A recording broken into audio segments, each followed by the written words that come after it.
Chapter 1. Neon, Tokyo.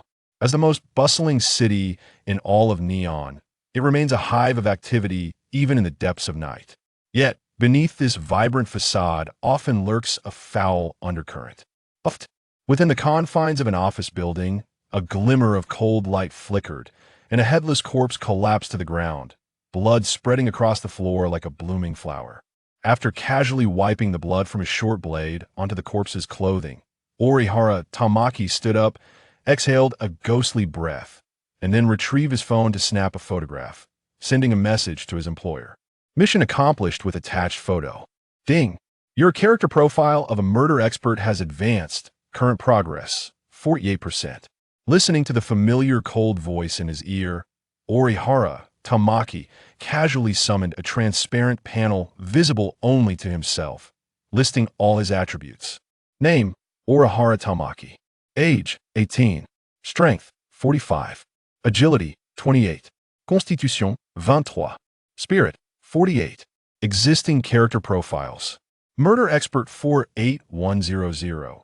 When equipped, Strength attribute increases by 20, with the active ability Killing Instinct that allows the consumption of a certain amount of stamina to lock onto human targets and simulate lethal action plans. The passive ability Weapon Master enables proficient use of all melee weapons. Information Broker 53100. When equipped, Spirit attribute increases by 20, with the active ability Information Brain that consumes a certain amount of mental energy to autonomously analyze and summarize all known information. The passive ability Memory Master allows for perfect retention of everything seen, easily accessible in the mind. Withdrew his gaze, Orihara Tamaki casually dispersed the panel and lit a cigarette. Transmigration, coupled with a golden finger. This is an exceedingly clicked trope. Yet, Orihara Tamaki truly did not expect such events to unfold in his life. The savior of the Neon Police. The Sherlock Holmes of the Heisei era. Upon noticing important information in the news reports of the day, Orihara Tamaki realized he had entered the world of Detective Conan. Having traversed this realm for nearly a year, since the accidental activation of the Information Broker profile, Orihara Tamaki finally understood what he needed to do. Without any hesitation, devoid of life goals. As if embarking on the main quest of a game, Orihara Tamaki intended to relish the journey and uncover the ultimate conclusion of this game. The character profile, System Orihara Tamaki temporarily referred to his golden finger as such. Each character profile, when equipped, provides different enhancements, such as corresponding attribute values, which start at 10 points. However, upon reaching 30 progress, an additional 10 points are granted, currently totaling 20 points. Furthermore, each character profile possesses a corresponding special ability at the outset, unlocking new special abilities at the 30 progress mark. Thus, Orihara Tamaki's two character profiles currently grant him an increase of 20 in both strength and spirit, along with two unique active and passive abilities, each possessing formidable aspects, serving as the foundation for enhancing his profiles. The so-called character profiles refer to character settings, or more rigidly, the stereotypes that others or society at large hold about a person in certain aspects. It may pertain to profession, personality, or even physical appearance. Utilizing his initially vague concepts, Orihara Tamaki transformed into an information broker, commencing his business. From flawlessly completing his first transaction to taking on increasingly more, his reputation naturally grew, with more individuals becoming aware of him, thus elevating the progress of this profile. Upon reaching 50, inexplicably, a new character profile emerged, which is now the murder expert he is maintaining and enhancing. Thus, Orihara Tamaki resumed his guise as a murder expert, specifically accepting assassination tasks from others. Now, he has reached a progress of 48 and is nearing 50. Perhaps in due time, Orihara Tamaki will acquire yet another new character profile. However, speaking of which, Detective Conan is a household name in the China of Orihara Tamaki's past life. Yet, apart from enjoying it in his childhood, he had not closely followed its subsequent developments. The only certainty is that Conan has been in elementary school for 20 years without graduating. Orihara Tamaki couldn't help but shake his head and chuckle softly. Calculating the time, It seems the official plot should be commencing soon. Do. As this thought crossed his mind, his phone vibrated, indicating an incoming call. Upon answering, there was no sound. This was the rule of his character profile. Tonight at 10, the target is all members of a violent gang, totaling 16 individuals. I understand your rules for this level of target. It's 10 million per head, right? I have cash for you, but I want to accompany you personally. Hearing this, Orihara Tamaki's brow furrowed slightly. I know what you're going to say. If I encounter any issues, it will have nothing to do with you, so you needn't worry. If you truly don't trust me, I can look for someone else. Or are you concerned for my own safety? After a brief silence, Orihara Tamaki rasped address. The caller promptly provided a rendezvous point and then hung up. Extinguishing his cigarette and tossing it into his pocket, Orihara Tamaki glanced back at the chaotic scene, meticulously ensuring he had left no traces behind. Only then did he don a cap, mask, and gloves, exiting the building to blend into the crowd. After walking a few hundred meters, he swiftly found a secluded corner to remove his gloves, hat, coat, and shoes, stowing them in his bag. He then changed into a different coat and shoes before finally hailing a cab to the target location. Upon arriving near the target area, Orihara Tamaki looked around, found another secluded spot, and changed into a new outfit that was similar to the previous one before walking towards the meeting point, spotting a balding man from a distance. He appeared to be in his 30s, disheveled, with bloodshot eyes, exuding an air of agitation from lack of sleep, which was not surprising given the clientele. Especially since this man insisted on together, it was evident his animosity was at its peak. Of course, it was also possible that this individual had ulterior motives, and this was a trap to lure him out, or even an official sting operation, though the likelihood seemed slim. After observing for a while, seeing the man grow increasingly impatient, Orihara Tamaki approached him. Let's go. Upon hearing Orihara Tamaki's hoarse voice, the balding man involuntarily trembled, staring blankly as he walked away. After a moment of hesitation, he followed quickly, not asking any further questions. The two traversed through the crowd and entered a nearby building. This building was neither small nor large. Comprising 4 floors, it housed various small to medium-sized companies, often rented in multiple adjoining spaces, while the underbelly of Neon's criminal world, the violent gangs, preferred such clustered locations due to their relatively modest scale. The Yakuza, all 16 of them are here. I've been keeping watch for several days. I don't know if they're armed, but I can offer more money afterwards. Finally reaching the 3rd floor, in front of a door prominently displaying the Yakuza sign, the balding man spoke up, his voice hoarse as he provided an explanation. However, it was unnecessary for the balding man to feign his voice truly was hoarse. Before Orihara Tamaki could respond, the balding man gritted his teeth and continued, "These bastards violated my daughter, driving her to suicide. If I had the capability, I would seek revenge myself. Alternatively, you could spare their lives, just incapacitate them, and it'll take care of the rest, and I can pay extra for that." As he spoke, the balding man remembered that he had yet to provide the commission, opening his case to reveal it brimming with cash. "This is all my savings from 10 years and the money from selling my house, totaling over 180 million. If necessary, I can take out a loan." Faced with the balding man's peculiar behavior, Orihara Tamaki felt no disdain. Tokyo is known for its eccentricities, and encountering such oddities is not particularly rare. Losing one's mind due to a drastic change in circumstances is even less unusual. However, one must separate matters. As a murder expert, Orihara Tamaki only kills. He is not a specialist in revenge or similar endeavors. Thus, he could not be bothered to engage further and promptly initiated action, launching a kick that sent the Yakuza's door flying open. Boom!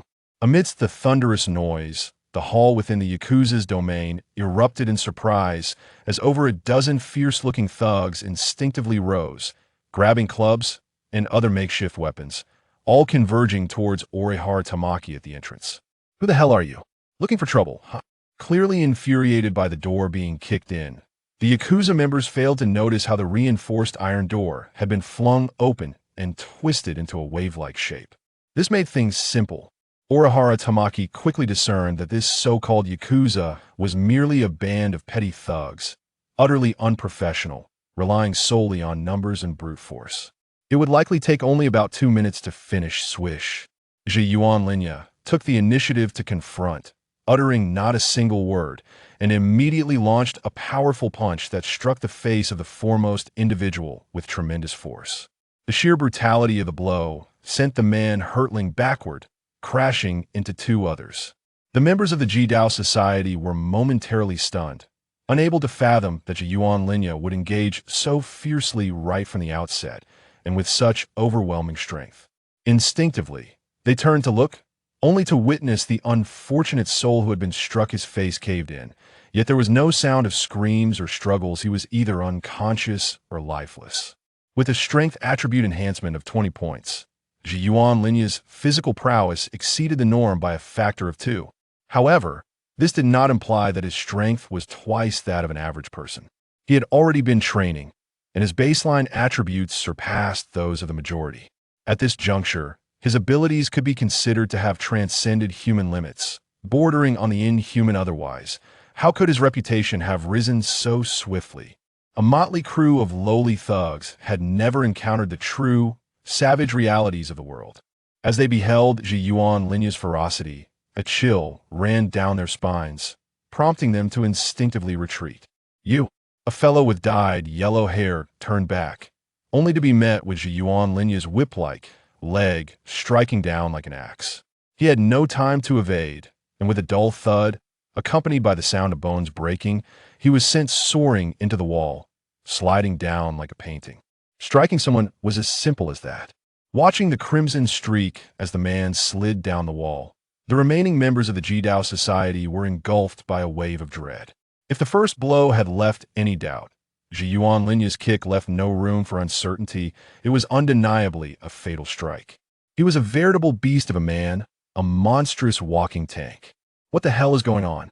From the adjoining wall, a bald man, presumably the leader of the Jidao Society, barged in, cursing under his breath. Upon witnessing the scene, he was rendered speechless. "Run, run!" It was unclear who cried out first, but a dozen individuals surged toward the door leading to the next room. There was no choice. Ji Yuan Linya had effectively blocked the main entrance. As for the bald leader, who cared about him in the face of imminent danger? In the ensuing chaos, several were trampled underfoot, yet they desperately clawed their way to freedom. Ji Yuan Linya observed this spectacle, shaking his head in quiet disapproval. If they had attempted to leverage their numerical advantage, they might have posed some trouble for him. However, it was evident that this rabble was incapable of mounting any significant challenge. Thus, he decided against employing any weapons, charging into the ranks of the Jidao Society like a tiger amongst sheep. Starting from the rear, he effortlessly felled them one by one, brutally dispatching those who remained. The bald man, clutching a box of money, entered the room, witnessing Ji Yuan Linya's slaughter with a hint of horror. Yet, his expression quickly morphed into one of exhilaration, seemingly eager to cheer on the carnage, eventually resorting to kicking the fallen bodies. Serves them right, ha ha ha. The battle was remarkably straightforward, as the bald man, acting as the client, had not issued any demands aside from simply observing. This left Ji Yuan Linya to engage in a direct and brutal assault, resulting in a swift conclusion. From a moment he kicked open the door, scarcely a minute had passed, significantly faster than anticipated. However, given that the Jidao Society comprised over a dozen individuals, and the adjoining room was accessible, a few had managed to squeeze through and escape. But it mattered little. With Ji Yuan Linya's explosive power, catching up to them was a mere formality. There was no way anyone could flee the building. After delivering a powerful kick that knocked one down and swiftly twisting the neck of another, an unexpected situation unfolded before him. "Help me." At the end of the corridor, a young black man clad in a delivery uniform, carrying a takeout box, had become the last person's savior.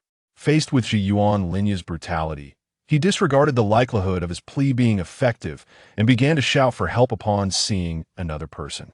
As a seasoned killer, Ji Yuan Linya was not supposed to engage too overtly. Making too much noise could easily lead to complications. However, having surveyed the building, he noted that aside from the Jidao Society, no one else was present at this late hour, which had emboldened his actions.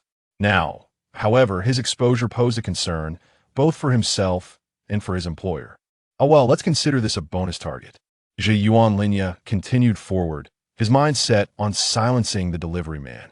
Yet, as he approached, he suddenly sensed something amiss. The delivery man had taken the last remaining member of the Jidao Society under his wing, approaching without an ounce of fear. Was there still such a figure of justice in this day and age? Most of the people in Neon were typically indifferent to others' troubles. No, this was a foreign friend. But that was not quite right. Zhe Yuan Linya halted. Scrutinizing the man's features, he appeared to be a Neon native after all. Then how could he be so dark-skinned? Suddenly, Zhe Yuan Linya recalled someone. Jingu Zhen, the most powerful martial force in the world of Conan, also known as the Super Saiyan. Indeed, one can glean from this moniker that Kōgaku possesses an almost exaggerated prowess in combat. In truth, due to the passage of time, the memories associated with the illustrious detective Conan have become somewhat hazy for Orihara Izaya. He retains only a handful of recollections regarding certain individuals, along with some hearsay about the general themes. When it comes to Kōgaku, to be candid, there is little to recount, primarily because this character has not graced the scene frequently. Nonetheless, it does not diminish Orihara's awareness of Kōgaku's formidable strength that, even without having witnessed firsthand, has been echoed through tales of remarkable exploits, tales of catching bullets, breaking massive pillars with bare hands, and crushing steel firearms. Such feats, Orihara candidly admits, are beyond his current capabilities. Merely contemplating such prowess fills him with an overwhelming sense of inadequacy. In the present moment, the combat prowess of Izaya Orihara can be considered formidable, as his physical attributes bestow upon him an edge that allows him to easily overpower ordinary individuals. When faced with true experts, however, he must summon the capabilities of a seasoned assassin to emerge victorious, thus establishing a new level of dominance. It is important to note that the term expert is relative in this context. The so-called elite enforcers of large organizations, notorious gangsters and assassins in the underworld, members of criminal syndicates, ruthless outlaws, underground boxing champions, and even bodyguards are, in essence, not truly exceptional. After all, the surface of Neon City maintains an appearance of peace. The genuine top-tier experts, professional assassins, boxing champions, members of international criminal organizations, martial artists of global renown, and even elite military personnel, are exceedingly rare to encounter. Yet, it appears that Kōgaku Jin is a being who transcends even these elite figures. The world of Conan, often referred to as the realm of Kōgaku, is replete with elements that defy scientific explanation. Therefore, Orihara does not doubt that this individual before him possesses the capability to withstand an army single-handedly. However, reverting back to his own nature as a transmigrator endowed with unique abilities, Orihara himself cannot be deemed a scientist. Although he has yet to fully develop his potential and should exercise caution rather than arrogance, it is undeniable that one must embrace experimentation. Unconsciously drawn to the thrill of recklessness, Orihara fixates his gaze on Kōgaku, narrowing his eyes, and then instinctively designates him as a target, unleashing his instinct for slaughter. Simultaneously, within the confines of his mind, he conjures a realistic model, an omniscient perspective of the standoff between himself and Kōgaku, in stark contrast to reality. The simulated world is bathed in crimson. The instinct for slaughter can devise lethal strategies, a notion that may seem somewhat simplistic, in essence. It predicts the future while selecting a definitive path to success from an array of possibilities. As long as Orihara adheres strictly to the trajectory laid out by this model, he is assured of his target's demise. Though the terminology may seem incongruous and tinged with an air of mystique, it remains an undeniable truth. Through countless preliminary experiments, the instinct for slaughter's predictive capabilities has proven to be an objective foresight. For instance, during an early operation, Orihara, due to his carelessness, failed to notice the presence of bodyguards near his target. Yet, within the lethal strategy he simulated, clear guidance was provided on how to circumvent these bodyguards and achieve his objective. This ability is undoubtedly powerful, so much so that it borders on the unfair. However, the potency of the instinct for slaughter comes with essential prerequisites. Orihara must execute the simulated plan with absolute precision. Any minor deviation could result in complete failure. Therefore, a state of perfection, both psychologically and physiologically, is imperative. Furthermore, while the target may meet their demise, the aftermath of such an act remains uncertain.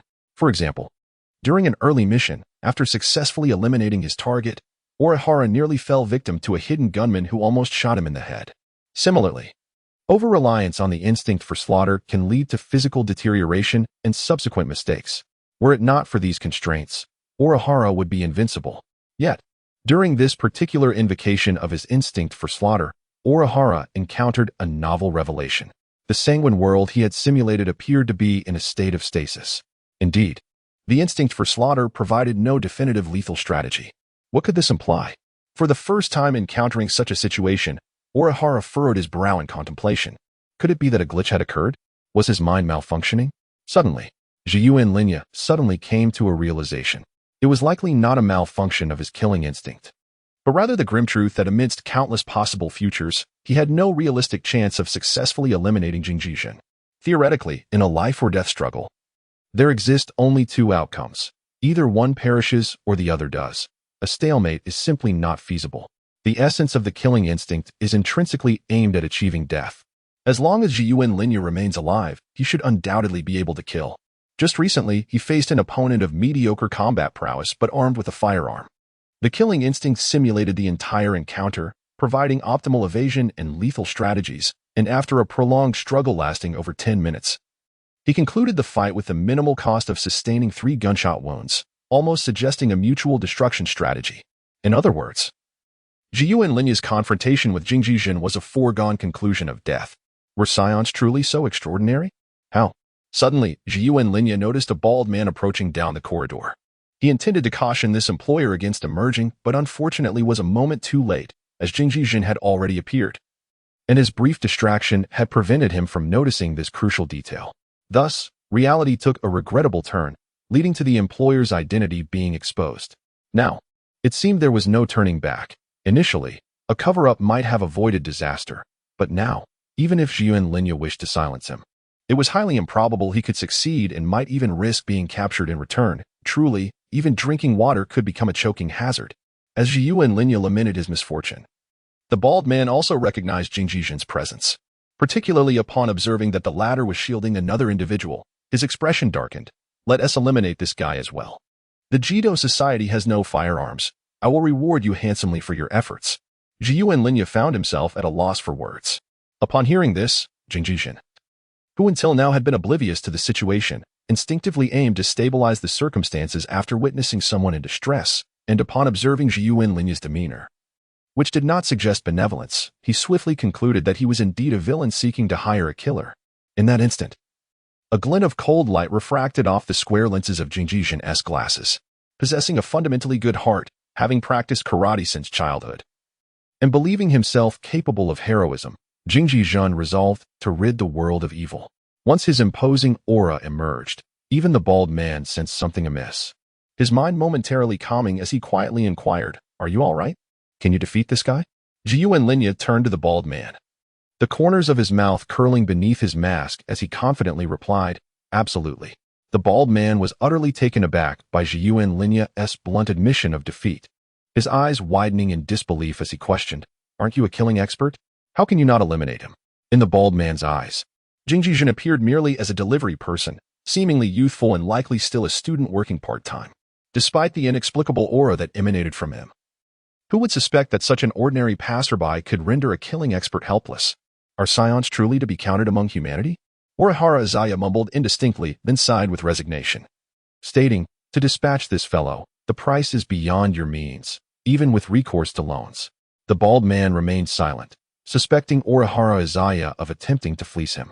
Orihara Izaya would invariably be vanquished by Kōgaku Makoto, and furthermore, would likely find himself on the receiving end of a counterattack. However, he couldn't afford to tarnish his reputation as a purveyor of death, and therefore, he resorted to using the exorbitant price as a pretext for refusal. This assertion, in truth, held merit. Even if eliminating Kōgaku Makoto were feasible, the undertaking would undeniably be classified as an endeavor of the utmost difficulty. It would be imprudent to embark on such a task for anything less than a substantial sum, several $1,000,000 at the very least. Evidently, the balding man's financial resources fell far short of such an amount. Thus, he demurred, "Forget about it. I have no desire to force you to assassinate this individual. It matters not to me if I am apprehended. It was agreed that I would not implicate you. Proceed with the elimination of the other target." The balding man, consumed by vengeance, was fixated on dispatching all of his adversaries. With that fellow interfering, the difficulty escalates considerably. Additional compensation will be required. Zhiyuan Linyu was not merely toying with the bald man. This was an undeniable truth. This is all I possess. As he gazed into the bloodshot eyes of the bald man, Zhiyuan Linyu fell silent for a few seconds before casually drawing a short blade from his sleeve and advancing towards the poised Kōgaku Makoto. The inability to kill him did not equate to the inability to eliminate those he protected. The disparity between the two was not so vast as to be insurmountable. Your money is worth his life. A palpable aura of menace surged forth. Upon witnessing the two corpses in the corridor slain by Zhiyuan Linyu, Kōgaku Makoto, who had perceived him as a considerable threat, felt his pupils constrict in alarm. Clearly, in Kōgaku Makoto's eyes, Zhiyuan Linyu had transcended mere danger. He was exceedingly perilous, to the extent that even he felt trepidation. As Zhiyuan Linyu drew closer, Kōgaku Makoto's foot moved, transforming into a mere shadow as he lunged forward with explosive power and remarkable speed, rendering him nearly invisible. Swish! Yet, Zhiyuan Linyu required no clarity. With his killing instincts honed in on the last member of the Jido society, he foresaw Kōgaku Makoto's trajectory, deftly lowering himself to evade, nearly grazing the ground as he advanced past, then charging directly towards the unsuspecting target who remained, inexplicably, to witness the unfolding drama. Trouble. Kōgaku Makoto's expression shifted dramatically as he retracted his empty fist, halting in his tracks with the intent to turn and assist. The overwhelming sense of crisis Zhiyuan Linyu instilled in him had rendered his focus so acute that he had forgotten the presence behind him. Yet, the crux of the matter lay in Kōgaku Makoto's disbelief that he could be so effortlessly bypassed. Zhiyuan Linyu's predictive prowess astonished him. Do not come any closer. The last member of the Jido society, now nearly paralyzed with fear, could not fathom why that delivery man would so fearful as Orihara Izaya turned and charged back.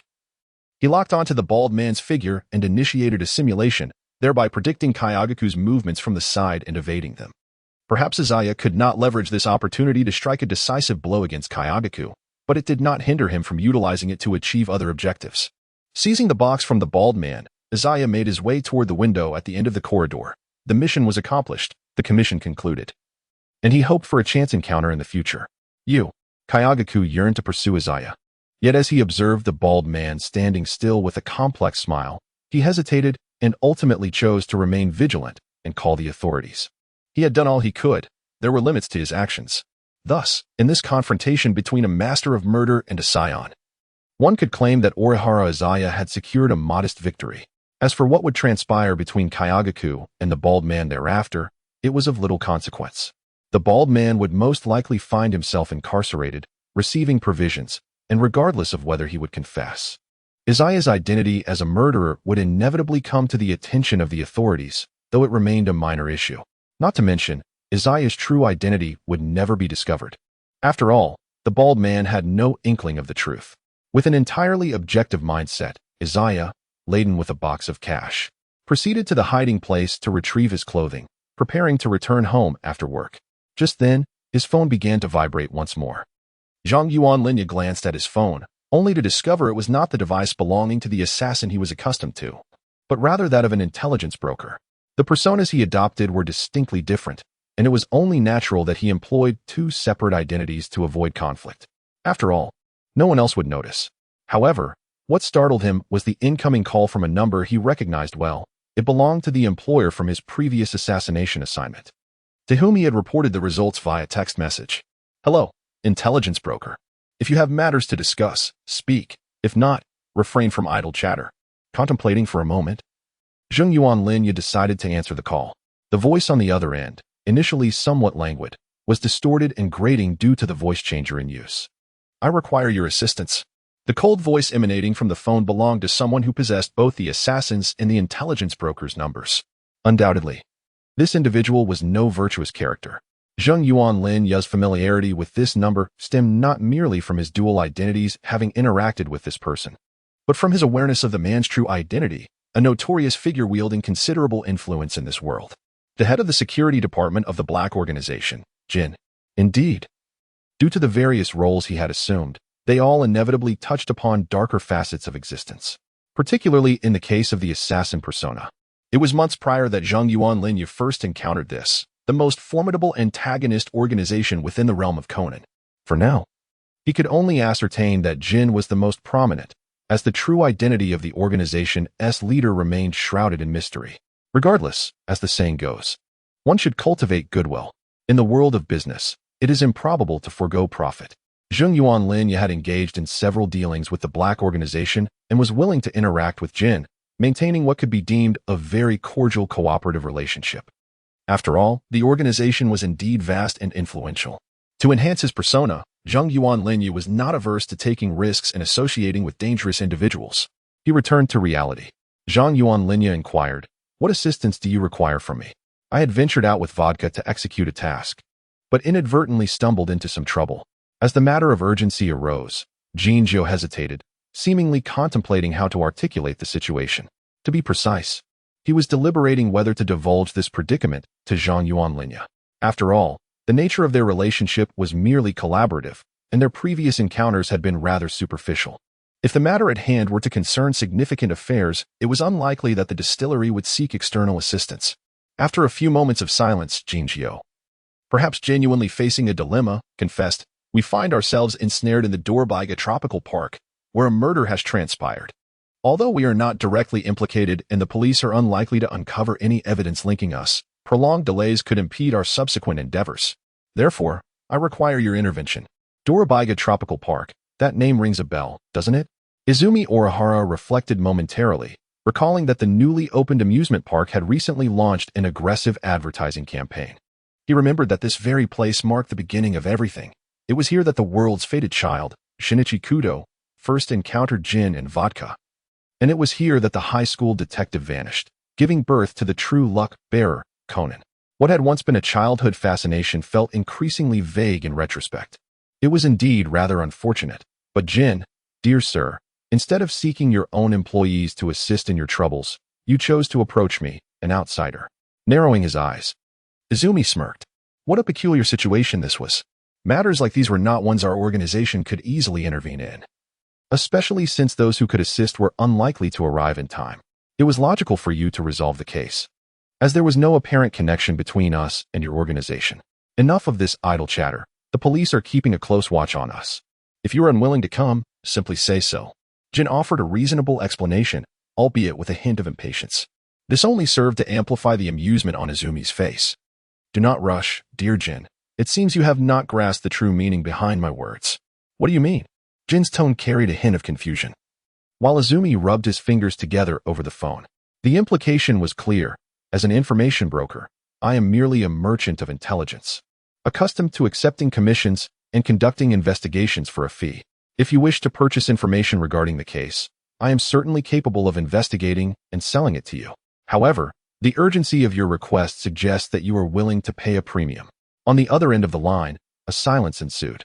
10 million. And I need to be free within half an hour. Understood. Rest assured, boss. After hanging up, Izumi glanced at the cash box and 2 bags that required his attention. Feeling somewhat troubled as it seemed he could not spare a hand at the moment. Oh well, shaking his head, he decided against further delays and hailed a taxi to the designated location, fortunate that Dorbiga Tropical Park was not too far away. Otherwise, Izumi might have genuinely begun to doubt whether Jin's request would already be deemed a failure before he even arrived. Upon reaching Dorbiga Tropical Park, one could not help but admire the substantial investment. In addition to the extravagant amusement facilities, the extensive advertising had yielded tremendous returns. The throngs of people were astonishing. Traffic began to back up even a couple of kilometers away, prompting Izumi to exit the vehicle, conceal his belongings, and proceed on foot towards the park's entrance. The crowd thickened, making it quite challenging to squeeze in. Feeling somewhat helpless, he scratched his head and pressed forward. Fortunately, the curiosity of the masses worked in his favor. Arriving near the roller coaster where the incident had occurred, he found himself unable to get too close due to police cars and barricades.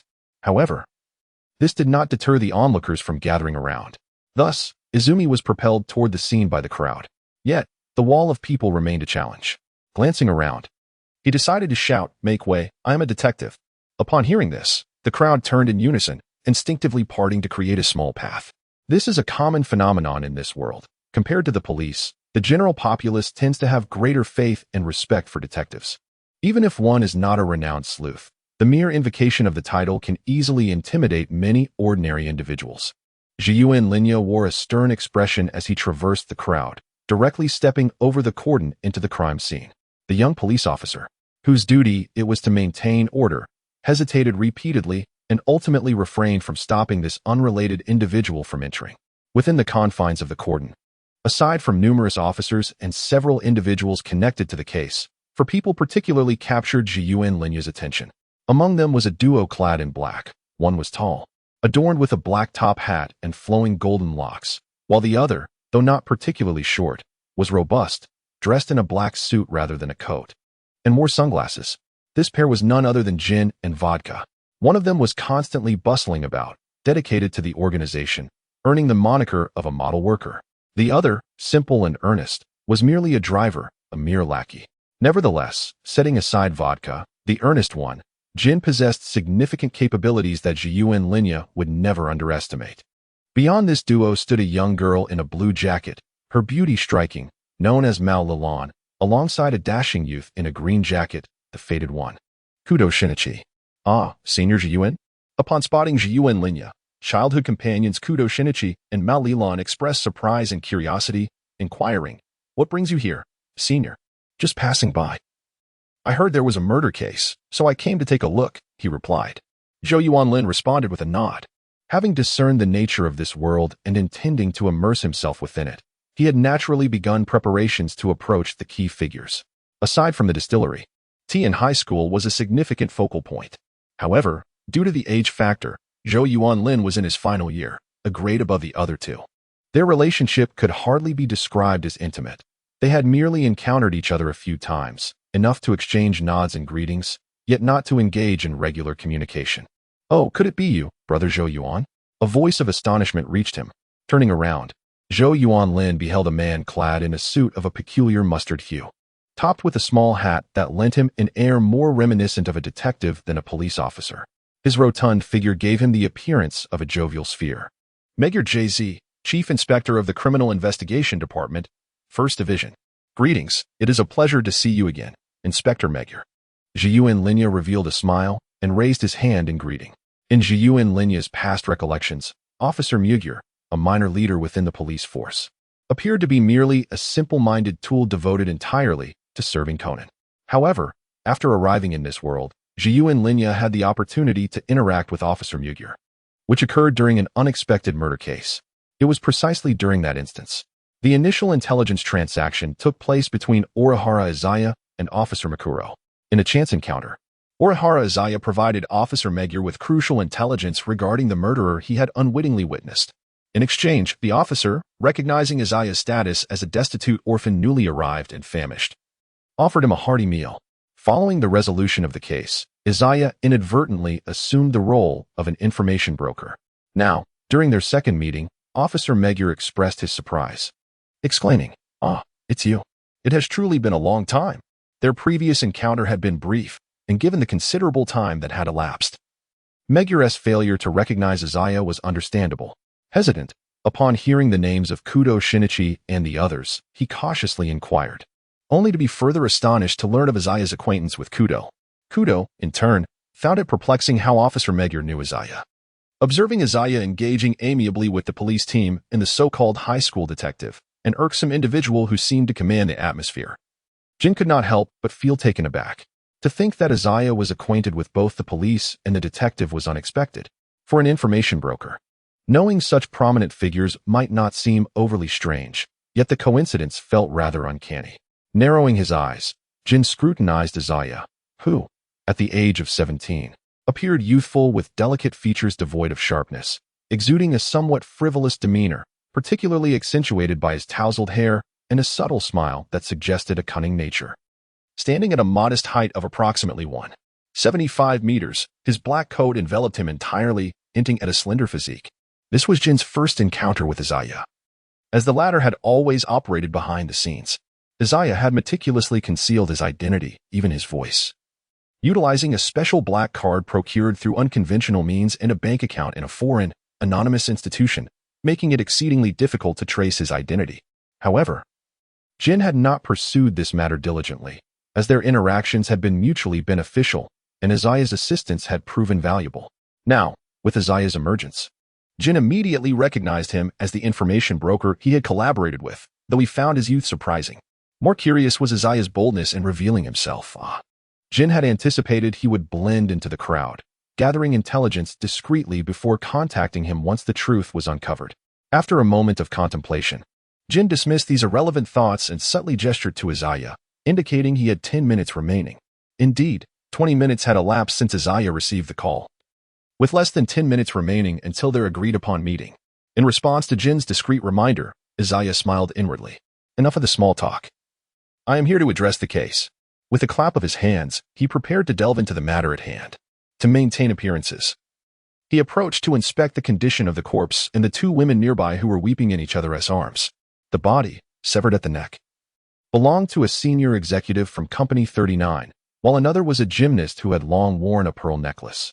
From Izaya's perspective, a cascade of information emerged regarding the dismembered body and one of the women, a testament to the efficacy of his intelligence-gathering capabilities. His information processing brain.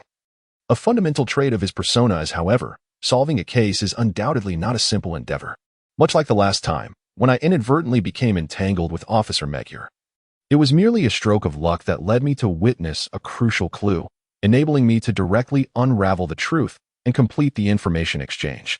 And now, Zarakawa Toru remained entirely oblivious to the unfolding events, even if he could gather some clues through his information network.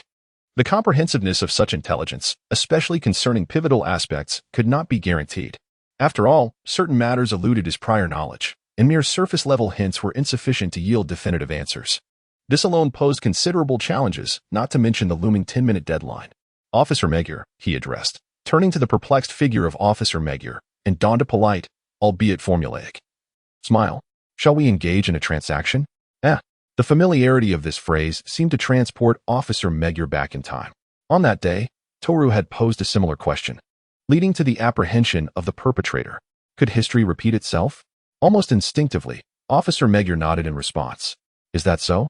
However, as soon as he had nodded, a sense of unease washed over him, prompting an awkward inquiry. Ahem, might I inquire what you wish to barter this time? Surely, it cannot be yet another meal. Furthermore, what have you observed on this occasion? No need for anything extravagant, just a cigarette will suffice. Ignoring the peculiar gazes of Kudo Shinichi and Muri Ran, Orihara Izaya smiled to himself and remarked, as for the object of my transaction, it naturally pertains to the intelligence regarding the truth of this murder case, Officer Meguro. Turning away, Orihara Izaya had no intention of engaging in further trivialities. He directly approached the two weeping women, focusing on one with long brown hair. You are the murderer, aren't you? What? Both the woman and the surrounding spectators were taken aback by Orihara Izaya's abrupt and direct confrontation, their eyes widening in shock. There is no need for you to quibble. Izaya Orihara pointed towards the tunnel through which the roller coaster tracks would pass. Officer Muguruma, you might consider dispatching personnel to meticulously investigate the ground over there. They should be able to uncover steel wires stained with the victim's blood, along with some pearls. It may even be possible to detect the fingerprints of the young lady on them. Huh? Before Officer Muguruma could hesitate, Shinichi Kudo promptly grasped the implication. So that's it. She utilized the roller coaster's speed to sever the victim's head? Precisely. Orihara Izaya nodded slightly. In terms of solving mysteries, it is true that he may not rival Shinichi Kudo. However, it is unfortunate that this particular case serves as the prologue to the renowned detective Conan. Even though his memories have faded, influenced by countless replays, he still retains a vague recollection of the overarching shadows, particularly the methods employed, the evidence presented, and the identity of the murderer. While some details may escape his memory, it is of little consequence. Although it seems peculiar that Orihara Izaya could deduce the truth without having heard the entire case, he hardly has time to ponder such thoughts. After all, isn't that the essence of a detective? Do not inquire how I came to know that you were the culprit. Zhou Yuanlin watched the woman whose pupils trembled, and with a gentle smile remarked, among those present, only you and another are weeping, indicating that the ties to the deceased are profound solely for the two of you. Furthermore, of the two, only you exhibit the marks of someone who has practiced gymnastics or similar sports. Sufficient evidence to support your ability to execute complex maneuvers during the roller coaster ride. The traces on your neck suggest you previously adorned a pearl necklace. thus leaving you as the sole suspect. The woman collapsed onto the ground, her complexion ashen. But how could I have disengaged from the safety lock while on the ride? There are myriad ways to extricate oneself from such devices. Zhang Yuanlinya waved his hand dismissively, stating that he had no interest in delving into the specifics of the matter. Ultimately, as long as there was evidence to substantiate that it was you who committed the murder, the police would manage to extract the trivial details. There would be no escaping culpability without disclosure. Lacking the fervor of a true detective, Zhang Yuanlinya did not harbor a strong curiosity regarding the intricacies of the case. Nor was he inclined to investigate the methodologies of homicide. His sole objective was to procure irrefutable evidence to conclusively resolve the matter. In fact, were it not for the need to present a semblance of rationality, he would not have elaborated further. As the situation swiftly reached its conclusion, Zhang Yuanlinya chose not to prolong the conversation and turned his gaze toward Officer Moku, who, after a considerable pause, finally regained his composure and promptly instructed his subordinates to apprehend the suspect. This action effectively shattered the psychological defenses of the woman involved. "This is all my fault," she exclaimed amid her cries, ultimately revealing her motive for the murder, which, in essence, stemmed from a matter of romantic entanglement. Zeroyen Toru had little interest in such gossip. He greeted Officer Mugir and requested a cigarette as previously agreed, only to hear the latter as compliments. "Ha ha ha, Toru, you truly live up to being Kudo's senior. Who would have thought that last time you merely assisted in solving a case? Yet this time you have directly uncovered the truth, and so swiftly. You're practically a renowned detective." Officer Mugir's face beamed with joy. However, aside from his delight at the prospect of leaving work early, his emotions were somewhat complex. He felt that the reputation of the police had once again been overshadowed by the detective. Yet, upon comparing Toru to the perpetually unkempt Shinichi Kudo beside him, he considered Toru quite commendable, perhaps even capable of tempering that home so that the young man would refrain from strutting about with his nose in the air. Nonetheless, Toru had already discerned that Officer Mugir was utilizing him through his flattery, yet he was indifferent to this and was rather preoccupied with other thoughts. "Do not jest, Officer Mugir. I am no detective, let alone a distinguished one. I am merely a purveyor of information." Zhi Yuanlin lit a cigarette, responding with a smile. This remark left those around him momentarily bewildered. "An information broker? What exactly is that?" Over there, Jin's gaze flickered, prompting Zhi Yuanlin to elaborate further. "As the name suggests, he trades in information. Any detail concerning a person or event can be exchanged with him. Officer Moku, you are quite the regular. So do feel free to reach out more often. I accept commissions for any case." In emphasizing his point, Zhi Yuanlin intentionally raised his voice so that the onlookers could hear him clearly. Indeed, Zhi Yuanlin is not a detective, nor does he aspire to be one. Yet, he intends to operate in the guise of an information broker while effectively playing the detective role to establish his renown. This is the true reason behind Zhi Yuanlin's public appearance. Since adopting the persona of an information broker, Zhi Yuanlin has diligently sought to advertise and gather commissions for investigations. However, this persona emerged significantly earlier than that of the homicide expert, yet is rapidly approaching a similar pace. This is not only due to his substantial shift in focus towards the latter, but also because gaining notoriety is inherently easier in the beginning and more challenging as time progresses. The primary issue, however, lies in the difficulty of establishing the information broker persona. Zhi Yuanlin's path is fraught with challenges and inefficiencies. After all, selling information is fundamentally distinct from committing murder. One can be resolved with relative ease, while the other demands extensive investigation, occasionally requiring travel to various locations before reaching a conclusion. Ultimately, no one can guarantee a favorable outcome. At its core, Zhi Yuanlin's sources of information are regrettably sparse. He often must first clarify what he seeks before exerting considerable effort in the search. In contrast, the information needs of the organization at the distillery are entirely different. Besides the occasional urgency for immediate action, a vast number of informants are already operating regularly, collecting data regardless of its immediate utility, which may later connect when needed. In the worst-case scenario, having this foundational network allows the informants to coordinate far more effectively than Zhi Yuanlin's small-scale endeavors.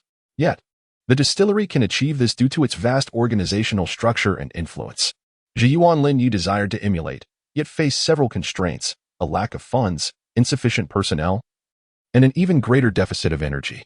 Even if he were to embark on such an endeavor, it would likely prove to be a hindrance. Hence, after much contemplation, Jiyuan Linyi concluded that he must seek an alternative approach. Izaya Orihara, reflecting on the origins of his endeavors as an information broker, ponders the true motivation behind his choices. Undoubtedly, it is the pursuit of notoriety. The matter of wealth pales in comparison.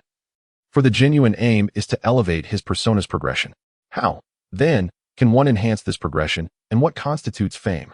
Simply being known as a broker of information in Tokyo, with a name like Izaya Orihara, would hardly suffice to advance his reputation. It is imperative that he garners belief and respect from the public. Only when the masses regard him as a formidable information broker can his character truly be established. The occurrence of murder cases serves as the optimal breakthrough. It is not under the guise of a detective seeking truth, but rather as an information broker selling insights to the police that will ultimately allow Orihara to gain a claim akin to that of a renowned detective, all while leaving no room for suspicion. For indeed, Izaya Orihara is engaged in the trade of information, a claim that stands unassailable. Were he to involve himself in other matters, the connection with his role as an information broker would be tenuous at best. Moreover, the prevalence of murder cases is crucial. While the world is rife with incidents, most remain mundane. It is only in the proximity of celebrated detectives, often referred to as the Grim Reapers, that fatalities seem to occur with alarming frequency. Particularly, Orihara's keen intellect for information aligns seamlessly with investigative endeavors. In the presence of a certain celebrated elementary school detective, his insights could prove even more advantageous, facilitating the resolution of cases. The convergence of these factors constitutes the most expedient and powerful path to elevation. Perhaps, in the eyes of the public, Orihara's refusal to self-identify as a detective in favor of the title of information broker might be perceived as a bid for attention. However, once his capabilities are substantiated, such initial skepticism will inevitably transform into an asset, becoming a unique selling point. As the adage wisely states, any publicity is good publicity. The priority is to achieve recognition before addressing the finer details. After allowing a moment for the audience to absorb the unfolding scenario, Orihara produced a business card, tossing it to Officer Magyar with a casual air. For now, let's leave it at that. Should you require my services, do not hesitate to reach out. I am always open for business. With that, Orihara made no effort to linger, turning away with an elegant and carefree stride, leaving the onlookers with a striking silhouette. Ding. Your persona as an information broker has advanced by 1 level. Current progress, 54%. A faint smile crept upon Orihara's lips as he heard the voice that only he could perceive. Wait a moment, Izaya. Kudo Shinichi, finally regaining his senses, was taken aback.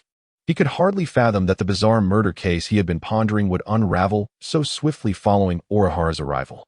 Alongside his surprise, a surge of excitement coursed through him. Although he had never heard of Orihara solving cases before, the latter's mere observations and casual remarks had compelled the culprit to confess.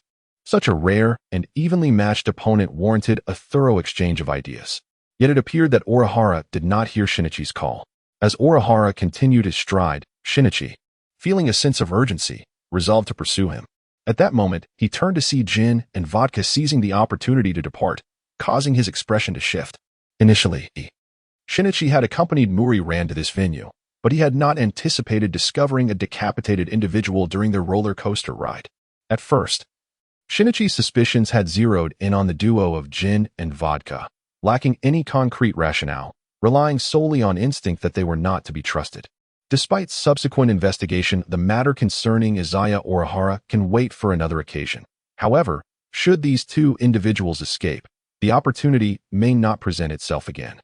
Especially considering their commanding presence, it is highly improbable that they would indulge in frivolous pursuits such as riding roller coasters. There is likely a deeper agenda at play. It is imperative to ascertain the situation immediately and take action to prevent any potential fallout. Consequently, having made a decisive choice, Shinichi Kudo swiftly shifted his focus. I apologize, Ran, but you may return for now. I have other matters to attend to. Shinichi.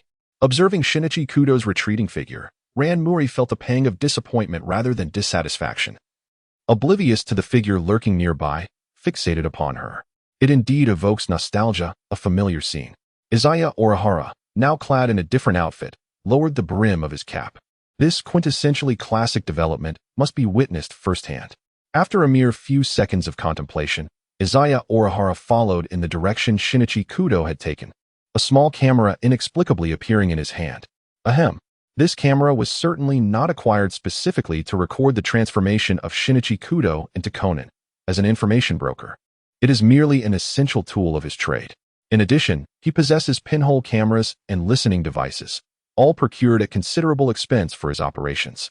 Indeed, this is but a trivial matter, executed without any ulterior motive. With this mindset, Izaya Orihara stealthily entered a dimly lit alley. Unfortunately, he had not progressed far before he was compelled to halt. Your behavior is rather impolite. If you truly intend to strike, is it necessary to resort to a firearm? Orihara Izaya cast a sidelong glance backward. There, diagonally behind him, stood Jin, a handgun leveled directly at Izaya's head. Such conduct is hardly chivalrous, Jin, Orihara remarked. Jin merely wore a cold sneer in response. Spare me the idle chatter, informant. If you have any final words, speak them now. Confronted with Jin's palpable intent to kill, Orihara feigned innocence, inquiring with a hint of puzzlement. Is this your way of avoiding payment, resorting to murder to silence me? Having seen our faces and learned our identities, did you truly believe you could depart unscathed? We had intended to address our immediate concerns and then seek you out. Yet, not only did you brazenly reveal your face, but you also dared to follow us, delivering yourself right to our doorstep. Observing the murderous glint in Jin's eyes, Orihara calmly closed the camera in his hand. My revealing my face was merely to foster a sense of parity, given that you too had already done so. I thought it would allow for a more equitable exchange. Is such earnestness not sufficient? Although Izaya Orihara appears to be nonchalant on the surface, he is, in fact, taut with tension. Setting aside the persona of an information broker, his principal combat prowess stems from being a consummate assassin.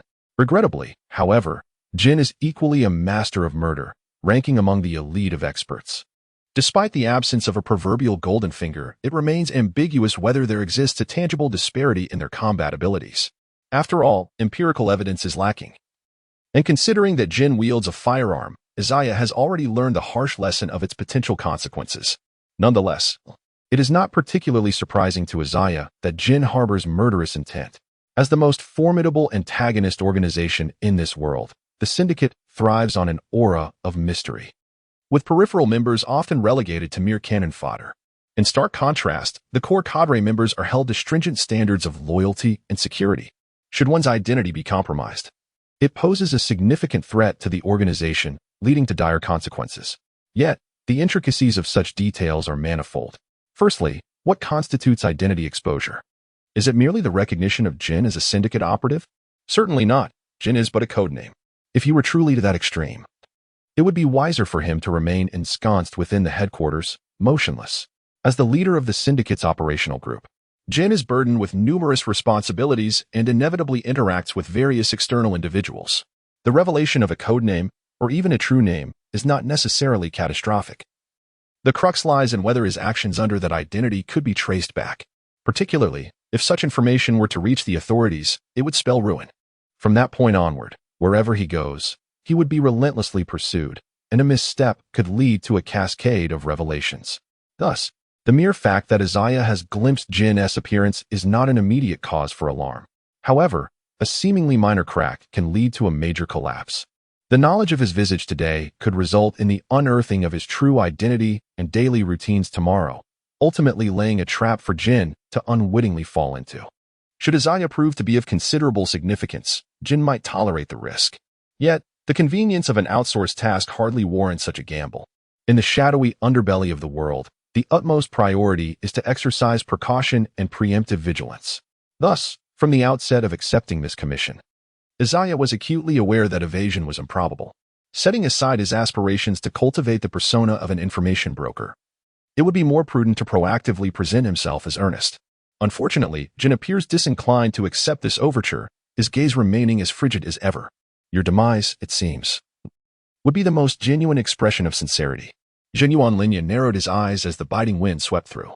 His mind processed a continuous stream of intelligence, revealing vital information about Jin: a score of 98 for honesty, 83 for vigilance, a perfect 100 for the Beretta M92F handgun, 93 for the 15 rounds of ammunition, a flawless 100 for being chambered and safety disengaged, 99 for the assassin's soldier identity, 99 for marksmanship, and 99 for martial prowess. alongside an attribute score of 88 for strength above 30 and 83 for agility above 30. The purpose of this intelligence-gathering mind was to compile pertinent information regarding adversaries encountered in direct combat. Naturally, it could also assimilate data through micro-expressions and psychological analysis to ascertain emotions and states, and through weaponry and physics to determine the types and conditions of arms. By employing human anatomy and martial arts, it could estimate general physical attribute ranges, among other things. Given the vast scope of information, Zheng Yuanlinya had to meticulously regulate the range of intelligence he sought, focusing primarily on the most useful aspects. It was time to open fire. No special observation was required, nor was great acuity necessary. The intelligence-gathering mind autonomously detected the subtle shift in Jin's finger and issued a warning to Zheng Yuanlinya. At that very moment, the instinct for slaughter surged forth. The enigmatic Izaya Orihara has once again unleashed the lethal prowess of a skilled assassin. Swish! Like a phantom, Izaya Orihara lunged to the left, catching Jin off guard, who had just intended to fire his weapon. He never anticipated such velocity from that frail, seemingly delicate physique. Jin, already a paramount assassin in the underworld, found his eyes struggling to keep pace with Izaya's sudden burst of speed, a rare occurrence in his extensive career. Mori, before he could ponder, two glints of cold light flashed past. Jin, having just adjusted his aim, was startled once more and forced to dodge, though not without sustaining two bloody cuts to his face and neck. Throwing knives? Jin was both perplexed and intrigued. Such weapons were seldom used in the underworld due to their limited potential and the difficulty in mastering them. Few could truly excel, and even then, they were often inferior to a firearm. Why would this fellow bother honing such a skill? In contrast to Jin, Izaya remained composed. His passive ability as a killing expert, the weapon master, allowed him to wield any cold weapon proficiently, including throwing knives. While knives might be inferior to guns, they were easily concealed and carried without raising suspicion. Sourced from a simple convenience store purchase, a fruit knife with its handle removed was readily available. There was no need for specialized training, making their overall advantage quite substantial. Why wouldn't he use them? Regardless, Jin's distraction slowed his movements, and Izaya seized the opportunity to close the distance. Swoosh! A sweeping leg attack came his way, and Jin's pupils contracted. He raised his left arm to parry. Bang! A resounding thud echoed as Jin was forced backward, his steps faltering and his balance compromised. The sheer force left him reeling. This kid's combat prowess was unexpectedly high. No wonder he was so arrogant. Jin had anticipated Izaya would offer some bargaining chip, such as vital information to increase his value and avert death, or perhaps a failsafe that would trigger repercussions upon his demise, threatening Jin. But it seemed he intended to rely on brute strength. As his arm throbbed, Jin felt a surge of disdain. Despite acknowledging Izaya's surprising strength, he doubted the combat abilities of an information broker could truly amount to much. Jin was, after all, a prominent assassin of the Black Organization. It was insulting to be underestimated by an amateur. Swoosh! Before Izaya could press his attack, Jin swiftly regained his footing and retaliated. A spinning back fist forced Izaya to halt and retreat. Jin continued his assault with a thrusting elbow, compelling Izaya to block with both arms. The elite assassin then seemingly abandoned his firearm, resorting solely to hand-to-hand combat. He even casually holstered his weapon, favoring punches and elbows over kicks.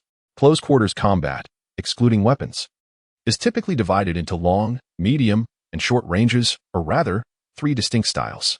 Long range involves both fists and feet, facilitating both offense and retreat in a turn-based exchange. However, it often drains stamina. Medium range emphasizes footwork, as seen in professional fighting or boxing matches. Short range, common in street fights, restricts the full exertion of power. Further advancement leads to grappling and wrestling, akin to ground techniques in professional matches. For underworld experts, close-range combat offers a quicker resolution but carries greater risks. Jin, at that moment, intentionally entered this mode. In their nearly intimate proximity, Jin's attacks lacked overwhelming force, yet they were precisely aimed at Izaya's vital points, forcing him to evade or defend.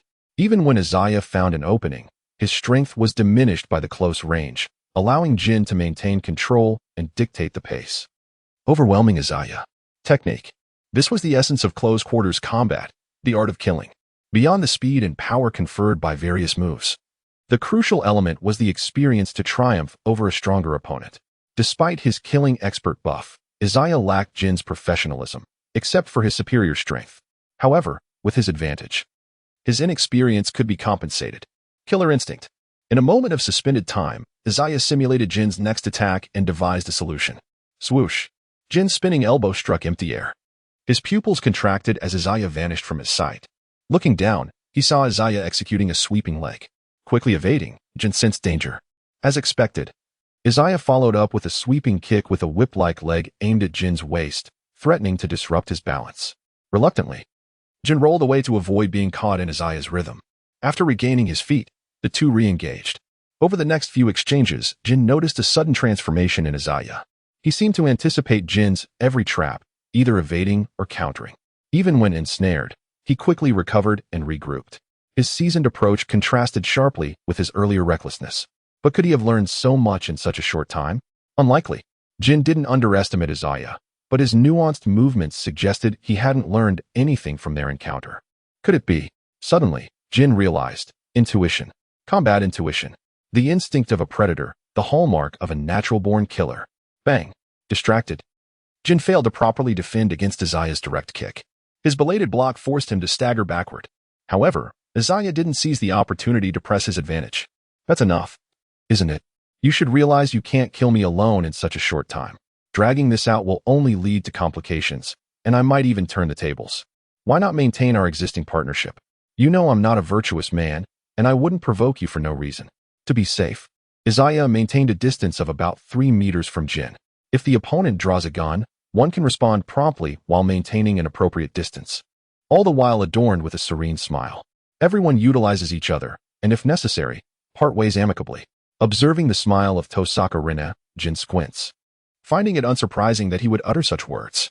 Otherwise, given Rina's earlier display of expertise with throwing knives, it is unlikely that he would resort solely to hand-to-hand combat without any weapons concealed on his person. Jin strikes first, and Rina is compelled to retaliate. Yet, does this retaliation imply a necessity to eliminate Jin here and now? Surely, one is no longer a child, easily swayed by impulse. Even if Rina were to kill Jin, what would that accomplish? The distillery behind Jin would undoubtedly seek to uncover the mystery of a high-ranking official's disappearance, leaving Rina exposed and vulnerable to retaliation. Can one truly contend against a global organization? It is a jest. Possessing the capability does not afford the time. Orihara Izaya had a plethora of responsibilities demanding his attention. Thus, from the outset, his objective was simply to circumvent conflict, an aim achievable only through demonstrable prowess. As for Jin's abrupt withdrawal of his firearm, whether it stemmed from a genuine assessment of its inefficacy in the prevailing circumstances, or from a surge of pride ignited by Orihara Izaya's reliance solely on unarmed combat, prompting a desire for a fair contest, or perhaps from a calculated decision to observe further after discerning his intentions, remains ambiguous. Nevertheless, it is undeniable that Orihara Izaya's assertions were irrefutably valid. Jin emitted a sudden, chilling chuckle. Now that I depart, the consequences you shall confront will likely be our organization's infallibly executed assassination plot. Zhou Yuanlinya let out a sigh, acknowledging that prolonging the situation here would yield him nothing but benefits, yet he chose to relinquish his position. This alone served as a testament to his utmost sincerity. If, despite this, you remain unwilling to grant me clemency, I can only conclude that you are rather foolish. From henceforth, let each of us rely solely on our own merits. Observing Zhou Yuanlinya's feigned nonchalance, Qin Zhao narrowed his eyes, contemplating for a considerable time. Mere sincerity is insufficient. You must understand that in this world, there are only 2 types of individuals who can be trusted, the deceased and one's own kind. Upon hearing Qin Zhao's words, Zhou Yuanlinya was momentarily taken aback, then raised an eyebrow, his expression growing slightly peculiar as he inquired, "Are you suggesting that I join you and serve your interests?" Qin Zhao extended a bland invitation for Zhou Yuanlinya to join their ranks. However, his initial intent had been to eliminate him, viewing the act as inconsequential as squashing a small ant. Yet, circumstances had shifted. He now found himself at a loss regarding how to proceed with Zhou Yuanlinya. Thus, it was entirely feasible to retreat and prepare, while the decision of whether to continue could be addressed later. Through their engagement, Qin Zhao unexpectedly discovered that Zhou Yuanlinya's talents had yet to be fully realized. For a distillery that had long suffered from a dearth of skilled individuals, this revelation was quite significant. Qin Zhao, a cold-blooded assassin, was no fool who acted solely based on whims. rather than squandering time and effort attempting to eliminate Zhou Yuanlinya, an endeavor that might even end in failure. Costing him dearly, it was far more prudent to absorb him into their ranks, incurring no losses and potentially profiting in the process. Nevertheless, Qinxiao's misunderstanding could not be deemed entirely erroneous. In his perspective, Zhou Yuanlinya's earlier fervor was merely instinctual, while it was indeed a form of instinct. There remained a slight disparity. Yet, this distinction was of little consequence. What truly mattered were the demands presented. Zhang Yuanlinya furrowed his brow and remarked, "I can certainly undertake tasks for you, but it is inconceivable that I would solely serve your interests. Maintaining a cooperative relationship still implies a shared stance. Or should I presume that joining your ranks would bestow some distinctive insignia upon me? By aligning with us, your information will be incorporated into our database. Consequently, misunderstandings with our organization's members will be mitigated, and your operational scope will be delineated to prevent any collusion with adversarial factions, whether intentional or inadvertent," Jin explained patiently, taking the rare opportunity to elaborate. However, Zhang Yuanlinya was unwilling to relinquish his fundamental principles. "I shall not concern myself with other matters, but on the surface, I must remain an information broker. This enterprise cannot be forsaken, as this identity has already established a connection with the police. Moving forward, it will undoubtedly lead to deeper and more significant intelligence, which would also be advantageous for your organization, would it not?" Upon hearing this, Jin was momentarily taken aback, reflecting on all of Zhang Yuanlinya's prior actions since his emergence, which illuminated his true intentions. "Why are you so fixated on intelligence?" Jin queried, still somewhat perplexed. "You are evidently more suited for combat training. If intelligence is truly what you seek, you are not precluded from utilizing our organization's network, and with an elevated status, your access will only expand." To this, Zhang Yuanlinya resolutely shook his head. "My bottom line is firmly established. Whether you can accept it is your concern." Jin fell into silence, acutely aware that their organization was vast, deeply rooted, and traditionally the one that others sought to join. It was rare for them to pursue an individual, and typically, coercion with a gun to the head would suffice. Yet, Zhang Yuanlinya uniquely reversed the dynamic by negotiating terms through threats. Ironically, Jin found himself somewhat compelled to acquiesce. In the alley, the two figures faced off for several seconds. "We will begin with the outer members, but you are not yet considered part of us. You must first complete a task as a form of entrance examination. I will contact you with the specifics later, and upon task completion, I will inform you of the benefits and remuneration." At last, Jin relented, turning to leave with the notification. Izaya Orihara harbored no objections. Joining the organization known as the Black Suit was not inherently a detrimental decision. One could argue that he could leverage the intelligence network of Jin, which indeed held some merit. Furthermore, there existed various unique channels and resources at his disposal. With an organization backing him, he would undoubtedly possess considerable advantages in numerous aspects. However, it is essential to recognize that every benefit comes with its set of drawbacks. Becoming a member of the Black Suit would necessitate compliance with orders, often involving troublesome tasks, and his identity would inevitably lead to unforeseen complications. For instance, should his identity be exposed, he would likely attract the attention of the authorities. At that juncture, it would be unrealistic to expect Jin to come to his aid. There was a high probability that he might even become a target himself.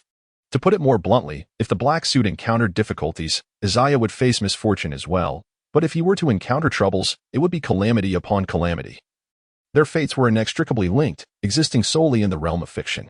It was an unequal relationship, yet there was little to be done about it.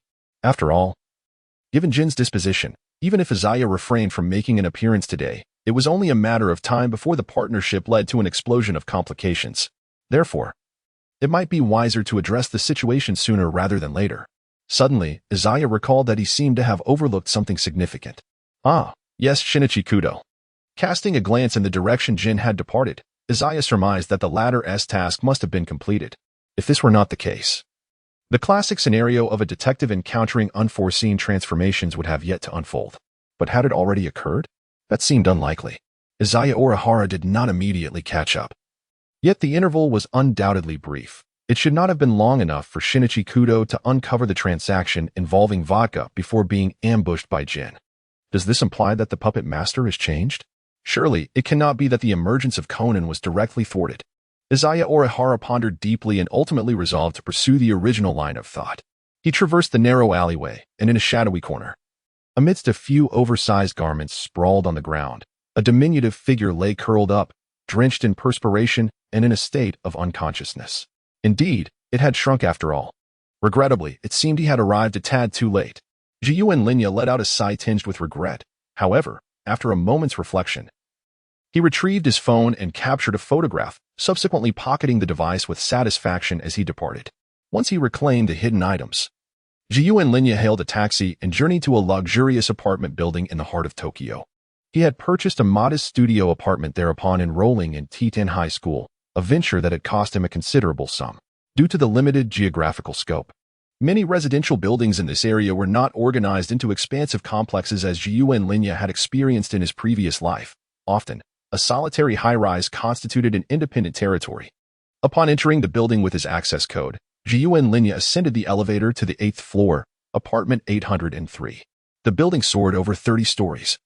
Yet Jiyuan Linya was not particularly fond of lofty vistas. His primary concern was the arduousness of climbing stairs during a power outage. Thus, a mid-level dwelling was deemed most suitable. He unlocked the rather ineffective security door, revealing a spacious living room. Aside from the most basic whitewashed decor and essential utilities, Jiyuan Linya had furnished the apartment with only a few pieces of furniture and installed wooden flooring. The studio, encompassing a mere 60 square meters, featured a small balcony to the south for hanging clothes and a minuscule kitchen to the north, which was utterly bare save for a small refrigerator. Directly to the left of the kitchen lay the entrance door, while to the right was the sole bedroom suitable for Jiyuan Linya's repose. Upon entering, one would find little more than a bed and a wardrobe with scant clothing, alongside a bathroom located toward the southern end. With a soft plop, he collapsed into the inviting embrace of the bedding, his eyelids growing heavy from fatigue. The mental exertion required for his intelligence work was not to be underestimated, especially considering the recent altercation with Jinjio that had drained his physical stamina through the relentless use of his killing instincts. Exhausted, he decided to surrender to slumber.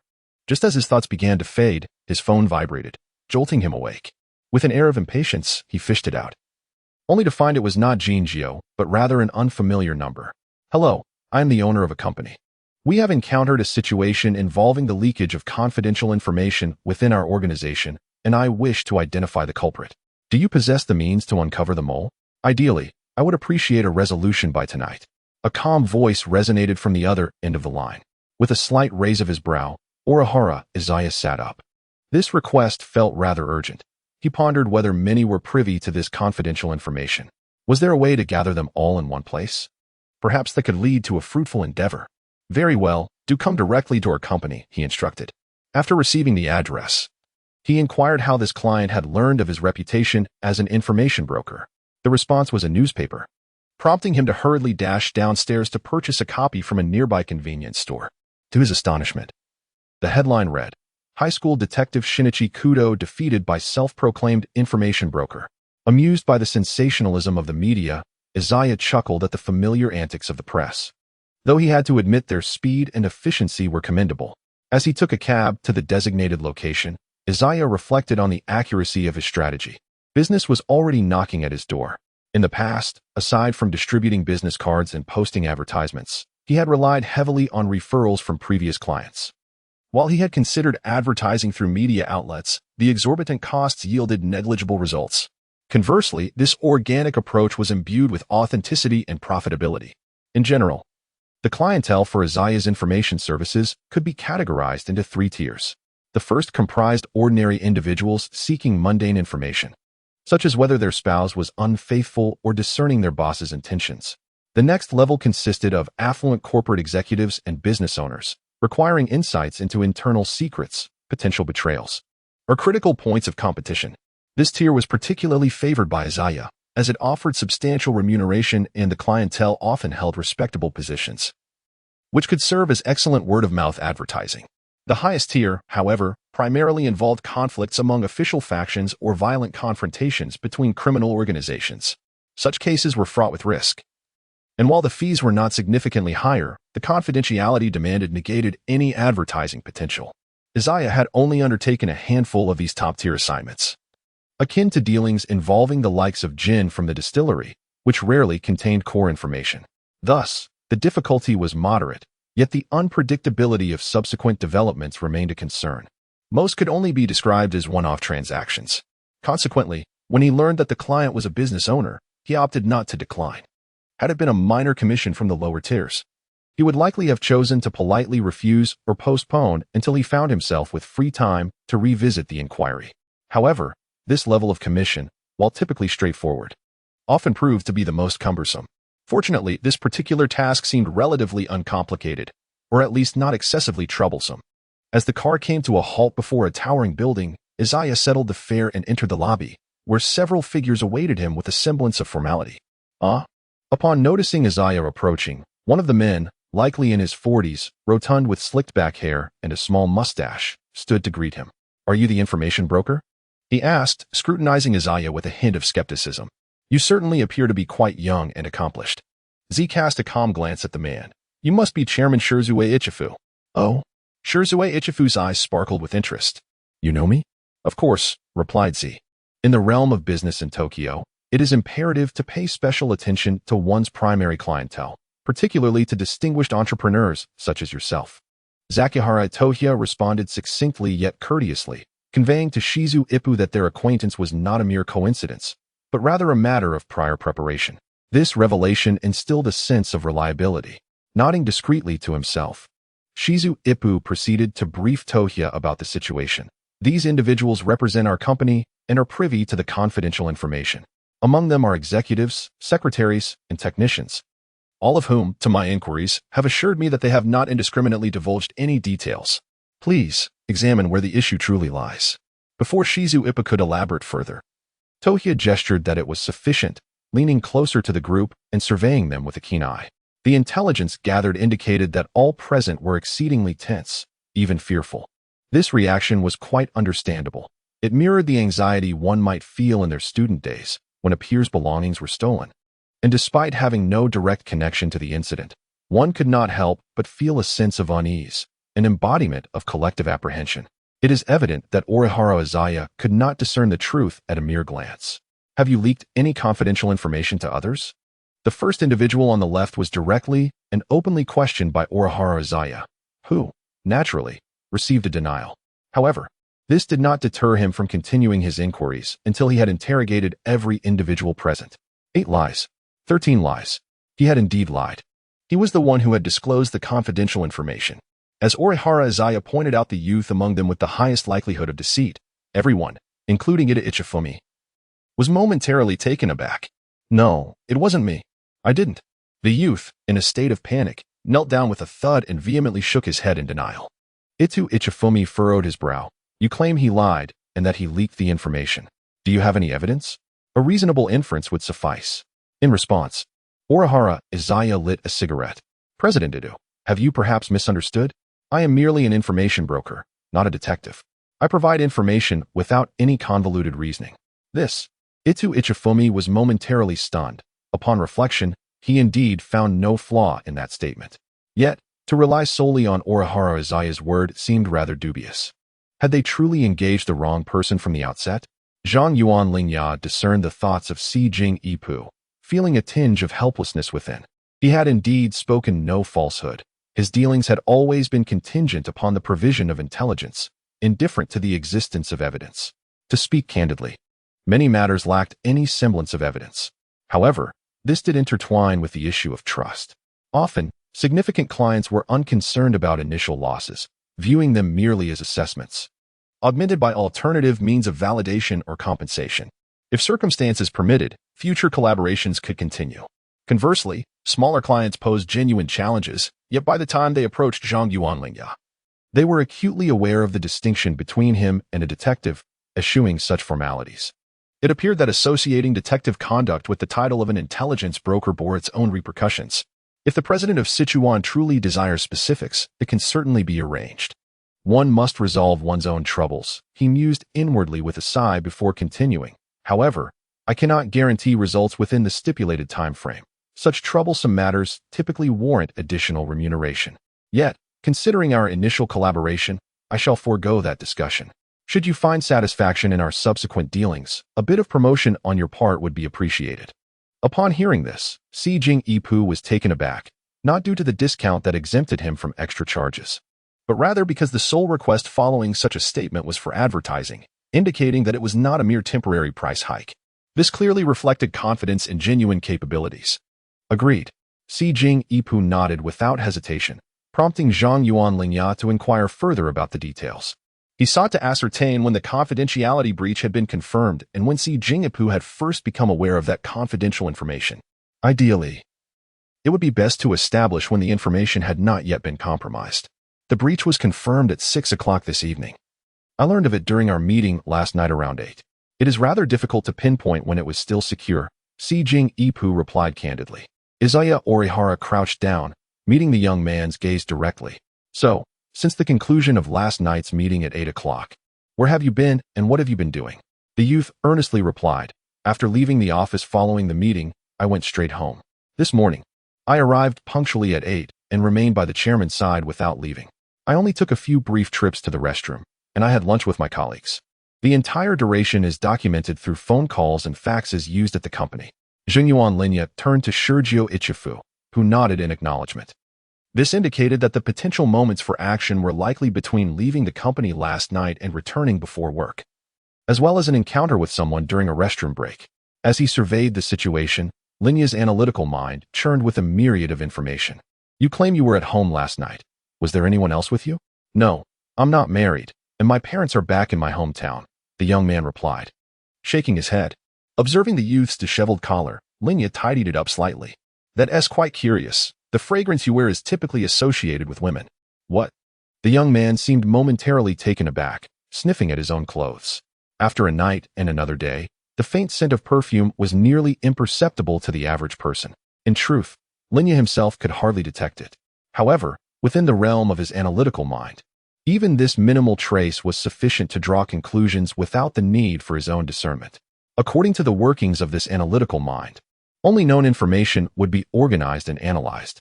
What constitutes known encompasses everything one hears, smells, and feels, which, when integrated with the information stored in the mind, leads to conclusions, such as identifying the youth's fragrance as Chanel No. 62.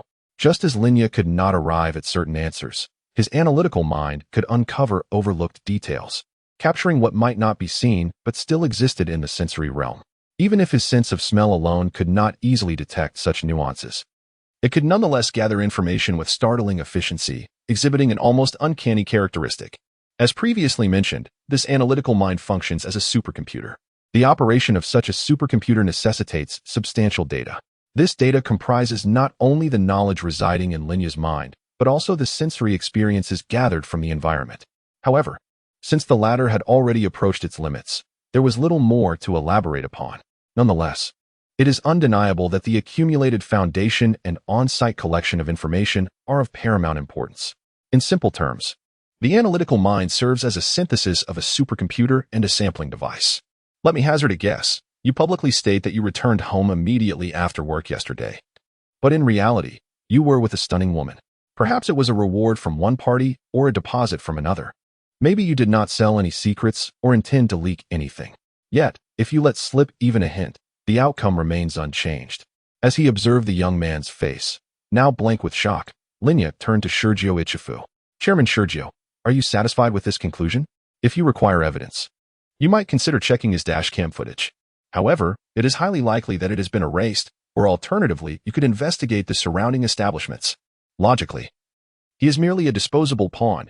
Your adversary would not take excessive precautions to avoid detection, though this course of action may entail some complications. Ultimately, the decision rests with you. Sergio Ichifu snapped back to reality, his face pale as the young man attempted to deny the implications. Yet, his instinctive reaction had already cast doubt upon his claims. Terminate him. Let the legal department handle it. Have security escort him. Zhiyuan Linya presented a business card, which not only bore the title of an information dealer, but also included a phone number and a bank account. The full payment for this commission could be deposited into the aforementioned account, and future collaborations could be considered. All right. Sui Yifu accepted both items without inquiring further, trusting that Zhiyuan Linya would not worry about the funds being secured in his presence, viewing it as mutual trust. The Sui group was substantial and would not lose face over such a trifling amount. Well then, I have other matters to attend to. So I shall not keep you for dinner. Sui Fu bid farewell, and Ji Yuan Linya had no intention of engaging in further pleasantries. A pleasant collaboration. Indeed. A pleasant collaboration. Upon exiting the building, Ji Yuan Linya stifled a significant yawn. This assignment was, in fact, not particularly challenging. It merely entailed identifying the true target and then searching for weaknesses, with the focus on a very narrow time frame, from last night to the present. Otherwise, should the timeline be extended, the subject's range of activity would inevitably broaden, complicating matters beyond simple inquiries. However, despite the inconvenience, as long as there was a target, it ultimately became merely a matter of time. If Sui Fu felt that the previous approach lacked depth, Ji Yuan Linya could delve deeper into details, such as persistently questioning the methods of bribery and identifying the instigators, thereby reconstructing the most comprehensive and authentic scenario. The specifics of when, where, and how much money was exchanged could be laid bare. Perhaps within the case, such details might not qualify as evidence. Yet for an executive like Sui Fu, this level of insight was more than sufficient. Of course, such an exhaustive inquiry would consume an excessive amount of mental energy. And even in Ji Yuan Linya's most keen and vibrant state, it could not guarantee a swift resolution. Thus, avoiding unnecessary complications was preferable. After all, adhering strictly to the detective's protocol would hardly be as simple. For instance, the fragrance on that individual could only be detected by Ji Yuan Linya himself. It was not merely a matter of information collected by his keen intellect. Theoretically, any random remark could suffice. Ultimately, Sui Fu had decisively drawn conclusions without offering any opportunity for further explanation, which was quite favorable. With this collaboration established, future partnerships would undoubtedly be more effortless. For an information dealer, this was a matter of industry credibility. Among Ji Yuan Linya's clientele, there were even fervent admirers who believed every word he uttered, treating him as an idol, perhaps even a deity. The phone buzzed, and Ji Yuan Linya glanced at the screen to see a notification of a bank deposit, 20 million, double the agreed amount of 10 million. The response was remarkably swift. It seemed Sui Fu was indeed quite satisfied and was already contemplating future collaborations. It was prudent to cultivate such relationships for potential future needs. Rubbing his temples, Ji Yuan Linya was about to hail a cab home when his phone vibrated again, this time displaying an unfamiliar number. An information dealer, he muttered to himself. Upon answering, Ji Yuan Linya felt a twinge of exasperation. Hello, I wish to procure information. I was referred by Sui Fu. He mentioned you are highly reliable. My daughter has been kidnapped. Can you assist in locating her? It's urgent. I am willing to pay any price you deem appropriate. The anxious voice on the other end startled Ji Yuan Linya. He glanced back, astonished that Sui Fu had vouched for him so wholeheartedly. Is he being overly trusting? He pondered. Initially, Sui Fu had intended to gauge his capabilities with this commission, and it seemed there was indeed a deeper intention behind his actions. Ji Yuan Linya realized he had not grasped the full picture from the outset, merely skimming the surface. Given their familiarity, Sui Fu had facilitated this introduction, and Ji Yuan Linya instinctively understood that this was a favored type of commission. Yet, the urgency of the situation was palpable. Pressing his temples, Ji Yuan Linya tentatively replied, I understand your urgency, but please remain calm. To be frank, I have already undertaken 3 commissions today and am quite fatigued. I simply do not have the capacity to rescue someone at this moment. I did mention that the price is entirely negotiable, did I not? How does 30 million sound? Or perhaps you'd prefer advertising. My company is quite substantial and can provide significant exposure. Before he could finish, the voice on the other end gritted out. I understand that you information dealers prioritize monetary gain above all else. If possible, just find the kidnapper and inform me. Or I could even offer you double the payment to eliminate that scoundrel. Just ensure you do not frighten my daughter. Perhaps influenced by Sui Fu's recommendation, the caller had pinpointed Ji Yuan Linya's primary interest. The unique request that followed truly caught his attention, as the total commission fee of 60 million was a rare find. Very well, but murder is illegal, and I do not engage in such activities. You may wish to consult someone else. Finally succumbing to the lure of profit, Izaya Orihara inquired about the precise location while providing a new phone number. Immediately, a fellow expert in assassination received a call, undoubtedly from the individual acting upon his advice. I've grasped the general situation. He will provide me with the location once he finds the person. After you confirm the target's demise, transfer my funds to this account. Following this exchange, and after divulging another account for confirmation, Izaya Orihara ended the call, hailed a taxi, and journeyed, eyes closed in repose, to his destination. The residence of this individual, connected to Ichipu Yatsui, was surprisingly modest, situated in a relatively underdeveloped area with a small courtyard. Upon entering, Izaya Orihara unexpectedly encountered Ran Mori and the two harbingers of death. A moment of mutual surprise ensued. Besides a middle-aged man in a suit, with slicked back hair and a small mustache, stood Ran Mori's father, the soon-to-be renowned detective, Kogoro Mori, though currently merely a third-rate investigator. So, Izaya Orihara mused. This client is rather parsimonious. Yet, he was offering 30 million yen. Perhaps he mistakenly believes Kogoro Mori is competent? A thought occurred to him. And Izaya Orihara glanced at Ran Mori's side, spotting a young boy in a small suit jacket and shorts, wearing glasses, Shinichi Kudo in his diminished form, masquerading as Conan Adagawa.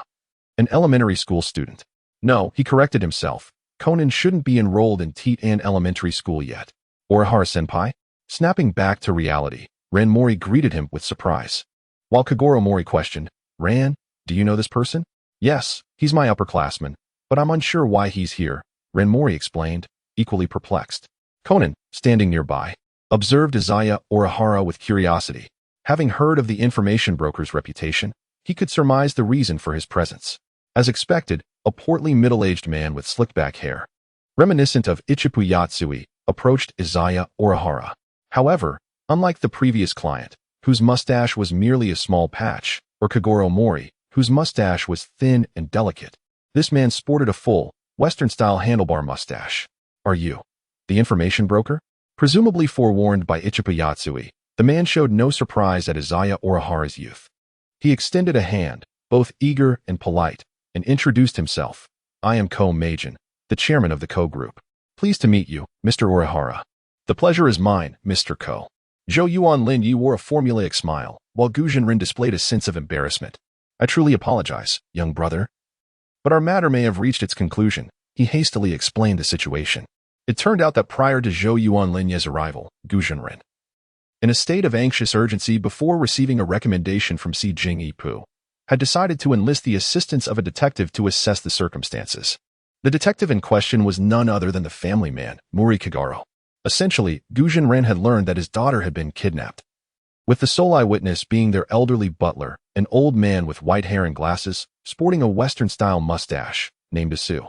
According to him, the young lady, Gu Jingzi, had been abducted by a figure clad in black while playing ball in the courtyard after school, leaving behind a threat to shut down the company for 10 days. At that time, Gu Jinren believed it was the work of a rival attempting to disrupt his company's operations. However, upon Mori Kagoro's arrival, he deduced through the barking of a dog named Juabas, who would bark at any stranger, that no unfamiliar faces had entered the premises, thereby revealing the truth behind the deception. It was indeed the butler Asu who had concocted the lie and orchestrated the act.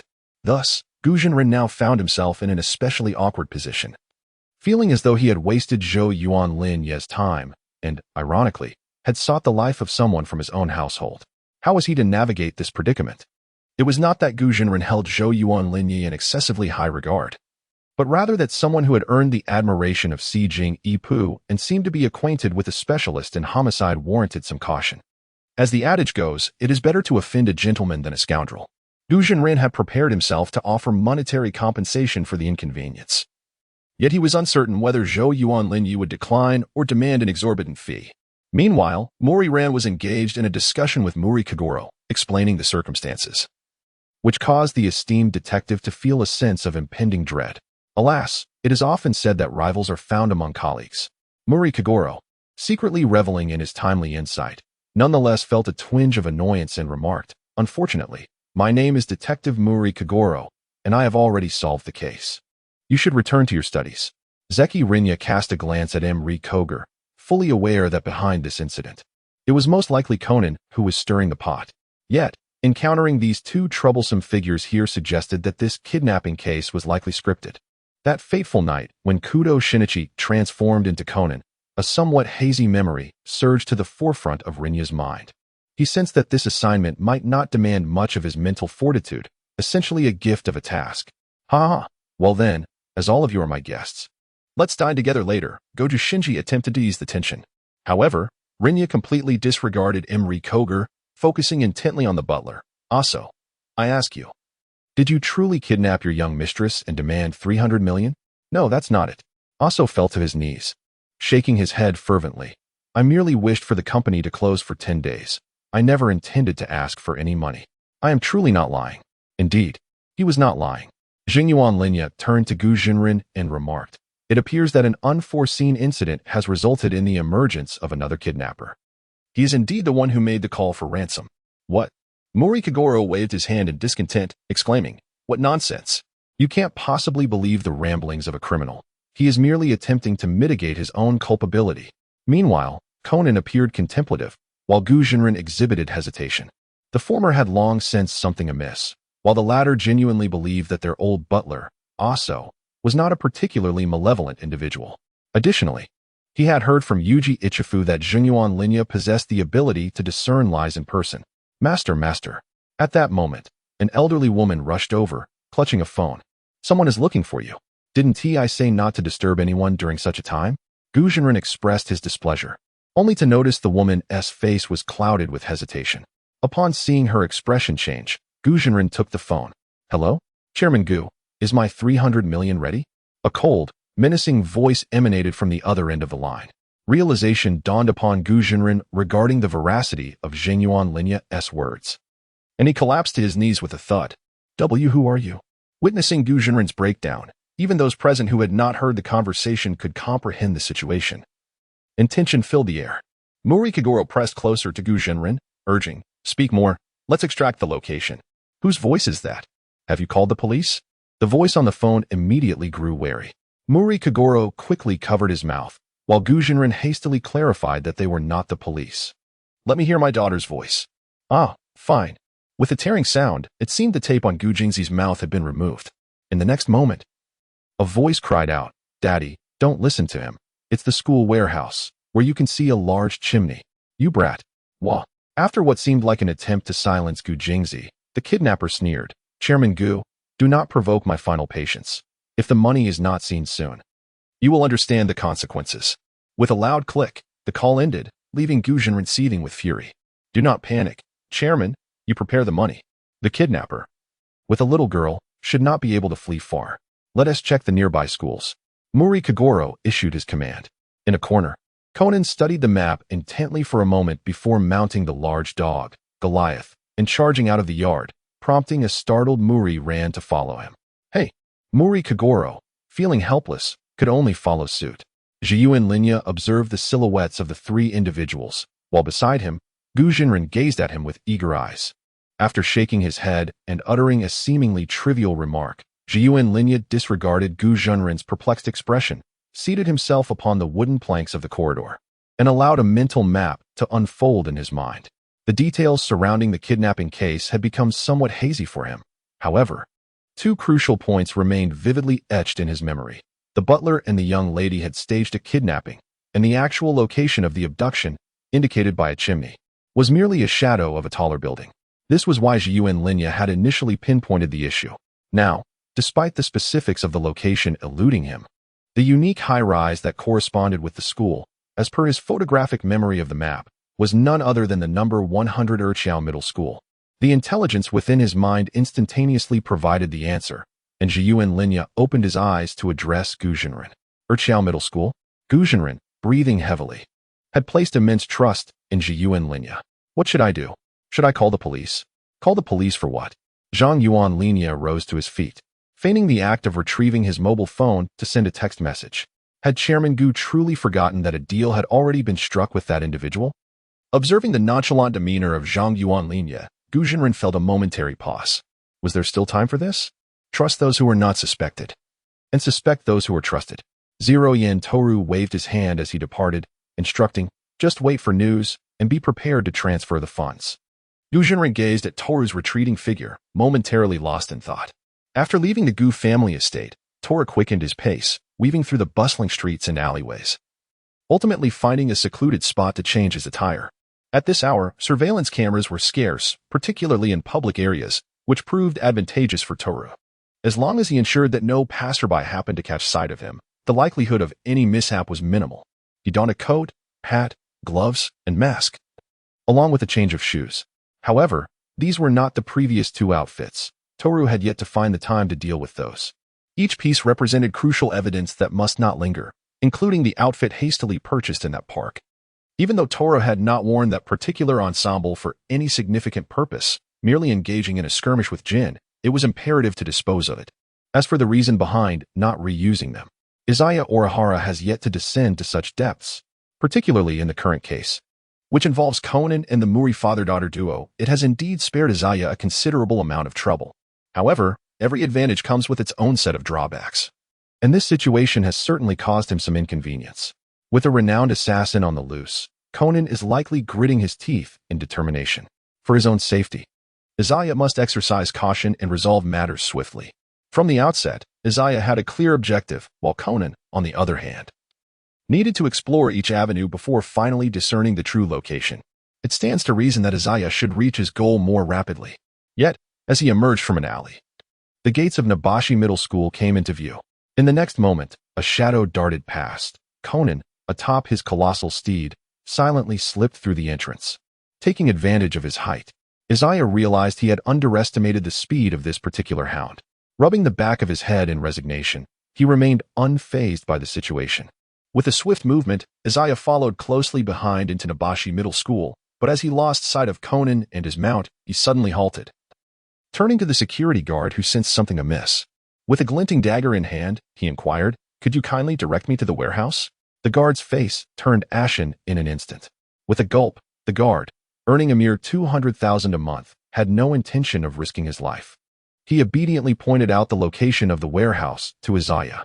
"Thank you," he replied in a deliberately hoarse voice, finally arriving at the entrance of the warehouse. At that very moment, the enormous steed, limping and whimpering, fled in a panic through the slightly ajar door. Inside, a man wearing a cap was relentlessly striking the unconscious Conan on the ground with a baseball bat. Bang!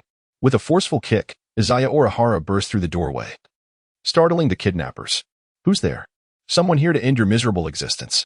Words were unnecessary, pure instinct took over. Izaya moved with astonishing speed, closing the distance in a flash. A simultaneous burst of crimson and cold steel filled the air. Splatter! Conan, who had momentarily believed he was saved, watched the ruthless kidnapper meet his swift end and now felt as though he had traded one peril for another. Who are you?" Conan asked, struggling to his feet, his voice laced with apprehension. The familiar question was somewhat tiresome. The kidnapper had asked the same thing. Should I just silence him with a blade? Izaya glanced at Conan, then ignored him, dipping a finger in blood and scrawling a message on the floor. "With sufficient funds, anyone can be eliminated." Beneath it, he signed, "The Purveyor of Homicides." Conan's pupils constricted as he read the morbid epithet. "You're an assassin?" Though he lacked concrete evidence, Conan was certain of it. Izaya, however, remained indifferent. He glanced at the little girl bound in the corner, decided Conan's presence made things acceptable, and turned to leave. But the meddlesome child's sense of justice had been ignited. "Wait, who paid you to kill him? You know this is a crime."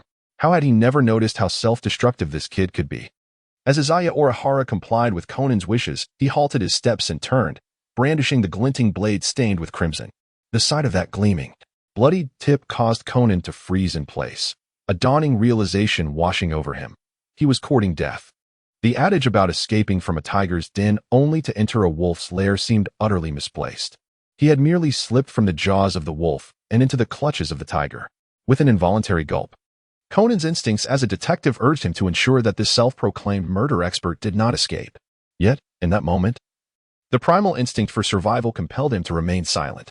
Preserving one's life was paramount. One could always seek vengeance later, even if it took a decade.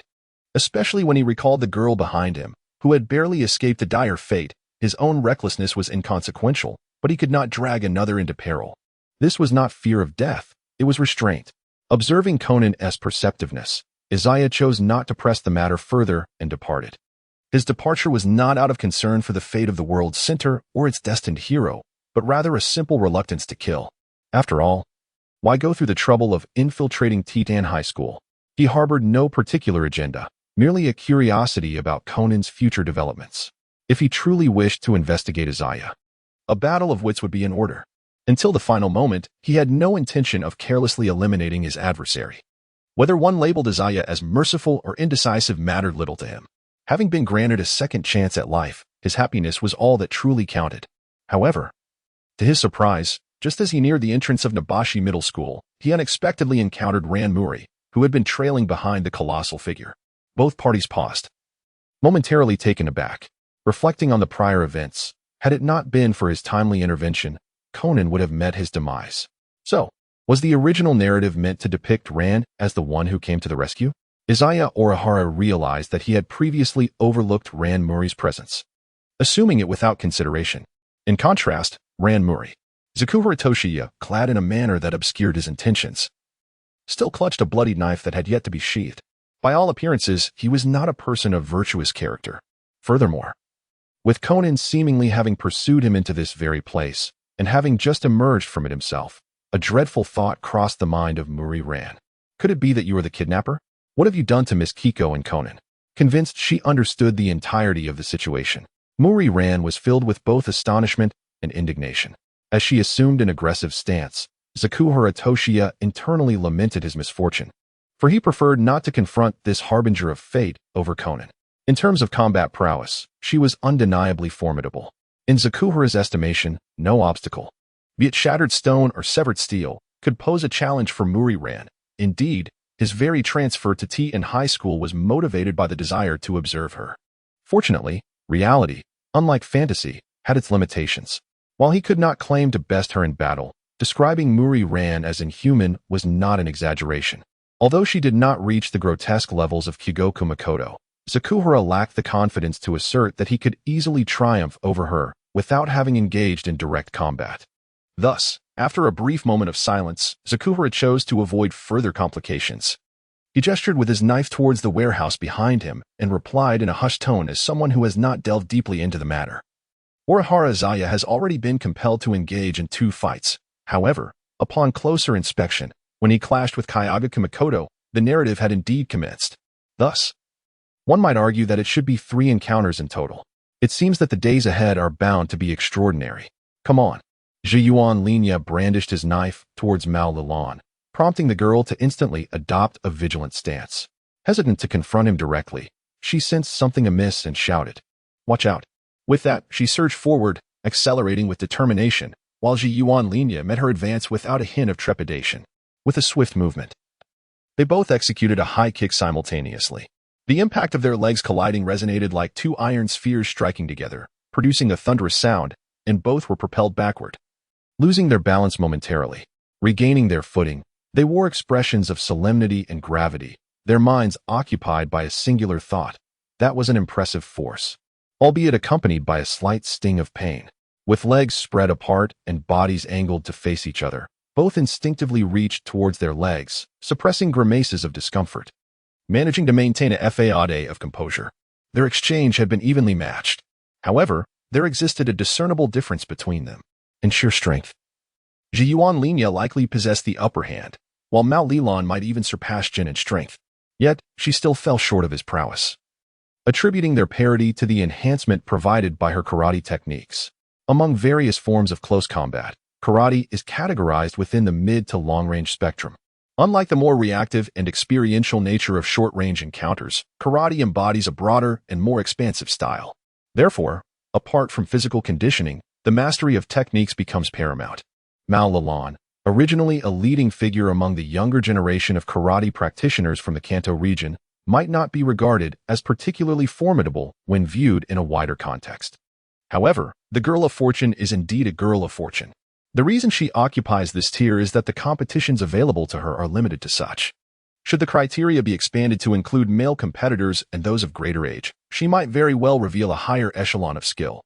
In other words, even when placed among the world's elite fighters without restrictions, Mao Lilan would still belong to at least the 2nd tier, yet she remains confined to that tier. While her expansive style excels at maintaining a low baseline, it becomes relatively easier to exploit weaknesses at the higher end. Moreover, youth signifies potential, yet it also suggests a lack of combat experience.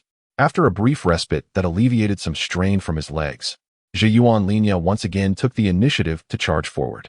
This time, however, Mao Lilan opted for a cautious defense, refraining from recklessly engaging him. A prudent choice, yet ultimately ineffective. With a swift kick, she attempted to raise her arms to block, only to be startled to discover it was a feint. Zhiyuan Linya quickly lowered himself and transitioned into a sweeping kick, forcing the girl to leap hastily to avoid being caught off guard. Yet, suspended in midair, she found herself devoid of any defensive posture.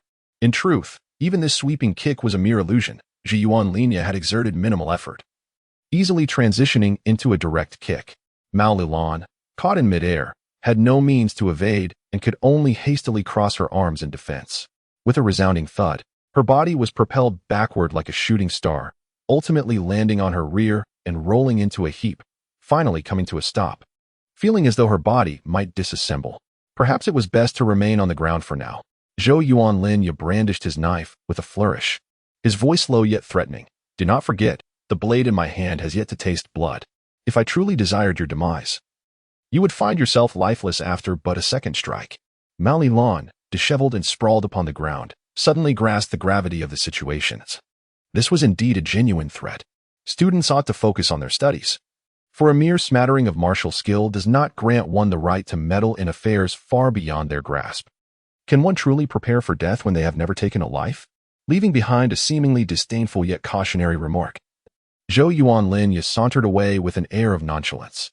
Yet within, he grappled with the inadequacy of his own combat prowess.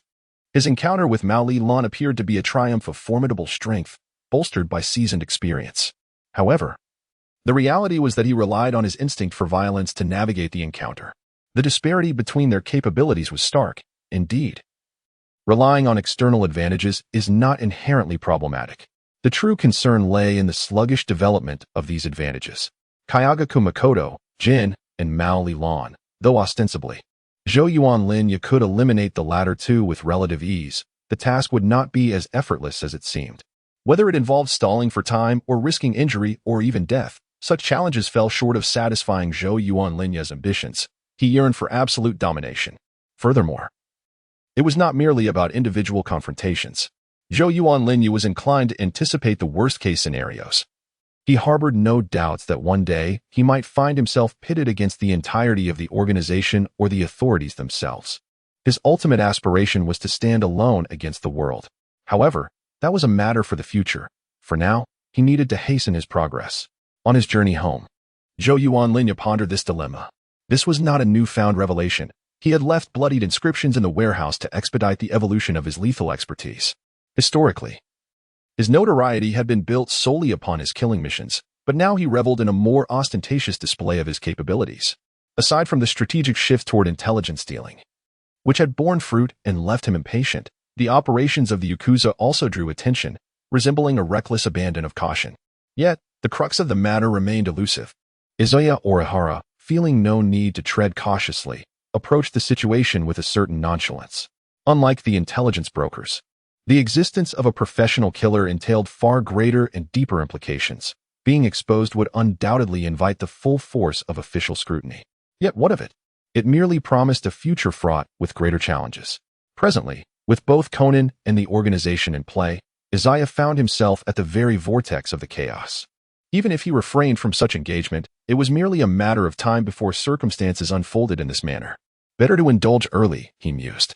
Upon returning home, Izaya swiftly succumbed to slumber after receiving 2 notifications of bank deposits. The following day, he was greeted by a call from Kuma Kazuki.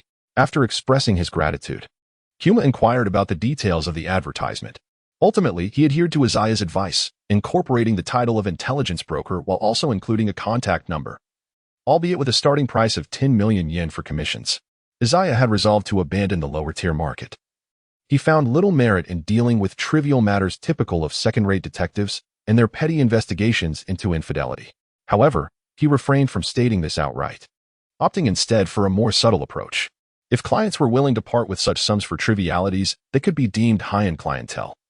And thus Izaya was prepared to accommodate them, viewing it as mere maintenance of his persona. At the very least, it would yield some advertising effect. In truth, had he not been concerned about potentially overlooking opportunities, Izaya would have preferred to exclude the contact number, believing that clients of a certain caliber would possess the means to obtain it through other channels, effectively filtering out the less desirable clientele. After some contemplation, he ultimately decided against this course of action. Jiyu and Linya remained unconcerned about the possibility of receiving malicious harassment calls due to the accompanying number.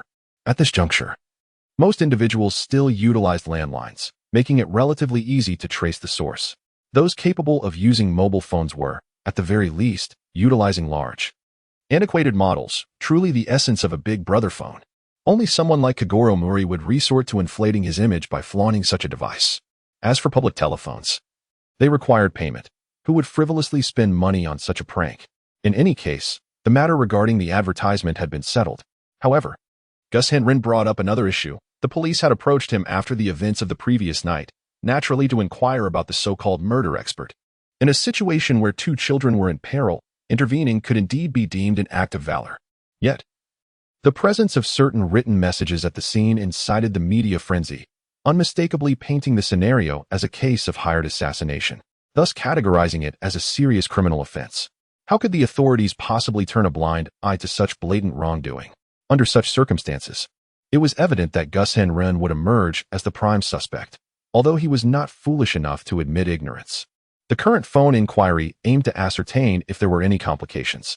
In response, Jiyu and Linya remarked, "What are you referring to with this murder expert? I have never heard of such a thing." "Ah, yes, indeed, I too have never heard of it." Gus Henrin instantly grasped Jiyu and Linya's implication and deftly shifted the conversation to a close. Subsequently, Jiyu and Linya reviewed his character progression. Information broker, 59,100. Murder expert, 54100. The speed of this advancement was comparable to his previous, more covert efforts over the span of half a month. Having fallen asleep the previous night, Jiyu and Linya had not noticed the substantial increase in both character metrics. However, following the advertisement launched by the Gusen Group, the progress for the information broker would likely surge further. The power of the masses was indeed formidable. Suddenly, Jiyu and Linya realized that with the murder expert's metric reaching 50, he had unwittingly acquired a third character attribute. Cursed Lone Star, 0-100, when equipped. This character grants a 10 luck attribute bonus and possesses the active ability Cursed Left Hand, which allows the user to expend a portion of their luck to temporarily reduce the target's luck attribute by 10 through direct contact with the left hand. What on earth is this? Zhou Yuan Linya found himself momentarily taken aback, his eyes widening in surprise. The Celestial Lone Star. What a ridiculous character archetype. Surely this isn't reminiscent of Conan's deathly aura? The notion of a favorable attribute seemed rather dubious. Given its absence from the panel, it could very well be a concealed trait. However, this ominous left hand seemed excessively burdensome, requiring a depletion of luck merely to engage with a target directly. What impact could a temporary reduction of 10 points in luck truly have? In his vexation, Zhou Yuan Linya's curiosity was piqued, prompting him to prepare for an outing to experiment with this newfound element. After all, acquiring something novel naturally beckoned for exploration. Practical application stands as the most effective method of inquiry, and repeated trials are essential to unveil the ultimate truth. Yet, before he could step outside, a series of knocks echoed at the door. Knock, knock, knock. Without allowing Zhou Yuan Linya the chance to cautiously ascertain the identity of the visitor, a voice called out, "Is Mr. Zhou Yuan Linya at home? We are from the Tokyo Metropolitan Police Department's Criminal Investigation Division and require your assistance." The mention of the police department sent a ripple of unease through him. With a furrowed brow, Orihara Izaya glanced through the window. Outside stood two individuals, a man and a woman, both in their 20s and exuding a sense of agility. One sported a side-swept fringe, appearing somewhat earnest and rather conventional, while the other, with short hair, emanated a vigilant demeanor, suggesting a background in martial arts. As he opened the door, Izaya leaned against the frame, gazing through the security barrier at the pair. "If you have something to discuss, then speak. If not, please refrain from wasting my time with trivialities." Takagi Wataru and Sato Mihoko exchanged glances. "Are you Orihara Izaya? Were you involved in the abduction case of the Kuga heiress last night?" "What do you mean by involved? Can you articulate your thoughts more clearly?" Izaya Orihara lit a cigarette, expressing his dissatisfaction. "Do not make me out to be the kidnapper. I clearly assisted in the matter, and you ought to reward me instead. Spare me your flattery." Miwako Sato furrowed her brow. "According to Haruhiko Kodama, he requested your assistance. Yet you merely deduced the existence of a true kidnapper at a glance. Subsequently, within mere minutes, you pinpointed the location of the kidnapper's target. Do you not find that a tad excessive, as if you possessed prior knowledge? Are you implying that I am orchestrating this entire affair?" Z could not help but chuckle. So, it seems that my exceptional professional abilities are somehow to blame. The Tokyo Metropolitan Police truly is quite amusing, relying on others due to their own inadequacies, only to cast blame on those who possess greater skill. You. The sting of his mockery ignited Sato Mawako's temper, prompting Takagi Wataru to swiftly intervene, offering a conciliatory smile as he addressed Z. You misunderstand. That was not our intention. We were merely conducting a routine inquiry, after all. It is indeed rare to encounter someone of your remarkable caliber. Is that so? Ji-Yuan Linya scrutinized the two individuals before him. Gradually discerning their identities, you must be Officer Moku's subordinates. It appears you were not present during last night's roller coaster murder case. Perhaps you were enjoying a day off or preoccupied with other investigations. Maybe you could call him to inquire about me? Takagi Wataru and Sato Mawako were taken aback. They had not anticipated that Ji-Yuan Linya would be acquainted with Officer Moku. However, given their temperaments, they would not relinquish their suspicions so easily. Be that as it may, regardless of your capabilities, according to multiple testimonies gathered during our investigation, the term information broker first emerged nearly a year ago. Yet, during this period, no one has truly seen this person's face or knows their identity until you willingly stepped forward to acknowledge your involvement. Sato Mawako produced a small notebook and stated, just 2 or 3 months ago, several individuals consulting about the information broker were introduced to a new character, touted as a murder expert who could eliminate anyone for the right price. Furthermore, in last night's abduction case involving the Koga family, both the information broker and the murder expert brazenly made their appearances. At this point, Sato Mawako's voice faltered, her eyes glinting with coldness. Do you dare claim there is no connection between the two?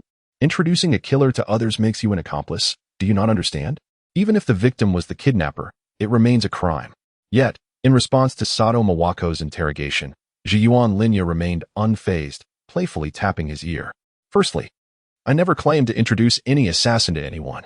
Most inquiries were from others seeking information in this regard, to which I merely provided what I knew. Secondly, do you possess evidence that last night's incident was indeed commissioned by Koga Masahito? Speak up if you do. Upon hearing these two statements, Sato Mawako's breath caught in her throat. Ji-Yuan Linya's assertions were indeed valid, without evidence of Koga Masahito hiring a hitman. The claim of him introducing an assassin was utterly ludicrous, unless there were tangible proof showing that Ji-Yuan Linya had prior knowledge of someone's intention to kill, and then sought out acquaintances to facilitate this for profit. Mere words, especially those passed through hearsay, would hold no weight. If mere accusations sufficed to apprehend someone, then many sellers of weapons in murder cases would also be arrested. The distinctions may exist, but they are not significantly vast, especially since Ji-Yuan Linya had been meticulous with his words. Even if he were to promote business to a murder expert and someone recorded it, it would merely be regarded as gossip rather than a criminal act. Moreover, considering that Ji-Yuan Linya had employed a voice changer during all communications, what basis is there to assert that it was indeed him? However, the capabilities of the Metropolitan Police were somewhat beyond Ji-Yuan Linya's expectations. Initially, he had thought they were merely a group of ineffectual individuals. Yet, within just a few hours into the night, although Ji-Yuan Linya had voluntarily revealed his identity, they had still managed to trace numerous clients, thereby confirming that the numbers used by the information broker were identical and not the work of two different individuals, consequently shedding light on the murder expert's affairs. However, since Ji-Yuan Linya had proactively emerged, it was evident he had prepared thoroughly from the outset. Underestimating his ability to counter their challenges would be a miscalculation. Indeed, Sato Mawako launched another inquiry. I have also heard that as an information broker, you can acquire and sell any information for the right price, including but not limited to various business secrets. She fixed her gaze on Ji-Yuan Linya. Is that not true? In response to this trap, Ji-Yuan Linya maintained his calm demeanor, smiling lightly. And what of it? That is also a crime, Sato Mawako retorted, a triumphant smile gracing her lips. Setting aside everything else, merely the business secrets alone are sufficient to imprison you for trial. So, do you possess any evidence? Ji-Yuan Linya's succinct counter-question completely stymied Sato Mawako. Perhaps, officer, you may indeed locate some of my clients and even compel them to admit they purchased information from me. But on what grounds can you assert that my information was obtained unlawfully? You need not concern yourself with how I acquired it. I can only state that it is a commercial secret, and once obtained, I have no obligation to safeguard it. Zuriyu Ramiya, unyielding in his reasoning, pressed further with meticulous inquiries, his words devoid of any loopholes. Given that he had successfully acquired and executed his plans, what further issues remained to be discussed? As he embarked on the path of an information broker, Ramiya's initial step was to meticulously study the laws of this world, not only to guard against being ensnared by others, but also to prevent potential pitfalls of his own making. In doing so, he came to understand the intricate subtleties of these laws, which may vary with time and place. In his previous life, he was scarcely acquainted with the local regulations. In summary, in a world where the profession of detective, an inherently ambiguous vocation, could be elevated to the pinnacle of honor, the flaws within the legal framework were alarmingly abundant. Coupled with Ramiya's exceptional memory and preparedness, it was entirely unsurprising that he rendered Sato Mawako speechless. As a police officer, her knowledge of the law paled in comparison to his. It was little wonder that the Metropolitan Police Department was increasingly faltering. Perhaps she ought to return to school for another decade of training. With a mocking remark, Ramiya prepared to close the door. Yet, Sato Mawako, her expression darkened, was beginning to lose her composure. Wait a moment, since you are so confident. Is it acceptable for us to conduct a search? Do you possess a search warrant? What? Do you intend to force your way into my home? You claim to be an officer of the Metropolitan Police yet have not presented your credentials. Your identity remains ambiguous, and you have threatened me throughout this encounter. Should I interpret this as an intent to commit homicide within my residence, allowing for self-defense? Sato Mawako's eyes widened, nearly gasping for breath from Ramiya's accusations. Her teeth clenched as she stood at the threshold, unsure of her next move. By the way, it would be wise not to entertain any thoughts of following or surveilling me. Zhou Yuanlin resolutely opened the security door. Firstly, you lack the authority to act without permission, and such actions constitute a violation of the law, for which I could hold you accountable. Secondly, this is ultimately for your own good. What? Sato Mawako, caught off guard by the revelation of her true thoughts, felt a mixture of frustration and astonishment. For my own good? Is she concerned that I might be driven to despair? To this, Zhou Yuanlin responded with a mysterious smile. Officer, you must have conducted a background check on me and are aware that 10 years ago, my entire family met with a tragic accident, leaving me as the sole survivor. You also know that after transferring to Tiden High School, I seldom attended classes, often wandering alone. Sato Mawako appeared perplexed. What exactly are you trying to convey? Are you seeking my sympathy? Z smiled and shook his head, leaning slightly forward to bring his face closer to Sato Mawako's, saying, I wish to inform you that I am, in fact, a harbinger of calamity. What on earth? Before Sato Mawako could react, Z continued, if you do not maintain your distance from me for an extended period, you will inevitably encounter misfortune. Upon finishing, Z reached out his left hand, intending to place it on Sato Mawako's shoulder. However, Takagi Wataru instinctively intervened, blocking him with one hand. Slap. As Z felt his wrist caught by Takagi, he raised an eyebrow and withdrew his hand. Thus, the two officers proceeded cautiously on their way back. Observing Z's expression of feigned politeness, Takagi and Sato exchanged glances, understanding that no further insights could be gleaned, and reluctantly returned home.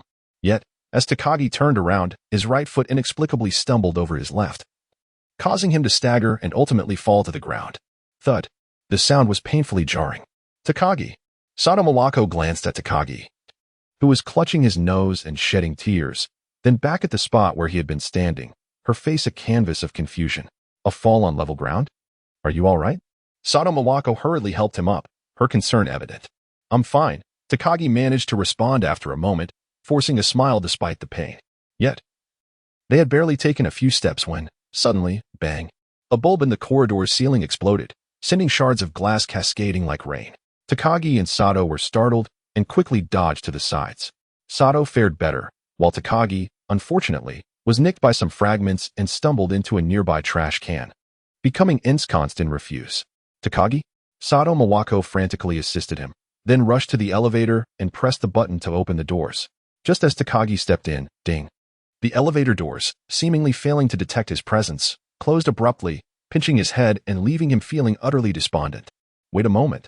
Suddenly, both Takagi and Sato turned their attention towards the entrance of Z's home, noticing that he had yet to return and close the door. Leaning against the security door, Z crossed his arms, observing the pair in the elevator with a mocking expression of schadenfreude. In that instant, a chill swept over them, as if they had plunged into an icy abyss. Could the harbinger of calamity truly be real? Ding! The elevator doors closed once more, and through the final gap, Z continued to watch. It was not until the elevator began its descent that Takagi exhaled in relief. However, as he regained his composure, an inexplicable sense of anxiety and fear washed over him. "Officer Sato, do you think this elevator might plummet?" Takagi swallowed hard, attempting to seek comfort through a nervous jest. In response, an equally anxious Sato Mawako could only maintain a serious demeanor, saying, "Officer Takagi, you are a member of the Metropolitan Police. Do not indulge in such superstitions." "Oh." Takagi closed his mouth and looked up at the floor indicator. After a prolonged silence, he grimaced, "Officer Sato, hasn't our elevator been stuck on the 7th floor for quite some time?"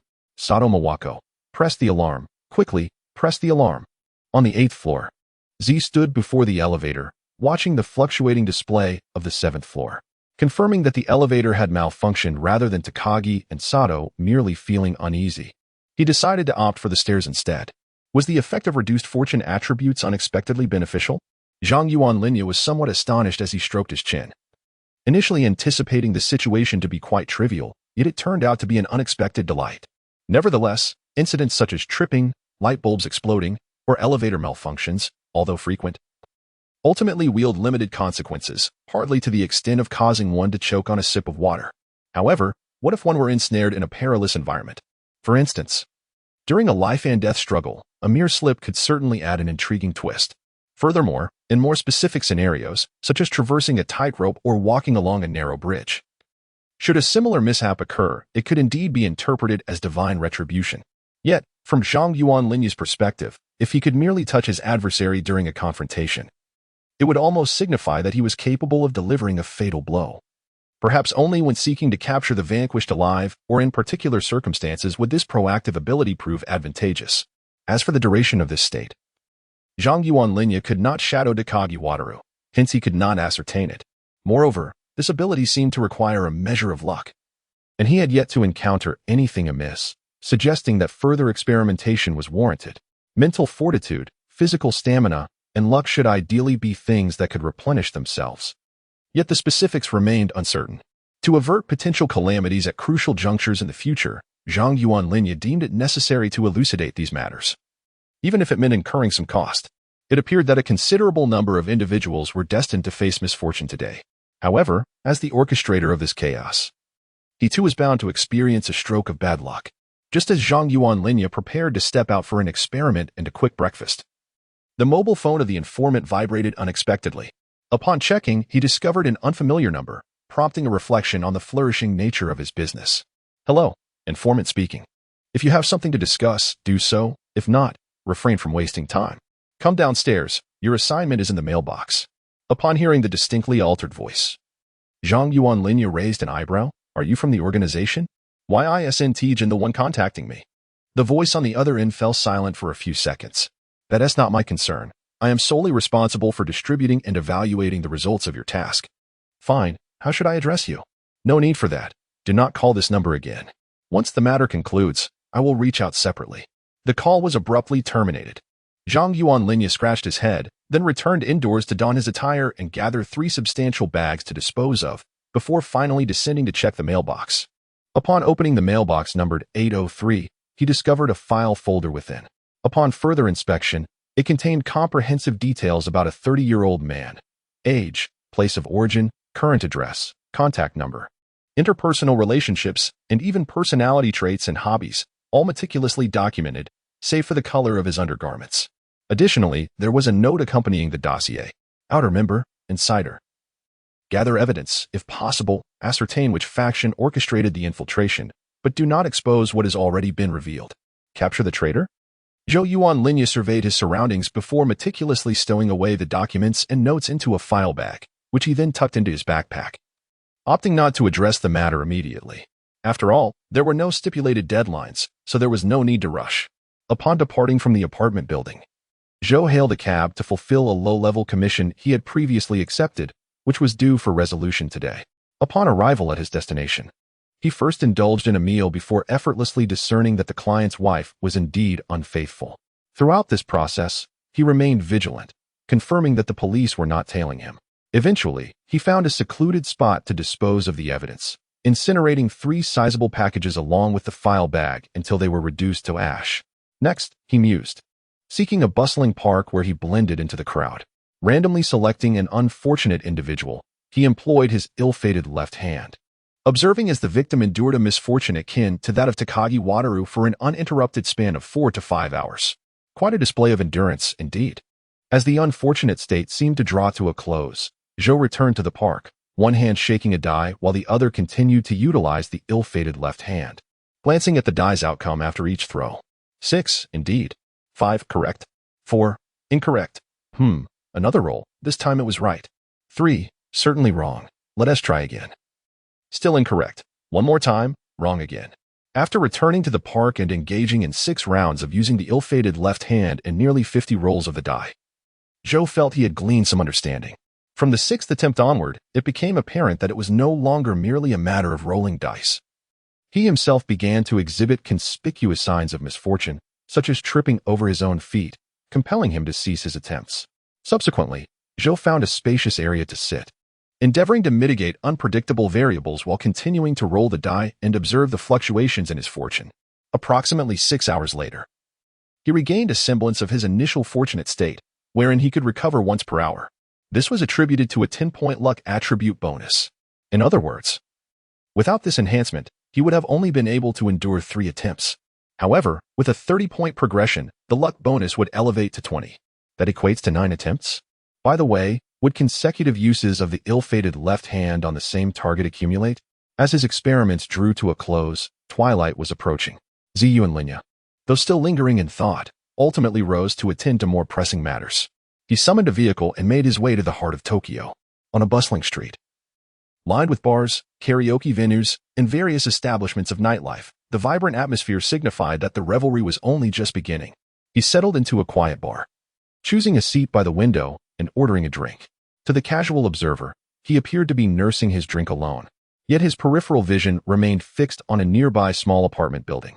Within its walls resided many relatively affluent individuals who made their living on this very street, and it was his ambition to reside among them. Before long, his target emerged, a man with a strikingly short, dyed blonde hairstyle, clad in a tailored suit. However, as the man walked away, Ziyu and Linya remained motionless. Following him? Indeed, that would be the simplest and most reliable method, yet it demanded a certain level of finesse. Given Ziyu and Linya's capabilities, such an approach would likely expose him too easily. Furthermore, this method proved exceedingly time-consuming. Izaya Orihara held little interest in trifling matters, deeming them a waste of precious time and energy. Particularly when alone, it was impossible to remain vigilant throughout the day, observing the gradually vibrant streets filled with neon lights.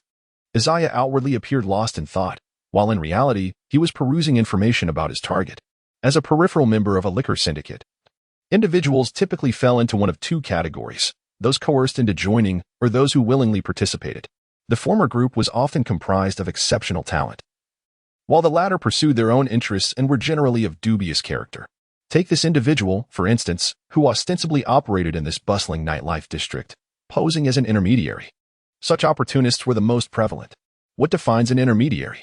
They serve a role akin to a pimp, facilitating connections between clients with differing objectives and various channels, thereby earning a commission. Generally speaking, intermediaries resemble personal agents, which limits their capacity for substantial business dealings, as their clientele and channels typically engage in minor escapades. Otherwise, they would not be classified as opportunists, even if a few powerful factions genuinely required someone to introduce a new channel. They would likely seek out prominent figures or intermediaries from other factions. Thus, an individual like this joining a liquor syndicate naturally fell into the category of intelligence operatives, with their previous identity neither revoked nor altered, but rather maintained. Consequently, this person had not undergone any specialized training. Compared to Izaya's earlier outsourcing, there was little distinction, the only difference being the addition of a contract. Tap, tap. Instinctively drumming his fingers on the table, he noted that the individual's public profile indicated a solitary existence, devoid of parental figures, occasionally bringing women home. However, the sources of his companions varied frequently, with most business conducted along this street, although one establishment remained relatively constant. Handsome, are you alone? Despite wearing a cap, Izaya's striking physique and profile could not be concealed, and over time, those with daring spirits approached him in attempts at flirtation. Unfortunately, Before the woman in the red backless dress could settle into her seat, she heard a faint, "Sorry, I'm gay." The woman stiffened, caught in a dilemma of whether to sit or leave. Was it genuine? That would be exceedingly awkward. Or was it a ruse? If it were merely a pretext to decline, that would be even more uncomfortable. Ha ha.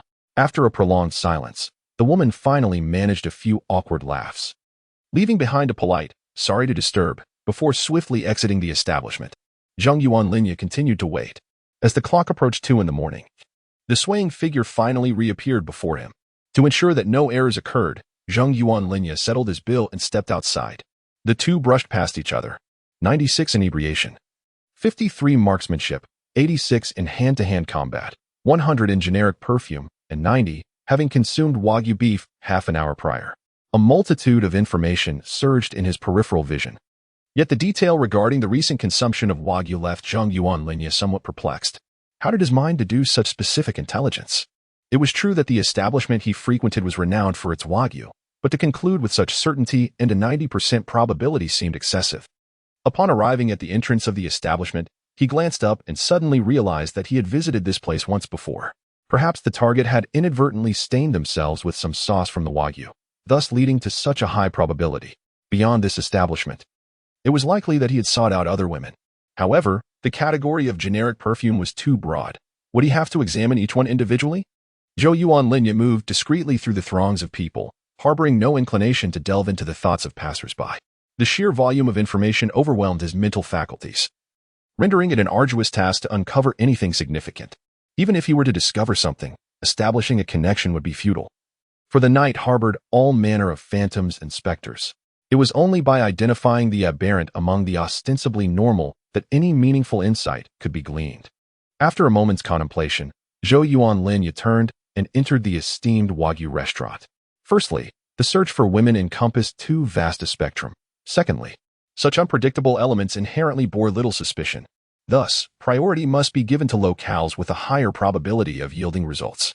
From the condition of the target, it was evident that they were indeed a problematic spirit. Lacking professional training from a distillery, one might argue that their combat skills were self-taught. However, to claim that a mere intermediary had undergone marksmanship training would be inaccurate.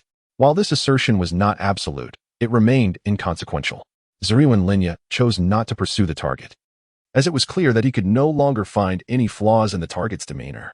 His original intention was to seek connections surrounding the target and identify inconsistencies through those links, though the likelihood of success remained uncertain. The crucial question lingered. Was the target indeed a traitor? If so, had there been any communication with the individuals behind the scenes? If such interactions existed, the manner and frequency of those communications posed significant inquiries.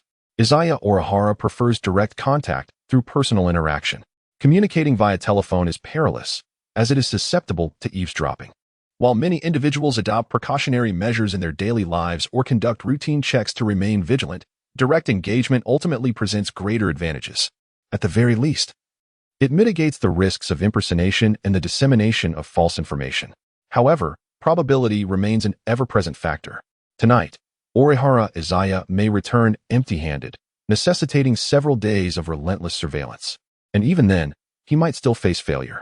This is due to the fact that his target may remain inactive. There's little to be done. Intelligence gathering is far more intricate than committing murder, with success hinging heavily on fortune. Otherwise, Izaya would not have so readily shifted his focus from an information broker to a specialist in assassination. The disparity between the two pursuits, aside from the differences in their respective rewards, lies in the arduous and slow nature of the former. Perhaps, then, fortune played a role? Upon entering the establishment, Izaya was met with an unexpected delight. "Welcome," smiled a man clad in a server's uniform, his golden hair contrasting with his dark skin. "Are you dining alone, sir? Would you prefer the main hall or a private room?" With evaluations of 98 for false smiles, 93 for marksmanship, 96 for hand-to-hand combat prowess, 36 for surprise, and 28 for vigilance, he had encountered an anomaly among the ordinary. Yet again, a dark-skinned individual. After the recent events involving Kōgaku, Izaya had developed a heightened wariness towards individuals of this description, though personal sentiments would not interfere with his objectives. This evidently skilled individual masquerading as a mere waiter was surely up to something, and the coincidence of his presence in this establishment seemed too slim to ignore. Faced with this seemingly unremarkable server, Izaya maintained his composure, revealing nothing amiss. "One person, a private room," he replied. "Very well, please follow me," said the server, leading Izaya deeper into the premises. Out of the corner of his eye, he caught a glimpse of the name tag on the server's chest, Amuro Turu. Was this a genuine name or a facade? As he passed the reception desk, his gaze swept over a waitress with a high ponytail, and to his astonishment, he gleaned remarkably similar information once more. 2. Were they part of the same group, perhaps for precaution? Surely. It was improbable that such a modest establishment housed two separate factions masquerading as patrons. Zarakawa Tohya remained composed. Yet his peripheral vision quickly caught sight of the woman's designer label, Ueno Adako. "Please, take a seat. Feel free to call me whenever you're ready to order," she said. Amuro Turu placed the menu and a pen down, then exited the private room, closing the door behind him. Zarakawa Tohya glanced at the door, reinforced with powerful soundproofing. Satisfied, he took out his phone and chose to call Jin. "Hello?" came the response. "It's me. I require a favor from your intelligence network." His straightforward approach left Jin momentarily taken aback. "You're not officially one of us. You can't access the intelligence network. Have you completed the task assigned to you?" "I'm in the process of doing so, which is precisely why I need your resources."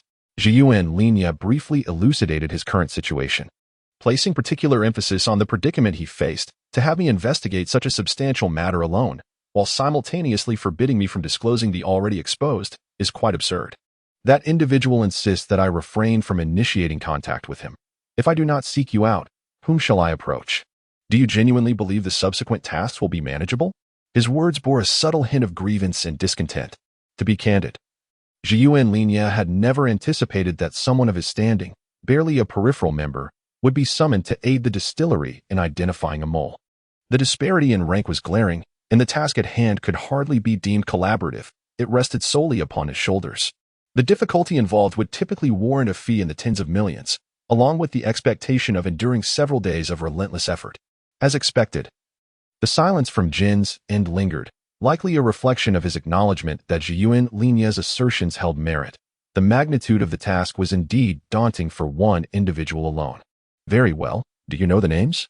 With Jin's acquiescence, Zhiyuan Linya initially provided the name of the establishment before revealing the individuals involved, Amuro Turu, Ueno Yoshiko.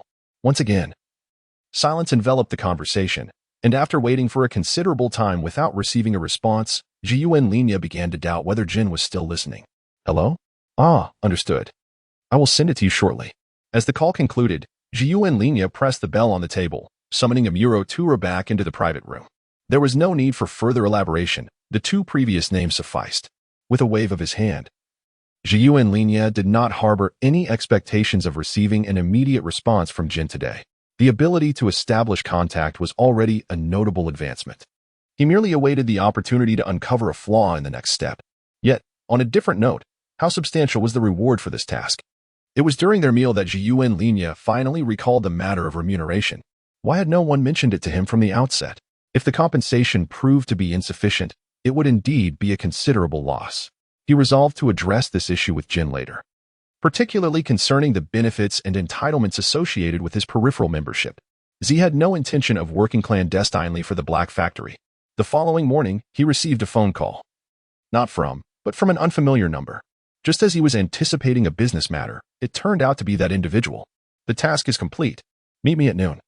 The voice instructed, providing a location before abruptly disconnecting. Left bewildered and still groggy from being roused by the call, took a moment to gather his thoughts before lying back down. What? The task is complete? Why? Hadn't he only just completed the first step? The data had yet to be sent over. How could it possibly be finished?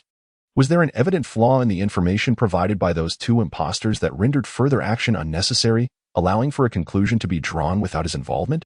Zero-Yen Tohya was engulfed in a haze of uncertainty. He had not anticipated that merely scrutinizing the profiles of those two individuals would yield any significant insights. Just as the information regarding the insider appeared flawless on the surface, the details concerning the two potential accomplices, the servers, were likely to have been meticulously manipulated, perhaps from the outset. The data was devoid of any discrepancies.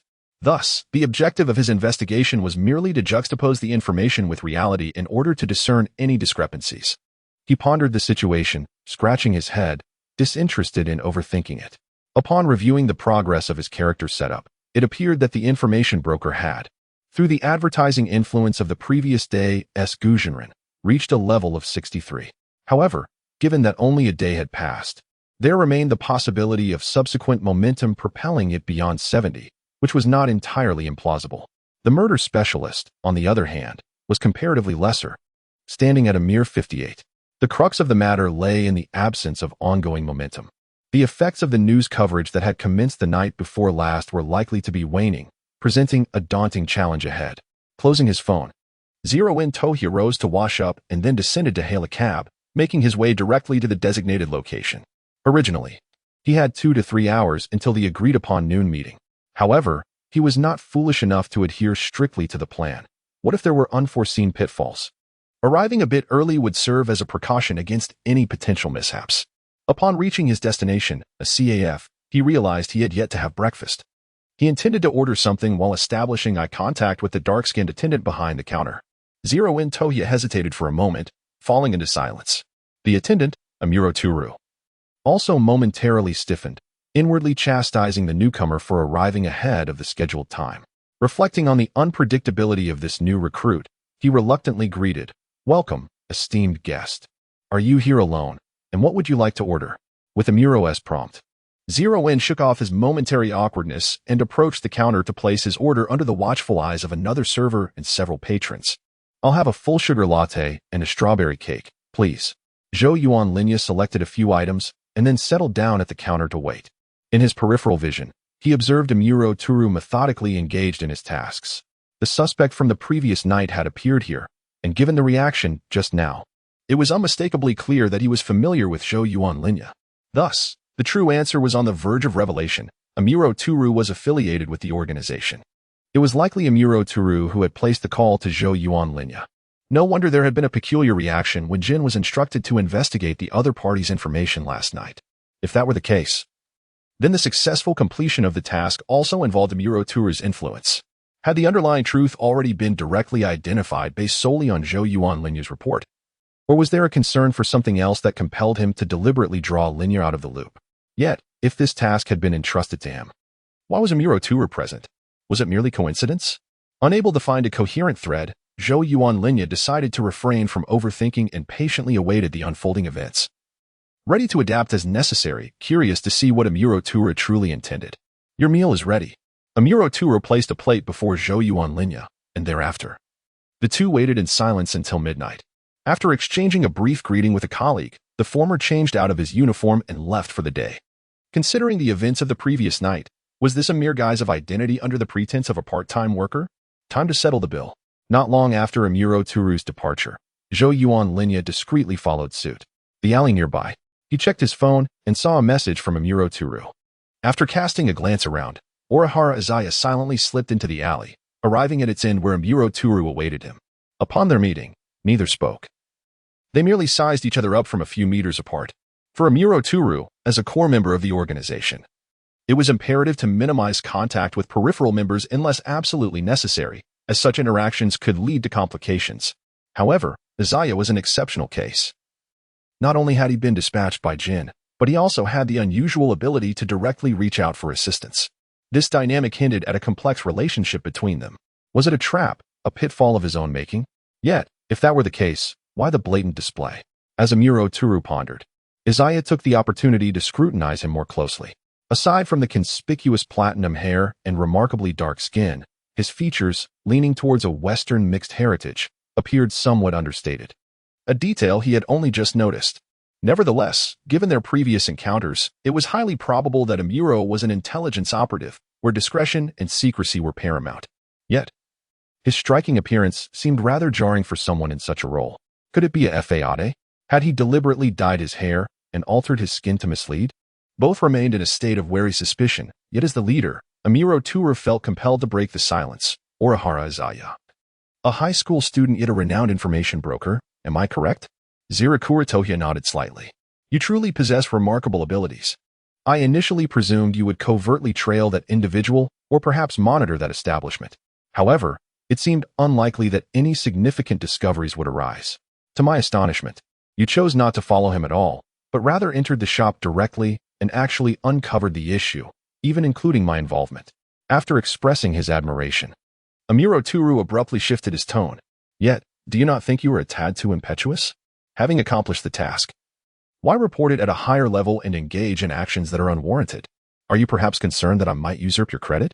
In response to Amuro's discontent, Zirakura's frown deepened with his own dissatisfaction.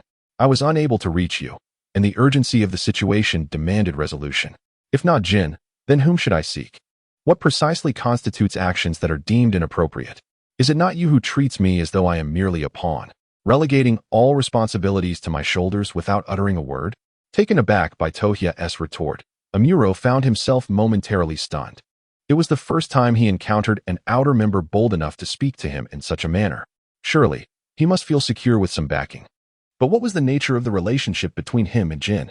Nevertheless, setting aside these thoughts, Amuro was puzzled by Tohya's words. What do you mean by relegating all tasks to you? Did I not instruct you clearly to diligently track the target and report any anomalies back to me? Izaya Orihara. Toru Amuro? The two exchanged glances, suddenly enlightened. My task must be inscribed on a piece of paper, correct? Izaya Orihara inquired, while Toru Amuro, feeling somewhat guilty, averted his gaze and replied, if that note instructed you to uncover evidence revealing the entity behind the target, then I fear I may have made an error. Fear? Zero-in Tohya's lips twitched slightly, his expression darkening. Clearly, it must be your mistake. At this juncture, the truth has nearly come to light. If Zero-in Tohya's conjectures are accurate, the task inscribed on the note within that document bag was indeed intended for Amuro Toru. His own assignment was supposed to involve collaborating with Amuro to complete a few minor steps. However, for reasons unbeknownst to him, Amuro failed to include his task requirements, and even neglected to retrieve the original. It was precisely this oversight that led Amuro to disguise himself as a waiter in that very establishment, fortuitously crossing paths with Zero-in Tohya, resulting in a momentary misunderstanding. Thus, everything falls into place. Zoroya Toru remarked on the absurdity of assigning such an evaluative task to an outsider right from the outset. It was particularly disconcerting that after receiving the news last night, Jin had offered not a single word of warning. Confronted by the indescribable gaze of Zoroya Toru, Ayanami Toru, the very instigator of this predicament, could not help but feel increasingly apprehensive. Clearing his throat, he admitted, a misstep, my apologies. I shall take full responsibility for this. But what good is mere acknowledgement? Zhang Yuan Linya let out a cold snort. I am unaware of the original amount of the reward I could have received for this task. However, if the compensation is insufficient given the current circumstances, I shall undoubtedly lodge a complaint. I truly cannot fathom what Jin is thinking by entrusting me to someone like you, who has all credentials yet incapable of managing even the simplest matters. Being subjected to such scornful ridicule left Amuro Toru feeling somewhat uncomfortable. Yet, he found himself without recourse. For Linya's words were undeniably valid. The situation was indeed his responsibility. Regardless of the awkwardness, he had to swallow his pride. Understood, I will attend to it shortly, he replied, dismissing unnecessary thoughts. He then retrieved 2 document folders from his pocket and handed them over. One contained a personal information form, essentially an employment application for him to fill out, while the other contained a new assignment. This latter task was not obligatory. He could choose to complete it if he wished, but if it proved unmanageable, he could simply set it aside without concern. Izaya Orihara received the document bag. Yet before he could utter another word, Toru Amuro intended to take his leave. Contact me if anything arises. If all goes as planned, I shall be your direct superior from now on. However, it is advisable to refrain from contacting me unless absolutely necessary, and should you do so, ensure that all records are expunged. Understood? There was a lingering sense that Amuro's urgency to depart stemmed from embarrassment, as if he wished to distance himself from the perceived awkwardness of their encounter. Izaya, naturally, was not one to dwell on such trivial matters. With a sigh regarding the unreliability of the distillery, he turned his attention to the contents of the document bag. In addition to the employment application spoken of by Amuro, there were supplementary documents outlining the responsibilities, obligations, salary, benefits, and vacation bonuses associated with being an external member. Furthermore, a new assignment accompanied these documents, a report detailing the arrest of the notorious Italian gang leader, Dino Cavanna, near the Tokyo Tower last night. However, the whereabouts of Cavanna's accomplices and the stolen 15,000 maple leaf gold coins remain unknown. Izaya Orihara felt a stirring in his heart as he glanced at another note. It stated that those who provide information about the members of the Cabana Gang or clues related to the Maple Leaf Gold coins could receive a minimum reward, with subsequent earnings potentially varying according to the significance of the information contributed. For instance, directly locating the Maple Leaf Gold coins and submitting them would yield a 60% share, and peripheral members could be elevated by 2 ranks. The Maple Leaf Gold coins. This seemed reminiscent of a case from Detective Conan, did it not? Zhang Yuan Linya appeared to be deep in thought. While he could not recall much else, the Maple Leaf coins stood out distinctly, suggesting that he might consider inserting a hand into that matter. However, after putting away the documents, a sense of hesitation lingered within him as he contemplated whether to relinquish the profits from these coins to the distillery. On his way to Tokyo Tower, he continuously weighed the pros and cons of the situation. By handing over the Maple Leaf coins to the distillery, he would only receive 60% of the profits. Though this seemed somewhat reasonable, as parting with such a troublesome asset was inherently a hassle. Engaging in self-operated channels would typically incur a 10% deduction, while seeking alternative avenues would demand even greater effort. As for the notion of an external member ascending 2 levels, it was only upon acquiring the documents that Orihara Izaya realized that the members of the organization were categorized into 3 tiers based on their seniority, or more precisely, their contributions. The more challenging tasks one undertook, the higher their rank, provided, of course, that these tasks were completed successfully. The distinctions among members of varying ranks primarily lay in their base salaries and benefits, but the most crucial aspect pertained to their authority within the organization. The principle of might over right, while not an absolute rule, certainly proved advantageous. Furthermore, the information accessible within the intelligence database, along with the permissions to wield weapons, was neither trivial nor insignificant. Many of these permissions, once exercised, could yield minimal benefits and potentially backfire. For instance, if Izaya were to peruse certain intelligence for his convenience, only for Jin to later discover that it was related to him, it would expose his involvement. Thus, apart from the adherence to business as usual, the possibility of leveraging the organization's influence for personal gain, while not entirely negligible, was indeed of limited importance. To illustrate with a hypothetical scenario, consider the current Maple Leaf Gold incident. Should there be useful clues within the organization's intelligence database, and if Izaya were to access them for personal gain, it would effectively signal to Jin that he had appropriated these assets. While this example may not be entirely fitting, the underlying principle remains the same.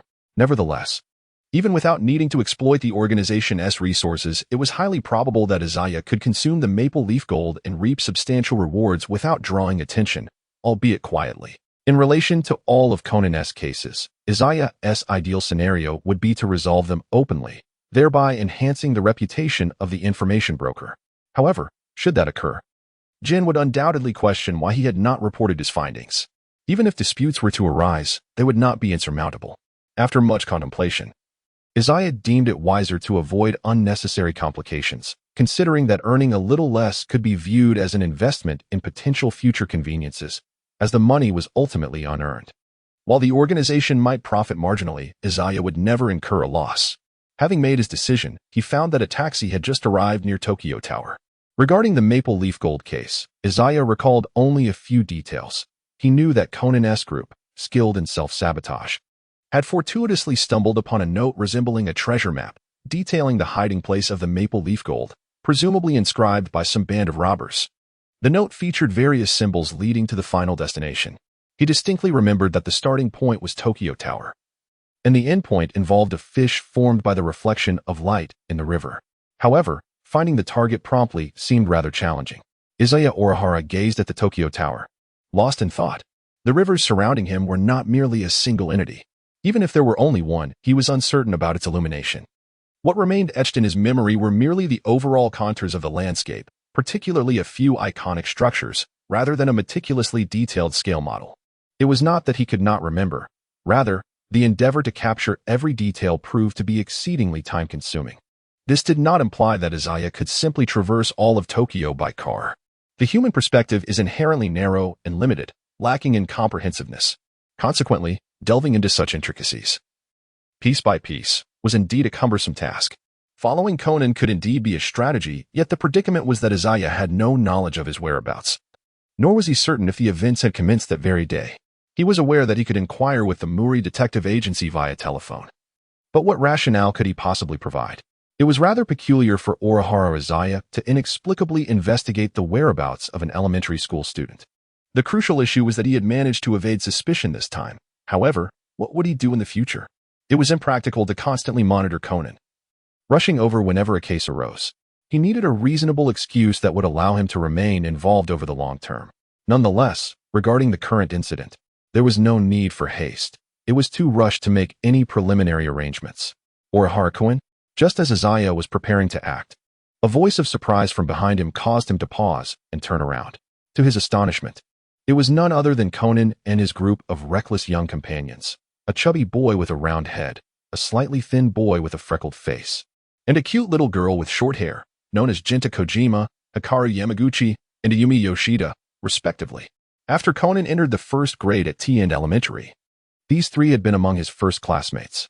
Subsequently, they formed the Young Detective Club during the Maple Leaf Coin incident. Izaya had not anticipated encountering them at this very moment. Without needing to ask, Izaya Orihara immediately noticed the paper in Conan's hand. The quick-witted Jinta Kojima swiftly snatched the paper and concealed it behind him. "Conan, do you know him?" he inquired, eager to divert attention, fearing that Izaya might seize the treasure. It was only then that Conan nodded, recalling that the two had not yet been formally introduced. After all, during the Kogoro Muri kidnapping case, circumstances had shifted too rapidly for Conan's identity to be fully recognized. He had merely crossed paths with Izaya without exchanging greetings. Fortunately, his quick reflexes spared him from mistakenly addressing Izaya as senpai instead of brother. "Do you remember me, Izaya?" Conan awkwardly smiled and introduced himself. "I am Conan, temporarily residing at Rant's house." What a charade of innocence! While Orihara Izaya harbored disdain in his heart, his expression remained impassive as he nodded. "I have a slight recollection." The two exchanged glances for a few seconds, but the conversation dwindled. However, Conan was brimming with curiosity. After all, Orihara had exhibited remarkable acumen during the Kukikiko kidnapping case, adeptly discerning two layers of circumstances right from the start. It was later revealed that he swiftly pinpointed the location of Nabashi Middle School in a remarkably short time, and there were whispers of possible connections to a renowned killer. The police had previously visited Kogoro Mori in search of pertinent clues regarding this matter. Thus, Conan was already itching to inquire, but with Orihara's address still a mystery, he felt helpless. Now that they finally met, there were countless questions swirling in his mind, yet he hesitated to approach, especially considering that he was merely an elementary student who had encountered Orihara only once and had just learned his name. No matter how one looked at it, Orihara was unlikely to respond willingly to inquiries. Yet, the fact that Orihara was still roaming the streets implied he had not been apprehended by the police, which sent Conan's thoughts racing. Perhaps he could attempt to draw Orihara into conversation and subtly probe for information?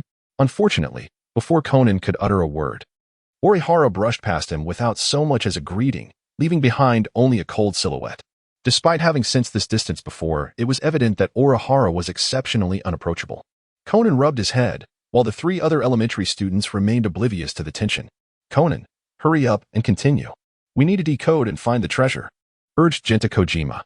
Unbeknownst to him, nestled within the crevice of his backpack was a small device, a transmitter, specifically a locator, which could also function as a listening device. To be precise, it merely transmitted signals. Taking out his phone, Conan activated the software specifically designed for this purpose. As long as the distance between Jinta and Orihara did not exceed 10 kilometers, he could maintain precise control over Orihara's location without the need for covert following. This rendered even the pretense of tailing him unnecessary. Moreover, Jinta, being the tallest among them, made it difficult for other children to spot the device in his backpack, and his large heart made him less likely to notice anything amiss. It was the perfect setup for an inside man. "Hurry up, keep up." Three men clad in suits hurriedly brushed past Orihara. Two of them, Western men with striking golden buzz cuts, one tall and robust, the other comparatively shorter, were accompanied by an Eastern man sporting medium-length black hair parted at the forehead. Like the others, he wore sunglasses, but his sharp facial features, accentuated by small tufts of facial hair at the corners of his mouth, gave him a particularly sinister appearance. 100 handguns, 53 marksmen, with a flash of insight. Orihara recalled the incident involving the maple leaf gold coin and Conan's reckless band of youths.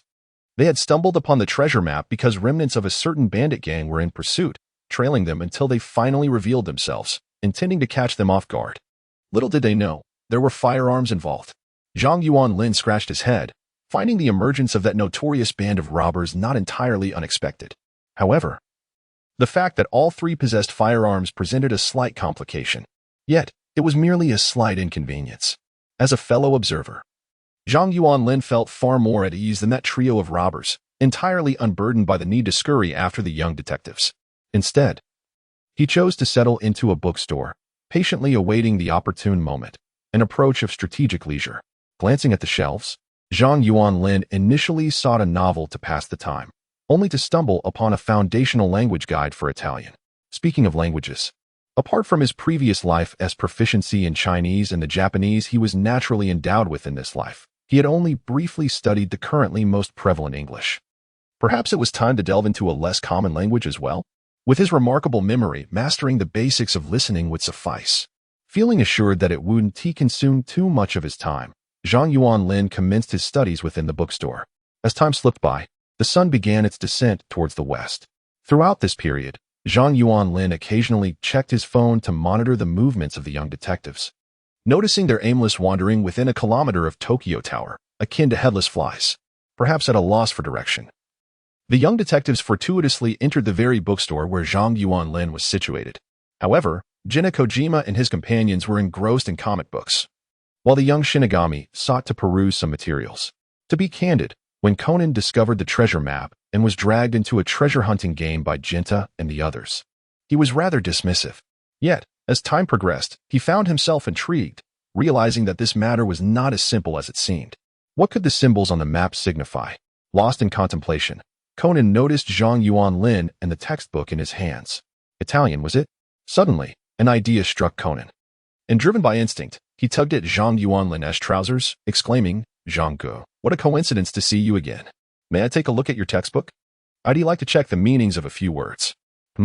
As Izaya Orihara lowered his head, he was taken aback to unexpectedly encounter Conan. Just then, his phone vibrated, revealing an unfamiliar number belonging to an information broker. Here, he casually tossed a book to Conan before making his way outside. Conan, however, was left with questions.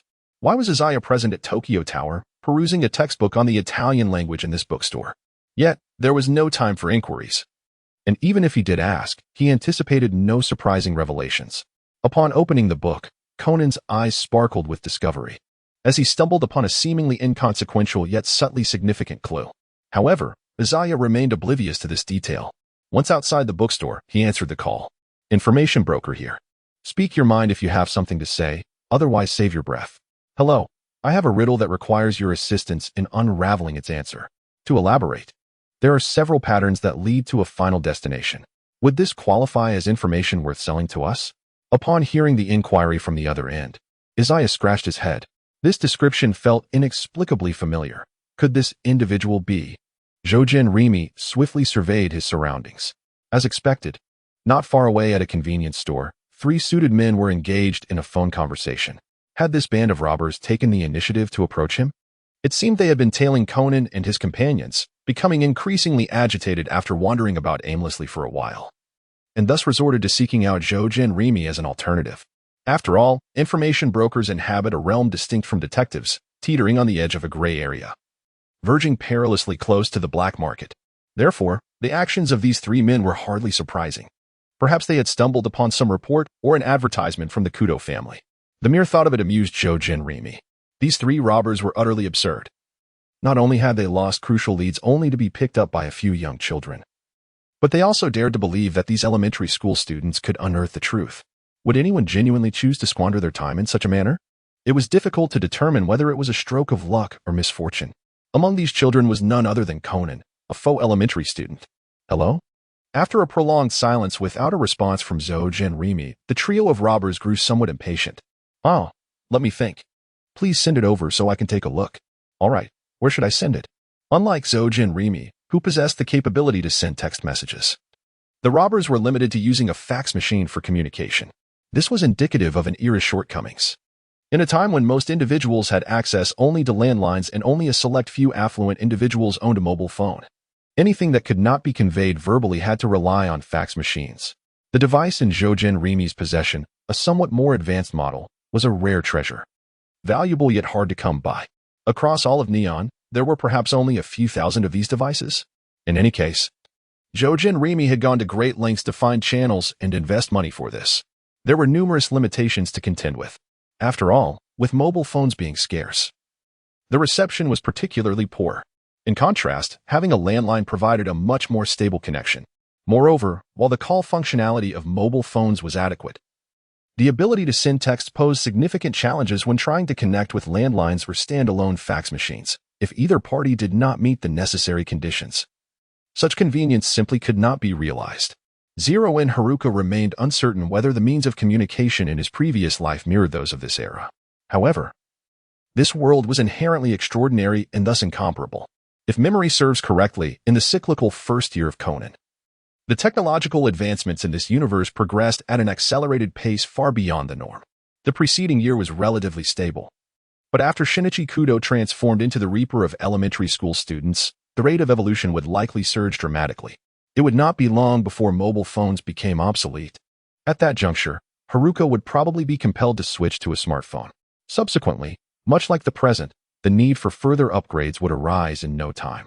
Yet, regardless of its perceived value, acquisition remained imperative. For both information brokers and assassins, they belonged to a humble service industry. One could not expect to impose on clients who demanded the most advanced and sophisticated modes of communication. Especially those wielding such devices, their identities were hardly simple. Take Jin.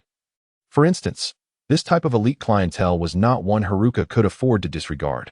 Rather, it was him who would be deemed unworthy, should significant commissions be at stake.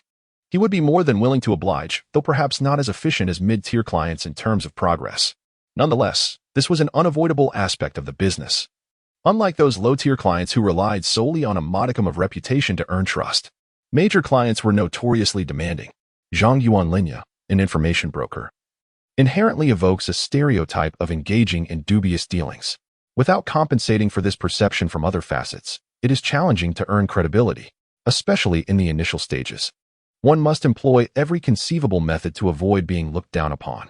In summary, after visiting a nearby convenience store to utilize a fax machine, he received clues sent by the notorious trio of robbers. Upon glancing at the information, he mused, "Ah, you are near Tokyo Tower, are you?" Examining the various symbols on the paper, notably a single inscription resembling English, Oro, Zhang Yuan Linya swiftly comprehended its meaning in Italian, referring to money or gold. The first depicted structure, resembling a small tower, was indeed the Tokyo Tower. Overall, the treasure map was divided into 3 segments. Adjacent to the Tokyo Tower symbol was the image of a crescent moon, beneath which lay a horizontal line. Following that was a rectangular shape protruding upwards, an inverted triangle, an umbrella, and a circle containing a pentagram. Ultimately, there appeared a rectangle with a horizontal line through its center, suggesting the imagery of a treasure chest marked with Oro. Below it was another horizontal line and a fish-like symbol. Thus, with just a cursory glance, the information processing mind provided an answer that seemed simpler than Zhang Yuan Linya had anticipated. Had he known, he could have spared himself the time. It wasn't until he beheld the actual object that he recognized the unexpectedly clear hint, the crescent moon adjacent to the Tokyo Tower. This was the pivotal information, essentially providing a direct rule. Nighttime. This was a treasure map that could only be effective under the cover of darkness. Connecting this to the fish-shaped pattern formed by the reflection of lights in the river, the answer became quite evident. All of these were neon light signs. Above the Tokyo Tower, there were also neon lights shaped in various forms. However, Zhang Yuan Linya had overlooked this detail, only recalling that the first symbol indicated the Tokyo Tower. Now, everything made sense, as long as one grasped this concept. There was no need for an information processing mind, merely a matter of time. "We're here, what about you? Have you found the answer?" The impatient trio of robbers urged. Izaya Orihara felt a hint of exasperation. This was hardly something that could be discerned merely by observation. Naturally, under normal circumstances, his suggestions would suffice. However, this matter could not be treated as usual. "Perhaps it's about right. I will need an hour. Let us first arrange a meeting place," he declared before abruptly terminating the call. No longer requiring Conan's assistance, Izaya immediately sprang into action. Following his reasoning, he located the final destination before sunset. In truth, several elements were rather elusive. For instance, the umbrella-shaped pattern referred to the weather forecast, but due to the clear skies today, it manifested as the sun. Additionally, The pentagram within a circle represented the Ferris wheel at the amusement park, which could not be identified simply by observing the streets. The final treasure chest design was, in fact, the merging of two large signs. The Phantom Tower, is it? Zhou Yuanlin withdrew his gaze, surveying his surroundings before finding a secluded spot to change his attire. He then ascended the staircase of the ominous building, arriving at the nearly desolate top floor, where he quickly fixed his eyes on several black bags. With a swift motion, he flung a flying knife, causing the maple leaf-shaped gold coins to clatter against the ground, echoing the allure of wealth. In a deserted alley, the trio of robbers arrived much earlier than agreed, their impatience growing palpable. At last, Zhou Yuanlin sauntered in leisurely fashion. Are you the information broker? The only individual of Eastern descent, seemingly a Japanese person, had become the representative for their communication. Indeed, it is I. The task has been successfully completed. Izaya Orihara smiled faintly. I have already located the maple leaf gold coins that you all desire. Upon hearing this, the trio of bandits was momentarily taken aback, their expression shifting to one of anxiety and vigilance. What are the maple leaf gold coins? They stammered. There's no need to feign ignorance. If I lacked such skills, would I even be as an information broker? Zhou Yuanlin increased his stakes. The trio of bandits fell into a profound silence, and the Oriental man quickly regained his composure, feigning calmness. So, you have taken the maple leaf gold coins? He inquired. Of course not. That item is tainted, and I have no desire to invite trouble upon myself, he replied, leaving the bandits momentarily taken aback. All right. I harbor no ulterior motives. I can reveal the location of the maple leaf gold coins to you, but you must also provide compensation, let us not forget. This is a transaction. The Oriental man, somewhat perplexed, scratched his head. Very well, but we do not carry much cash on us. If you do not wish to share in the maple leaf gold coins, shall we wait until we act before you take your cut? He jested. That would be absurd. It is imperative to receive payment up front for such matters. Orihara Izaya retained his placid smile, remarking that he had no intention of monetary compensation from the trio. Instead, his interest lay elsewhere, specifically in their firearms. What? The utterance sent a shockwave through the bandit trio, their expressions darkening as consternation gripped them. Do you have such a death wish? I adhere to equitable exchanges predicated on mutual consent. Should you be unwilling, we can simply terminate the transaction. After all, I have never definitively denied knowledge to those who have inquired about the whereabouts of maple gold coins. Zhou Yuanlin smiled and said, by the way, you may attempt to forcibly subdue me for interrogation, or even resort to killing me. However, let me make it clear in advance that I have configured a timed mass distribution for the emails regarding the hidden location of the maple leaf gold coins. Additionally, I have embedded your names in the explosive revelations that I have long relied upon for my survival. I trust that the various parties suffering substantial losses will not easily allow you to escape. Upon hearing this well-intentioned warning, the trio of robbers, who had just reached for their handguns at their waists, paused momentarily, their eyes twitching before they reluctantly lowered their hands. What exactly do you intend to do? Why do you want our guns? For no particular reason, merely for self-preservation. Zhou Yuanlin maintained a calm demeanor. He was not deceitful. Firstly, he could not allow the trio of bandits to possess firearms indefinitely, as it would pose a significant risk to him. Secondly, considering the increasingly perilous environment, it was imperative for him to enhance his self-defense capabilities promptly.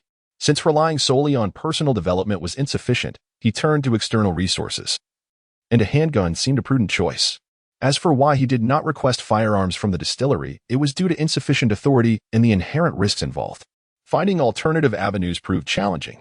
In a nation where firearms are ostensibly prohibited, channels to acquire weapons are exceedingly scarce. While Zhou Yuanlin could potentially locate them, if sellers were unwilling, he would be at an impasse. Indeed, this posed a considerable dilemma. Logically, those engaged in such dealings are often desperate individuals who would not be overly cautious. However, rules exist everywhere. Compared to selling minor quantities to a person like Zhou Yuanlin, arms dealers prefer substantial organizations like the distillery, as monetary concerns are secondary. The primary consideration is that only such clients comprehend the unwritten rules and would refrain from causing disturbances that might attract official scrutiny. This mirrors Zhou Yuanlin's prior interactions with Jinjiu. While he was unafraid of trouble, one must ponder who would willingly seek conflict without reason. It is undoubtedly best to sidestep unnecessary complications. Of course, in a vast forest, one encounters all kinds of birds. There will always be those who disregard the rules, or those who act out of necessity in peculiar situations. Unfortunately, Zhu and Lin Yi had not encountered such individuals. Another scenario involves lone wolves who have thrived in the underground world for years, building networks and reputations. Selling to such seasoned veterans entails relatively low risks. However, monetary gain is trivial compared to the importance of maintaining good relations, as personal connections yield the greatest benefits. Additionally, there are unique circumstances, such as seasoned individuals or members of large organizations who, upon their demise, have their firearms taken or even stolen. But such instances are largely inconsequential and would not implicate anyone. At most, this might lead to heightened caution for a time. Moreover, certain individuals possess the skill to manufacture firearms independently, akin to the future national champion marksman. However, such cases are truly exceptional and rarely involve others unless deliberately orchestrated. In summary, Izaya Orihara had long harbored a desire to acquire firearms, yet opportunities had consistently eluded him. Discounting Jin. The sole instance he encountered someone wielding a gun, the individual had exhausted all ammunition, leaving behind a mere metallic husk. Now, with fortune presenting itself, seizing the moment was imperative. Consequently, upon discovering the trio's possession of firearms, Izaya experienced a degree of astonishment.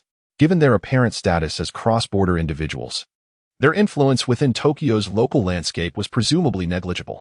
However, while the trio may not be subjects of active warrants, it doesn't necessarily imply their entry via legitimate channels, suggesting the clandestine importation of weaponry. All the better. At least Izaya need not concern himself with potential repercussions stemming from the firearms usage. Meanwhile, the robber trio exchanged hesitant glances, their apprehension mounting. Rest assured, we shall each acquire what is needed, severing ties thereafter, with no future interaction. Should you harbor concerns regarding my trustworthiness, feel free to report me to the authorities, resulting in our mutual downfall. As an information broker, my livelihood hinges upon credibility. Any deceitful conduct would prove ruinous. Zhou Yuan Linya confidently enticed others with his words, yet in truth, he had woven a web of lies. For instance, he had not actually devised any timed insurance devices. Whether it pertained to the maple leaf gold coins or other factions, it was merely a fade. As an information broker, he had indeed encountered situations where individuals had set their sights on him or sought to undermine his influence. When reluctant to resort to violence, he often employed the tactic of intimidating bluff, which most people, for the sake of precaution, would heed. Those who refused to comply, however, would find themselves silenced. In the underworld, most denizens were seasoned and cunning, rarely resembling the Navi youth. Given that Zhou Yuan Linya had also made a name for himself, a semblance of coexistence was typically maintained, save for a few dominant powers. Take the distillery, for example. This was precisely why clients of such stature posed the greatest danger. The trio of bandits may not constitute a formidable force, yet they embodied a certain reckless naivety. After all, they were outsiders, unfamiliar with the customs of Tokyo. However, recklessness aside, their foolishness was indeed genuine. Izaya Orihara exuded a remarkable confidence, skillfully leading the trio of robbers astray. As anticipated, after a brief silence, the three surrendered their handguns. In addition to the magazines attached to the firearms, they produced 2 extra magazines each, totaling 6. The models of the handguns varied, each possessing a distinct ammunition capacity. However, the overall count undoubtedly surpassed 100 rounds, sufficient for a short duration of use. 3 handguns and 99 bullets. Having scrutinized the merchandise, Izaya Orihara nodded with contentment. Very well, the transaction is concluded. After disclosing the original location of the maple leaf gold coins, Izaya Orihara promptly turned and departed, relieving the trio of brigands of a significant burden. The 3, displaying a modicum of integrity, did not attempt to reclaim the firearm before Izaya Orihara's departure. Zhang Yuan Linyi, undeterred by the situation, felt no trepidation whatsoever. Even if the firearms of the 3 individuals were still in their possession, he was confident in his ability to prevail in close quarters. Not everyone possesses the same prowess as Jinjiu. However, despite his assurance, Zhang Yuan did not attempt to forcibly seize the weapons from the trio.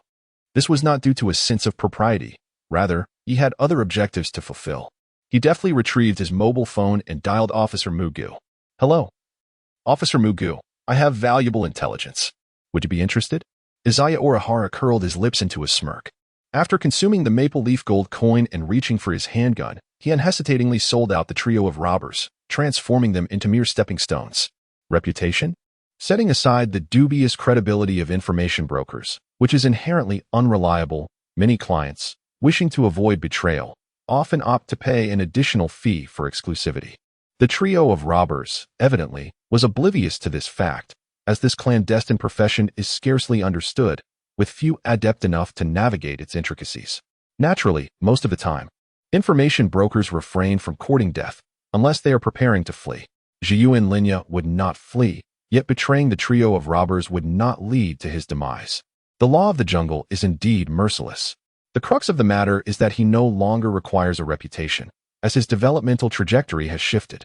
With the case of the Shinigami at his disposal, why would he bother with troublesome commissions? Were it not for the concern of a crumbling persona, Zhiyuan Linya might even forego accepting any commissions altogether. This is evident from the elevated baseline commission fees he requested from Guzhenren for the advertisement. It is akin to the principle of profit. When one is overwhelmed with watermelons, why concern oneself with sesame seeds? Casting a glance back at the trio's figures receding at the end of the street, Zhiyuan Linya shook his head in contemplation before dialing a Muro True. The maple leaf coins have been secured. That night, in a park, a vintage Porsche 356A glided into view. As the window descended, Zhiyuan Linya emerged from the shadows, his eyes scanning the surroundings beneath the brim of his cap, confirming the absence of onlookers. He approached and unceremoniously tossed a bag brimming with maple leaf coins into the car. "Everything is inside. Just transfer the commission to my card." In a lowered voice, Izaya Orihara spoke. Jin did not respond verbally. Instead, he opened the large bag that had nearly struck a critical area, glanced inside to confirm its safety, and then nodded with satisfaction.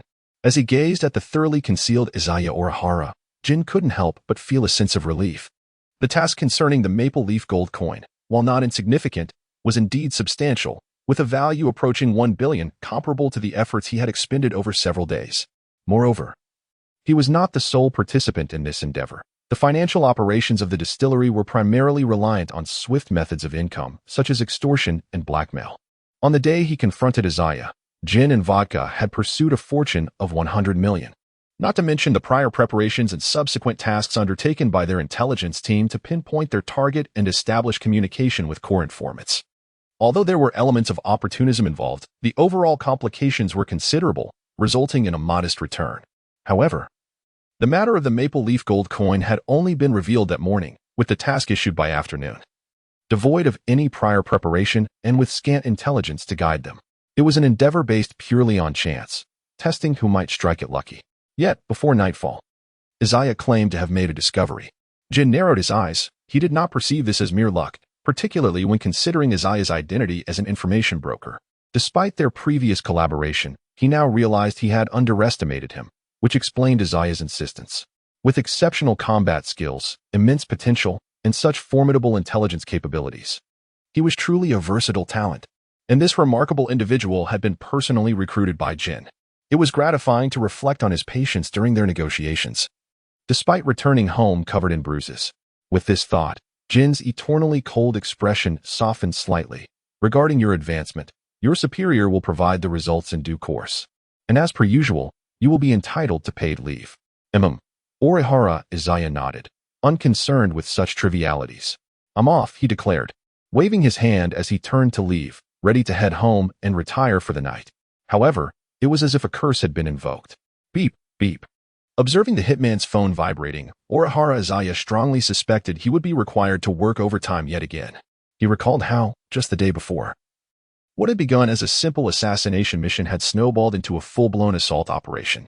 Then, Jin had summoned him to solve a case, and upon finally returning home, he had been bombarded with 2 intelligence requests and a murder assignment, making it one of the most exhausting days he had ever experienced. Yesterday had been somewhat better. Aside from staying up half the night, it had been practically a day off. Today was supposed to consist of only a voluntary maple leaf coin mission. The transaction with the thief trio had been incidental and not entirely part of the plan. Scratching his head, Orihara Izaya sighed in resignation as his phone continued to vibrate. It seemed that a high profile could be quite troublesome. Answering the call, he waited in silence. "I need 3 people eliminated as swiftly as possible. Also, retrieve a piece of paper from them, bearing several symbols. You can incinerate it on the spot." Listening to the strangely familiar request, Orihara Izaya paused, taken aback. Why did it feel so familiar? All three are foreign nationals, but one of them has Japanese ancestry. I don't know their exact location, but I can send you their photos to help you locate them. Yes, that confirms it. It's the thief trio again. Izaya Orihara stroked his chin, perplexed by the intrusion. Hello? Zhou Yuan Lin Yi remained unresponsive, while the voice on the other end of the line grew increasingly impatient. I am solely a harbinger of death, neither a seeker of individuals nor engaged in any other pursuits. As he contemplated the identity of the caller, Zhou Yuan Lin Yi continued to offer perfunctory replies. Do not fret. I can increase the payment, 1 million in U.S. dollars. Bending his brow slightly, Orihara Izaya pondered the exchange rate between the American dollar and the Japanese yen during the 1990s of his previous life, uncertain of the precise figure. Yet, in the present era, it roughly stood at over 100 to 1, amounting to a sum exceeding 100 million. A considerable amount, yet not overly excessive. Having deduced the identity of this individual, a bold idea suddenly sparked within Orihara Izaya's mind. Although Japan possessed a comprehensive legal framework governing such notions, the potential rewards outweighed the associated risks. Give me half a minute. Zhiyuan Linya covered his phone, and after a pause of half a minute, he once again brought it to his ear and said, I have found someone to trace the location. This expenditure will be charged to you. Furthermore, the situation is quite intricate and requires additional funds. The total comes to 2 million US dollars. Upon hearing that gravelly voice, the person on the other end raised their tone. Have you lost your mind? They are merely three useless individuals. Even the most elite assassins in the world wouldn't dare to demand such a price. Linya retorted, First, the most elite assassins pale in comparison to me.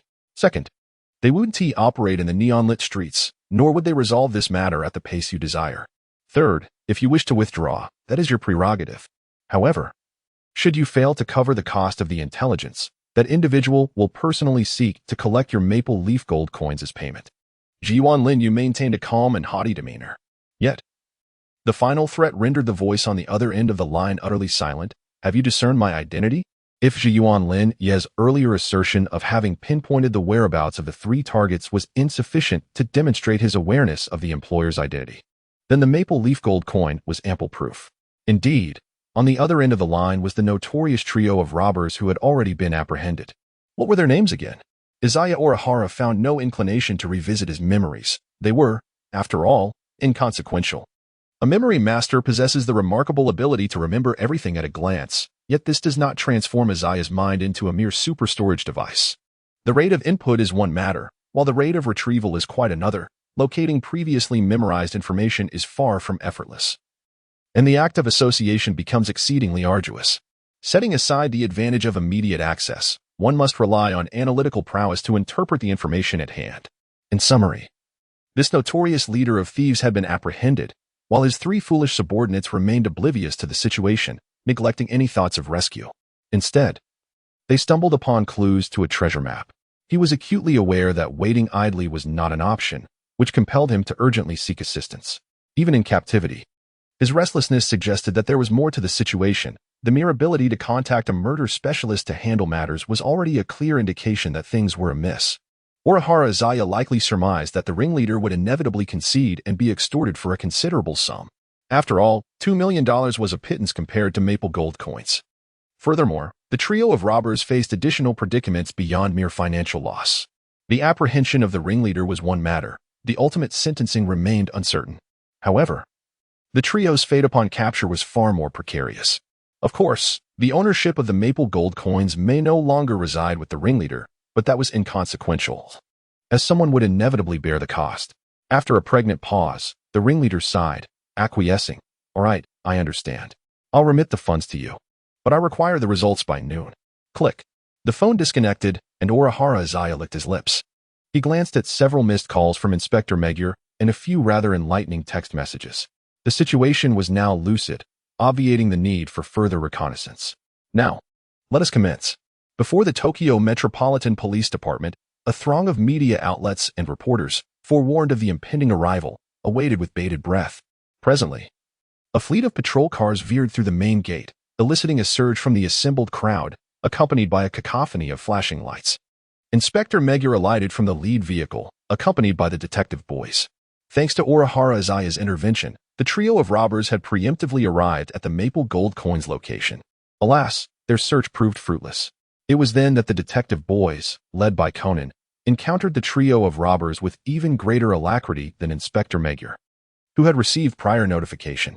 As one might anticipate, the four children narrowly escaped a fatal encounter. Fortunately, the trio of robbers, unable to locate the Maple Gold Coins, refrained from immediate homicide, fearing potential repercussions. They opted instead to temporarily restrain the impish children. Had Orihara Izaya been privy to their rationale, he would likely have marveled at their peculiar line of reasoning. Instead, he would have summarily executed them and absconded. Predictably, Inspector Magyar arrived shortly thereafter with reinforcements. The trio of robbers, seized by consternation, mounted a desperate resistance. However, with their firearms confiscated, their chances of a successful struggle were woefully slim. Ultimately, two of the assailants, sustaining considerable injuries, were promptly transported to a nearby hospital for medical attention. The remaining, relatively unscathed, individual was escorted back by Inspector Magyar, fulfilling the minimum requirement of providing an explanation to the higher-ups and the public. The detective boys, deemed too young and having recently endured a harrowing experience, were temporarily brought back for debriefing and procedural formalities. However, en route, a vexing issue arose for Inspector Magyar. According to the robber in custody, the trio had acquired knowledge of the Maple Gold Coins' hiding place by purchasing crucial intelligence from an information broker. The commission for the transaction, however, comprised 3 firearms. Surveying the multitude of reporters and cameras, Inspector Magyar's heart sank. He struggled to comprehend Orihara Izaya's motive for acquiring the firearms. Frankly, Inspector Magyar held a favorable impression of Orihara Izaya, a sentiment rooted in intuition. While he conceded that the latter occasionally deviated from conventional decorum, he believed that a fundamental moral compass guided him. Otherwise, he would not have gratuitously provided information, even at the expense of his professional reputation, to specifically alert Inspector Magyar to the trio of robbers' whereabouts. The information broker was, after all, not entirely above board. Could he have encountered some form of predicament? Unable to reach Orihara Izaya via phone or text, Inspector Magyar resolved to thoroughly investigate the matter and offer assistance if necessary. In contrast to Inspector Magyar, Conan's disposition was less conciliatory. Firstly, the young lad was brimming with youthful ardor. Conan surmised that Orihara Izaya's presence at the scene indicated another case he had stumbled upon, one in which he had, regrettably, suffered another defeat. The roller coaster incident, the kidnapping case, and the Maple Gold Coin affair constituted a trifecta of losses.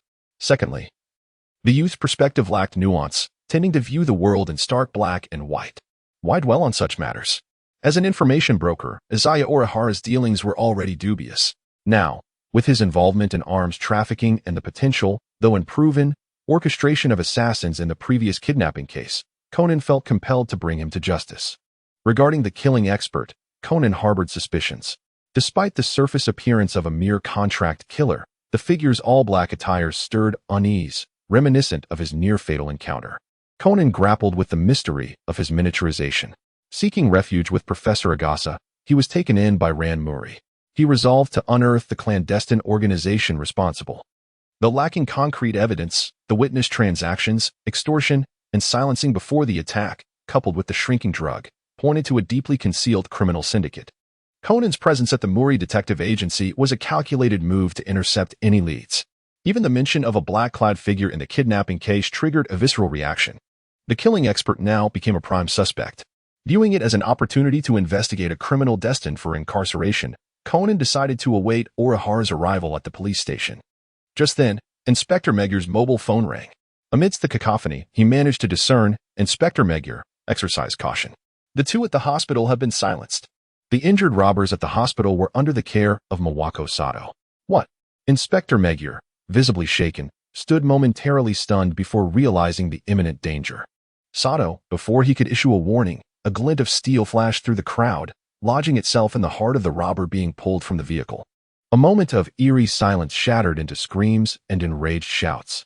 Media personnel reacted with fear and excitement, while the police officers responded with alertness and fury. A few attempted to resuscitate the robber, but the fatal heart wound rendered their efforts futile. After regaining a semblance of control, Inspector Magyar initiated a search. However, the brief chaos allowed the perpetrator to vanish. Conan's immediate search proved fruitless, and a subsequent large-scale sweep yielded no results. Returning to the deceased robber, Conan noticed a card affixed to the throwing knife.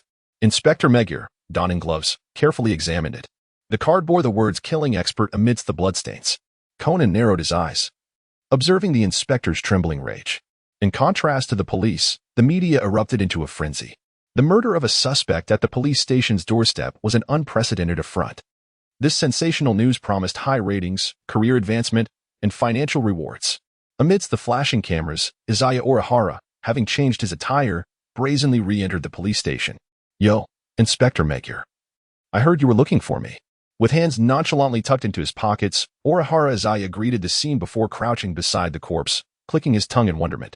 Swift, precise, and ruthless, a true master at work. A momentary hush fell over the location. Inspector Magyar's countenance darkened, his shoulders trembling as he questioned, "What brings you here?" "Orihara-kun, one thing is separate from another." Previously, Inspector Magyar had been inclined to assist Orihara Izaya, but now a significant issue had arisen. The perpetrator was a professional assassin. Inspector Magyar was aware of this individual's existence for a considerable time. However, it was only recently that this person had become increasingly active, commencing with the brutal elimination of a violent gang, followed by the murder of kidnappers, leaving notes, and now daring to act in this manner. Inspector Magyar was also cognizant of a potential connection between Orihara Izaya and the professional assassin. While the kidnapping case was ambiguous, the present situation was blatantly obvious. No sooner had the professional assassin completed their task than Orihara Izaya appeared. This bordered on utter disregard. Face-to-face confrontation was hardly sufficient to encapsulate the current circumstances. In response to Inspector Magyar's less-than-friendly interrogation, Orihara Izaya calmly retorted, "Wasn't it you who requested my presence for questioning? I'm merely cooperating." After a moment of bewilderment, Inspector Magyar recalled the matter. However, as Inspector Magyar's expression softened, Conan interjected abruptly. "How peculiar. This person was murdered right after mentioning that he had handed the gun to Orihara-san. An overt attempt at manipulation, verging on a blatant reminder. Yet, amidst the chaos, few paid heed to a mere child. How could such a clue be suddenly introduced?" Primarily, Inspector Magyar and his cohort were remarkably oblivious, failing to consider this possibility. "Orihara-kun, you wouldn't have." Inspector Magyar's eyes widened, suspecting that Orihara Izaya had hired an assassin to silence the victim. Zhou Yuanlin merely cast a glance at Conan, revealing his exasperation. "If I truly intended to silence someone, would I expressly divulge the whereabouts of these three individuals? Am I simply indulging in idle chatter? Furthermore, what does it mean to say that the gun was handed over to me?" Zhou Yuanlin deliberately feigned confusion and bewilderment. "The three of them had made some accusations against me, and I wondered if they were attempting to drag me down with them. If it were true, I wouldn't mind spending a brief time in confinement." Officer Magyar and the others were momentarily taken aback, and it took them a while to comprehend the implications. Indeed, logically speaking, if Zhou Yuan had sold the information about the maple leaf gold coins to these three individuals, only to turn around and sell it again, it was plausible that they would seek revenge by dragging him into this predicament. Would this situation have any repercussions for you? In just 2 short sentences, Officer Magyar found himself worrying about Zhou Yuanlin, which left Conan utterly speechless. However, upon reflection, there was indeed merit to his words. If he truly had taken the guns from the three and even attempted to silence them, why would he have gone out of his way to alert us to the trouble at the outset? Conan scratched his head in frustration, unable to find clarity. Yet, that does not prove that you did not take the gun, does it? Then present evidence that I wielded the weapon. As Conan continued to murmur, Zhou Yuanlin shot him a cold glare. Although outwardly still a child, Conan could only retract his neck in response. Moreover, the maple leaf gold coins remain unaccounted for. Retreating behind Officer Magyar, Conan quietly suggested seeking other avenues for breakthroughs. It dawned on Officer Magyar. Zhou Yuan, you mentioned that you deciphered the clues regarding the maple leaf gold coins and shared them with them. Yet, when they went to investigate, they found nothing, as did we. Did you disclose this information to someone else? What a ridiculous notion. Are you questioning my professional integrity? Zhou Yuanlin disdainfully remarked. I sell each piece of information only once. What I divulged to them was the location of the maple leaf gold coins, while what I have selflessly disclosed to you pertains to their whereabouts. These are fundamentally distinct matters. Can you comprehend this? In the face of numerous cameras, Zhou Yuanlin managed to salvage a semblance of his reputation. Yet, in truth, Everyone understood that such a cunning and opportunistic assertion belonged to the realm of deceit and was utterly untrustworthy. Mere pretense sufficed. Izaya Orihara does not require others to trust his character. Rather, it suffices for them to trust in his abilities. This is tantamount to acknowledging his profession, thereby enhancing his persona. The role of an information broker is a profession that encompasses one's modus operandi, skill level, and overall image. Stereotypes can be strategically employed, yet they do not necessitate strict adherence. To ascend to the pinnacle of one's potential, breaking established norms is not only permissible but can be deemed inevitable. A general alignment is sufficient, while excessive attention to minutiae may be disregarded as inconsequential. Furthermore, the veil that Izaya employs is not without its merits. What of betraying a client? It is vital to remember that these three individuals are hardly paragons of virtue. Perhaps this will engender a negative impression among certain long-standing clients in the shadowy realm. However, in comparison to those individuals, the general public constitutes the greater concern. Izaya Orihara does not deliberately cultivate an image of being a good person. Yet, this does not prevent him from planting seeds in the public's perception, which serves as a safeguard for the future. After previous events, Izaya has resolved to abandon the pursuit of quantity in favor of quality, or rather, to reverse the notion, stating that he no longer requires quality, but merely quantity, for the presence or absence of clients is of little consequence. To be precise, the absence of clients is preferable. Reputation alone suffices. In contrast to the scarce resources of the underground world, the populace above ground represents a vast, untapped reservoir. Particularly, the majority of ordinary individuals differ significantly from those entrenched in the darker realms, possessing little that can be exploited. Given this, why should there be concern about being sold out by Izaya? It is a matter of sacrificing a small portion to gain a much larger one. Indeed, one could argue that Izaya stands to gain immensely, which is the primary reason for his emergence. Without Izaya's guidance, relying solely on Officer Mikado and a host of journalists for development would be exceedingly slow and prone to deviation, thus entailing both risk and reward. Furthermore, aside from information brokers, even assassination specialists could reap benefits. As for whether this approach might evoke suspicion, it is of no consequence. The principle remains: one must exercise caution when warranted, yet when it is not, or when caution proves futile, bold and decisive action is imperative. If he were truly timid, Izaya would never have adopted the persona of an information broker to assist assassination specialists in their promotional endeavors from the outset. At the moment of action, Izaya had already contemplated every possible outcome. The firearms of the trio of robbers, the movements of the assassination expert, and additionally, the maple leaf gold coins. Every contingency had been meticulously prepared. Observing the faint smile adorning Izaya's face, Conan felt a sudden heaviness in his heart. Without pausing to consider the implications, he blurted out, "I heard that maple leaf gold coins are worth a fortune. Have you never thought of selling them, Izaya?" This question hung in the air, creating a palpable tension. In truth, it was unnecessary for Conan to voice it. After learning of the transaction between Izaya and the trio of robbers, everyone had entertained similar thoughts. However, there were initially more pressing matters to address, and Officer Mikado, caught off guard, found it difficult to alleviate the atmosphere. His earlier suspicion regarding a potential leak from Izaya was merely a subtle probe, now brought to the forefront by Conan. Clearly, the unspoken understanding among adults eludes the youth. Under the gaze of all present, Izaya lit a cigarette, revealing a notable shift in his emotional demeanor, or more accurately, a change in his expression as he grinned with an almost feral intensity. "First, you question my professional ethics. Now you begin to doubt my capabilities? Do you have any idea how exorbitant my fees are? In the past 3 days, excluding yesterday's rest, I have amassed over $1 billion. And you dare to question whether I would forsake my established income channels for a mere sum of less than $1 billion in maple leaf gold coins?" Confronted by Izaya's sudden display of overwhelming presence, Officer Mikado and Conan instinctively recoiled, astonished not only by the force of his aura but also by the staggering claim of earning $10 billion in 3 days. Surely, he must be jesting. However, as they observed Izaya gradually regain his composure, his earnest expression conveyed the truth. He was not lying. He could indeed earn $10 billion in 3 days. In light of this revelation, the risk associated with acquiring maple leaf gold coins appeared decidedly irrational. Is it truly the information brokers who earn such lucrative sums? Just as the atmosphere threatened to become utterly stifling, an inquisitive journalist, eager for sensationalism, hastily directed a question at Izaya, both curious and provocative. "It is not the information brokers who profit. It is I, Zheng Yuan Linya cast a glance at the reporter and remarked, "For instance, the day before yesterday, I received commissions from 2 conglomerates.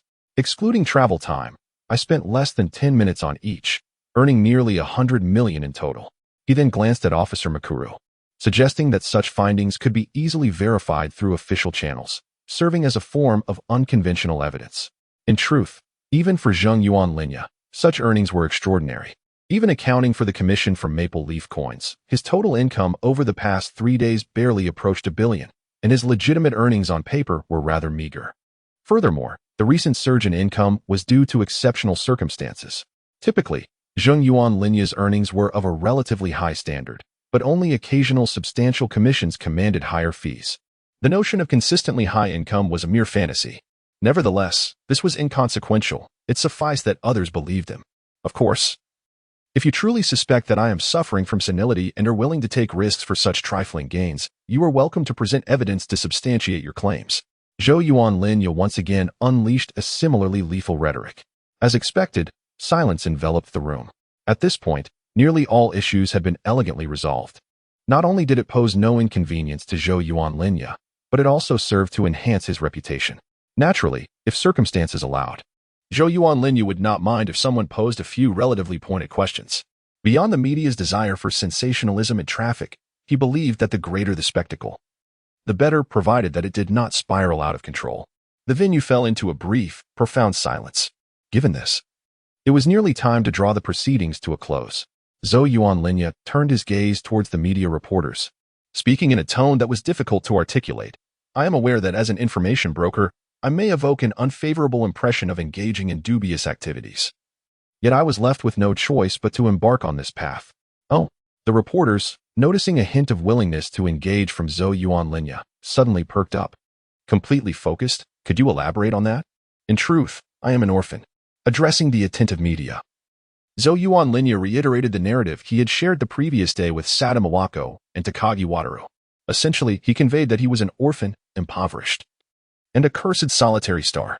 The reasons for becoming an information broker stemmed from his financial constraints compelling him into illicit ventures and a desire to avoid endangering others, prompting him to act alone. This revelation left both the reporters and those behind Zhou Yuan Linya momentarily stunned. A cursed solitary star? A striking female reporter could not suppress her laughter. "Are you joking?" Zekin Orihara cast a glance at the female journalist, smiling yet remaining silent.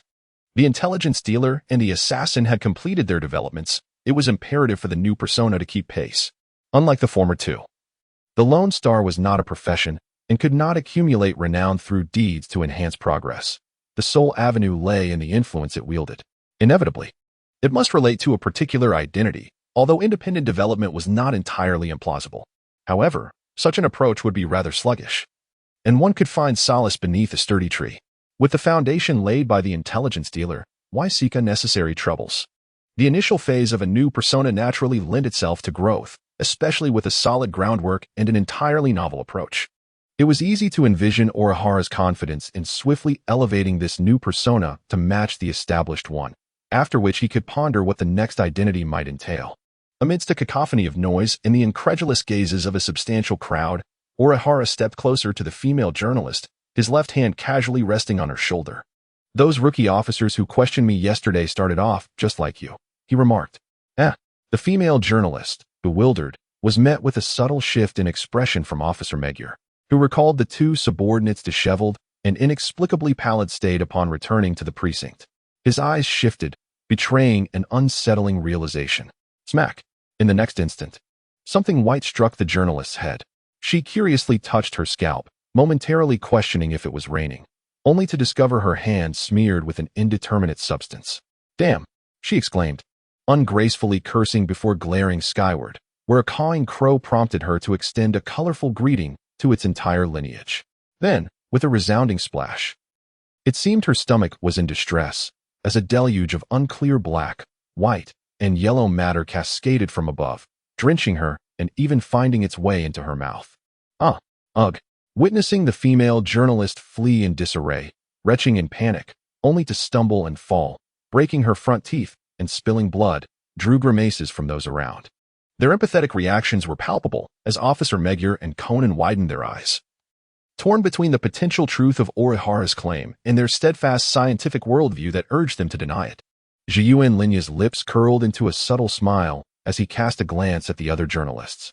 In that moment, everyone instinctively took a step back, as if Zhiyuan Linya were some kind of human catastrophe that must not be approached. It seemed the effect was quite profound. There was no longer any need for further actions to deepen the impact. Sensing the timing was just right, Zhiyuan Linya prepared to depart. By the way, he said before leaving, directing his gaze towards Officer Mumu, although I previously declined numerous lucrative offers and chose to provide information to you free of charge, it is rather disheartening that you would doubt my intentions. Nonetheless, I shall kindly remind you, since I am not the one hiring the assassin, who do you think would wish to silence them? Officer Mumu blinked, looking perplexed. Meanwhile, Conan's mind raced. Despite his lingering suspicions towards Zhiyuan Linya, he refused to overlook any possibilities. A sudden realization struck him. It was the individual who had taken the maple leaf gold coins. More precisely, it was someone who did not wish for those three to obtain the maple leaf gold coins. Zhiyuan Linya flashed a mischievous smile at Officer Mugyur. Instead of casting suspicion upon me, an outsider, it would be more prudent to investigate your own ranks first. After uttering these words, Linya deftly maneuvered through yet another client transaction, further alleviating any suspicion cast upon him while simultaneously enhancing his persona. With a casual wave, he departed, leaving Officer Mugyur in a state of perplexity and Conan with a look of sheer horror upon his face. It must be said that Linya's actions proved exceedingly effective. Harnessing the considerable presence of the media, by the time he returned home, numerous related reports had already emerged on the streets. While the newspapers spread the news more broadly, albeit at a leisurely pace, the real-time broadcasts on television were decidedly swifter. Among the throng of reporters, some were even conducting live coverage. Although a significant portion of the televised reports could only be accessed from the comfort of one's home, many were readily visible on display windows of furniture stores or large screens in public venues, compelling passers-by to pause and watch. Additionally, there was a segment of computer users who were also engrossed in the unfolding events. In summation, the returns were substantial. The notifications regarding the enhancement of Linya's persona continued to resonate in his ears unceasingly. However, among the informants and assassination specialists, progress had considerably slowed due to the expiration of the beginner's benefits. Unlike the meteoric rise of the fabled Lone Star, which seemed to surge upwards with astonishing speed, it appeared that within a day or two, the progress might well reach 30, unlocking new capabilities. Assassination specialist? Linya mused as he halted in a narrow alley, spotting two figures maintaining a respectful distance. Both individuals possessed an unremarkable stature, neither tall nor short, neither stout nor slender, revealing only that one was male and the other female. They had been temporarily hired for a task, which, to be precise, had now concluded. The trio of robbers had resisted far too vigorously, resulting in two of them being sent to the hospital. Upon Linya's arrival, he could not afford to eliminate one faction before addressing the other, as that would be an invitation for disaster, not to mention that he lacked the ability to be in two places at once. Seeking assistance was imperative. The seasoned assassin, Silver Fox, and the novice killer, Orange, were tasked with managing affairs at the hospital. This marked Linya's first encounter with the duo. Though he had long heard of Silver Fox's reputation as a seasoned assassin, known for his proficiency with throwing knives. Clearly, neither the female novice nor the veteran assassin were particularly ruthless characters. At most, they were merely top-tier in appearance. In terms of renown, Silver Fox likely belonged to the same echelon as the previous assassination specialist, though this distinction pertained solely to reputation, devoid of any correlation to actual prowess. Thud. Zhiyuan Linya cast aside a black bag, which contained the promised commission. He genuinely could not comprehend why the two insisted on receiving cash instead of utilizing an overseas account. While this method might reduce the chances of being caught, it also posed significant risks. For instance, if Zhiyuan Linya harbored ill intentions, he could easily lie in wait for the two. There was no need for such an arrangement, especially not for him to personally handle the money, let alone engage in face-to-face contact. In any case, compared to the strenuous efforts to mitigate risks, Zhiyuan Linya preferred a more relaxed approach. As for the division of the commission, it was to be split into 3 parts from the total amount, further reducing it to approximately half. This amounted to a sum just shy of 100 million. It was neither exorbitant nor insignificant, particularly within the context of the assassin circles in Neon. where it was considered a fair price. How the two decided to distribute this money was beyond Zhang Yuanling's concern. It would depend on their contributions and discussions during their time in the hospital. He left the door open for future collaboration. After uttering this remark, Zhang Yuanling departed. Typically, such outsourcing arrangements were deemed unreliable. However, when necessary, it was the only viable option. Strictly speaking, Zhang Yuanling had done nothing, merely acting as an intermediary. Effectively, Ryopi Zhang Yuanling furrowed his brow slightly. And with his eyes closed, he groped for his phone. By the feel of it, he discerned it was the number of an information broker, and without a glance, he connected the call. "It's me," came the cold voice of Jinjiu, compelling Zhang Yuanling to reluctantly open his eyes and sit up. "Is there something you need?" A meeting was proposed, with the location specified. After hanging up, Zhang Yuanling closed his eyes once more and lay down, eventually rising after a brief nap to freshen up before descending with a cup of instant noodles. He took a taxi to a peculiar high-rise building named Daihe Dasha, where he ascended to the top floor via the elevator. There, he encountered a bar with an equally strange name, Cocktails, which served as a stronghold for the distillery. It seemed that the distillery lacked a central headquarters. As a transnational criminal organization of global reach, the distillery boasted numerous outposts, varying in size and function.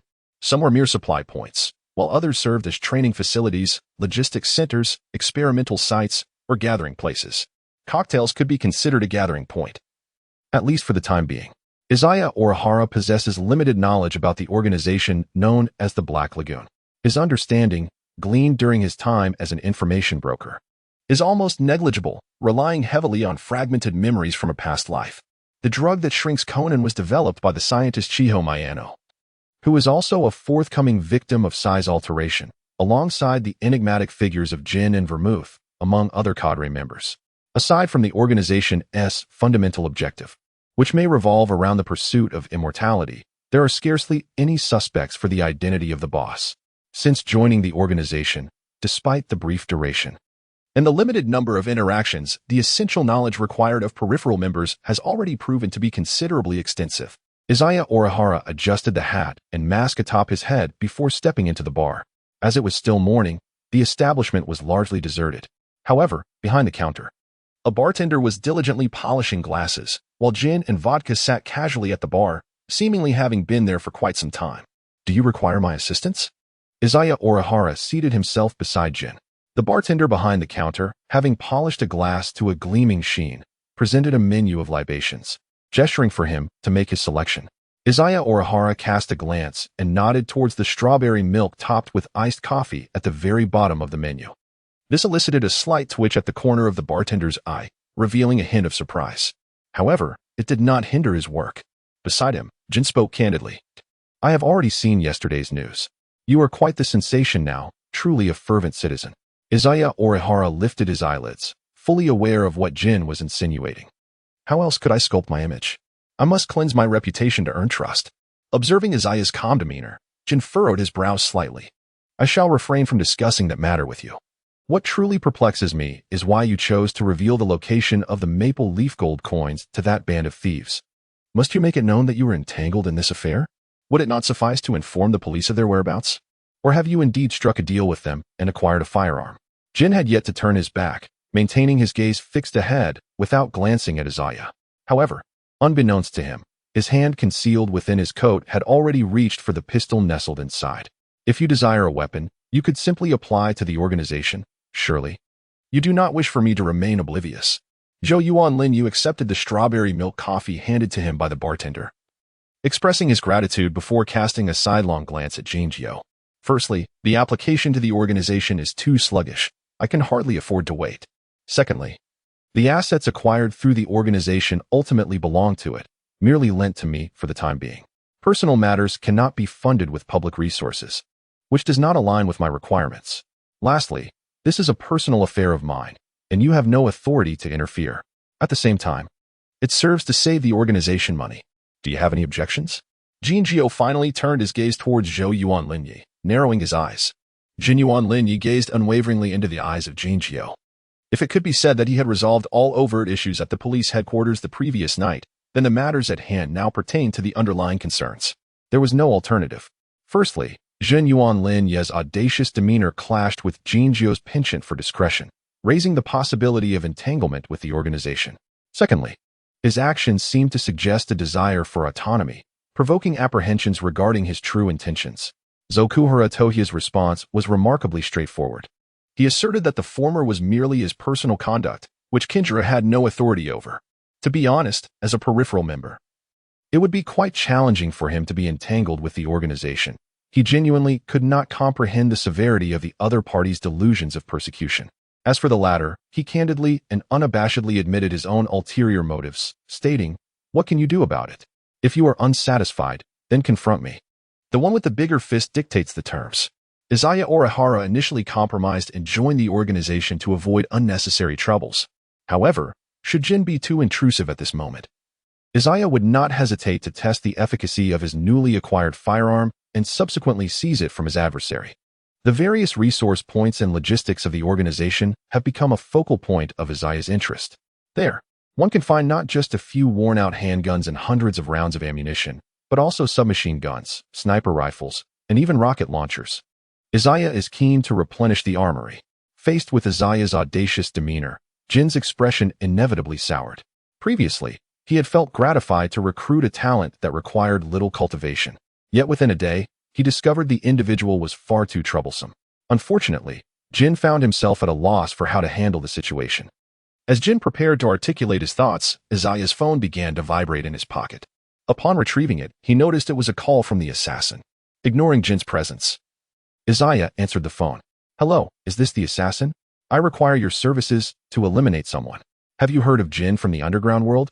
If not, procure the information from a broker. I will cover all expenses related to the intelligence. How much do you require for the job?" Upon hearing the irate voice of a middle-aged man on the other end, Izaya raised an eyebrow, his expression slightly bemused as he glanced at Jin, who was holding a glass of liquor to cool his temper. Noticing Izaya's gaze, Jin tilted his head in confusion, meeting his eyes. "Huh." Izaya couldn't suppress a light chuckle that escaped his throat. Both Jin and the client on the line were left momentarily bewildered. "What are you laughing at?" "Oh, nothing. $10 million. Interested?" Zhou Yuanlin chose to ignore Jin Zhou's inquiry, prioritizing a response to his own client instead. However, the quoted price was exorbitant, primarily because, if possible, he genuinely wished to avoid entanglements with the distillery. Moreover, even if he were to proceed, the price was, in fact, quite reasonable. This was a stark contrast to his previous dealings with Jin Guzhan. In comparison to Jin Guzhan, Jin Zhou's combat prowess, even with a firearm, was considerably lacking. Yet, when it came to danger, the former could never be deemed more perilous than the latter, and this assessment only considered individual capabilities. When factoring in the latter's identity, the entire distillery served as a formidable backing. Attempting to eliminate Jin Zhou was scarcely less challenging than assassinating a national leader. Nonetheless, it was evident that such a price was beyond the means of any ordinary faction, let alone an individual. Thus, the response was delivered with unflinching candor. "Then I shall take my leave." With a decisive click, the call ended. Zhou Yuanlin savored the last of his strawberry milk coffee before casting an intrigued glance at Jin Zhou, remarking, "Someone nearly offered $1 billion for your life." As Jin Zhou observed Zhou Yuanlin adjusting his mask, his mind briefly faltered. "Who?" Upon regaining composure, Jin Zhou promptly inquired about the matter at hand. Without the slightest hesitation, Orihara Izaya sold off the main character. He was the leader of a mid-level force in the underground world, not particularly formidable, yet certainly not a mere pawn.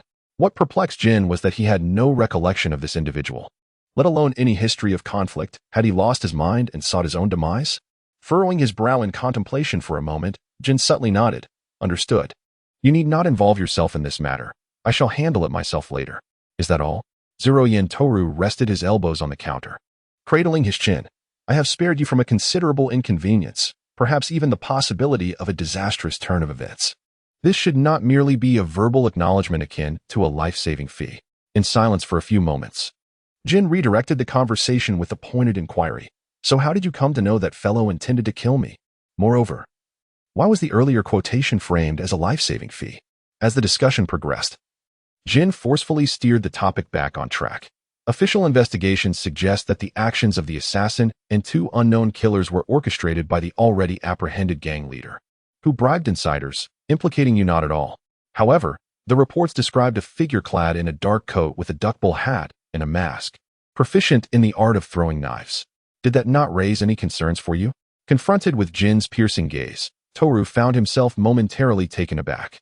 In truth, following the chaotic events of yesterday, aside from the immediate issues that needed addressing, he had anticipated that Jin would indeed inquire about the matter, as they had previously discussed. Yet, beyond those exchanges, there lingered unspoken complexities. As an information broker, Izaya Orihara's connection to the assassin is not particularly significant. Unlike Officer Mugiroma, Jin does not seek to uphold any form of justice, and there has never been a conflict between them. Furthermore, Izaya, undeterred by previous inquiries, is hardly concerned about this matter. However, he genuinely did not anticipate that Jin would not only bring it up, but would also possess such a peculiar line of reasoning. Is it truly conceivable that someone would deduce, solely based on these clues, that the assassin and the information broker are one and the same? Surprisingly, this conclusion is indeed correct. With a bemused smile, Izaya, unfazed by the revelation of his truth, retorted, "Surely you are aware that I previously advertised for him. While I must tread carefully around the police, I have no such constraints with you. So let us speak plainly. Do you truly believe that a person like me would promote someone without cause? Even if he has paid a considerable price, would I take such risks without sufficient trust?"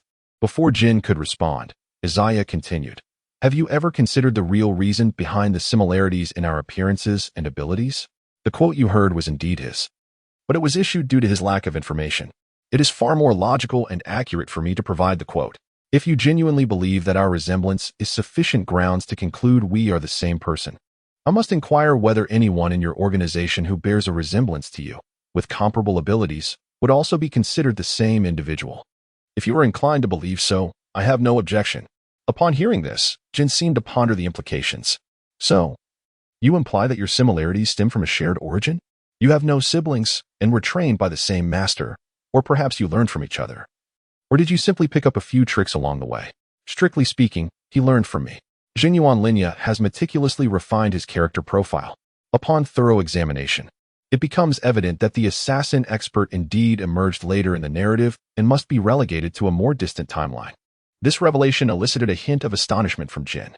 So, this assassin expert is actually inferior to you? One cannot make such a claim outright. Disregarding the notion that the student may surpass the master, even with a slightly elevated starting point, differing trajectories render direct comparisons futile. As he spoke, Jinyuan Linya snapped his fingers. Allow me to remind you of one thing. Unlike me, do not entertain thoughts of recruiting him. You wouldn't want to find yourself pursued by him, wreaking havoc indiscriminately, while I am left to handle the aftermath. In such a case, I shall not intervene. At this well-meaning caution from Jinyuan Linya, Jin frowned subtly. It must be admitted that Jin harbored such thoughts, especially considering Jinyuan Linya's assertion that this assassin expert seemed to possess greater prowess in this realm. Only those who had engaged in even the slightest skirmish with Jinyuan Linya could truly grasp the weight of such a statement. However, given Jinyuan Linya's remarks, Jin refrained from being overly arrogant. After all, to toil in vain would be one thing. Yet, to invite even minor troubles would ultimately lead to complications. Raising his glass, Jin's thoughts began to evolve. Just then, Jinyuan Linya unexpectedly placed a hand on Jin's shoulder. Turning to glance, Jin noticed Jinyuan Linya sighing. "Jin, I understand that our line of work is exceptionally stressful, particularly for someone of your rank who must oversee numerous individuals, tirelessly exerting yourself without respite. However, do not allow yourself to become overly tense. Excessive suspicion can easily spiral into paranoia. I know a competent psychologist. I can introduce you to them for a proper discussion." With that, Jinyuan Linya stood to take his leave. "If necessary, I also have contacts with a psychiatrist, so feel free to reach out." After casting a concerned glance at Jin, Jinyuan Linya departed from the cocktail gathering. Following a brief silence, Jin's glass shattered in his grip. "That fellow dares to question my sanity?" The veins on Jin's forehead throbbed menacingly, rendering the previously silent vodka even more taciturn, scarcely daring to breathe. Such was the consequence of Jinyuan Linya nearly inscribing the words "if you are unwell, seek treatment" upon Jin's visage, leaving no room for him to maintain his composure. Meanwhile, disregarding Jin's psychological state, Jinyuan Linya had returned home. Upon hearing Jin's inquiry regarding the assassin expert, an inconsequential matter meant to divert the conversation, Jinyuan Linya realized that the previous topic had been successfully navigated. What surprised him, however, was that Jin had managed to discern the truth. It was not merely a matter of intelligence or ignorance, but rather a question of cognitive inertia and blind spots. Much like the identity of Conan, the child detective, whose absurd exploits should have raised suspicions long ago. Yet, who would suspect that a child was, in fact, a transformed high school student? The same logic applies to the assassin expert. Typically, who would suspect an individual of possessing dual identities? Jin would. For those who navigate the shadowy underworld, particularly spies and informants, employing false identities is commonplace, given that the organization, the syndicate, encompasses a vast global network. The sheer number of peripheral members is unfathomable, and internal operatives abound, including spies and defectors. Jin's rank is notable. He is not a mere operative but the leader of an action team, a figure of absolute martial authority. Beyond the regular funding activities, he manages personnel shifts and the enforcement of regulations, which includes hiring and dismissing individuals, thus rendering his suspicion towards Jingyuan Linya unsurprising. This marked a minor oversight on Jingyuan Linya's part. Jin had already harbored doubts, and Jingyuan Linya's nonchalant demeanor, coupled with his direct use of the assassin expert's phone to quote prices in Jin's presence, was tantamount to revealing his identity as an assassin. Yet, it was precisely for this reason that Jin found it easier to accept Jingyuan Linya's explanation. After all, spies employ false identities with specific intentions. What purpose could the existence of an assassin expert serve? Even if such a purpose existed, as long as it did not threaten the syndicate's safety, Jin remained indifferent. Of course, setting these considerations aside, Izaya Orihara remarked that Jin's paranoia is excessive, and there is nothing inherently wrong with that. If this fellow doesn't promptly seek medical attention, he will inevitably suffer from a genuine ailment. It is a rare moment of true respite. Zhang Yuanlin looked at the newspaper, which detailed the pivotal events of the previous day, particularly the internal matters that had garnered considerable attention, overshadowing his own prominence.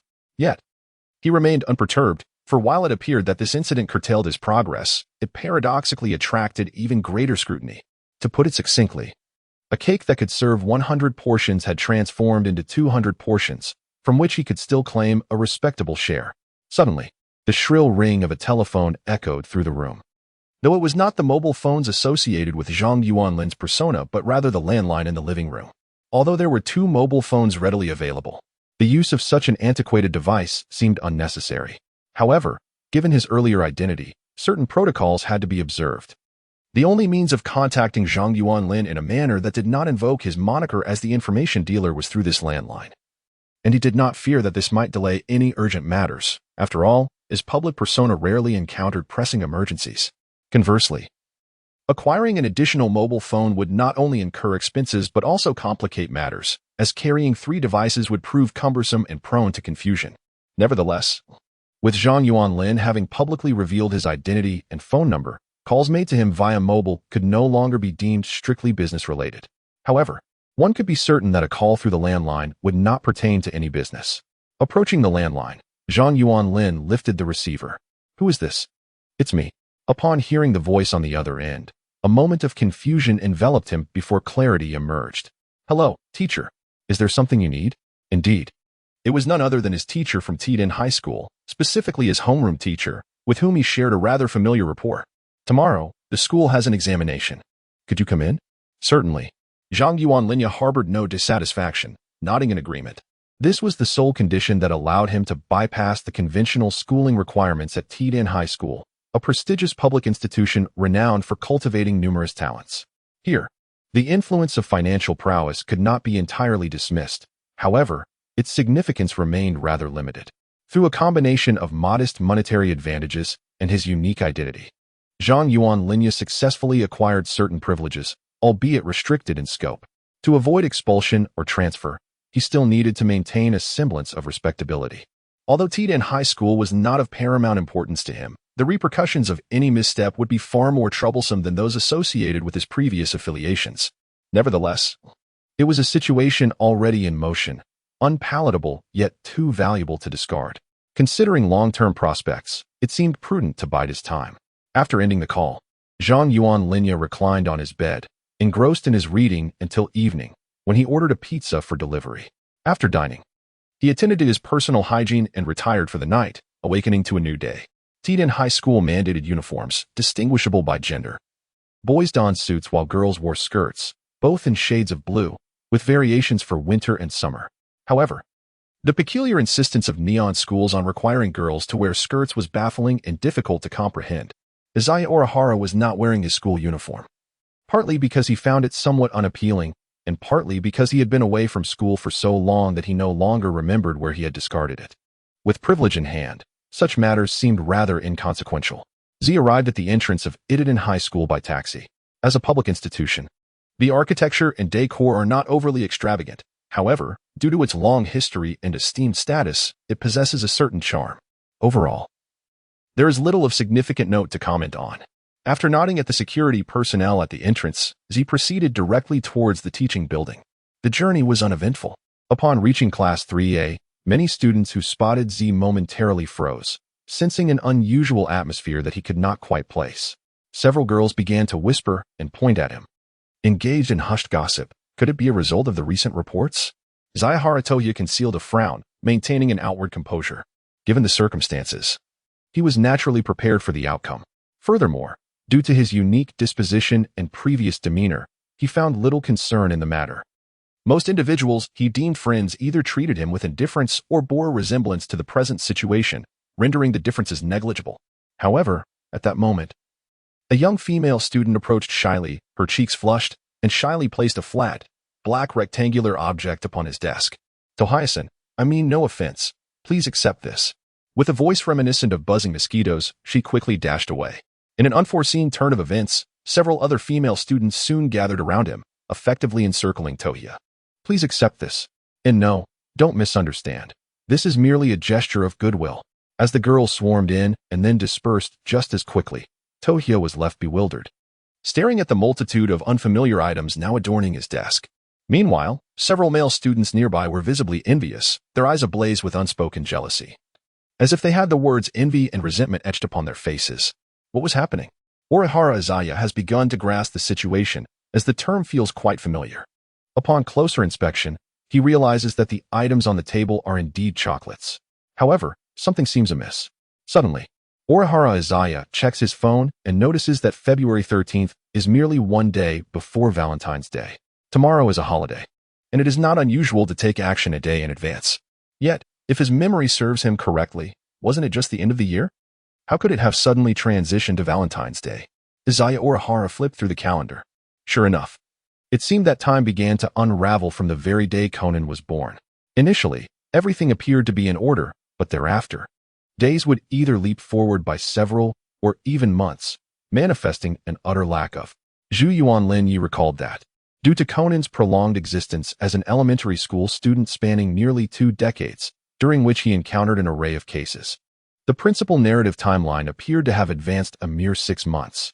This peculiar temporal disarray has become a popular theme among many. According to incomplete statistics, or rather, based on vague recollections, Conan has celebrated various holidays in a cyclical manner, experiencing each one at least several dozen times. Some have even posited the theory of a time loop, suggesting that a decade in this realm equates to merely one normal year. It is undeniably foolish to impose strict logic on animated works that defy scientific principles. However, once one finds themselves within this universe, the situation takes on a different light. Given that everything was normal prior to the onset of the narrative, coupled with the chaotic passage of time and the prevailing winter climate, Zhu Yuanlin Yi genuinely failed to notice this significant alteration, leading to a momentary confusion within his mind. The pressing issue is that none of the inhabitants of this world perceive any problem with such a chaotic timeline. Yet, Zhu Yuanlin Yi has discerned this anomaly, which poses a considerable dilemma. For instance, if tomorrow is February 14th, Valentine's Day, but the timeline suddenly leaps several months forward, what becomes of the date he had arranged for a rendezvous? Should he attend, or should he abstain? If he chooses not to go, what ramifications will this agreement entail? Will it be completely disregarded, postponed to a future occasion, or perhaps rationalized with a plausible transition? Orihara Izaya lowered his head in contemplation, a rare curiosity stirring within him. However, given the irrational nature of the world governed by the theories of the enigmatic K, he had reason to doubt his ability to unravel its underlying logic, likely courting trouble for himself. Nevertheless, he decided to take it one step at a time. When the cart reaches the mountain, a path will surely emerge. When the boat arrives at the bridge, it will naturally straighten out. Ji Yuanlin had a penchant for contemplating the worst-case scenarios in advance. However, when faced with situations that left him utterly perplexed, he did not stubbornly engage in a futile struggle with himself. He recognized when to feel anxious and when such anxiety would serve no purpose. Rather than succumbing to self-inflicted turmoil, he preferred to embrace each day with joy. Upon regaining his composure, he found himself beset by the vexing dilemma of how to manage the chocolates on his desk. Ji Yuanlin was astonished that he had become so popular, especially considering that previously, he and others had maintained a respectful distance from one another. How had it come to pass that they were suddenly all aflutter with romantic inclinations? Even though Ji Yuanlin was well aware of his own handsomeness, he could hardly believe it warranted such fervor. It seemed the influence of recent media coverage had played a significant role. The youth often held such things in high esteem.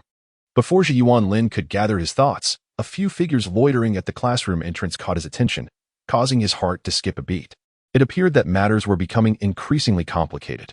The onslaught of attention from his classmates, calling out Ji Yuan and Senior Ji Yuan, was even more intense than before, leaving him dazed amidst the cacophony of girls pushing and shoving in excitement. It was not until the examination time arrived and the proctor entered the room that the situation finally began to stabilize. The examination commenced, and the first subject was mathematics. Ji Yuanlin retrieved a long and used pen from his desk, gazing at the multitude of questions on the examination paper. After a moment of contemplation, he began to scribble haphazardly. In truth, even without attending classes, Ji Yuanlin would not fare poorly in examinations, for his remarkable memory served as a reliable safety net. Setting aside the relatively underutilized mathematics, which he seldom engaged with, he excelled in subjects such as literature, English, chemistry, and physics, though he would not claim to rival the most erudite scholars. He was certainly as steady as an old dog. However, one might ponder how to articulate this. The knowledge he effortlessly retained was not genuinely his, for he merely committed relevant information to memory without fully grasping its practical application, which required further study. Yet, Ji Yuanlin had no intention of delving deeper into learning. The existence of that operational data was inherently designed for the storage of intelligence, and if necessary, his mind would calculate the answers autonomously, rendering any additional effort on his part unnecessary. Moreover, such knowledge was not something one could simply acquire through study alone. Possessing a photographic memory did not equate to instant comprehension or mastery. At best, once learned, the information would never be forgotten, but there were limits to this capacity. Thus, Ji Yuanlin never squandered time. Emphasizing strengths while minimizing weaknesses was the prudent choice. Rather than investing countless hours in study, he preferred to commit more information to memory for the benefit of his intelligence. This approach would also allow him to present answers during examinations, though it was mentally taxing. To put it bluntly, failing mathematics was a certainty. Why bother passing in other subjects? As a distinctly unique individual, Ji Yuanlin had no need to achieve passing grades. Merely submitting a blank paper was already a concession. With such thoughts in mind, the first session concluded, and the second session arrived, marking the midday break. The neon-lit school was quite exceptional in various respects. Typically, the school day ended early, with only 1 or 2 classes in the afternoon. Students would either return home or participate in clubs. However, this arrangement often resulted in a brief lunch break, where most would finish their meals only to rush back to class, leaving little time for those wishing to eat at home. Options included the cafeteria, convenience store, or bringing their own bento. Izaya Orihara would naturally refrain from bringing a packed lunch, as the cafeteria and convenience store are often teeming with people, resulting in wasted time. Thus, he opts to utilize his monetary prowess to dine at a restaurant outside the school. As Orihara Izaya quickened his pace, he found himself besieged by an influx of female admirers who bestowed upon him chocolates after each examination, save for the examination periods. This phenomenon, reminiscent of a vibrant social life, incited envy and jealousy among many male students. Yet, for him, it was a source of considerable annoyance. While it could be tolerated from his own class, it was perplexing that girls from other classes and even different grades joined the fray, leaving a trail of heartbroken boys in their wake. Senior Orihara? Just before exiting the school building, he encountered a familiar voice, leading him to believe yet another admirer had arrived, his pockets already brimming with chocolates. However, upon turning, he was met not with an admirer, but with Muri Ran.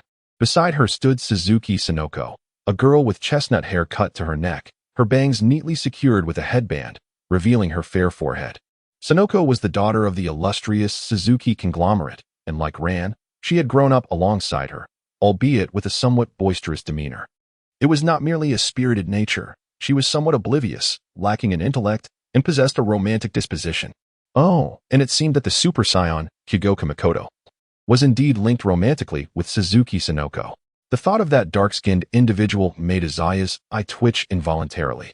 He nodded faintly to Ran, acknowledging her presence, and was about to depart when the starry-eyed Sonoko began to fawn over him.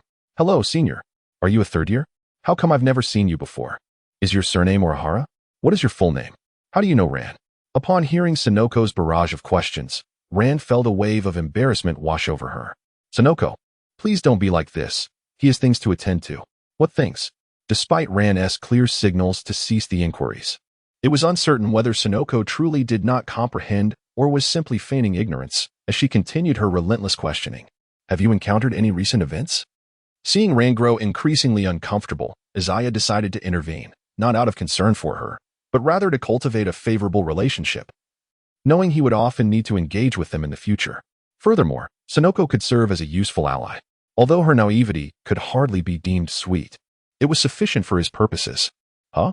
Ran was momentarily taken aback before she touched her head and thought. Actually, there is something I haven't thanked you for yet. Previously, Conan was kidnapped by robbers, and thanks to your timely warning to Officer Megier, he was rescued. Otherwise, who knows what might have happened. Perhaps I could treat you to a meal sometime? Sure, a meal sounds great. Let us all go together. Sonoko, oblivious to the underlying conversation, beamed with delight. We'll see. I'm quite busy, Izaya replied, maintaining his enigmatic demeanor. Zhang Yuanlin nodded subtly, offering an ambiguous response. At this level, it seemed sufficient. Delving deeper would appear overly contrived. However, reality proved otherwise. A young lady like Suzuki Sonoko, who was utterly infatuated, would simply climb the social ladder without a hint of skepticism. Tomorrow is a holiday. After all, how could one possibly lack time? Suzuki Sonoko, with an air of familiarity akin to a streetwise youth, nudged Zhang Yuanlin with her shoulder. Senpai, do you have a girlfriend? If not, we're having a gathering tomorrow. You should join us. There will be some mature university ladies. Observing Suzuki Sonoko, who wore a rather lascivious grin that suggested involvement in unsavory dealings, Zhang Yuanlin finally understood why she struggled to find a boyfriend. He was also puzzled as to how Kōgaku Makoto could have taken a liking to her. It certainly couldn't be for monetary reasons. In terms of looks, setting aside her outrageous fashion choices, her features were quite attractive, and her character was commendable. After all, she was a close friend of the protagonist, Muri Ran, part of the main cast. Yet, her behavioral tendencies were undeniably difficult to accept. The habitual smile on Orihara Izaya's face unconsciously grew somewhat stiff. Perhaps I have a commission during the holidays. A commission? Suzuki Sonoko paused in surprise, then hesitantly inquired, Senpai, you wouldn't happen to be a detective as well, would you? Due to her stereotypical impression of a certain high school detective, Sonoko felt that Izaya's expression had been somewhat tarnished, yet she could reluctantly accept it, provided he did not resemble that individual entirely. What relieved Sonoko was Izaya's admission of being an information broker, which piqued her curiosity about what exactly an information broker entailed. Given the numerous reports on the subject, it struck her as odd that this seemingly foolish young lady appeared to be entirely oblivious to any news concerning herself. Izaya Orihara could only provide a brief explanation. Upon realizing the situation, Sanahara Anri suddenly became exhilarated. I see. Since you came to school today, you must not have any assignments, right? After the exams are over, may I ask you to investigate some information for me? Zhou Yuanlin was taken aback by Suzuki Enko's unexpected words. Could it be that she intended to deploy her financial prowess to win him over? Yet, he found himself somewhat reluctant to decline her proposition.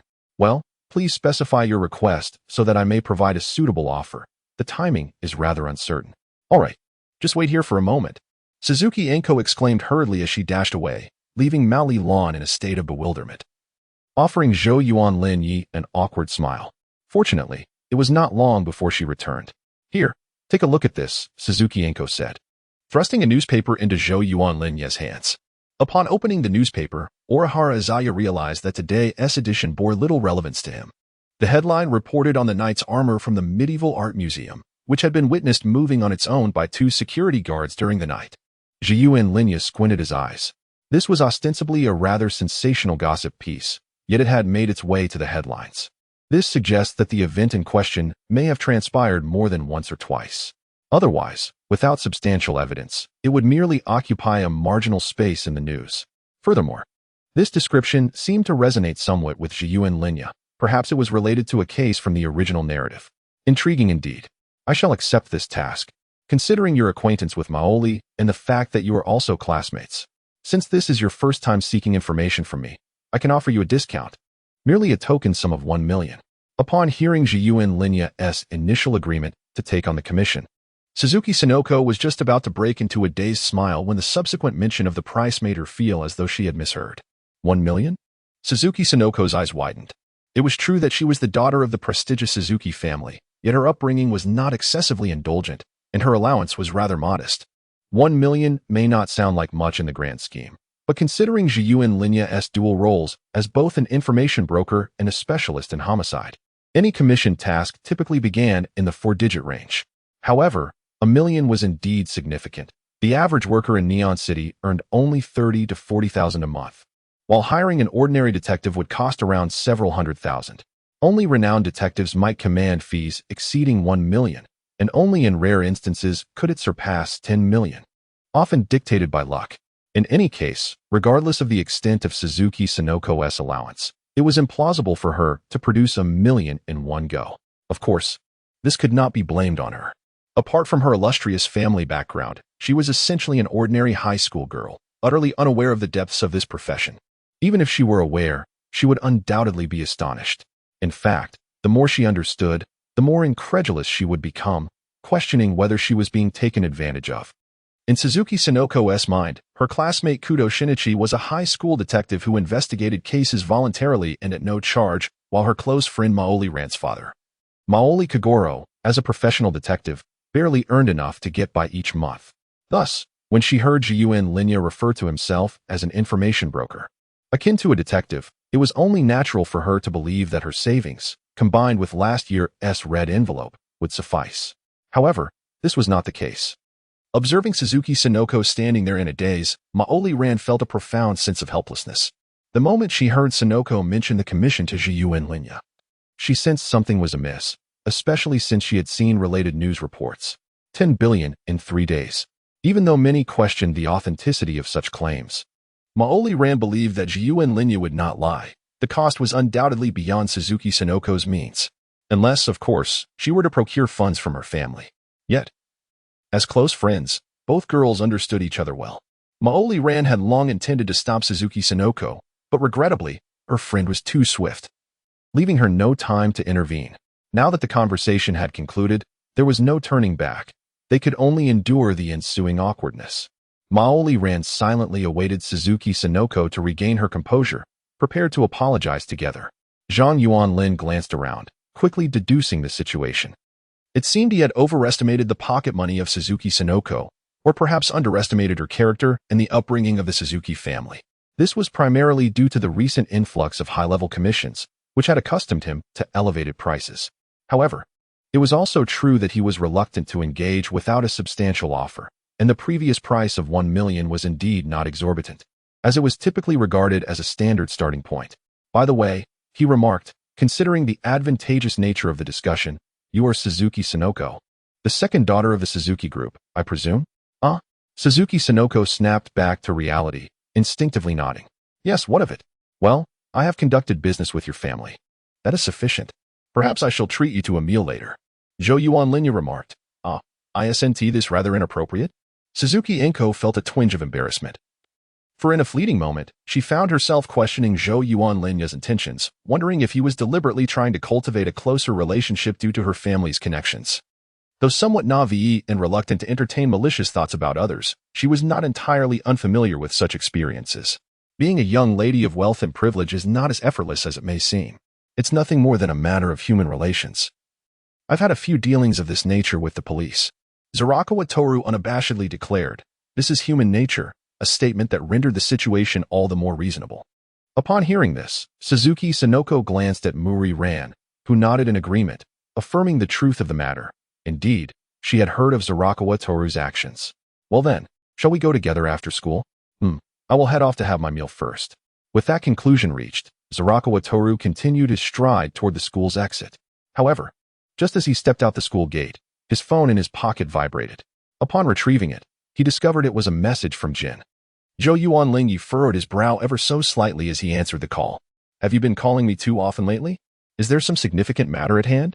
Upon sensing the hint of dissatisfaction in Zhou Yuanling's tone, the voice on the other end, Jinjiu, fell silent for a few moments before responding. The person you mentioned before, the one who seeks my life, I have located him. He is clinging to his last breath. Oh, Orihara Izaya was somewhat perplexed.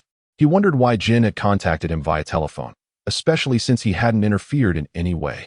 However, this very fact made him suspect something was amiss, and he awaited further explanation. According to Jin, Izaya had supposedly double-crossed him some time ago, resulting in the deaths of several of his subordinates and the detonation of a bomb. Yet, Izaya had no recollection of such an event. Jin elaborated further, prompting Izaya to inwardly scoff, as he knew that Jin's characteristic ruthlessness made such a mistake entirely plausible. Considering the gravity of the situation, however, Izaya refrained from making such a remark, instead suggesting that he might be the victim of a setup. So, what is it you wish to convey? Yuanlin had already located a rather appealing restaurant and was preparing to enter, when Jinjiu continued, upon further investigation. I discovered that this is not the first occurrence. Several similar incidents have transpired recently, all involving individuals claiming to be me, Jinjiu, engaged in nefarious activities. Hearing these words, Yuanlin hesitated at the door, his expression gradually transforming into an odd one. In truth, Jinjiu was not particularly renowned in the underworld. In fact, few were even aware of his existence. However, those who did recognize him undoubtedly knew of the distillery's presence, indicating they were prominent figures. At least core members or leaders of mid-tier factions, familiar with his appearance and demeanor. To put it succinctly, underhanded dealings were indeed Jinjiu's preferred, most proficient, and frequently undertaken endeavors. Thus, it was exceedingly rare for anyone who had encountered him to still be alive, nearly non-existent, in fact. This was also the reason Jinjiu had initially targeted Yuanlin. Essentially, it was nearly impossible for anyone to impersonate Jinjiu, to be precise. They would not know how to do so. However, correspondingly, once someone attempted to impersonate him, it became exceedingly difficult for others to recognize the ruse. Yuanlin was unaware of how this imposter masquerading as Jinjiu had acquired knowledge of the name and guise of Jinjiu. Perhaps it was mere fortune that he had chanced upon or overheard it before. Nevertheless, it was evident that he was a bold individual. The audacity to wield the guise of a tiger while hiding behind the fox's cunning was not unfamiliar to Yuanlin. However, to usurp Jinjiu's mantle for his own endeavors was a remarkable display of both skill and recklessness, marking him as a rare breed. This act, though less threatening than the machinations of framing and deceit, inflicted a greater degree of harm and insult. It is little wonder that Jinjiu's demeanor would appear so peculiar in response. Zhou Yuanlin's lips curled into a smile, as he could no longer contain his laughter, exclaiming, "Ha! I never imagined you would find yourself in such a predicament, being framed by someone who hacked your account. Just the other day, you were skeptical that I was the same person as that fellow. Now, why the sudden discontent? Your names and appearances are indistinguishable. How can this not be the same person?" As he continued to chuckle, Zhou Yuanlin found himself increasingly amused. It must be said, this was indeed a rather satisfying occurrence. Just moments ago, Jinjiu had doubted Zhou Yuanlin. And even though he had managed to brush it off with a plausible explanation, a nearly identical situation had unfolded shortly thereafter. It was not Zhou Yuanlin's intention to mock, yet it was truly difficult to maintain composure. On the other end of the line, Jinjiu's expression was as dark as a pot's bottom. Once Zhou Yuanlin had laughed to his heart's content and noticed the peculiar glances from passers-by, he cleared his throat and said, "So, are you telling me what you wish to do? Help me locate this individual as a personal commission, and I will settle the payment with you later." Jinjiu articulated the purpose of his call.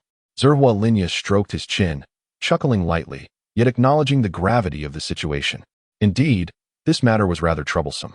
The sole clue at hand was that the target had stolen a code from the whiskey and was causing chaos everywhere. Most of those in the know remained blissfully unaware of the true circumstances. Relying solely on this fragment of information to locate the target was akin to searching for a needle in a haystack. The whiskey had left behind the unfortunate soul's life, perhaps hoping that Yuanlin could unearth some clue, but regrettably, this was an unrealistic expectation. Of course, if possible. Zerwa Linya would very much like to meet this extraordinary individual. Why not enlist the help of the organization's intelligence network in the search? Z was somewhat reluctant to accept this commission. Firstly, it was exceedingly challenging, and secondly, even if completed, it would yield little benefit.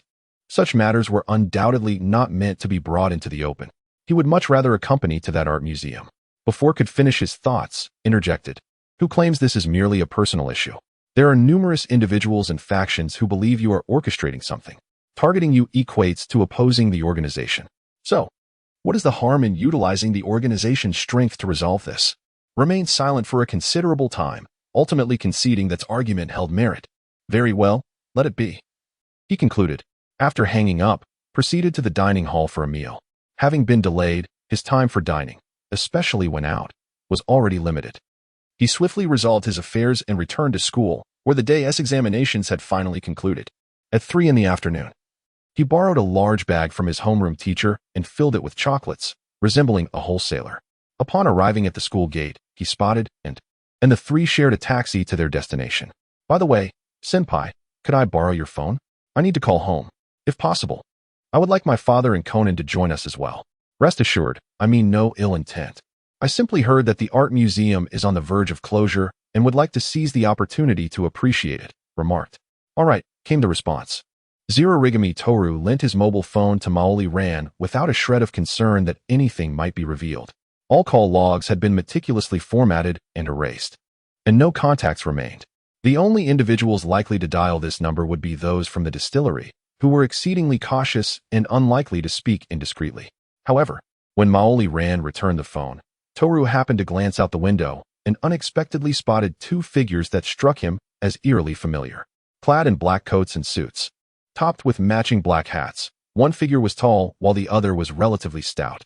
The former sported long, flowing golden hair, while the latter was partially obscured by a pair of sunglasses.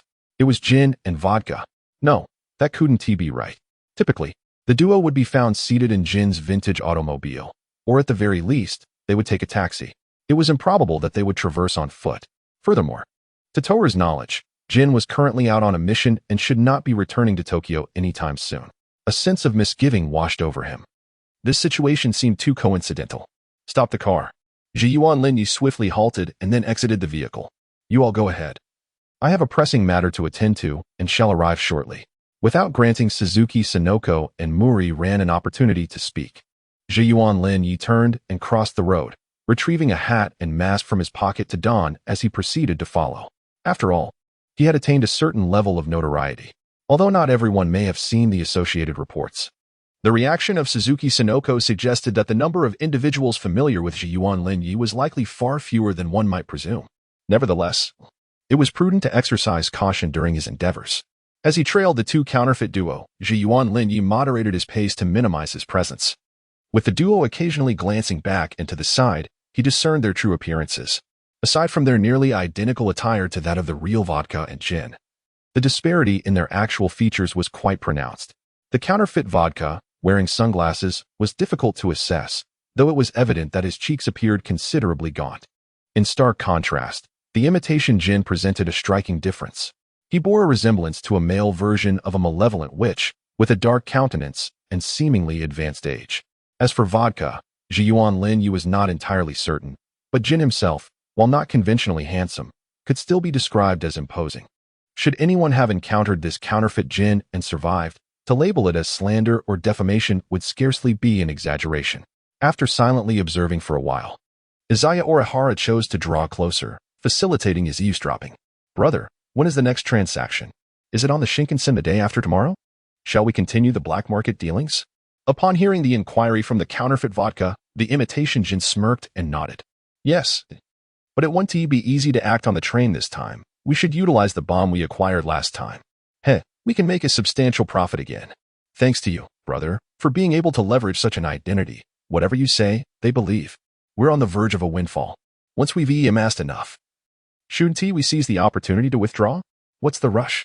Who would ever complain about having too little money? Suddenly, the counterfeit gin seemed to sense something amiss. Abruptly turning to look around, hiding behind a nearby telephone pole, Izaya furrowed his brow, his vigilance heightened. He appeared to underestimate these two counterfeiters, who, regardless of their authenticity, were capable of stirring chaos in the underworld. What's wrong, brother? The imitation vodka retained the navet of the genuine article, contrasting with the counterfeit gin. Nothing much. Just that the recent commotion has been rather loud. We should avoid drawing attention until this deal is secured, then we can operate elsewhere. The counterfeit gin, unaware of the underlying tension, could only shake his head in response. Watching the duo continue onward, Izaya lowered his hat, pondering whether to involve himself further in this matter, which seemed more complex than he initially anticipated. If he were to let Jin handle it, it would certainly be inconsequential for him. However, that would limit Izaya to a mere pittance of little use. Considering the role of the counterfeit duo in the earlier overheard operation, if he could immerse himself and resolve it, it could yield significant notoriety, perhaps even rivaling previous exploits. Yet, on one hand, it would be inappropriate for Izaya to intervene openly. On the other, the risks of involvement were considerable. The counterfeit Jin was clearly no fool and likely possessed a firearm, not to mention the bomb at their disposal. The risks outweigh the rewards. Time to withdraw. Without a hint of hesitation, Orihara Izaya resolved to first seek out Ran Muri to reap some benefits. However, unexpectedly, before he had taken more than a few steps, an unforeseen situation arose. The progress of the information broker's persona had reached 70.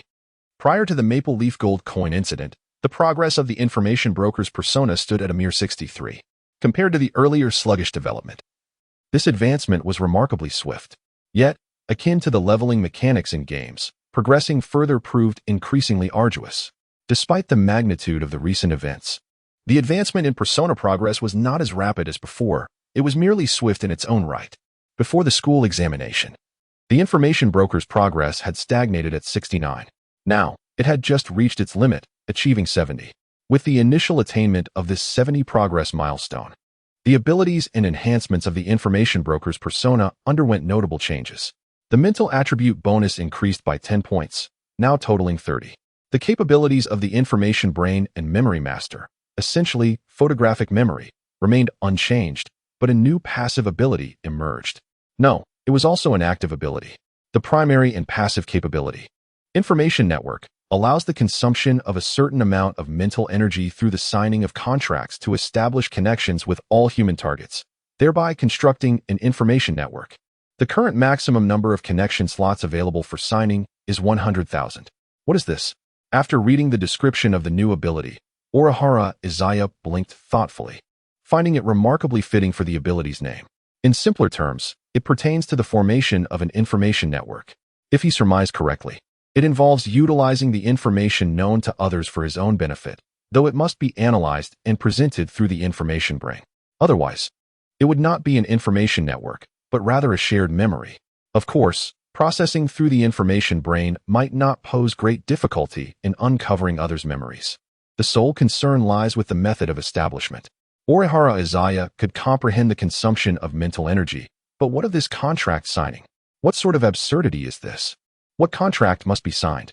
Is it to state, I wish to borrow your information, or I hereby employ you as a member of my information network? Akin to some foolishly simplistic agreement? If so, should it be detailed or rather rudimentary? Would this contract possess any loopholes, susceptible to exploitation by others, or even himself? Zhou Yuanlin stroked his chin, contemplating for a brief moment before swiftly regaining his focus and turning to follow the duo of counterfeiters. Although he remained uncertain about the possibility of success, he acknowledged that if it were achievable, there would be room for maneuver. However, before anything else, he needed to ensure that he would not lose track of them. With a swift motion, he tossed a sticky transmitter, which landed precisely on the heel of the counterfeiter's shoe. Zhou Yuanlin then turned to experiment with his abilities. After a brief search, he approached a passerby who appeared eager to cooperate and inquired, "Would you be interested in a $1 million deal?" A woman in her 20s, adorned with heavy makeup and clad in a miniskirt, paused in confusion before quickly regaining her composure and nodding in agreement. "Of course, have you prepared your room?"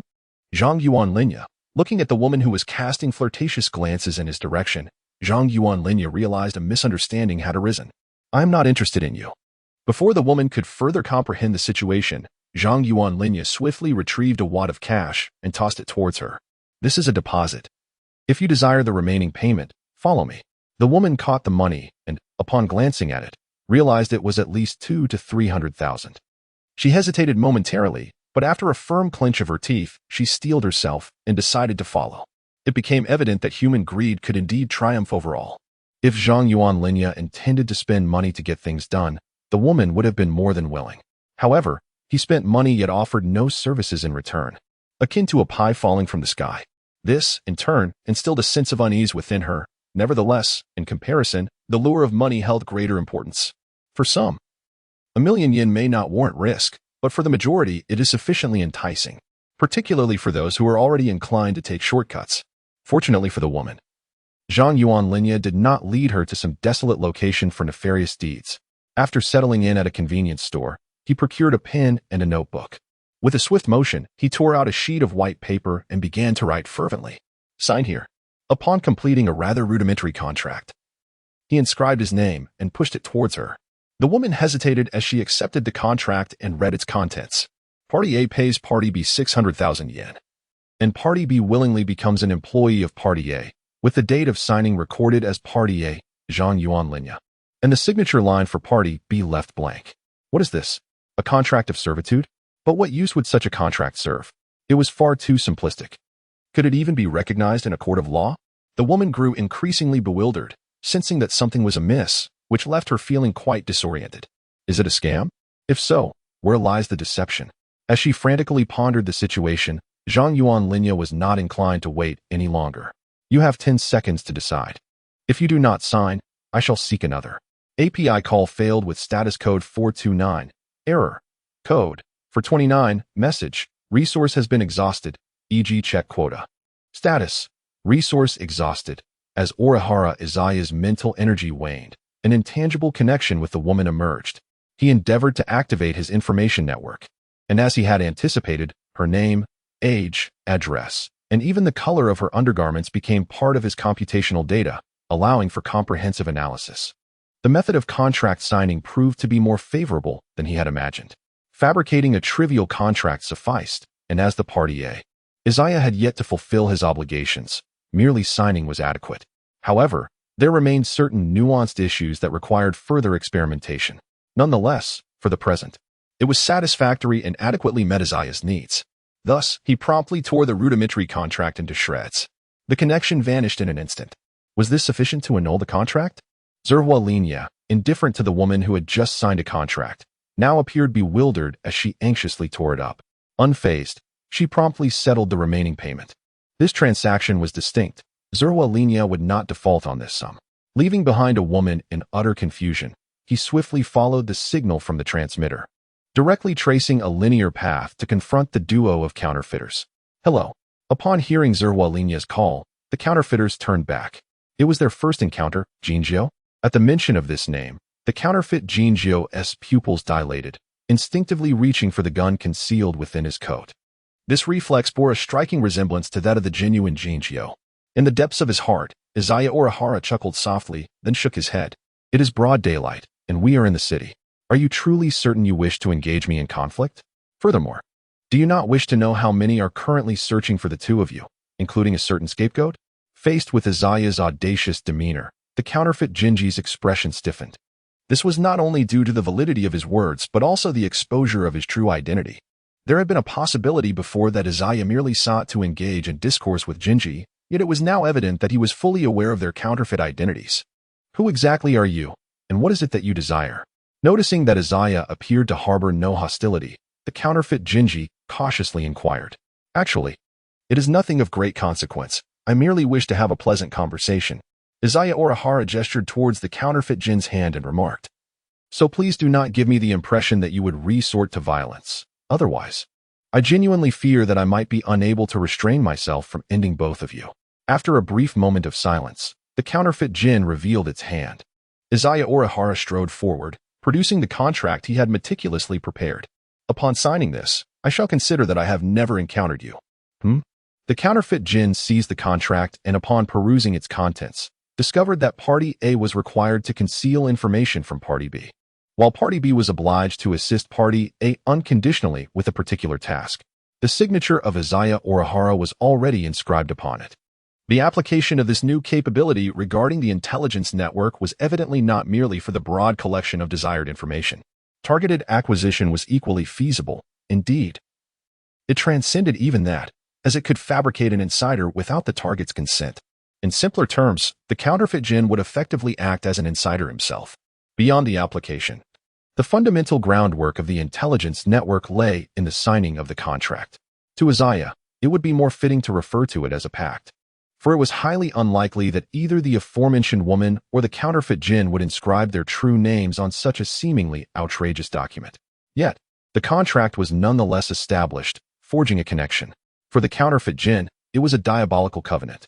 Observing the counterfeit Jin, who, after a brief moment of bewilderment, signed with a face full of suspicion and oddity, Izaya swiftly activated his intelligence network. He deduced the precise timing, strategy, and detailed objectives of the counterfeit duo's next operation. With this, he felt assured that capture was inevitable. Very well, the pact is sealed. Until next time. Retrieving the contract from the counterfeit Jin, Izaya turned on his heel without lingering, entirely unconcerned with the feelings of the counterfeit duo. This matter would have to wait until the day after tomorrow. Presently, Izaya had more pressing affairs to attend to, and thereafter, he needed to conduct a more thorough investigation into his newfound abilities, alongside broader and deeper developments for their effective utilization. After hailing a cab, Izaya arrived at the Medieval Art Museum. Noticing the police vehicles stationed at the entrance and the curious onlookers peering in, he realized that the case must have commenced, compelling him to act swiftly.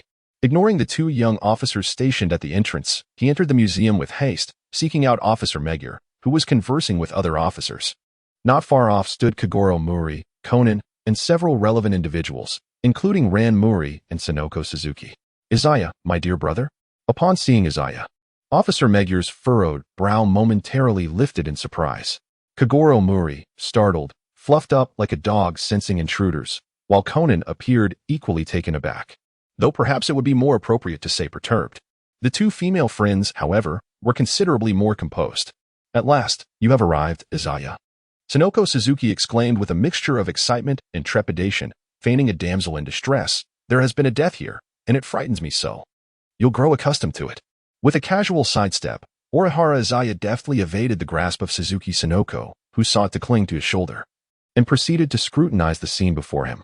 Although he had already surmised the sequence of events and the identity of the perpetrator, Orihara deemed it prudent to ascertain the details for the sake of reason and to mitigate any unforeseen circumstances. Under his gaze, Maori-lan, momentarily taken aback, quickly nodded in affirmation.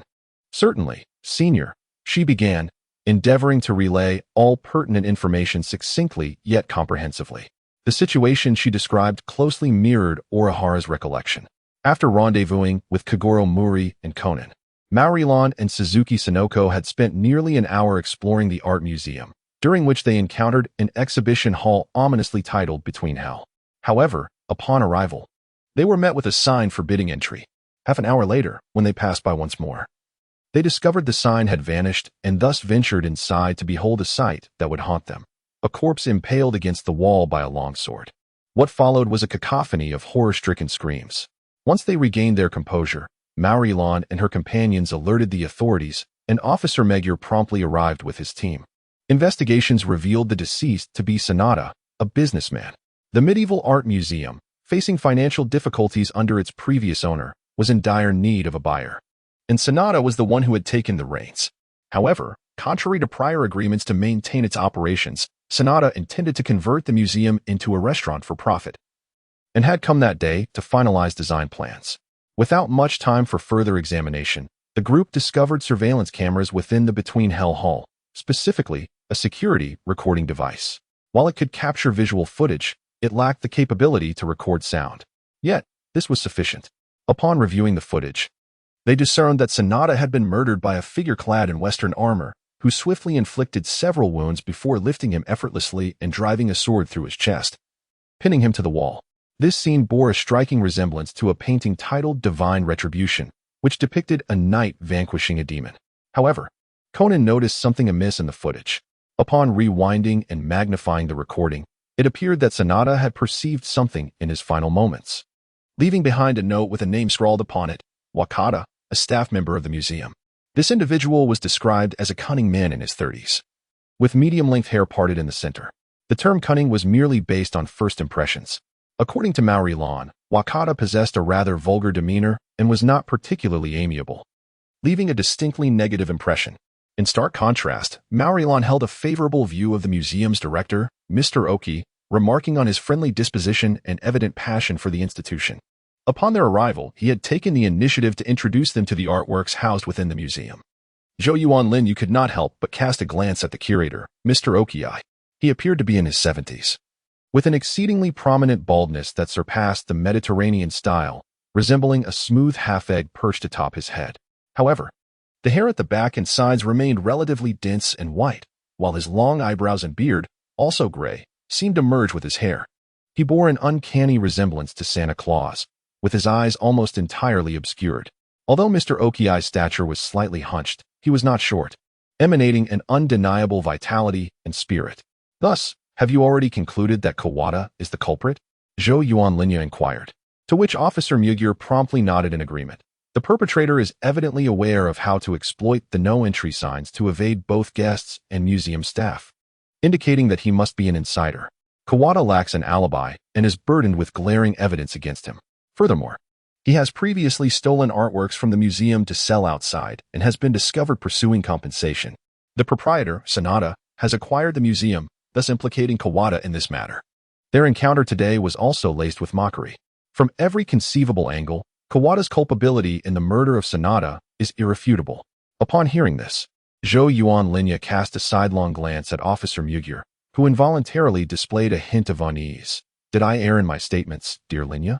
In response, Zhou Yuanlin offered a faint smile. Whether he is right or wrong bears no significance to me. I have selflessly provided you with intelligence on numerous occasions. Yet you now suspect me of hiring a hitman. Do you truly expect me to cast aside past grievances and repay malice with kindness?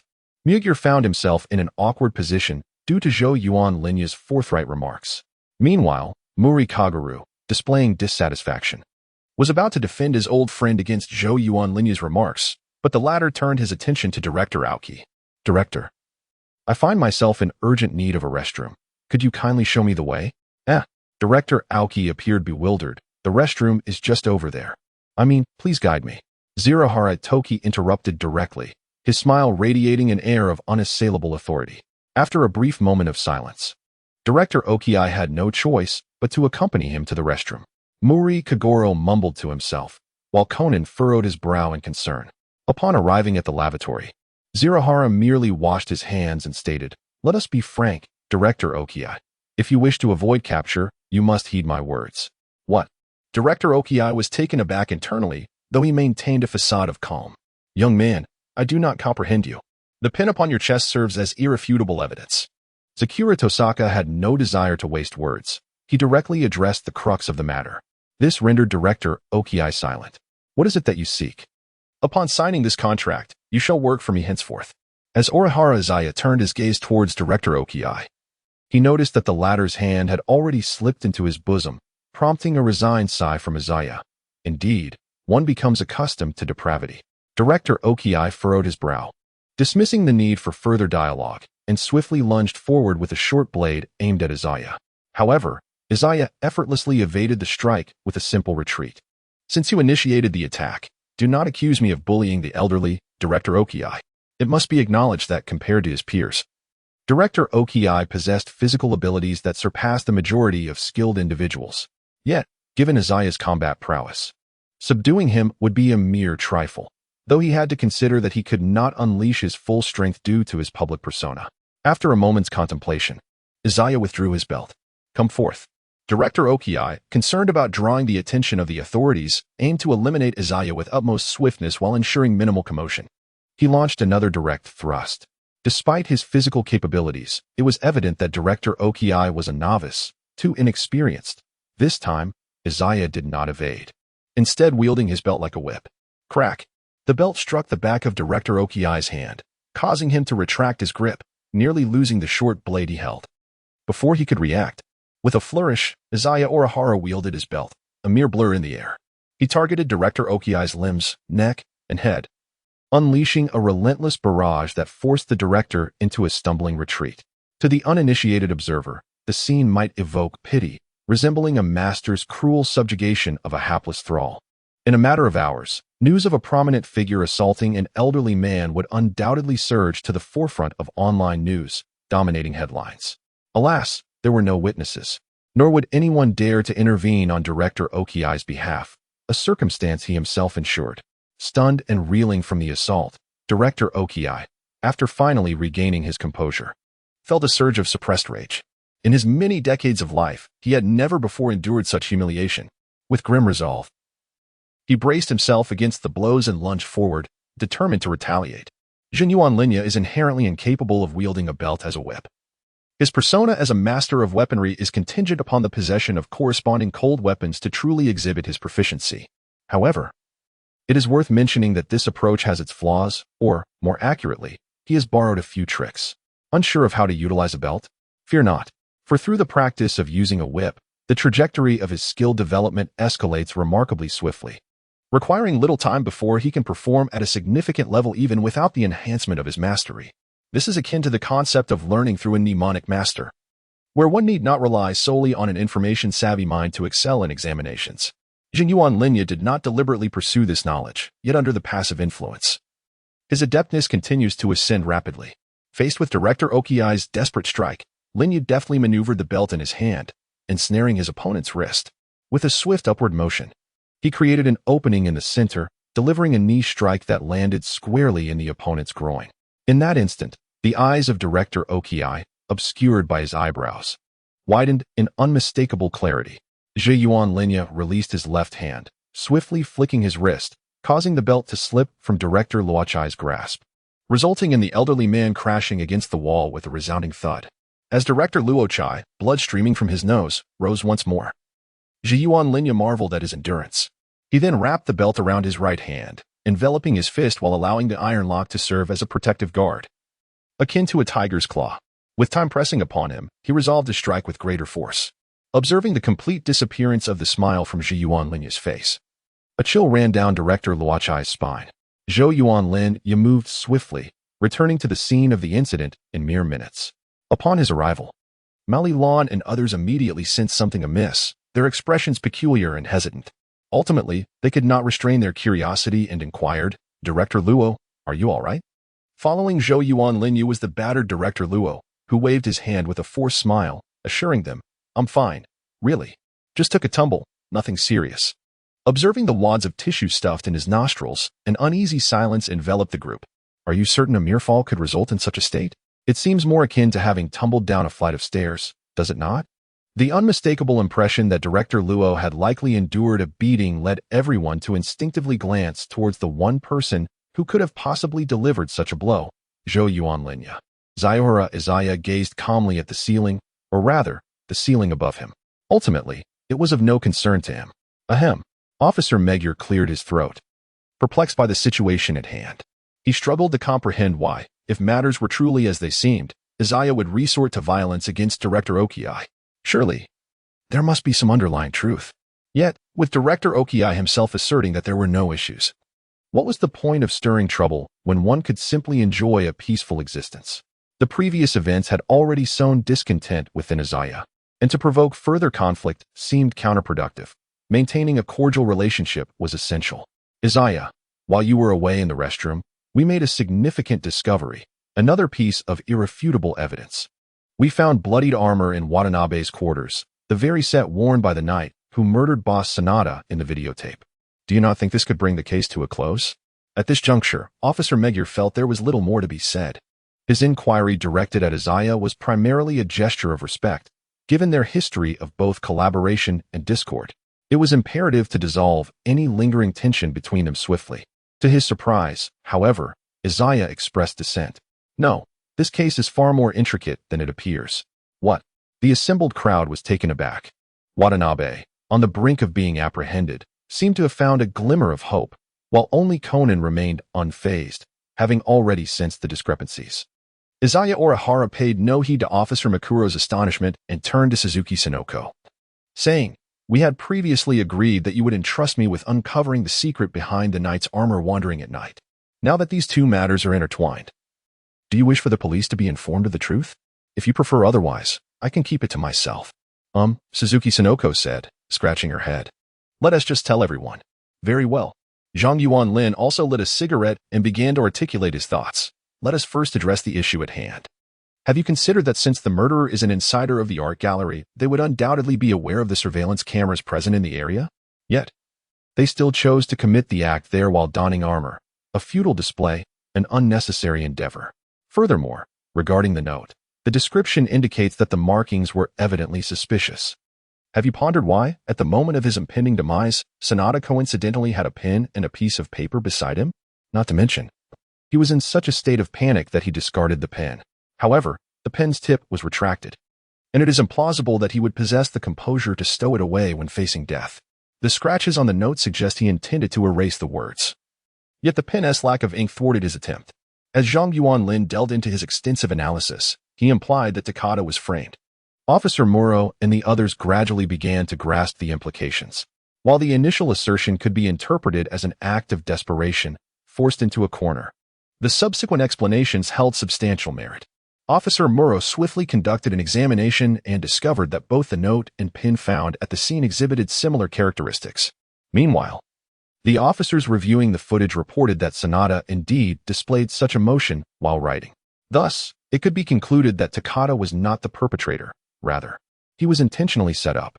Officer Muro and the others experienced an epiphany, while Conan also reached the final segment of his reasoning, having been on the verge of uncovering the truth. Yet, he did not anticipate that the tardy arrival of Zhang Yuanlin would enable him to surpass Conan's deductions so rapidly. Was the disparity between the two truly that vast? Just as Conan felt disheartened, Officer Muro and the others found themselves unable to extend their reasoning further, inquiring, so, who is the one orchestrating the frame? It is Takada.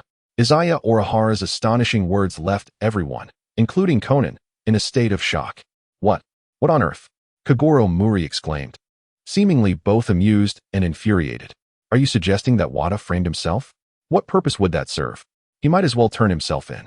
He was taken aback by the sheer incompetence displayed by them. Izaya Orihara shrugged and remarked, he deliberately left so many flaws for you to discern that he is the victim of a frame-up. And then he will opportunistically approach the individual he has falsely implicated as his supposed assailant. Officer Makyum was momentarily taken aback. Wait, hold on, let me sort this out. After a moment of mental recalibration, Officer Makyum stated, so what you mean is that everything you just mentioned was actually a FAAD intentionally crafted by Kawada? Precisely. Zhou Yuanlin nodded slightly and tossed a ballpoint pen encased in a small sealed bag to Officer Muku.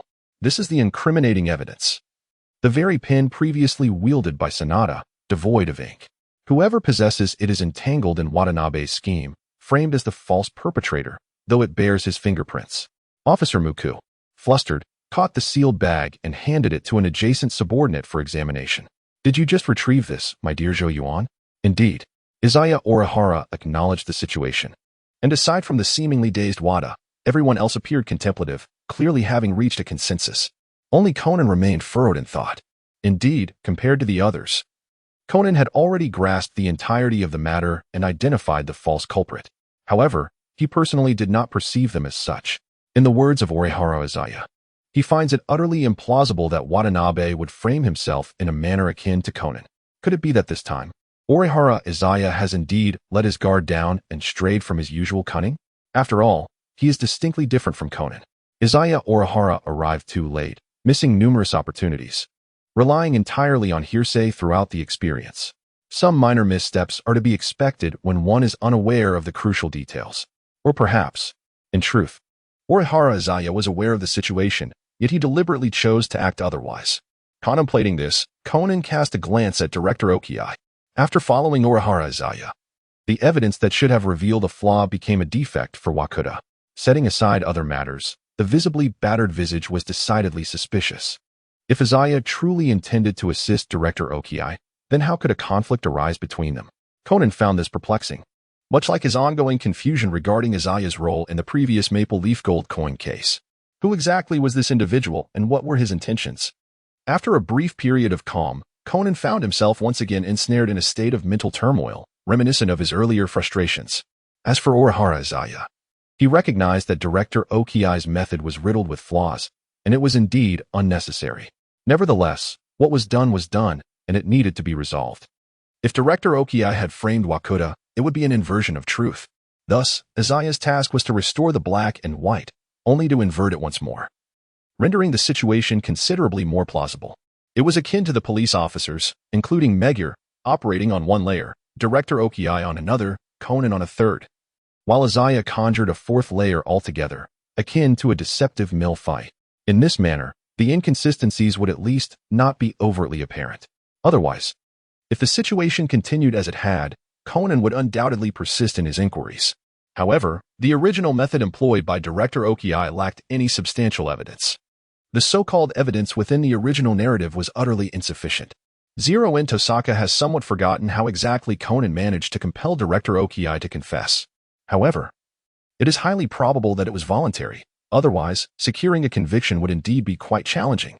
Such reasoning is undeniably reasonable, yet relying solely on a pin proves insufficient. The legal system in this world is riddled with numerous issues, especially in this era. At least, if it were placed in the context of Zero-In Tosaka himself. He would simply indulge in his desires without a care, perhaps offering a compliment that one is indeed suited to write detective novels. As for his motivation to assist Director Okiai in extricating himself from this case, it primarily stems from his desire to forge a contract, thereby bringing the individual under his influence. Following the previous Maple Leaf Gold case, where he was compelled to seek external assistance due to a lack of manpower, Zero-In Tosaka had already resolved to recruit a few capable subordinates. While Director Okiai may not be particularly exceptional, he is by no means the sole candidate. Nevertheless, he is quite competent, and this case doesn't present significant complications. Zero-In Tosaka believes he can lend a helping hand without issue. The only challenge lies in first deceiving Conan. With an air of calmness, Orihara Izaya awaited Conan's inquiries. "Hey, Izaya," he began. As anticipated, Conan soon approached. "Do you know that Director Okiai has a deep affection for these works of art? Are you aware that the suit of armor used for murder is merely a replica? Did you know that the bloodstained walls in between hell are missing several paintings? Are you aware that Boss Sanada intends to convert the art museum into a restaurant? In urgent circumstances, one must adapt." Coupled with the fact that he had already clashed with Orihara multiple times, Conan could no longer restrain himself and posed several questions that were certainly inappropriate for a child. It is evident that Orihara Izaya is well aware of these matters, recognizing the vulnerabilities of Director Okiai, while Conan believes that Kawada has been framed. Asserting that the one orchestrating this deception is Director Okiai introduces an entirely different perspective. The accumulated clues significantly elevate the suspicion surrounding this seemingly elderly and amiable gentleman. However, since even the most crucial yet insubstantial evidence has been meticulously managed by Orihara, he remains utterly indifferent to these so-called suspicions. If Kawada intends to frame Director Okiai, he would undoubtedly ensure that every detail is meticulously arranged. Conversely, had there not been suitable justifications, he would not have chosen him at all. With a single remark, Orihara Izaya effectively stymied Conan. The so-called reasoning, prior to reaching a definitive conclusion, is merely a series of jests. Detectives embark from a starting point, progressing along a path akin to traversing a river by feeling for stones, during which they may inadvertently veer off course to a false conclusion. Occasionally, this sequence may be reversed, employing retroactive deduction. However, should an erroneous endpoint be presented directly, the intermediate process becomes rather straightforward. It was indeed as Orihara Izaya anticipated. Conan, momentarily taken aback, became increasingly perplexed as he scratched his head. Subsequently, upon the results of the examination, it was confirmed that the pen bore Watanabe's fingerprints. This was indisputable, as the pen had been specifically obtained from Watanabe, with the ink drained before substituting it for the original. Regarding the fingerprints left behind while framing Director Oki, one might ponder the inevitable oversights in a meticulously crafted plan. Although, according to Orihara Izaya, the note from Sanada and the bloodied armor were both meticulously prepared by Watanabe as a guise to frame him, fundamentally, they indeed constituted irrefutable evidence. Watanabe was promptly taken away, concluding the case. Setting aside the still somewhat bewildered Conan, alongside Orihara Izaya, the orchestrator, and Watanabe, who alone comprehended the depth of his grievances, the others felt they had grasped the correct line of reasoning, their minds remarkably clear, without sensing any discrepancies. "Wow, Senior, you are truly remarkable," Suzuki Sonoko exclaimed, her eyes alight with admiration for Orihara Izaya. "On another note, I have yet to resolve my urgent matter. Perhaps we shall collaborate again in the future. Izaya Orihara, without granting any opportunity for further conversation, promptly departed from the art museum, leaving behind Suzuki Sonoko, who sighed in regret while noticing the large backpack. Oh dear, he forgot to take his chocolates. Should we deliver them to his home and perhaps enjoy dinner together? Maura-ran appeared somewhat displeased. Sonoko, it's not that I'm criticizing you, but if you truly have intentions, you ought to behave more appropriately. What is inappropriate about this? Sonoko exclaimed, suddenly recalling, I also forgot to ask whether he will attend tomorrow's Valentine's gathering. However, there is a rather handsome gentleman there, though he pales in comparison to Izaya. Maura-ran remained silent. The Mori family and Sasaki Sonoko exited the art museum, each returning to their respective homes. Zayuhara Tohyo once again returned to the entrance of the art museum, his hat and mask meticulously adjusted. Upon entering, he immediately sought out Director Okiai. Having already dismissed the museum staff, Director Okiai sat on the steps, awaiting his arrival. Under Tohya's persuasive demeanor, the director had acquiesced to his goodwill, signing a contract that now rendered him a source of intelligence. However, Tohya's intention in forging this agreement was not merely to solicit information, rather, he sought to cultivate a cadre of subordinates. In the past, when he lacked the capacity for an intelligence network, he had hesitated to recruit individuals indiscriminately, as the risk of betrayal posed considerable complications. Now, equipped with the capability of an intelligence network, he could not only engineer artificial insiders but also mitigate the risk of internal treachery more accurately. He could swiftly identify any such betrayal should it arise. Nevertheless, the selection of subordinates still required discernment. Ordinary individuals were unequivocally unsuitable, whether in terms of physical or psychological fortitude, the latter being paramount, followed closely by the former. Director Okiai, having taken lives with a flair for the dramatic, was already commendable despite his technical shortcomings. As for why he did not simply seek out professionals, such as the previous Silver Fox or Orange, the answer lay in the disproportionate risk relative to potential rewards. When compared to these individuals, Okiai exhibited a noticeable gap in skill, primarily due to his comparative lack of experience.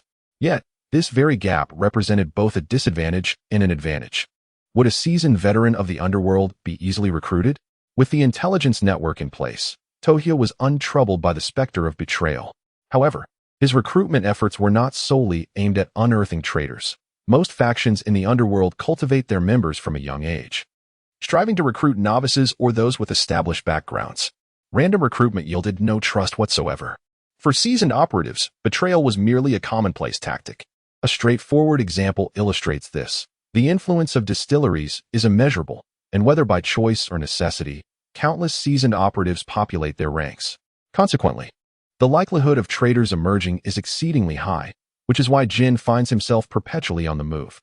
Izaya Orihara has no desire to emulate Jin for the sake of being an exemplary employee. Moreover, Izaya is not an employee, he is the boss. If he were to spend his days entangled in internal affairs, wouldn't that simply make him a burden?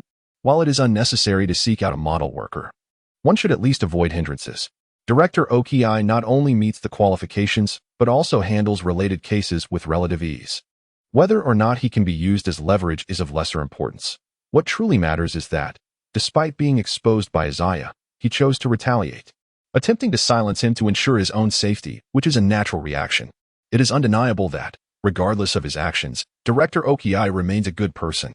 The act of murder, though heinous, is often justified by reason. The individual he framed, Kuwata, similarly had his motives. Ultimately, as events unfolded, Director Okiai was seen through by Conan, and rather than dragging an innocent child down with him, he chose to concede. This indicates that his moral threshold is not excessively low.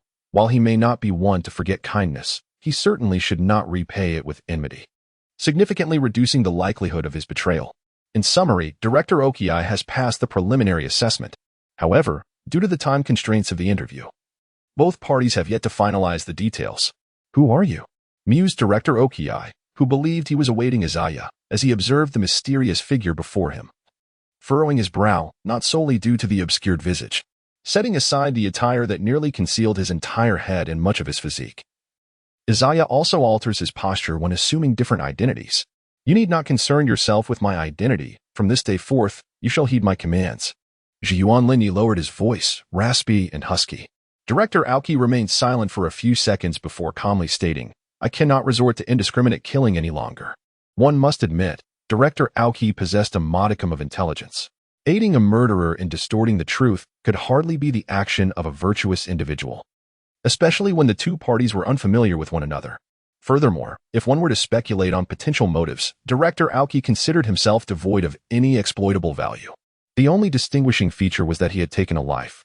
In response, Ji-Yuan Lin-Yi did not refute this, but was disinclined to engage in further dialogue with Director Aoki. He raised his hand and gripped the iron railing of the nearby staircase, producing a mournful wail as the two metal rods, under an inhuman force, gradually bent and converged together. Sweat began to bead on Director Aoki's forehead. Clearly, this action evoked a familiar sensation within him. The previous instance of defiance had resulted in a beating, and this time, the outcome would be no different. Such defiance would be met with relentless punishment until either submission or demise ensued. Ji-Yuan Lin also came to inform Director Oki, rather than to discuss matters with him. Salary and benefits? Non-existent. Job responsibilities? To be determined. Without employment, one faces demise. Even upon employment, failure to pass evaluations leads to the same fate. In contrast to the unscrupulous practices of the distillery, Ji-Yuan Lin believes he possesses a modicum of conscience, at the very least. He can ascertain whether his employees are traitorous, thus avoiding indiscriminate violence. This transpired on the day following the incident at the Middle Ages Art Museum.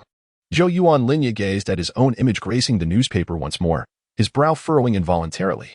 The case involving the Middle Ages Art Museum was not particularly significant. Yet due to the preceding sensationalist gossip surrounding the paranormal, it could not be deemed trivial either. The combination of both factors rendered a commendable level of public intrigue. However, the progress of the information broker remained stagnant. This did not imply a lack of effect, but rather that as time advanced, the enhancement became increasingly elusive, necessitating a greater degree of attention to achieve even the slightest advancement. Moreover, following the early widespread dissemination, the pool of available resources dwindled significantly. After all, one individual's endorsement cannot be endlessly harvested. Yet, in Ji-Yuan Lin-Yi's eyes, this challenge did not escalate to an insurmountable degree, primarily because he had previously conducted experiments concerning persona development. On the surface, it appeared sufficient for someone to acknowledge the persona. However, in reality, this was the world of Conan, centered around the neon-lit Tokyo, where individuals from other regions were not merely akin to NPCs. Nevertheless, Ji-Yuan Lin-Yi's unique advantage proved to be of little significance in this context. Ji-Yuan Lin had ventured to distant locales, even abroad, in a tentative endeavor to promote his persona. Yet, within the confines of Neon, the reception was somewhat favorable. However, beyond its borders, he failed to make any significant impression. Generally speaking, the farther one strays from Tokyo, the less effective the impact becomes. Nevertheless, in cities such as Osaka and Kyoto, the results were not entirely dismal. Thus, from the perspective of the persona's potential, if he could secure the recognition of his character from all individuals within the Tokyo region, or ideally, a substantial portion of the people in Tokyo along with many from the broader Neon area, it would suffice to elevate the persona's progression to its utmost limit. In the least favorable scenario, the consensus of all Neon inhabitants would be necessary. However, should it indeed require such an exhaustive effort, Ji-Yuan Lin would undoubtedly refrain from pursuing it in the short term, possibly even abandoning the endeavor altogether.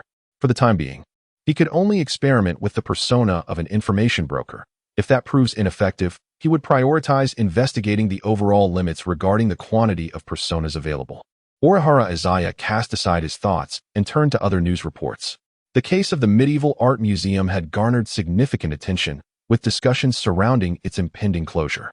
Many local residents, who had largely forgotten about this place, were urging the authorities not to let cultural heritage slip away. However, Orihara Izaya found it perplexing that a museum predominantly featuring foreign artworks could be considered a part of local cultural heritage. Just yesterday, after giving a new employee a stern introduction, Director Oki had subtly hinted that he hoped the museum, which housed numerous pieces, could be preserved. Yet, Orihara Izaya dismissed the notion with a teasing remark about the costs involved. The museum's closure was one thing, but the value of those artworks, even if they were sold at a fraction of their worth, could not be deemed insignificant. Was he expected to become a philanthropist for the sake of a new employee?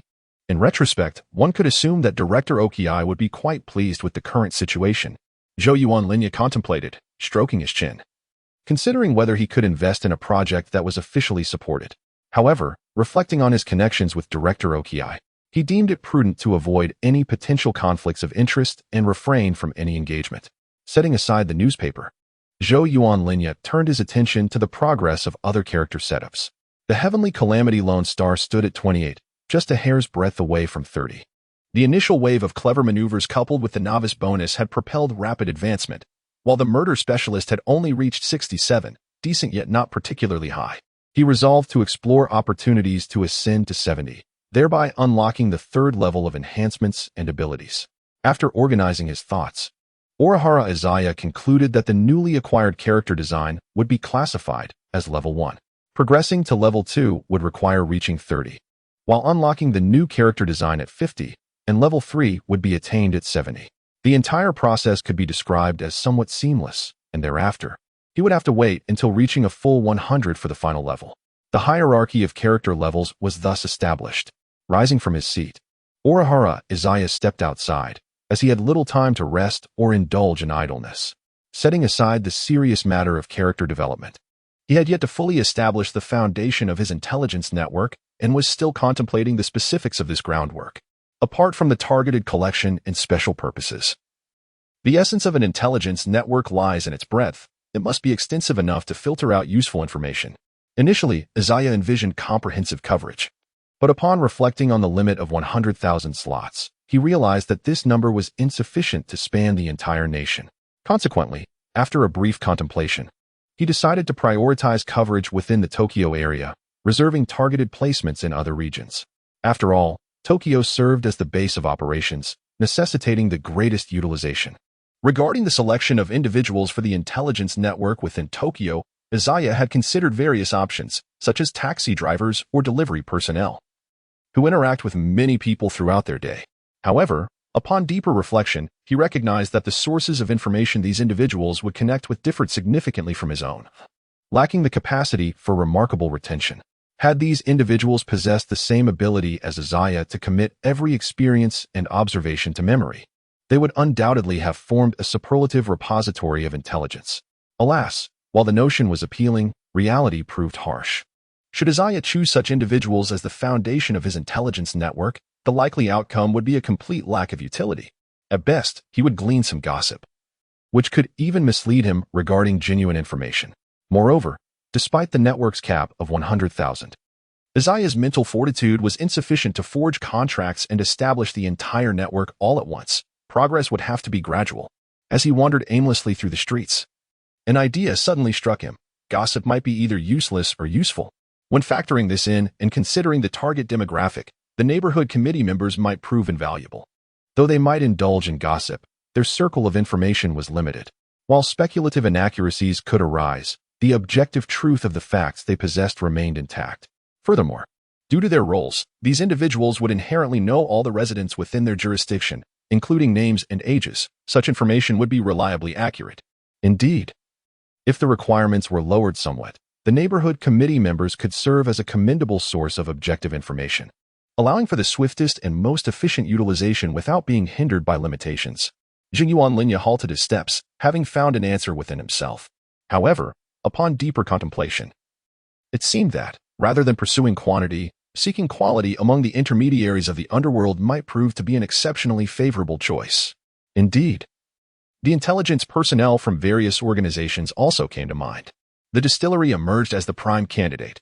Securing a senior member from an intelligence group and subsequently utilizing the distillery's information repository for one's own purposes would be exceedingly advantageous. From the moment he interacted with the community committee member, Zhang Yuanlinya felt as if he had unlocked the door to a new realm. His thoughts and perspectives becoming unprecedentedly lucid. He already had a highly suitable candidate in mind. With a smirk, he dialed Amuro Turu. "Hello, there's an urgent matter. We must meet immediately." 30 minutes after Amuro Turu relayed the location, Zhang Yuanlinya arrived at a CAF, where he spotted Turu working as a part-time server. He found himself puzzled by Turu's constant disguises and questioned the significance of such actions. Nevertheless, Zhang Yuanlinya was well aware that it was prudent to avoid probing into matters unrelated to himself. Adjusting his hat as he entered, he approached Amuro Turu. "Sign this." As Toru gazed at the rudimentary contract Jingyuan Linya presented, which stipulated that the second party must compensate the first with a meal, he could not help but slowly form a question mark with his expression. What is this? This is the compensation for the last time you tricked me. Boruya Rintrou spoke calmly. Amuro Toru, upon hearing that Boruya Rintrou had an urgent matter and requested an immediate meeting, initially thought it must be something serious. However, it turned out to be merely a dinner. Was it really necessary? Moreover, several days had passed since the previous incident, and at that time, there was no mention of compensation. Why was it being brought up now? After all, it was merely an oversight. How could it be considered a trap? Furthermore, was it not agreed that the task's reward would be settled according to the standard? Why, then, was there suddenly a demand for compensation? Did Amuro Toru become a target of mockery back then? His already dark expression deepened further. Are you seeking death? Facing Amuro Toru's cold inquiry delivered with a smile, Boruya Rintrou remained unperturbed. Are you attempting to evade payment? Before Amuro Toru could respond, Boruya Rintrou scanned the vicinity and spotted a man clad in a manager's uniform. Hey, you there, your employee claims they want to kill me. Upon hearing those words, Amuro Toru froze, a lump lodged in his throat, making it impossible to swallow or exhale, akin to the discomfort of consuming something vile. As the manager began to approach, Amuro Toru, unable to afford to utter any curses, hastily signed the document. Here, is this sufficient? I've signed it. Now let me leave, concerned that Boruya Rintrou might create further chaos. Amuro Toru forced down the urge to tell him to scram and smiled at the manager, attempting to explain that it was all in jest, barely managing to navigate through the situation. With his objective achieved, Boruya Rintrou prepared to depart. However, just as he turned and had taken only a few steps, he instinctively employed his analytical mind and unexpectedly stumbled upon a shocking revelation. This operative codenamed Bourbon was actually a traitor? Izaya Orihara paused momentarily, casting a dubious glance over his shoulder. Amuro Toru, a cadre member of the Black Organization's intelligence division, codenamed Bourbon, was in fact known as Ryuga Hayuth, a member of the Zero Group within the Neon Public Security. The so-called Zero Group, by its very name, suggests a non-existent entity. However, it serves as a clandestine command and control unit, a unique counterpart to the espionage organization known as the Four Group. The Neon Public Security operates under a different paradigm than the typical police force, and the Four Group is even more extraordinary. The existence of Ryuga is one that is not permitted to surface in the light of day. In contrast, the intelligence organizations of several major nations, such as the FBI, CIA, and MI6, operate with a sense of legitimacy.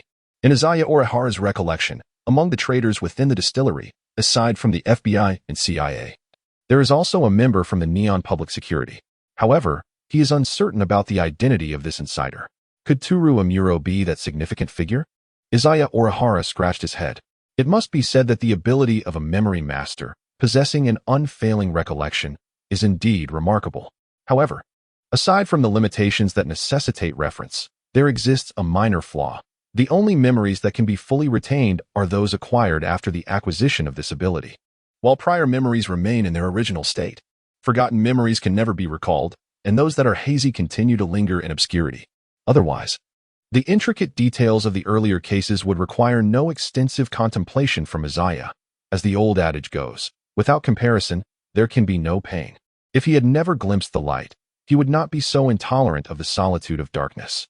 Thus, after gaining this extraordinary memory, whenever he encounters something he cannot recall, Izaya inevitably feels a peculiar discomfort and a hint of melancholy. Regardless of whether Toru Amuro is indeed that person, one undeniable fact is that his appearance comes quite late, to the extent that Izaya has scarcely heard of this existence, perhaps not even once. Of course, this is of little consequence. What truly matters is the present reality. Toru Amuro serves as an undercover agent for the Neon government. This situation may not seem overly troublesome, yet it is indeed quite complex, particularly since early detection is relatively easier to manage. The exposure of Orihara Izaya signifies that he is at risk of imminent arrest or scrutiny, leading to either a state of constraint or an eventual catastrophic fallout. However, this scenario is a typical development under normal circumstances. For Orihara Izaya personally, the implications are not particularly grave. Firstly, as a newly inducted peripheral member, he has only undertaken 2 tasks, neither of which involved significant complications. One was an inquiry into an individual, and the other involved acquiring maple leaf gold coins. Secondly, Amuro Toru, having ascended to the ranks of an undercover operative, possesses lofty ambitions, making it improbable for him to act against a peripheral member.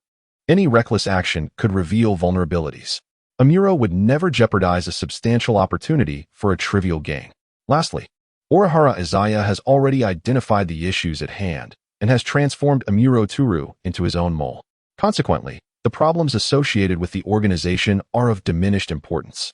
What truly matters is the information from the official side. As long as he remains vigilant, he can promptly ascertain any developments and devise targeted responses and solutions. The astute Izaya Orihara activated his information network once more, deducing the strategies that Toru Amuro might employ regarding him.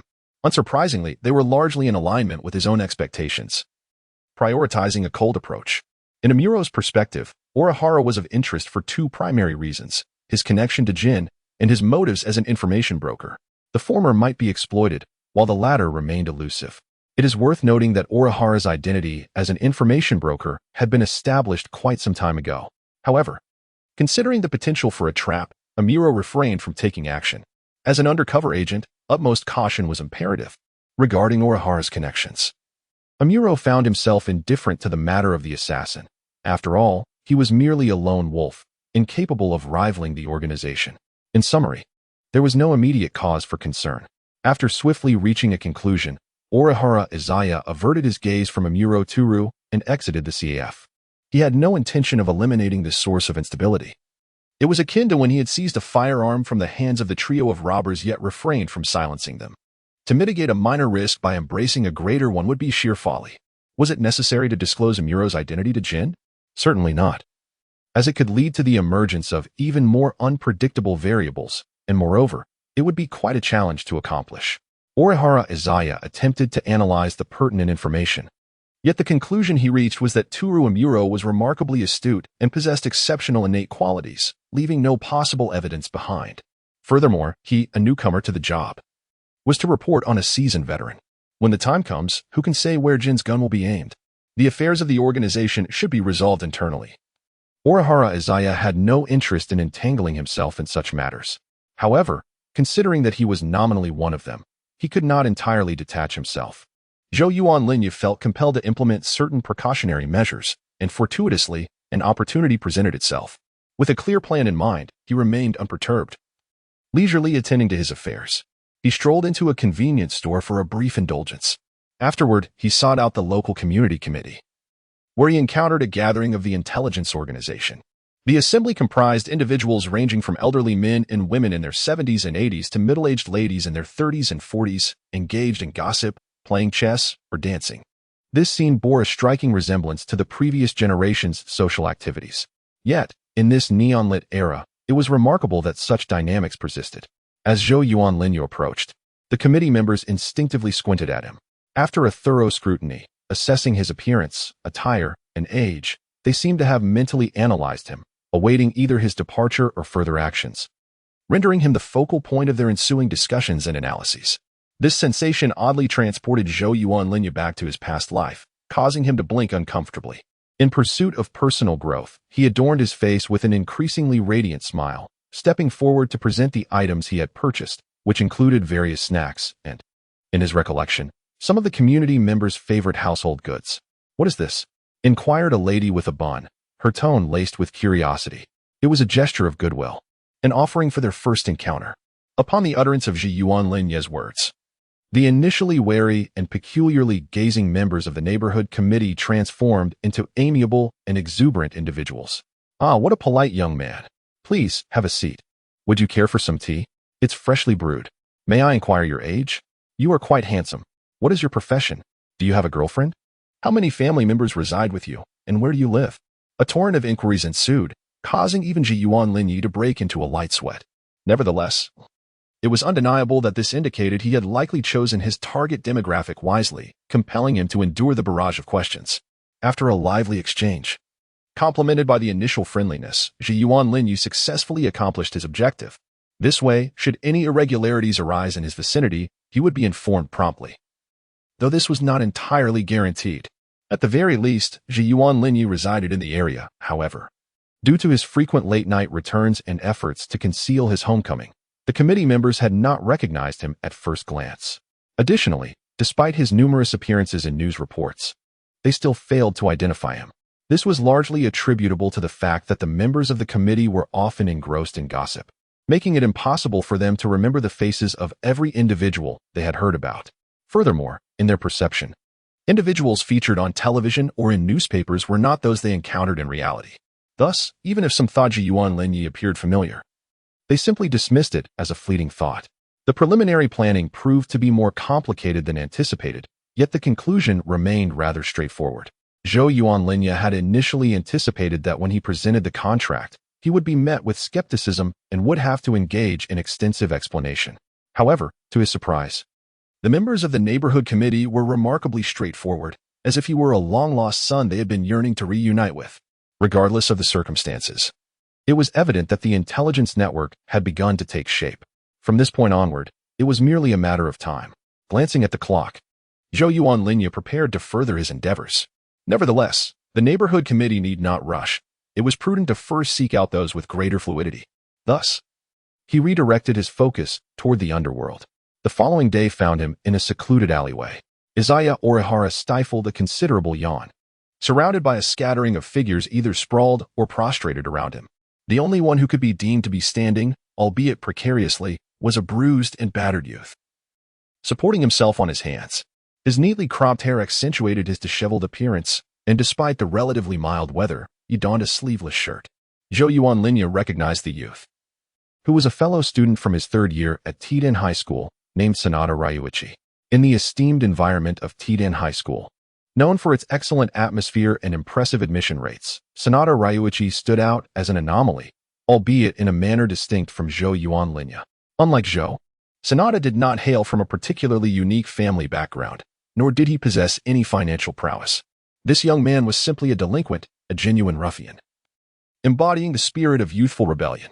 However, at his core, Sanada Ryuichi was not a bad individual. Unlike the notorious acts perpetrated by the early members of the Yakuza or the typical bullying and extortion practices favored by most delinquents, Sanada refrained from such behavior.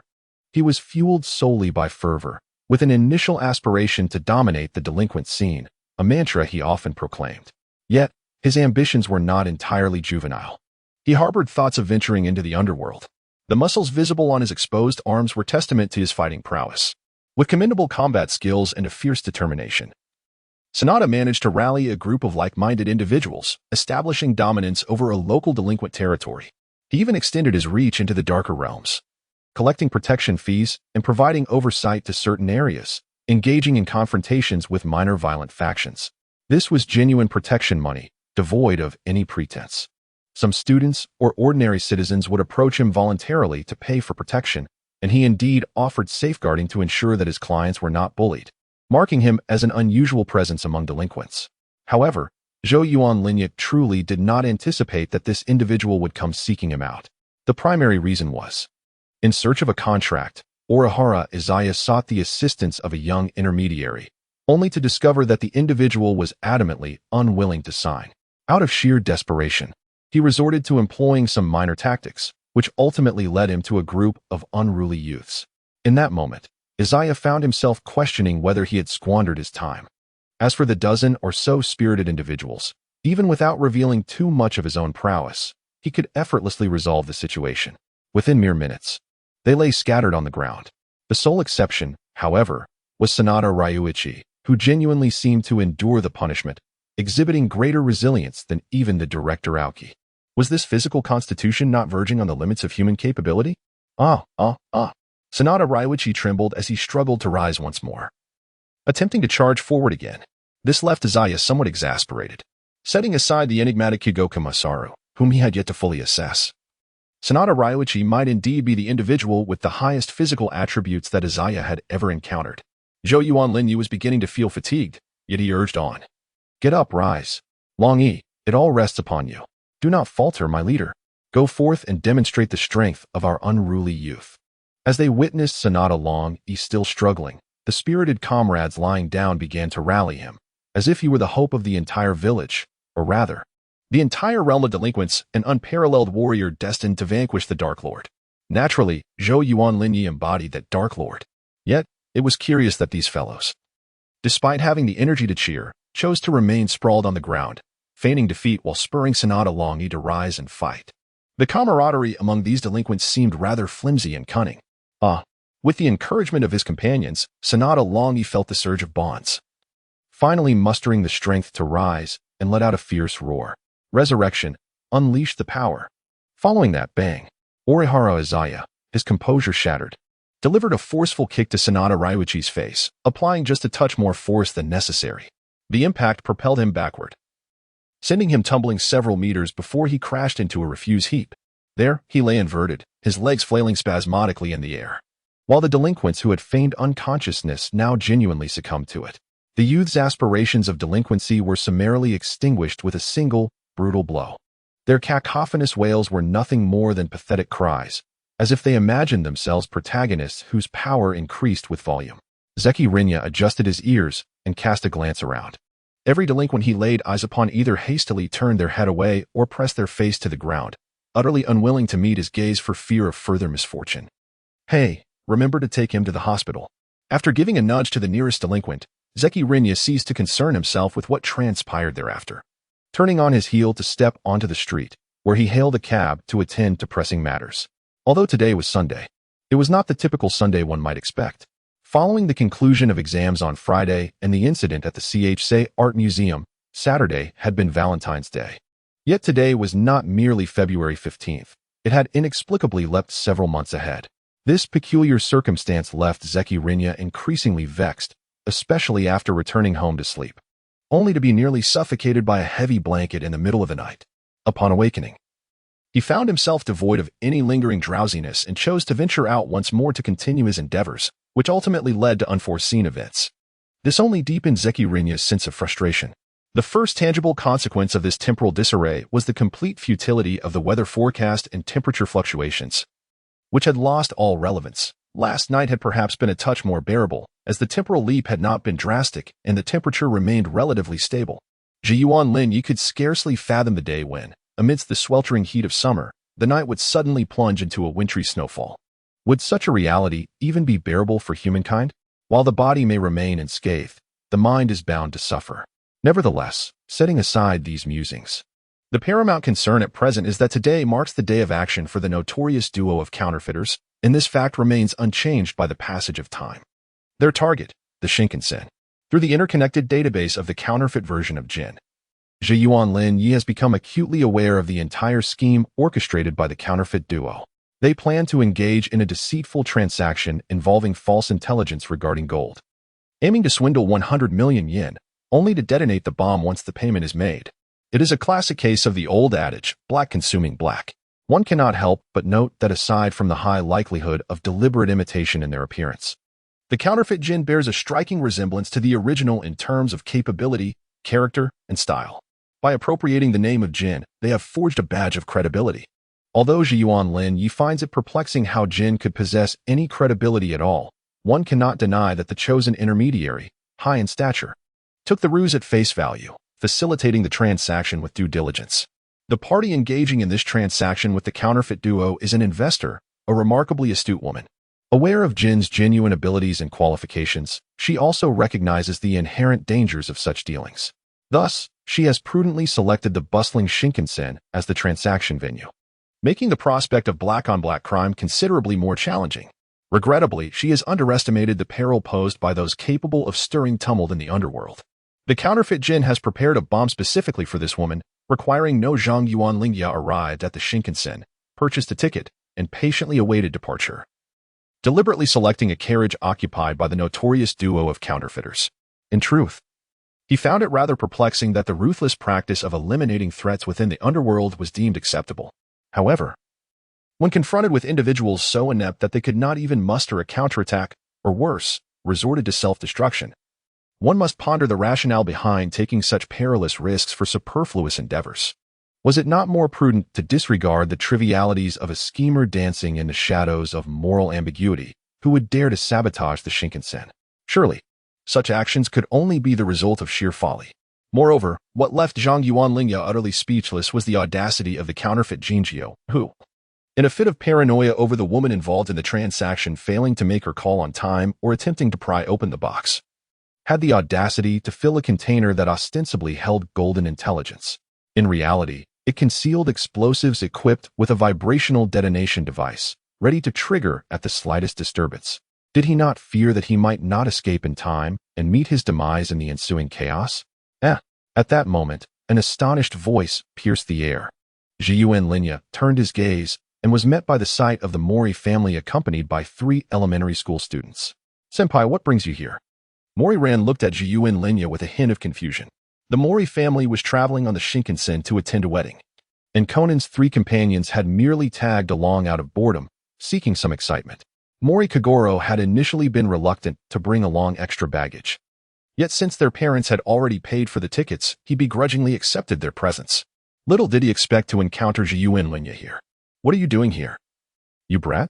Mori Kogoro grumbled, despite the fact that they had only crossed paths twice before, once during a business dispute where Mori Kogoro had slightly lost out, and another during the case at the Middle Ages Art Museum, where he had been thoroughly humiliated.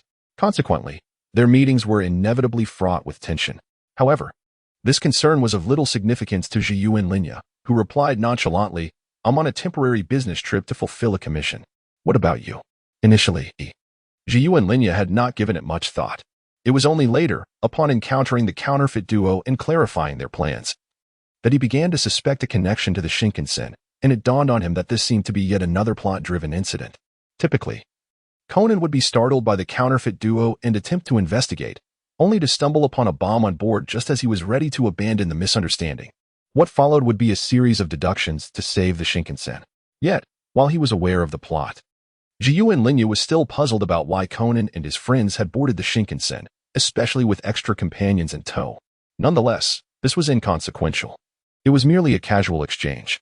After a brief explanation of the situation, Mori Ran lamented about her father. "In comparison to you, my dad is utterly unreliable.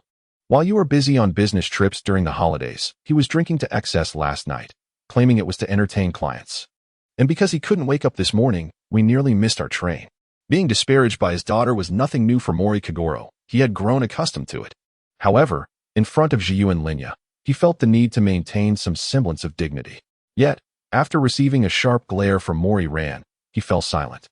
Only Conan remained, suspiciously observing Jiyuan Linya, pondering why their interactions had become increasingly frequent since the incident that had caused him to shrink. The kidnapping on the night of his transformation, the maple leaf gold coin case, and now this encounter on the Shinkansen. Although Tokyo was not particularly large, it was still quite sizable. Such coincidences seemed improbable. Suddenly, Conan was struck by a realization. Could it be that Jiyuan Linya was here for him? After experiencing a series of defeats, Conan has come to deeply recognize and admire Orihara Izaya's remarkable deductive abilities. However, it is precisely for this reason that Conan believes the earlier flaws he displayed should not have escaped his opponent's notice. Yet Orihara has shown no signs of awareness. Perhaps Orihara is merely observing what kind of individual Conan truly is. Otherwise, if there were ulterior motives, it is unlikely they would be directed towards Ranmuri. It seems implausible, considering their previous interactions, which have been rather superficial of late. Why would he suddenly take an interest now when he had shown none before? No. It is possible that Conan has been diminished in stature for some time, and perhaps the two have had interactions unknown to him, given that they attend the same school. This thought instills a sense of urgency in Conan, but he quickly dismisses it. At the very least, Orihara has not exhibited any unusual behavior in his presence. Wait a moment. It could indeed be that Orihara's intentions are related to Ranmuri, but his true objective may not be her. Rather, he might be seeking another individual linked to her, Shinichi Kudo. A cold sweat breaks out on Conan's forehead. After all, Orihara's reputation as an information broker is well known, and it is understood that he often engages with dubious characters. Conan was supposed to be silenced, but survived due to an unforeseen circumstance, the very experiment orchestrated by the mastermind. If the culprit discovered that Shinichi Kudo's body has never been found, leading him to suspect that he might still be alive, he could very well enlist Orihara to investigate this information.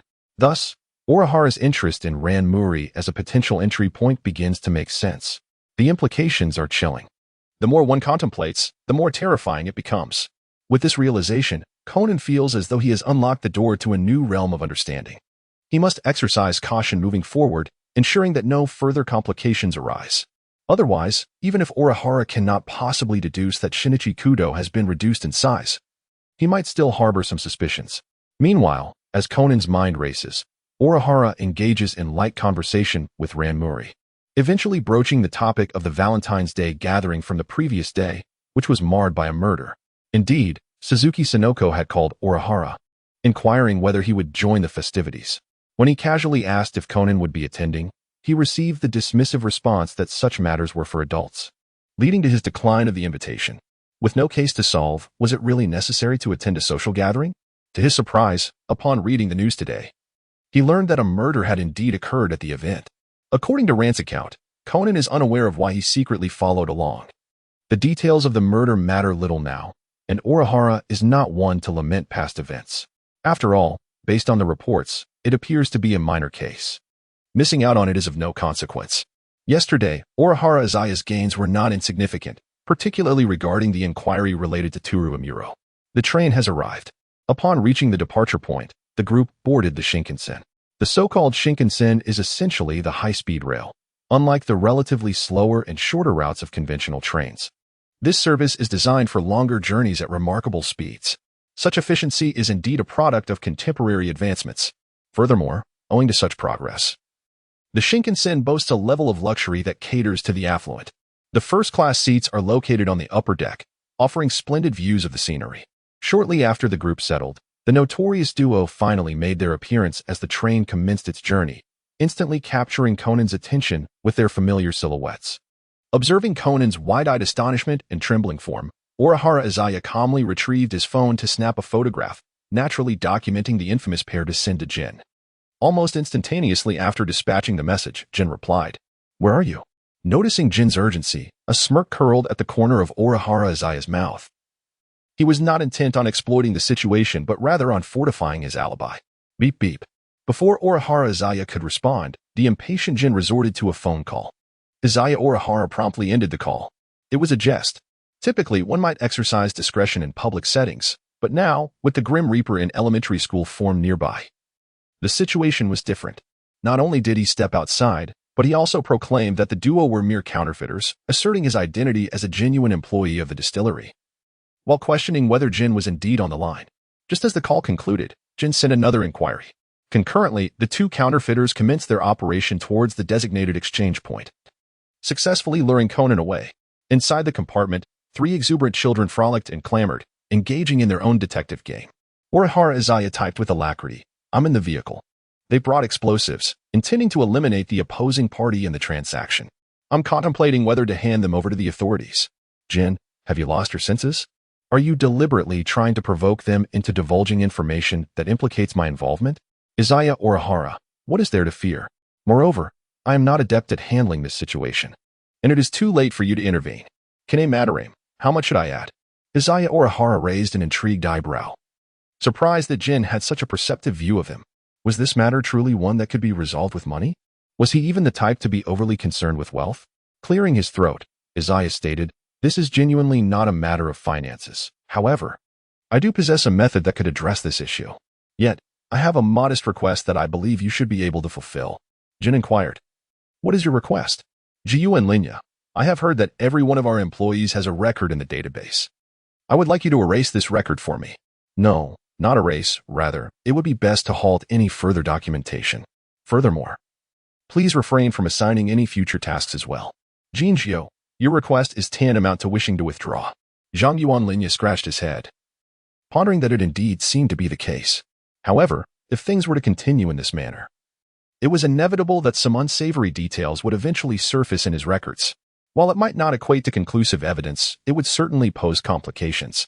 Moreover, erasing such information was equally unfeasible. Should his records suddenly vanish, Amuro Toru would undoubtedly detect the anomaly.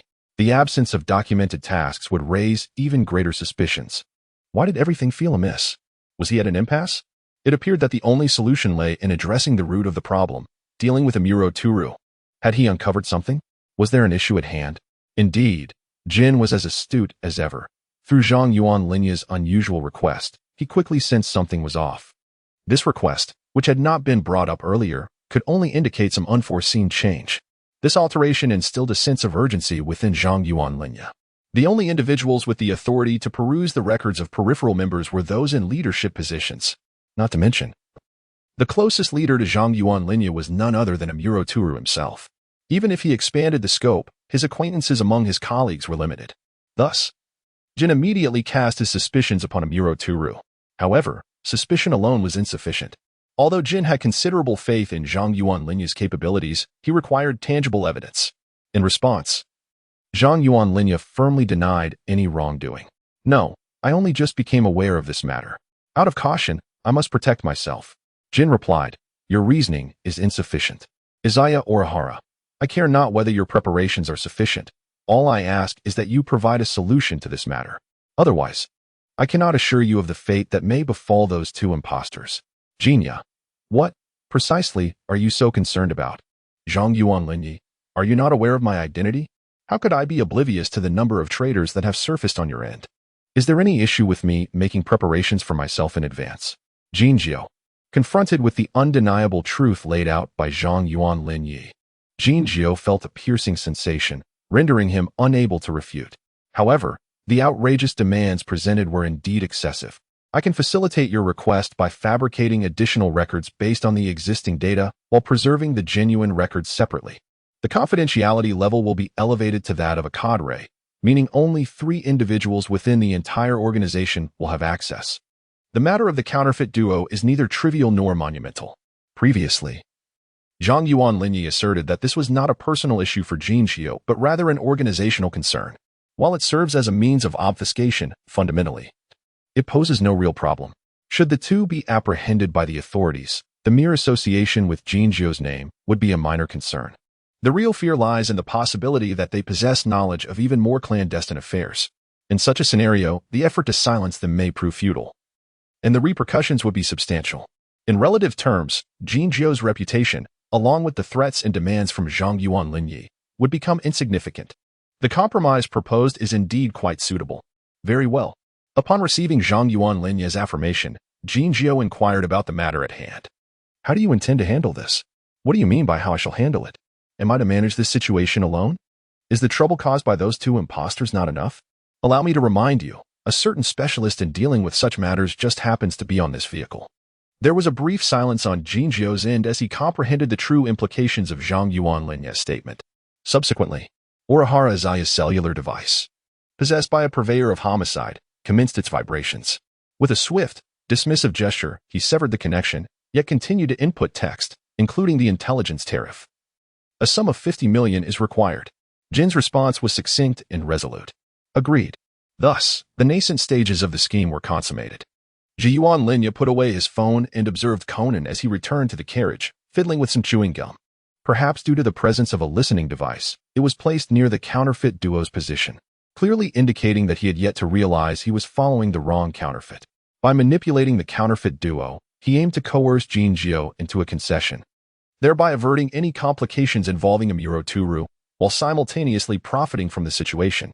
This would also allow the assassin to make a legitimate entrance, and as for the information broker, the connection between bombs and the Shinkansen would undoubtedly become a significant topic of interest. This was indeed a case of killing 3 birds with 1 stone. Now, all that remained was to inform Officer Muro, eliminate the counterfeit duo, and seize the bomb. Zhang Yuanlinya had a keen interest in that explosive device. Although it was a one-time tool, it was certainly on a different level compared to firearms. In the underworld, firearms could be acquired through luck or skill over time. But bombs were a different matter altogether. Aside from a few exceptional entities or the channels of major powers, normal avenues simply did not supply them. Most were homemade, with only a select few making it through established channels. Possessing such an explosive could transform many difficult situations into manageable ones. At the very least, if Zhang Yuanlinya ever found himself in dire straits, he could resort to a self-detonation, dragging a few unfortunate souls along with him to the depths of hell. Wouldn't he? With this mindset, Zhang Yuanlinya prioritized addressing the bomb issue, as it was indeed an unstable factor that needed prompt resolution for safety. However, upon rising and activating his information processing mind to reconfirm the plan, he unexpectedly discovered that the previously established intelligence summary regarding the operation had undergone subtle changes. The only explanation for this alteration was a significant shift in the foundational intelligence. Plans often fall behind changes, which is quite normal. Zhang Yuanlinya did not perceive anything amiss, having grown accustomed to such fluctuations. Yet, As he focused his thoughts, he realized that the root cause of this change was none other than Amuro Toru. How could this dark-skinned individual be so inescapable, like a persistent shadow? With a furrowed brow, Izaya Orihara grew increasingly impatient. His intelligence network activated once more to investigate Toru Amuro's situation, discovering that Amuro had long since noticed Jin's unusual behavior, yet remained puzzled about his intentions. Given Jin's modus operandi, one would expect him to focus solely on his tasks. It was perplexing that he would create such a significant disturbance. Was there an underlying motive at play?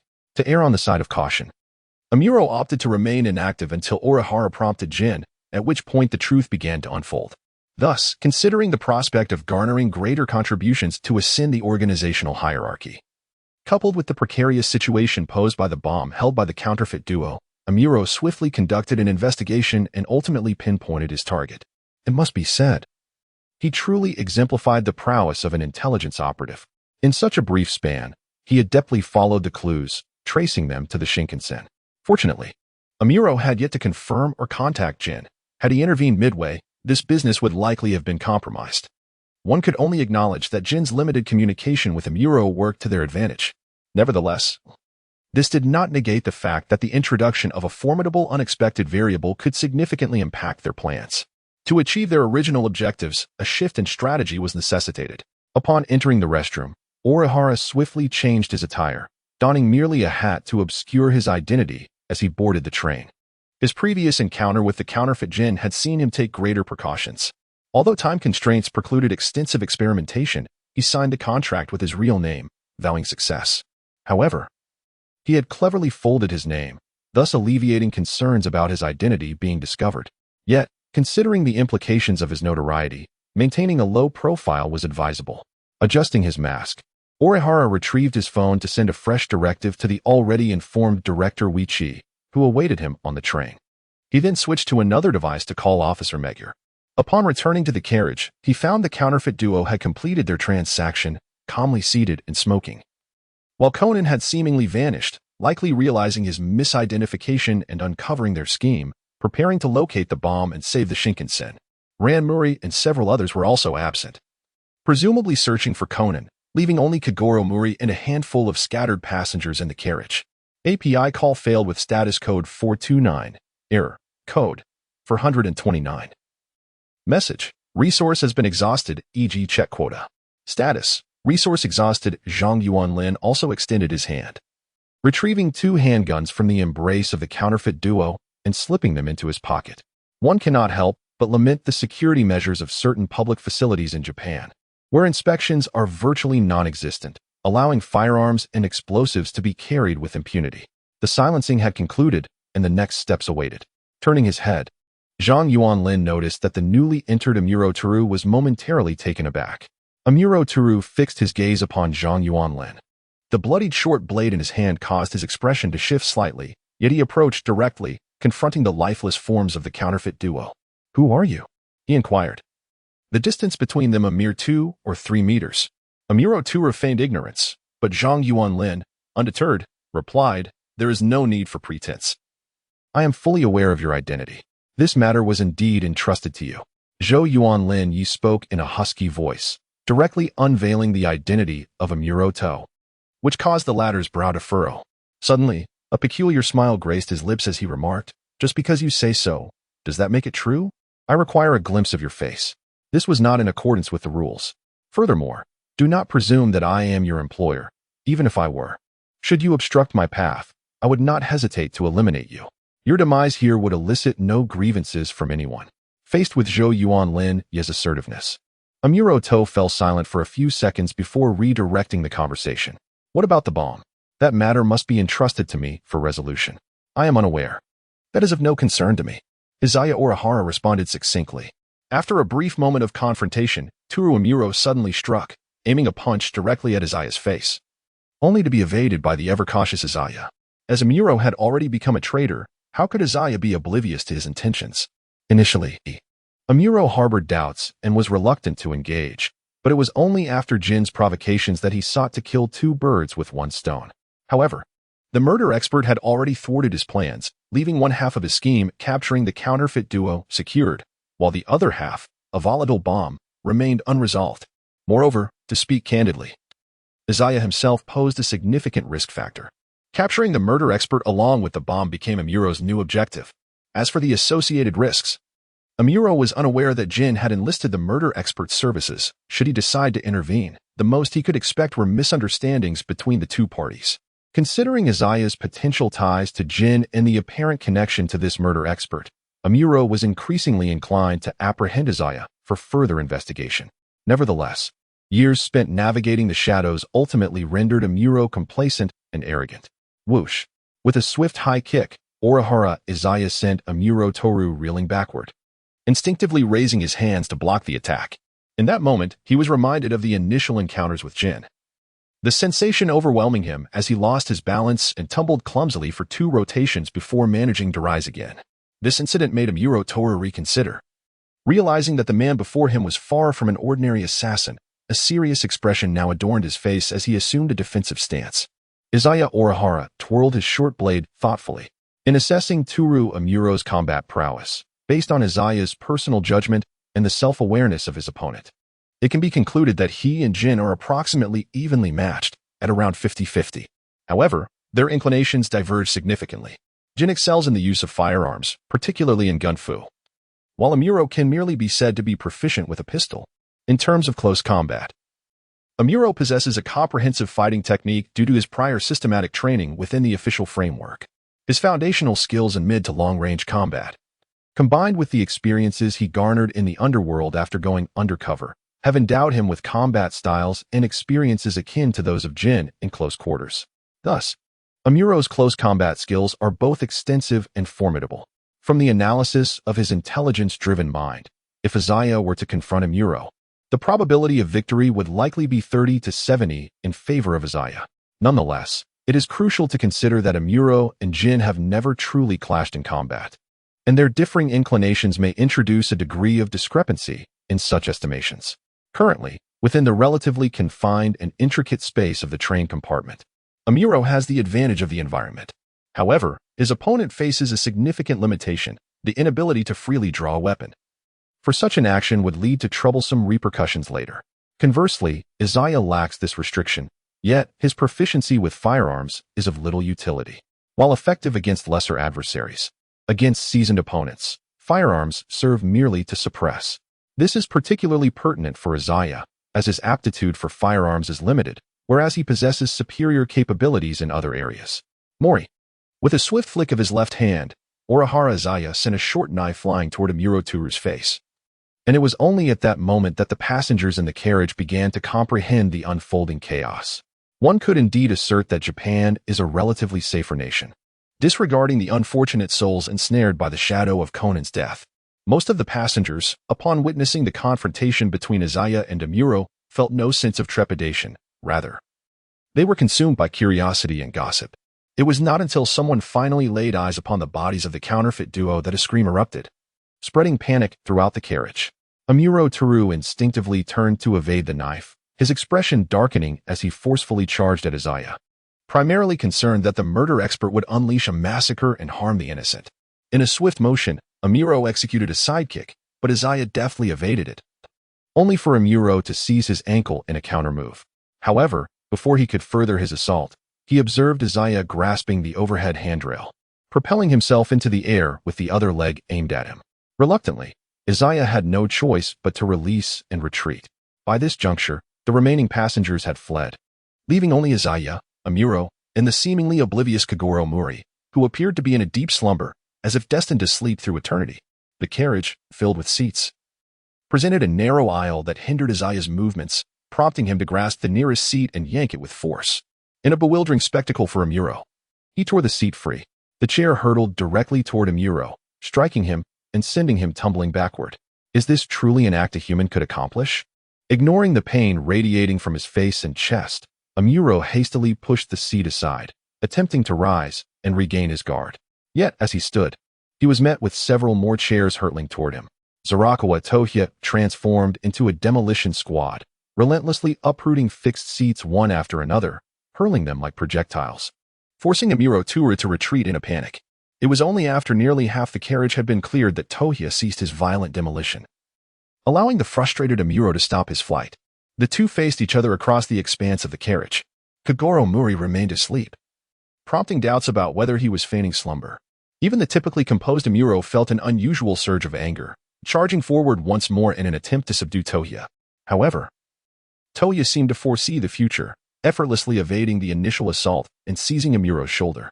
Their arms entwined, they found themselves locked in a struggle, unable to easily break free. Orihara Izaya delivered a sharp headbutt, causing a nosebleed to erupt on Amuro Toru's face.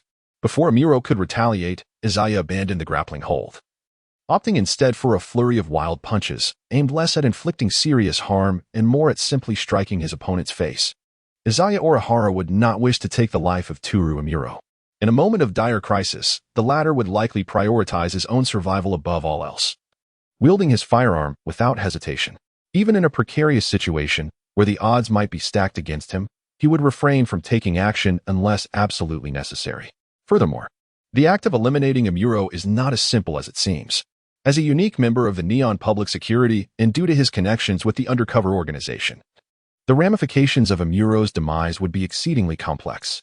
Otherwise, Izaya would not have deemed it a risk unworthy of taking. Nevertheless, whether intentionally or not, Toru Amuro does possess a somewhat irksome quality. In the depths of his heart, Izaya Orihara felt a flicker of irritation. Venting his frustrations was not a significant issue. Consequently, Toru Amuro sensed that his face was receiving an unusual degree of attention. Just as Izaya relentlessly struck Amuro, Ran Muri finally returned to the carriage, accompanied by several individuals, perhaps law enforcement officers responding to reports of fleeing passengers, or perhaps ordinary security personnel. "Is it you?" Upon witnessing Izaya's current demeanor, Ran quickly recognized the situation and became exceedingly cautious. Zero and Toru no longer restrained Amuro Toru, withdrawing his hand. Confronting Amuro alone was manageable, but with the addition of Ran Muri, it became rather troublesome. Should weapons be drawn, Amuro would surely brandish his firearm, making it no longer a mere 2 against 1, but potentially an uneven fight where even a 50-50 chance would be elusive. Amuro, perplexed, sensed a hint of trepidation from the so-called expert in murder towards the young lady. Muri Ran hastened forward, casting a glance at the beleaguered Amuro standing beside her, and remarked, "This individual is quite dangerous. It would be best for us to confront him together." Amuro remained silent, tacitly acquiescing to her suggestion. Faced with the formidable alliance of the two, along with the watchful eyes of several anxious railway police behind them, Zero and Toru lowered his center of gravity, his upper body hunched like a beast. The 2 short blades he gripped in reverse were nearly grazing the ground. Zheng Yuan Linyi, clad in the guise of a murderous expert, sought to conceal his identity as thoroughly as possible. While the overcoat, mask, and gloves were somewhat effective, the cap perched atop his head seemed oddly mismatched. Typically, one would expect a gentleman's hat, akin to those worn by gin or vodka, to be more fitting. Instead, it evoked an unsettling dissonance. This bizarre and distorted sensation, when stripped of practicality, became somewhat bearable with familiarity, yet at first glance, it indeed aligned with his character. The awkwardness of it conjured an image of a deranged killer, rendering one ill at ease. A frenzied and frigid aura of murder seemed to pierce the skin like invisible needles. Amuro T's heart raced, instinctively reaching for his weapon. However, at that moment, Zheng Yuan Linyi suddenly reined in his demeanor and rasped with a laugh. "Is it truly wise for you to squander time with me? That bomb appears to be on the verge of detonating, or do you wish for everyone on this vehicle to accompany me to hell?" Both Amuro T and Muri Ran froze for a moment, then were instantly gripped by horror. Muri Ran was unaware of the bomb aboard, while Amuro T had momentarily forgotten in the chaos, having initially believed the situation could be swiftly resolved. Who could have anticipated such dire circumstances? "Quick, find the bomb," Amuro T declared, dismissing all other thoughts as he, along with Muri Ran and the train guards, hastened to locate the explosive device. The question of why they did not attempt to subdue Zheng Yuan Linyi for interrogation was moot. It was not something that could be accomplished in such a brief span. The crux of the matter was whether the murderous expert knew the bomb's location. Earlier, Amuro T's inquiry about the bomb's whereabouts had merely served as a pretext to take action. Having accompanied the counterfeit duo onto the train and being aware of the bomb's existence, how could he possibly remain ignorant of its intended purpose and placement? Of course, the precise location required further investigation. Nevertheless, it did not hinder Amuro T's understanding that the bomb would certainly not be in the vicinity of the murderous expert. Thus, A senseless confrontation was dissipated. Izaya Orihara retracted his dagger, lamenting that it was utterly impossible to locate the bomb. The explosive had already been taken by Director Okiai, awaiting his retrieval. This explains why Izaya, at the precise moment when Toru Amuro arrived, silenced the counterfeit duo. He aimed to temporarily stall them, creating an opportunity to prevent them from approaching the true target and hindering Director Okiai. A dual-front operation was inevitable. Zhang Yuanlinya accepted Director Okiai, and it was inconceivable that he would leave him idle. Originally, the plan entailed that Director Okiai would not need to take action, merely awaiting Zhang Yuanlinya's move, ultimately reuniting to collect the explosives and serve as a mere transporter. However, the current situation has changed. Zhou Yuanlinya paused in his tracks, catching sight of the disguised Director Okiai, who had eluded him mid-pursuit. He could only continue his chase, fortuitously encountering Conan. Upon discovering that there was a bomb on the vehicle, Conan hesitated to act recklessly, compelling the duo of thieves to detonate it instead. He attempted to seek assistance from the Shinkansen security personnel, but regrettably, due to his identity, he was unable to gain their trust. Thus, he resolved to search for solutions on his own.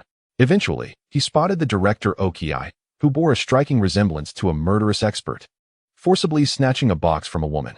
Energized by this sight, he hastened his pursuit. Upon noticing Zhou Yuanlinya, Conan momentarily froze. "You," he gasped, preparing to divert attention while simultaneously showcasing his skills. The watch on Conan's wrist and the shoes on his feet were custom-made by his eccentric neighbor, Dr. Agasa, a remarkable inventor of advanced technology. The anesthetic watch was capable of firing tranquilizer darts. He had previously used it in conjunction with a bowtie-shaped voice changer to impersonate detectives.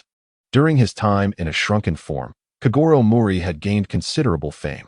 Although Zhou Yuanlinya had successfully solved several cases ahead of him, Conan had still managed to crack a few, achieving a balance of sorts. The shoes, designed to enhance his physical capabilities, were even more extraordinary. Capable of stimulating acupoints and muscles with electrical currents, enabling a child to deliver kicks with the force of an adult.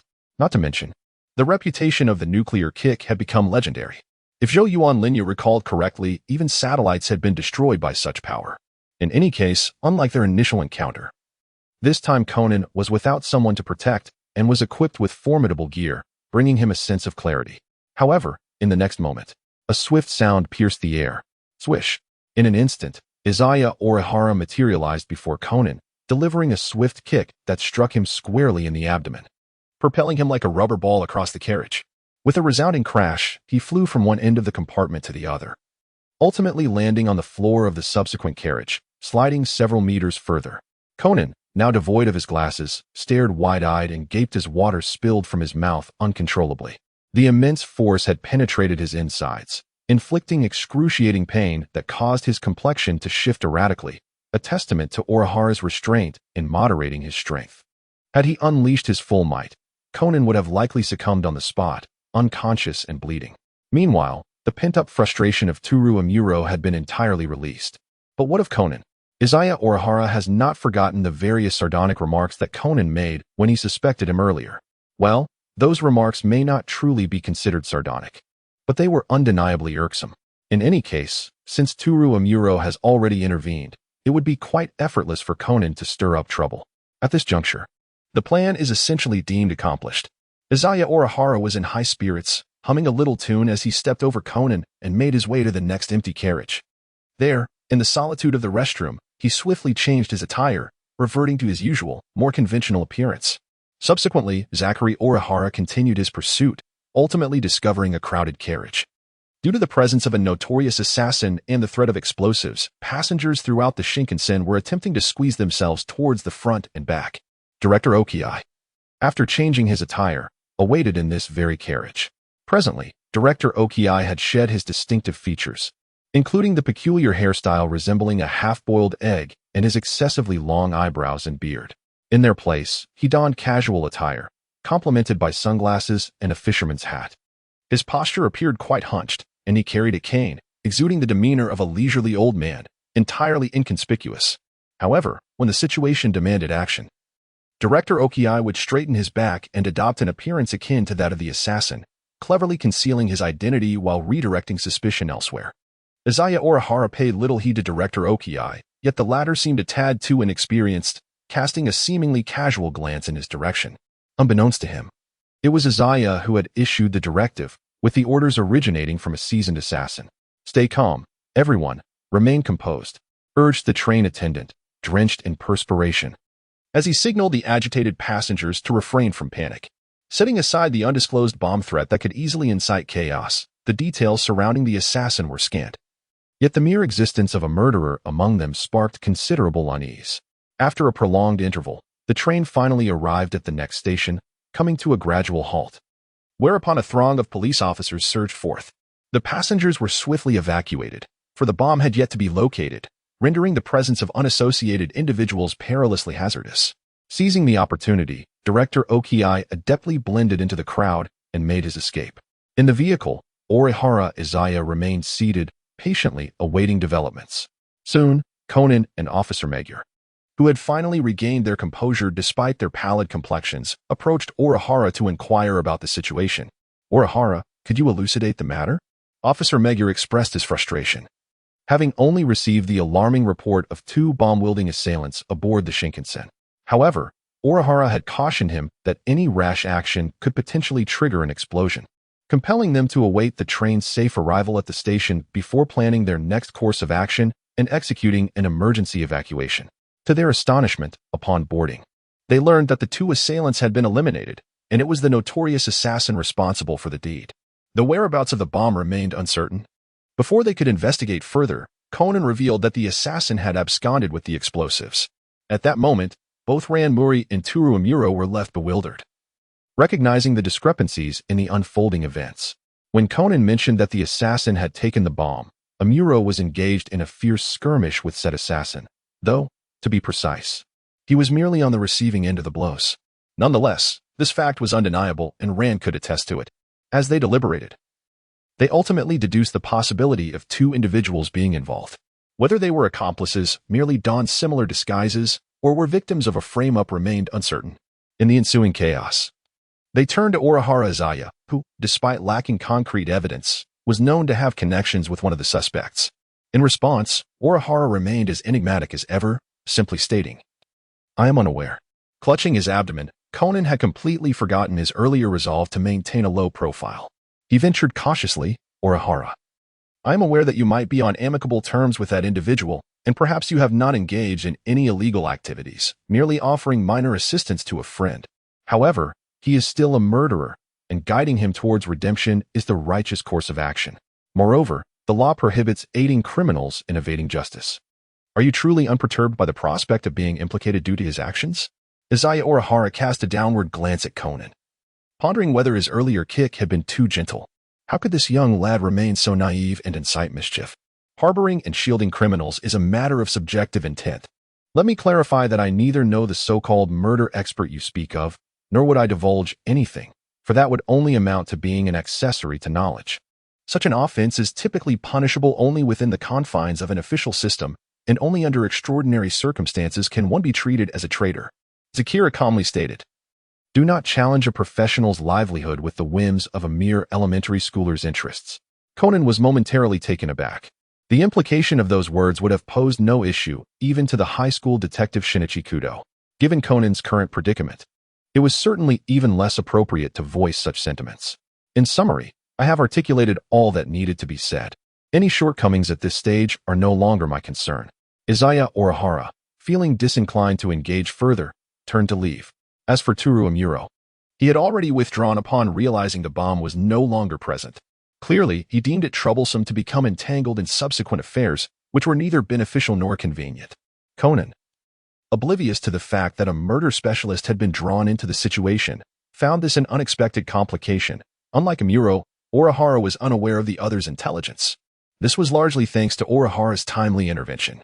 Had Conan notified them sooner, and Officer Magyar been informed of the bomb's removal, he likely would not have initiated an emergency evacuation, but would have instead conducted a thorough investigation. Of course, even with such an inquiry, Orihara deemed the potential repercussions minimal. This brings to light the peculiarities of Japanese law, which places a significant emphasis on privacy rights. Many public venues prohibit the installation of surveillance cameras due to this characteristic. Thus, even if an investigation were to occur, it would be impossible to search every individual's belongings. This was precisely why Orihara had summoned Director Oki. He was concerned about being unjustly scrutinized and having his bag forcibly opened in a gamble that could absolve the police of responsibility while simultaneously enhancing their reputation. Wait a moment, Officer Magyar suddenly called out, hesitating before speaking. In that case, how about I purchase information on the murder specialist from you? Surely, that wouldn't pose an issue. Conan's eyes sparkled with a newfound admiration for Officer Magyar's astuteness. Unfortunately, Orihara replied, certainly, I can offer you a discount, $10 million. Would you prefer cash or a bank transfer? Zero Yen Toru's response rendered Officer Makuro momentarily speechless. There is no need to doubt my deliberate refusal, the more one understands. The clearer the inherent value becomes. You remain utterly oblivious to the extent of that individual's danger. As Conan furrowed his brow, Toru seemingly added a superfluous warning. However, it is precisely the apparent futility of this caution that renders his preceding statements more credible. A sum of $10 million is indeed substantial, yet not entirely outrageous. Toru, a connoisseur of assassination, is acutely aware of his own perilous nature. Considering his combat prowess, coupled with firearms and explosives, along with his intelligence-gathering capabilities, personality, and his affiliation with the Black Organization, how could 10 million be deemed unreasonable? Zero Yentano truly managed to bargain with Officer Makuro. Otherwise, acquiring his own intelligence would require a substantial increase in price, at least several times over, rendering 10 million a mere trifle. If he were to engage with Jin, that sum might indeed hold some value. Without receiving a response from the frustrated Officer Makuro, Tano exited the Shinkansen. For there remained but one final step in his intricate scheme, the swarm of media reporters drawn by the scent of the unfolding drama, which represented the greatest advantage for him in this entire affair. However, upon witnessing those reporters, akin to sharks sensing blood, poised to pounce as soon as the outcome was revealed, Tano found himself bemused. Conversely, when those reporters caught sight of him, they scattered in haste, as if fleeing from a primordial beast, desperately seeking to distance themselves. What were these individuals so afraid of? Jiyu and Linya surveyed the surroundings with a hint of perplexity, noticing the absence of any journalists eager to conduct interviews. Did they not recognize the significance of his presence? Or could it be that they were oblivious to the fact that this matter pertained directly to him, even if they had not received any notifications? One would expect that their keen instincts as reporters would have alerted them to his identity. After all, emerging from the scene, it would be implausible for anyone to deny a connection. Moreover, Jiyu and Linya spotted several familiar friends in the vicinity, those reporters he had encountered earlier during the Maple Leaf Coin incident at the entrance of the Metropolitan Police Department. It was only logical that they would hasten to approach him for a scoop. Indeed, Izaya Orihara pondered for a moment. Although the police would undoubtedly release a statement regarding the incident, and media coverage would be plentiful, he believed that actual photographs or videos, or even a live broadcast from the scene, would serve to enhance the situation even further. Thus, Jiyu and Linya actively approached someone who appeared agreeable. However, the reporter's expression suddenly shifted, and in a flurry, he turned his head away, attempting to distance himself. What was happening? Izaya Orihara furrowed his brow, pondering 3 question marks in quick succession. In the next moment, he recalled that during their last encounter, he had showcased his ability to embody the persona of a tragic Lone Star, leaving a certain female journalist in quite a predicament. Could it be that she was intimidated solely by that? Surely not. After all, she was a journalist. One would expect her to possess a greater fortitude in the face of adversity. Izaya Orihara stepped forward a few paces, and the reporter, increasingly flustered, instinctively attempted to turn and flee. This prompted a darkening of Izaya's expression. If you dare to run, I shall curse you for a lifetime. Upon hearing these words, the reporter's body stiffened, genuinely taken aback. It appeared that the legend of the fateful Lone Star was indeed the reason for his reluctance to engage. Come here. Zhou Yuanlin Yi waved at the short-haired journalist. The journalist, with a morose expression, hesitated for a moment before approaching slowly. Hello, Mr. Zhou Yuan, he greeted awkwardly, forcing himself to muster the courage. Zhou Yuanlin Yi lifted the identification badge, or rather, the press card, hanging from his buzz cut and glanced at it. From the Japan My Television Station, Mr. Miyamura Yoshihisa, I presume? You are here to cover the bombing incident concerning the Shinkansen, yet why do you seem to be avoiding me?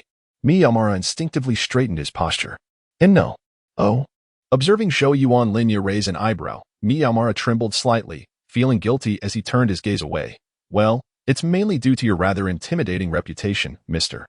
Zhou Yuan. It seems that wherever you go, trouble follows. Not to mention the reports on the maple leaf gold incident. And now we have the murder at the Medieval Art Museum, alongside this bomb situation. Oh, Zhiyuan Linyu was momentarily taken aback, pondering how it was that he was being unfairly burdened with the consequences of Conan's death, which was clearly the result of the latter's deathly aura. However, upon reflection, perhaps this predicament was not entirely disadvantageous. He had been grappling with the challenge of establishing a formidable persona, and it was impractical for Zhiyuan Linyu to perpetually rely on news reports to invoke his ill-fated left-handed abilities in front of journalists. Such an approach was too unpredictable and prone to visual fatigue. Stealing Conan's deathly aura might indeed present an intriguing opportunity. Izaya Orihara's lips curled into a slight smile. After all, one should not refuse such fortuitous opportunities.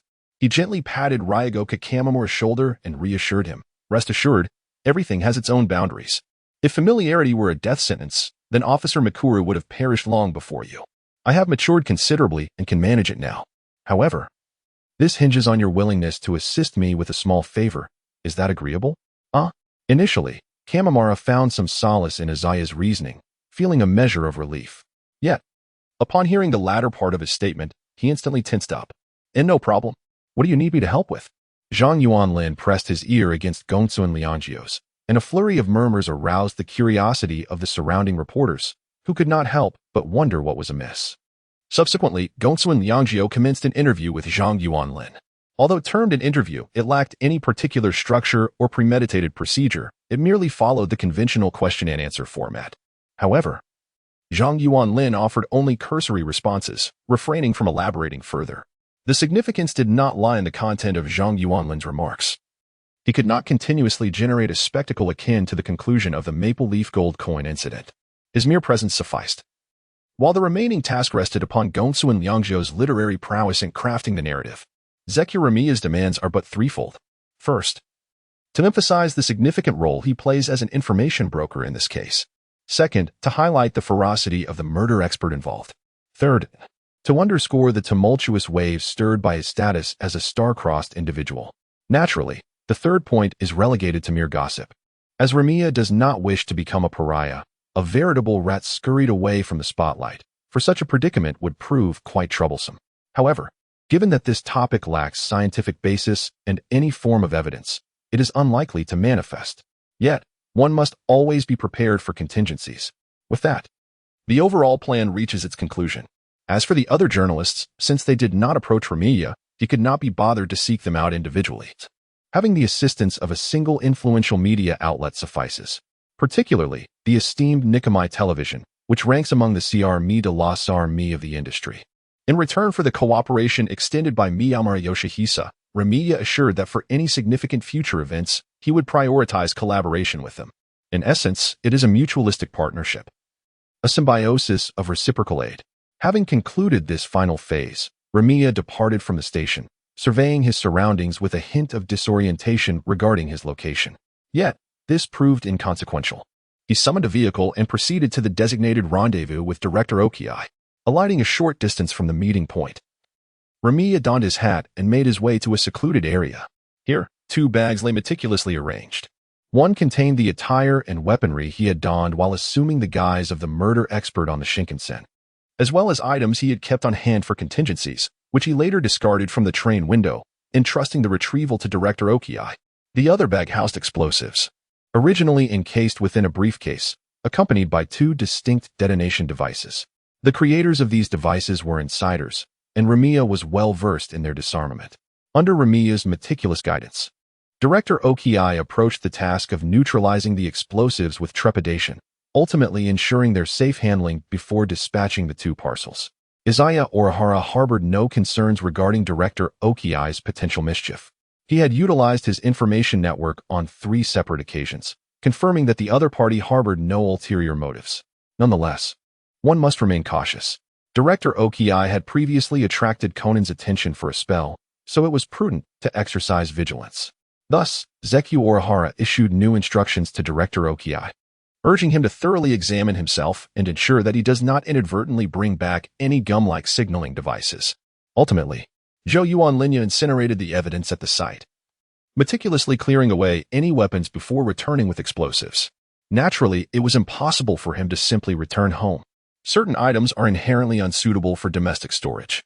Should they fall into the hands of individuals wielding search warrants, or worse, should someone akin to Conan stealthily infiltrate and uncover them, it would be tantamount to self-exposure. Moreover, the presence of explosives amplifies the danger, although one might argue that the risk is minimal. Who can guarantee against unforeseen incidents? A mishap would transcend mere self-exposure and escalate into self-detonation. Zhou Yuanlinya needed to ascertain the precise circumstances before employing the single-use tool, ensuring it did not become a double-edged sword. Arriving at a warehouse district by Tokyo Bay, he chose a location bustling with activity, as the throngs of people would diminish the likelihood of suspicion and deter those idle souls seeking perilous diversions. Lowering his hat, Zhou Yuanlinya endeavored to evade prying eyes as he opened the door to one of the warehouses. He swiftly entered, shutting the door behind him before activating the overhead light. Inside the warehouse lay an extensive collection of books, indeed, a veritable mini-library. However, the true focus of this establishment was not the literary trove. The upper layer was merely a fade. By pushing aside a bookshelf, he unveiled a staircase leading to a basement, which housed Zhou Yuanlinya's genuine stockpile. Upon illuminating the space, he discovered hundreds of coats, hats, gloves, and masks, all meticulously arranged. Nearby, an array of weaponry, short blades, long swords, throwing knives, and crossbows, was present, along with the handguns and ammunition previously confiscated by him.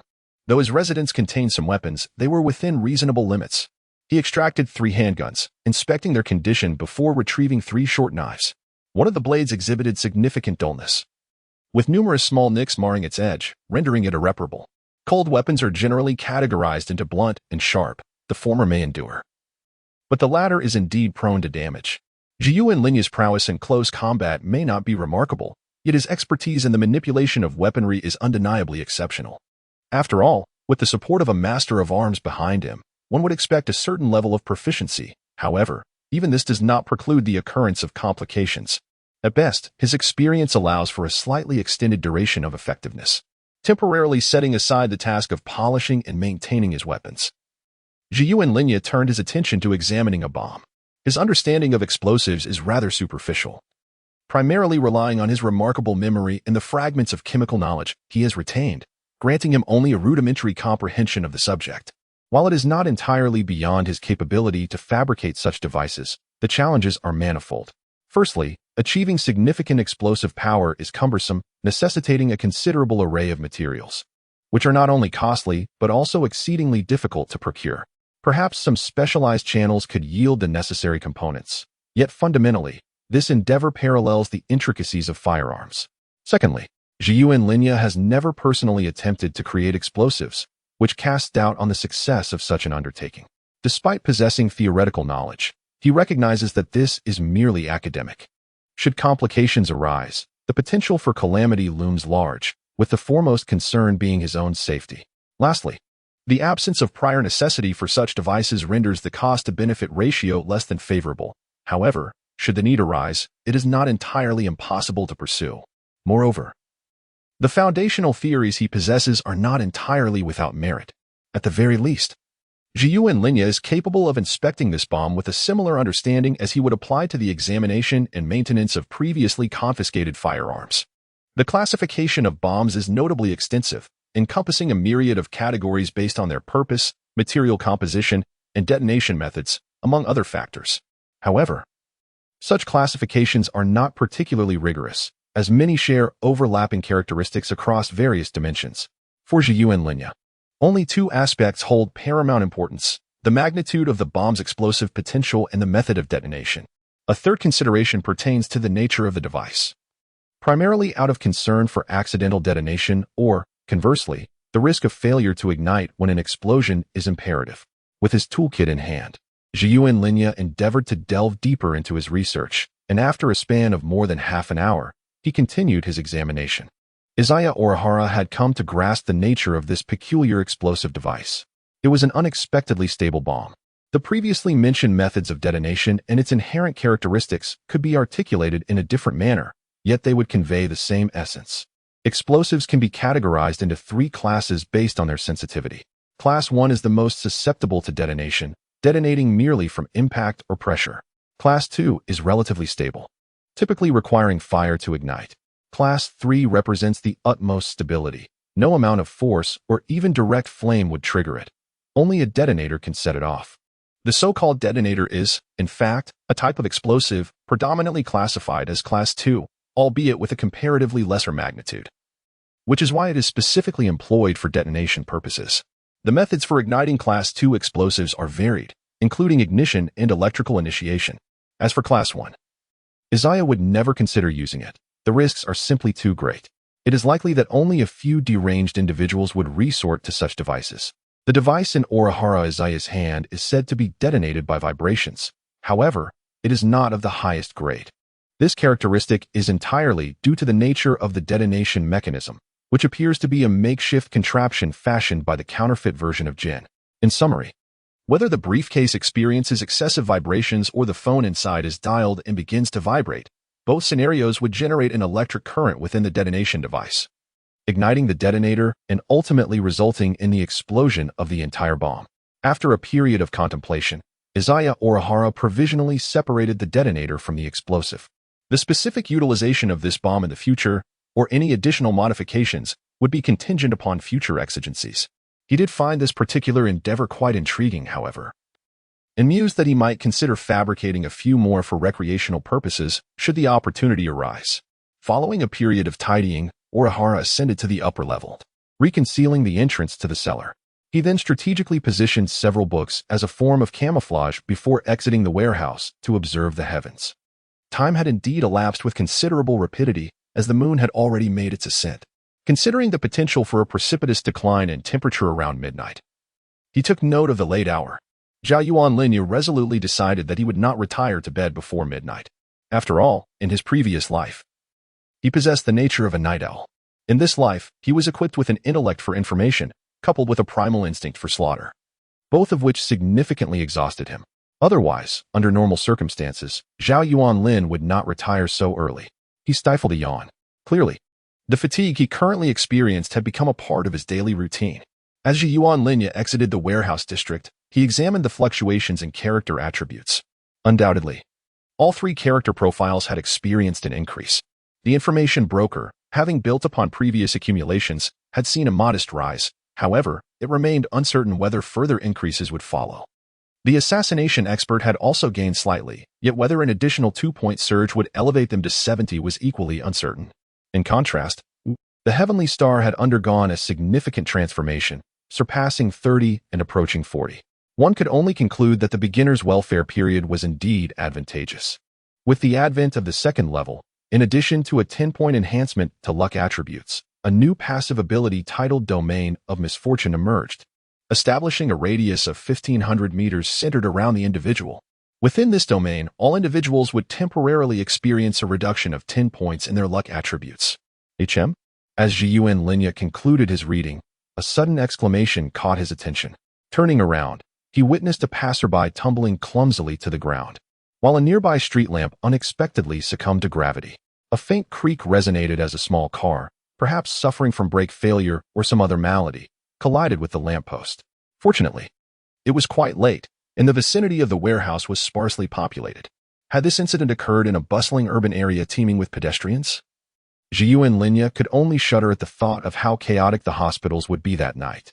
Due to the nature of his passive ability, Zhiyuan Linya found himself unable to deactivate the so-called misfortune domain.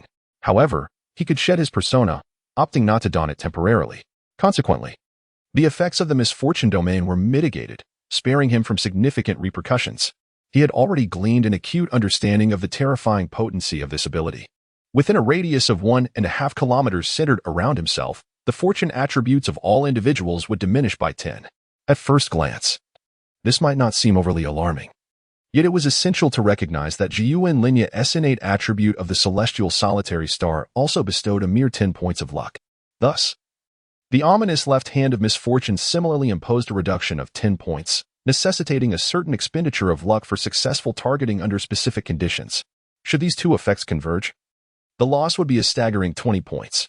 The mere deduction of 10 points was already dire. One could only imagine the extent of devastation under double the effects. The misfortune domain could perhaps be aptly renamed the Reaper's Domain or even the Reaper's Halo. especially since Jiyuan Linya was contemplating appropriating Conan's moniker. However, with greater power comes higher constraints. One must not be deceived by appearances. While the misfortune domain appeared formidable and seemingly bore fewer restrictions than the left hand of misfortune, this was, in fact, its most significant limitation. As a passive ability, it could not be deactivated aside from shedding his persona, and its activation unleashed indiscriminate attacks over a broad area, meaning that it would not take into account the presence of allies. Aside from Jiyuan Linya himself, all others would suffer unfortunate fates. A radius of 1.5 kilometers, 750 meters, was neither trivial nor insignificant. It seemed that this ability could not be wielded lightly. Unless absolutely necessary for a stroke of fortune, exchanging the misfortune of others for his own luck was simply unavoidable. One could only resign to their own ill fate. Nevertheless, it was undeniable that this remained a potent ability. Moreover, progress was progress, and the emergence of a new persona was a positive development. The current Celestial Solitary Star and Information Broker were already intertwined with ongoing cases, alleviating Jiyuan Linya's concerns. He felt a sense of curiosity about what the next persona might entail. Both the Auxiliary Information Broker and Celestial Solitary Star possessed a certain dominance in their respective realms, and one need not elaborate on the prowess of a skilled assassin, whose combat capabilities hinged entirely on such abilities. If the next persona were to pertain to combat prowess, it would be ideal. If it were auxiliary, it might still bolster his combat effectiveness. With a cautiously optimistic mindset, Jiyuan Linya resolved to continue expanding his network of information, intending to return home for rest after midnight. Just then, his phone vibrated. Upon checking, he discovered a message from Amuro Turu, suggesting a meeting for discussions the following day. It seemed to pertain to matters concerning the assassin, indicating a keen interest in the events of the day when he had endured a severe beating. Chikage Ryugamin, disinterested in activating his intelligence, decided to wait until their meeting the following day to utilize it. Consequently, after replying with a mere period, he proceeded with his day. The next day, Ryugamin, having slept until nearly noon, awoke, freshened up, and snacked lightly to quell his hunger. He prepared to visit Turo Amamiya for lunch, descending to hail a taxi towards his destination. In a quaint little restaurant, Amamiya was once again diligently at work. Orihara Izaya propelled the glass door inward, eliciting a crystalline chime from the wind chimes. "Welcome," he greeted. "Indeed," came the reply. Zhuunlny circumvented the waitress and approached the busy counter where Amuro Tru was engaged in his tasks. "A cup of iced coffee. And please prepare a steak as well." Observing the uncharacteristically hatless Chuunlny, Amuro Tru narrowed his eyes subtly. "Certainly." Zeku Orihara took a seat directly at the counter. "I'll treat you this time. Is that acceptable?" Faced with Orihara's sudden request, Turu Amuro couldn't help but twitch his lips, yet he maintained a smile and nodded. "All right, I shall treat you." "Oh, is this your friend, Amuro?" A middle-aged man behind the restaurant counter, presumably the manager, observed their interaction with curiosity as they spoke of treating one another. Turu Amuro continued to smile and nodded in silence. "By the way, you really have it tough, don't you?" Zakuran Tohya suddenly smiled and remarked, "Fortunately, your complexion is rather dark. Otherwise, with such a bruised and battered face, restaurants would hesitate to hire you for fear of frightening the patrons." Upon hearing this, Turu Amuro's lips twitched even more. "Haha, thank goodness. It's infuriating, yet I must maintain a smile." Before Amuro could respond, Zakuran sighed and continued, "Speaking of which, perhaps I should keep my distance from you.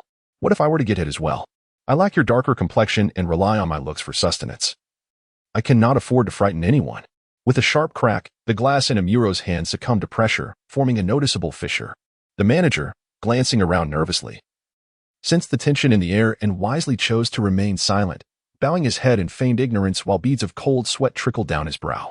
At that moment, a familiar voice chimed in. "Welcome. Hello there, Zakuran-senpai?" Upon turning, Zakuran was taken aback to see Ranmuri, accompanied by Conan, and wondered how they had crossed paths once more. Orihara Izaya felt a sense of perplexity. Since the inception of the narrative, he had frequently encountered Conan, or rather, Kudo Shinichi. From the initial incident involving Jin compelling him to ride the roller coaster, to the subsequent cases of the false kidnapping, the maple leaf gold coin case, the medieval art museum, and the bomb threat on the Shinkansen, their interactions were not overwhelmingly frequent. However, given the relatively short span of time, it could indeed be deemed exceedingly coincidental. Naturally, one could also argue that such occurrences were not without their share of improbability. As an intelligence dealer and expert in assassination, Orihara Izaya is entangled with a multitude of affluent individuals and criminals. Subsequently, he became involved with the distillery, which led to further complications, such as the maple leaf gold case and the theft of the name of a certain gin by 2 individuals. Yet, there are numerous fortuitous elements at play.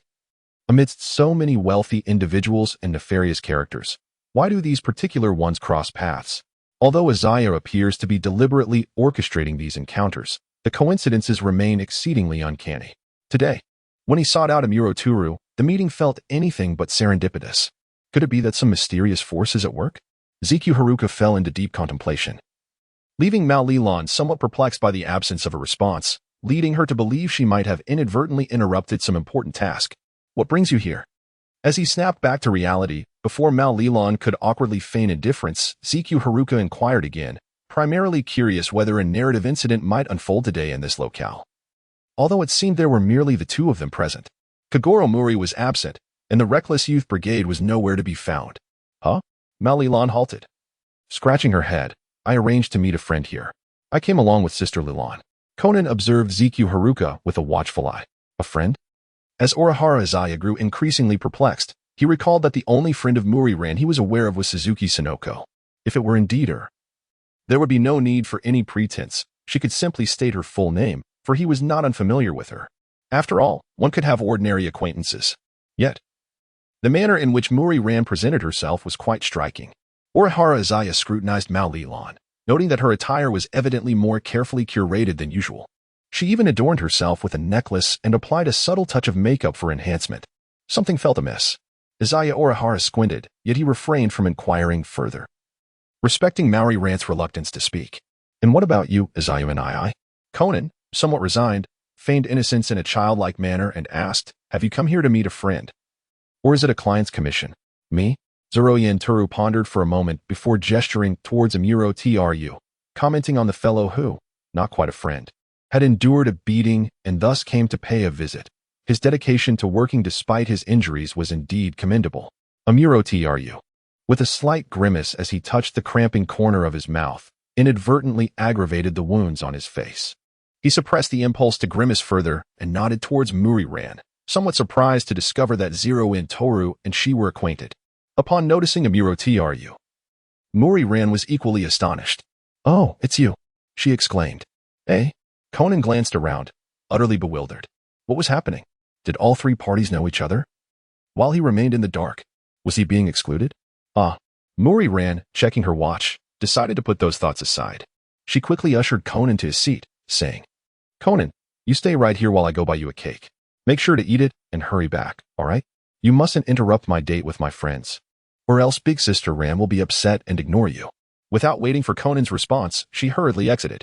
Conan, with a vacant expression, watched Muri-ran leave before turning to Zoroyen Toru, asking, Hey, Zoroyen brother, do you think Ran is going to meet a friend? Zhou Yuanlinya raised an eyebrow. What does it matter to me?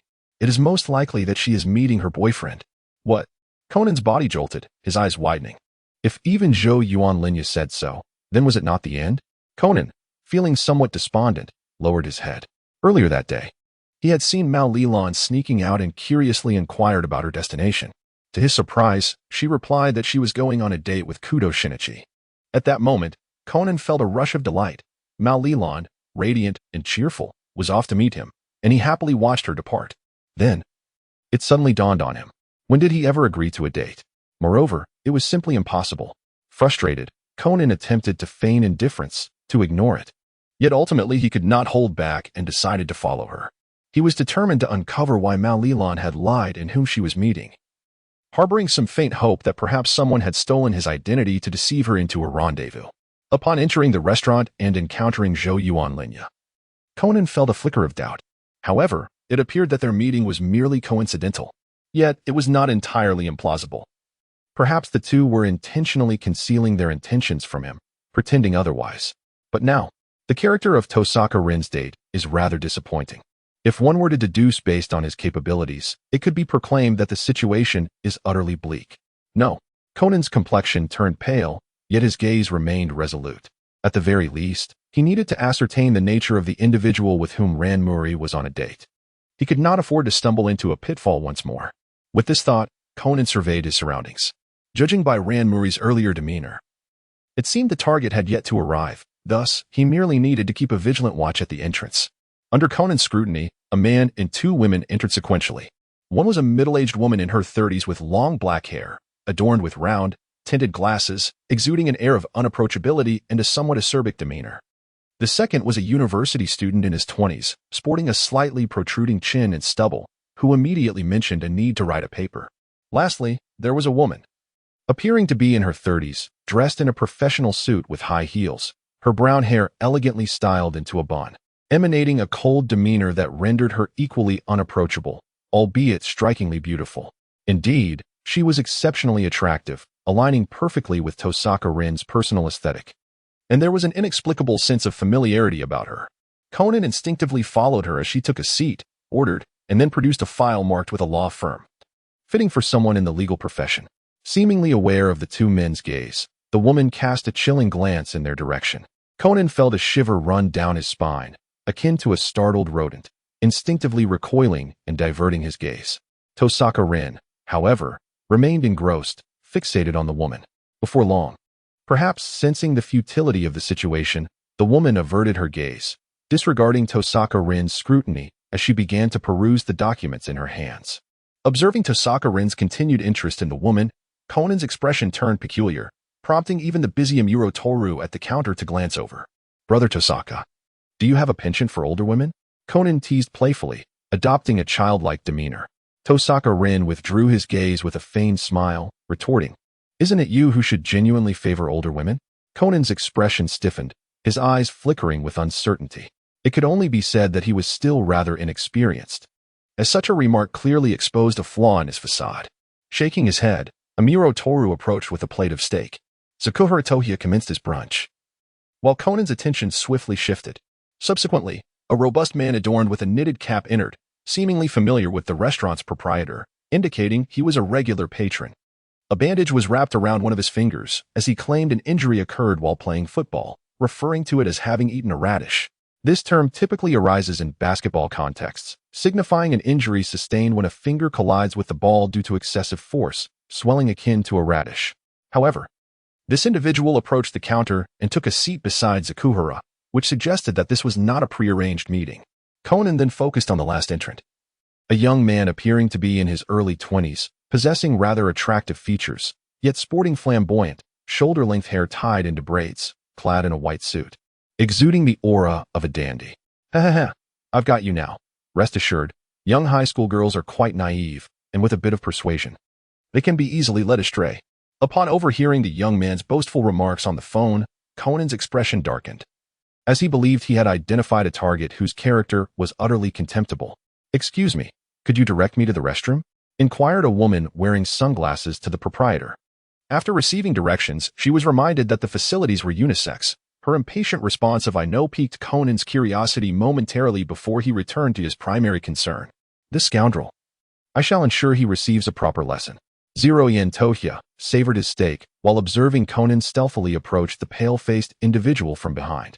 He glanced again at the several suspects who had consecutively entered the restroom. It seemed a flicker of recognition was beginning to emerge. Initially, there were no signs at all, but it was only after spotting that bespectacled woman that Tohya began to recall. As the events unfolded, the familiarity grew stronger. This should be the debut of Muriran's mother. What was her name again? It was something like Kazuha, wasn't it? Zarakawa began to ponder deeply, contemplating the identity of the enigmatic Hiyori. Indeed, the disparity between the dimensions of reality in the two-dimensional world was quite staggering. Idagawa? Mr. Idagawa? Just as Conan was about to take action, a waitress approached with a phone in hand, inquiring, "Is there a Mr. Idagawa here?" "Here," Conan responded hastily, realizing it was a call from Ranmuri. She informed him of a minor issue with the cash register at the shop, which rendered her unable to return immediately. Ran further inquired if the person she was waiting for had arrived. With a sardonic smile, Conan replied, "Yes, the one with long hair, tied up." Yes, that's right."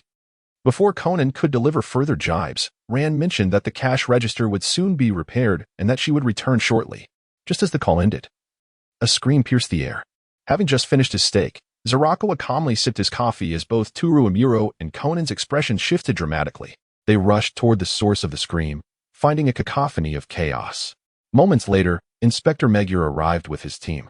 "Ah, it's you again, my dear Zarakawa," he remarked, his expression a complex blend of emotions. Ultimately, he managed a smirk and asked, in a tone reminiscent of a weary fish, how he was doing. "Indeed, it is I once more." Zarurin Toru lit a cigarette, and beside him, Amuro Toru wore a look of considerable surprise. Amuro had not anticipated that Zarurin Toru seemed to maintain a rather amicable relationship with the police. Based on the information at hand, it was evident that Zarurin had provided the police with a wealth of invaluable intelligence, almost gratuitously. However, there were also numerous minor issues. Personally, Amuro felt that had he been in Zarurin's position, he would have been far more cautious in placing his trust in others, as most individuals would likely harbor doubts in their hearts. Yet, Officer Mikuri exhibited a demeanor of familiarity. Was it due to naivety? No. The more plausible explanation was that Zarurin Toru had indeed conducted himself appropriately in their daily interactions. Regardless of Amuro's musings, Officer Mikuri had already conducted an examination of the scene. The deceased was named Himaya Yayo, age 24, and the cause of death was a single stab wound to the heart. Officer Mikuri handed a photograph to Zarurin Toru, depicting the state of Himaya Yayo's body. She lay slumped on the floor of a restroom stall, her back against the stall door, which prevented it from opening or closing properly, leaving only the rear window ajar. There were marks on her neck indicating strangulation, and based on the murder weapon and the scattered belongings of the victim, it appeared that the assailant had entered through the window in an attempt to Kami. After Genuine Rinya set down the photograph, he remained silent. This led Officer Muro to assume his tacit agreement, yet Conan abruptly raised a question. "Wait a moment, don't you think that window appears excessively clean, Officer Muro? Isn't it good for the restroom to be tidy?" Officer Muro replied, puzzled. At that moment, Hayawari explained further. What he means is that a panicked murderer escaping should leave traces on the window. However, the immaculate state of the window indicates something amiss. "Ah?" Officer Muro turned around, astonished to see Hayawari. "Oh, is that you, the esteemed lawyer Hayari? I haven't had the chance to congratulate you on your promotion yet, Officer Muro." After exchanging pleasantries, Hayawari continued, to get to the point, given the extent of the bloodshed, the murderer must have gotten blood on themselves. Yet there are no traces on the window, considering the murder weapon was left at the scene. It is improbable that the perpetrator would be the type to clean up while fleeing. They most likely had no means to carry it away. In other words, the murderer is still inside the establishment. Amuro Toru summarized Hayawari's points. This. Officer Muro was taken aback, looking towards Genuine Rinya. "What do you think, Rinya?" "I'll just observe." Zeki Orihara continued to gaze at the photograph. "Is it truly possible that the deceased was only in their 20s? It seems to me they must have been at least in their 30s. Conversely, this esteemed lawyer appears remarkably youthful. I had assumed she was no more than 30. Yet it turns out she has a daughter." Izaya Orihara's abrupt interjection left the crowd in a state of bewilderment. As the person directly involved, Heiji Hattori furrowed her brow in concern, while Conan glanced around, taking in the surroundings. Officer Megure recognized Izaya, and in turn, Izaya acknowledged him. Yet it was only Conan who remained unfamiliar with the situation. Why were these individuals excluding him from their activities? "Izaya, can we discuss the matter at hand?"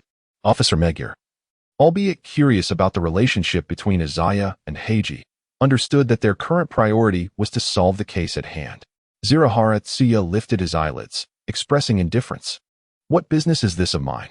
"Officer Muguruma, have you already forgotten how much intelligence I provided you without compensation? How many times have you doubted me? Do you consider this fair? If that is the case, why should I exert myself for no reward?" Officer Muguruma, at a loss for words, felt a familiar sense of frustration. He recalled similar remarks from Tsuya, particularly during their last encounter at the Medieval Art Museum, where Tsuya's attitude had mirrored this one, albeit temporarily dismissed due to the presence of Suzuki Sonoko. Following the Shinkansen incident, Tsuya had proactively offered reminders, leading Muguruma to believe that Tsuya was extending a tacit understanding, allowing the matter to be disregarded. Yet, here they were, revisiting old grievances. Muguruma found himself caught in a web of unspoken words, glancing at Tsuya's strained expression. Yet Tsuya chose not to press the issue further. Instead, he turned his attention to the several suspects at hand. For individuals had entered the restroom prior to the victim's demise. As everyone followed Tsuya's gaze towards the four, he continued. The murderer could have entered later to kill the victim, or perhaps had been waiting for the victim to arrive. The reason for not escaping through the window is that he could have slipped out through the gap above the stall. This is merely a general line of reasoning, which would eliminate to Izaya Orihara finished the last sip of his coffee. With the most meticulous examination of the partition above, one could uncover certain truths. However, the crux of the matter lay in the undeniable evidence of bloodstains on your bandage, which rendered all else trivial. Summarizing his thoughts, Izaya rose to depart. This case was complex yet simple at once. Primarily, Izaya had a faint recollection, and the position of the bandage on the burly man's finger was incorrectly placed. With his information-driven intellect, he swiftly deduced the incontrovertible truth. A bandage tainted with the scent of blood could not escape the scrutiny of acute senses. As for other nuances, such as the inductive deception mentioned by Conan and Kōgaku, they were not absolute. It was equally plausible that the deception could be reversed. Officer Megur's assertions were not entirely without merit, akin to layers of a millefeuille pastry. Furthermore, the issue of blood splatter could be mitigated by skilled individuals who would ensure no such flaws occurred. Nonetheless, regardless of the myriad possibilities, it remained as Izaya had previously articulated. Trivial details were inconsequential. Only detectives would nitpick. For Izaya, a satisfactory conclusion sufficed. This decisive approach utterly shattered the psychological defenses of the burly man. To describe it succinctly, the man had painstakingly constructed an intricate and remarkably sophisticated labyrinth, confident that no one could navigate it. Yet, Izaya simply bulldozed through, traversing the maze in a straight line to the endpoint, casually remarking on its simplicity. Who could withstand such audacity? Who could remain unshaken? Of course, one could not entirely fault Izaya. It was merely a reflection of the peculiar mindset of individuals in this world. Why complicate murder with such fanciful intricacies? For Izaya, it was straightforward. Eliminate the unfamiliar outright. And with acquaintances or adversaries, while slightly more troublesome, it was not insurmountable. The processes of investigation and conviction followed established protocols and focal points. Essentially, the suspect, the victim, and the irrefutable evidence provided ample room for maneuvering. It was merely the realm of homicide that he found tedious. Otherwise, in this era and environment, one could easily dispose of a body in the wilderness or sink it into Tokyo Bay. Who would be the wiser? The most that could be reported was a missing person. Whether or not one could locate the body later was inconsequential. Even if found, what would it matter after such a passage of time, when all traces of clues would have long since eroded away? However, in cases of passion-driven murder, certain perpetrators' intellects could indeed be commendable, provided one did not encounter an anomaly like Conan. Not only did he resonate on the same wavelength, but he also had evidence and clues presented right before him. What a jest! Just before Officer Megur commanded the interrogation, the burly man, thoroughly rattled, could no longer restrain himself. He forcefully shoved aside a police officer and charged directly at Izaya. Observing this, Conan swiftly activated his paralyzing watch, while Toru Amuro and Kōgaku subtly adjusted their stances, ready to assist in rescuing him. After all, in the eyes of the public, Izaya, as an information broker, lacked combat prowess, whereas the towering man held a distinct advantage. Yet, as the tension in the restaurant reached a breaking point, Izaya met the burly man head-on, smoothly drawing his belt with his right hand. Swish! Jiyu Linya deftly evaded the assault of the burly man, his right hand deftly wrapping the belt around the assailant's leg. With a gentle tug, he disrupted the man's balance, causing him to crash to the ground. Ah! The burly man cried out, clutching his nose in agony. Conan and Amuro Toru, along with Hyuai Eri, paused momentarily, astonished by the unfolding scene, while Officer Megur stood in a state of bewilderment. Only Jiyu Linya remained composed as he retracted his belt, casting a disdainful glance at the man sprawled on the ground. A murderer assaults an innocent citizen. I am merely acting in self-defense, which could be justified indefinitely. However, out of respect for Officer Megur, I shall spare your life, he declared, his belt swirling in a blur. A series of sharp cracks echoed as the belt struck the man, who rolled on the ground in agony. The onlookers, including Officer Megur and Conan, found themselves involuntarily empathizing with the scene, grimacing at the sight. Yet, the burly man, being a seasoned athlete with considerable talent, quickly acclimated to the pain. His formidable physique and honed muscles rendered Jiyu Linya's strikes relatively ineffective, inflicting only minor discomfort. After a brief period of wailing, the burly man mustered his strength and attempted to rise once more, launching another attack. Zhou Yuan Linya wound his belt around his palm once more, reconstructing the iron-fingered fist and striking the robust man's chin with tremendous force. As an information broker, Zhou Yuan Linya was compelled to mask his physical prowess, particularly his strength, lest he arouse suspicion. This was akin to the earlier scrutiny faced by Jin, who was questioned based on his attire and throwing knives. Characters such as Amuro Toru and Conan were certainly not inferior in intellect to Jin. Moreover, as previously noted, the inhabitants of this world often exhibited peculiarities. Their intelligence could verge on the abnormal in certain aspects, while being rather concerning in others. It resembled the technological tree of this world, which had taken an odd turn. Take, for instance, Conan's voice-changing device and enhanced footwear, along with substances that could alter one's size at will. These matters transcended mere academic inquiry and hinted at asymmetry. Nevertheless, aside from the peculiar thought processes of a few, some individuals exhibited a complete lack of competence, exemplified by Officer Magyar and others like him. Ultimately, exercising caution would not be amiss. However, Zhou Yuan Linya bore additional concerns. He often found himself entangled in cases, confronting desperate and vicious criminals. These individuals, perceiving him as feeble and pitiable, might regard him as an easy target. Should they harbor resentment, they could very well contemplate dragging him into their own abyss. A predicament that would undoubtedly prove troublesome. What Izaya Orihara seeks to demonstrate now is his might, in order to avert trivial disturbances. Among the crowd of onlookers at the restaurant entrance, a man with a buzz cut is busily capturing photographs with his camera, while Izaya delivers a thorough beating to a burly man. Even if he cannot unleash his full strength, subduing an ordinary individual remains a simple task, especially when compared to the likes of Director Okiai. As the burly man makes a rare attempt to retaliate, Izaya does not simply block the attack. Instead, he evades and counterattacks, predominantly utilizing the iron-fisted strength of his right hand to inflict critical damage, often aiming for the opponent's facial area. Among the spectators, Toru Amuro feels this most acutely. Ah, what a familiar sensation. Just as Izaya senses the moment to withdraw, a figure suddenly bursts into the restaurant. It is none other than Ran Muri, who had been delayed outside but, upon hearing of the incident unfolding within, manages to squeeze through the crowd, only to witness the struggling burly man attempting a final counter against the demon before him. Mistaking Izaya for a threat to her senior, she charges forward, leaping into the air to deliver a kick, exclaiming, "What do you think you're doing to my senpai, you bastard?" With a resounding thud, the staggering burly man is sent flying, crashing into the counter behind him, leaving the onlookers in stunned silence. Upon landing, Ran exhales sharply and assumes a fighting stance once again. Seeing the righteous maiden poised to deliver another strike, Izaya is compelled to intervene, extending his hand to halt her. "Mind your image, you're wearing a skirt, so refrain from jumping about. Furthermore, if you strike again, he might not survive, which would lead to considerable complications." Huh? Ran blinks in surprise, rubbing her head. "No way, I was being careful. You shouldn't be in any danger." She muses, "Are you implying that without caution, I could potentially kick him to death?" Conan, standing nearby with a glazed expression, interjects, "He was already severely beaten by Izaya earlier. You've misunderstood the situation." Ah? Ran's demeanor shifts to one of panic. "Then I rest assured," Izaya reassures her. Zhang Yuanlin gently patted Malilan's shoulder, stating, "He is a murderer and just attempted to assault me. Technically speaking, you acted in self-defense and should face no repercussions."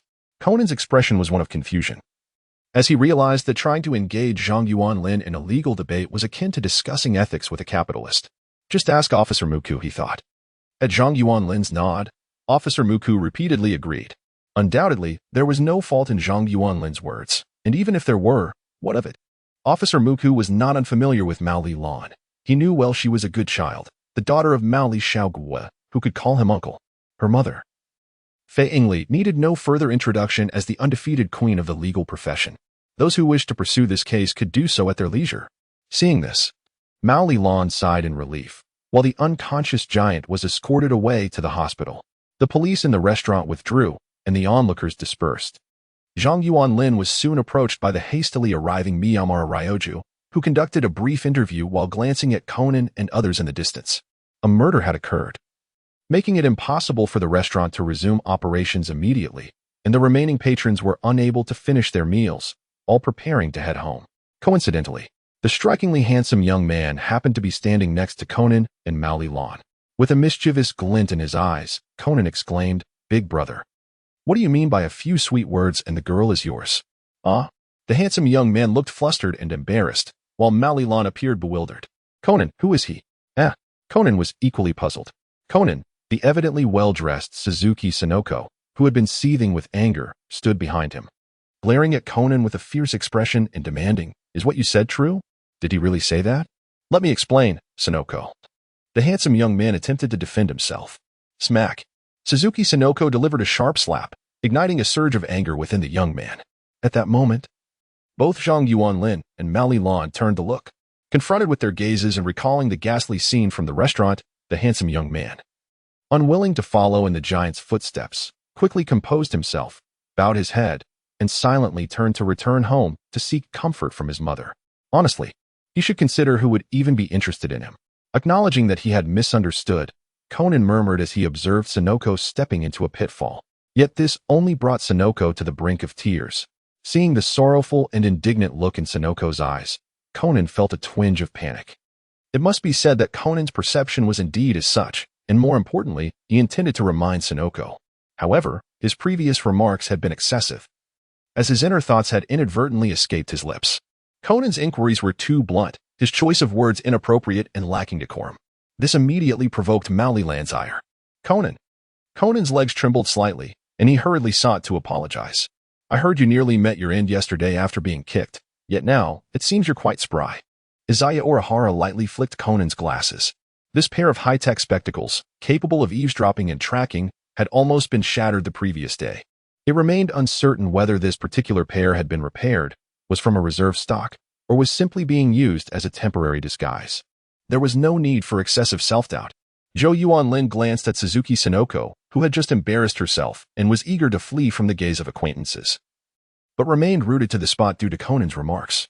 "This fellow is just like Kudo Shinichi. In my humble opinion, you are quite beautiful.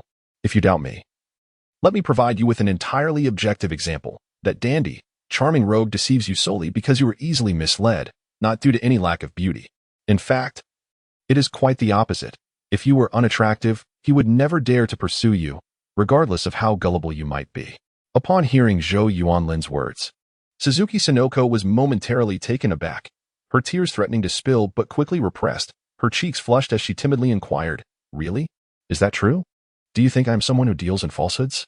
The information from a broker cannot be mistaken." With this declaration, a silly grin spread across Sonoko's face. "You are truly wonderful, senpai." In truth, Suzuki Sonoko harbored a hint of insecurity, primarily due to the stark contrast with her close friend, Muriran. Since childhood, all the attention from the opposite sex had been directed towards the latter, and Sonoko, being a romantic at heart, often found herself caught in a web of infatuation. As a pure-hearted maiden and the daughter of a wealthy family, her fantasies about love bordered on the obsessive, despite her carefree demeanor and occasional self-deprecation. This was merely a fade she presented to the world. Were it not for Muriran, Sonoko would possess not a shred of confidence. Presently, she managed to maintain a semblance of optimism, independent of her privileged background. Thus, while she yearned for romantic encounters, her approach to the opposite sex remained somewhat superficial, relying predominantly on first impressions. This tendency represented a minor flaw in Sonoko's character, though she was acutely aware of it. For instance, she had previously held a favorable impression of Zhou Yuanlin, yet felt a pang of guilt over a handsome gentleman from a Valentine's Day gathering. Nevertheless, during this period, Sonoko never lingered on her feelings excessively. Any overly passionate musings were merely light-hearted gossip shared with Muriran. Upon realizing that Zhou Yuanlin showed little interest, or perhaps lacked thoughts of romance, she decisively shifted her perspective, viewing him merely as a handsome and capable senior, akin to an idol. Even during the subsequent Valentine's gathering, she quickly abandoned her hopes upon recognizing the futility of the situation. Though disappointment lingered, it was not profound. In comparison to the date with the dandy, the remarks from Conan were far more hurtful and insulting, yet she managed to move on with relative ease. "By the way, senpai, how did you and Ran come to be here?" Once her spirits lifted, Suzuki Sonoko expressed her curiosity. "Ran, you still look so lovely. Are you finally ready to give up on that wooden kudo and prepare to be with senpai? If so, I wholeheartedly approve." In response to Sonoko's teasing, Muriran's cheeks flushed crimson. "What are you saying, Sonoko?" Conan, nearby, ground his teeth in frustration, having inadvertently revealed his thoughts earlier, and now found himself at a loss for words, sulking silently. However, returning to the matter at hand, with whom was Muriran planning to go on a date? "Oh, so you are Ran's new boyfriend?" A cool, yet amused voice interjected, prompting the group to turn and see Hyuai Eri. Muriran's face brightened instantly. Mom, have you been waiting long? Mom? Both Conan and Suzuki Sonoko were momentarily taken aback. Then, as if guided by an unspoken understanding, they instinctively stepped back, retreating behind Muriran. Ah, hello, Auntie, they managed to stammer, clearly feeling an overwhelming sense of reverence towards their companion's mother, a trait shared universally across cultures and regions. Zhiyuan Linya turned his head to glance at Fei Yingli, offering a subtle smile. Not quite, in comparison to Morikun. I find myself more inclined towards a lady such as yourself. At such a declaration, all four, including Fei Yingli, appeared momentarily taken aback. The three minors, in particular, were left utterly astonished. Senpai, you. Moriran felt utterly bewildered, her mind swirling as she had regarded Zhiyuan Linya as a commendable senior, only to discover that he harbored thoughts of wanting to be her father. Fei Yingli, having weathered many storms, adjusted her glasses. You are aware you already have a daughter, and moreover, she is your friend, yet you entertain such notions? Are you underestimating the intelligence of an information broker, Miss Fei? My understanding of you may not be as profound as you believe, yet it is certainly not as superficial as you might imagine. From the very beginning, I recognized you. Upon hearing Izaya Orihara's remarks, Conan recalled how the man had begun to fixate on Eri Kisaki, later mentioning that he had a daughter, leading him to ponder whether this had been a long-standing suspicion. With his lifeless eyes, Conan decided to disengage from the matter, as it was of no concern to him. After a brief silence, Eri found herself at a loss for words. She was acutely aware of her own beauty, complemented by her status and talents, which had attracted numerous admirers throughout her life.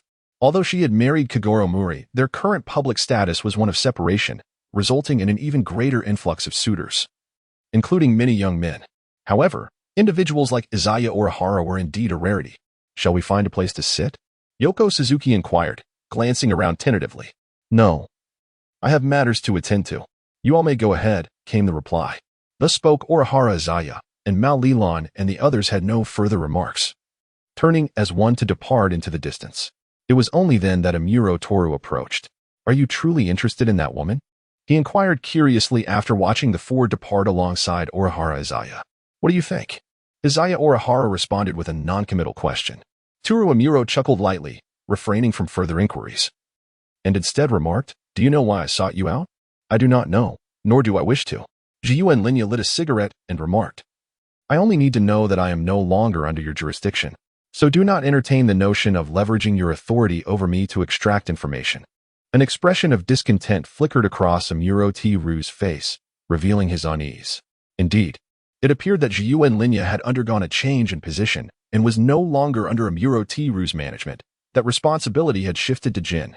However, this was not publicly announced.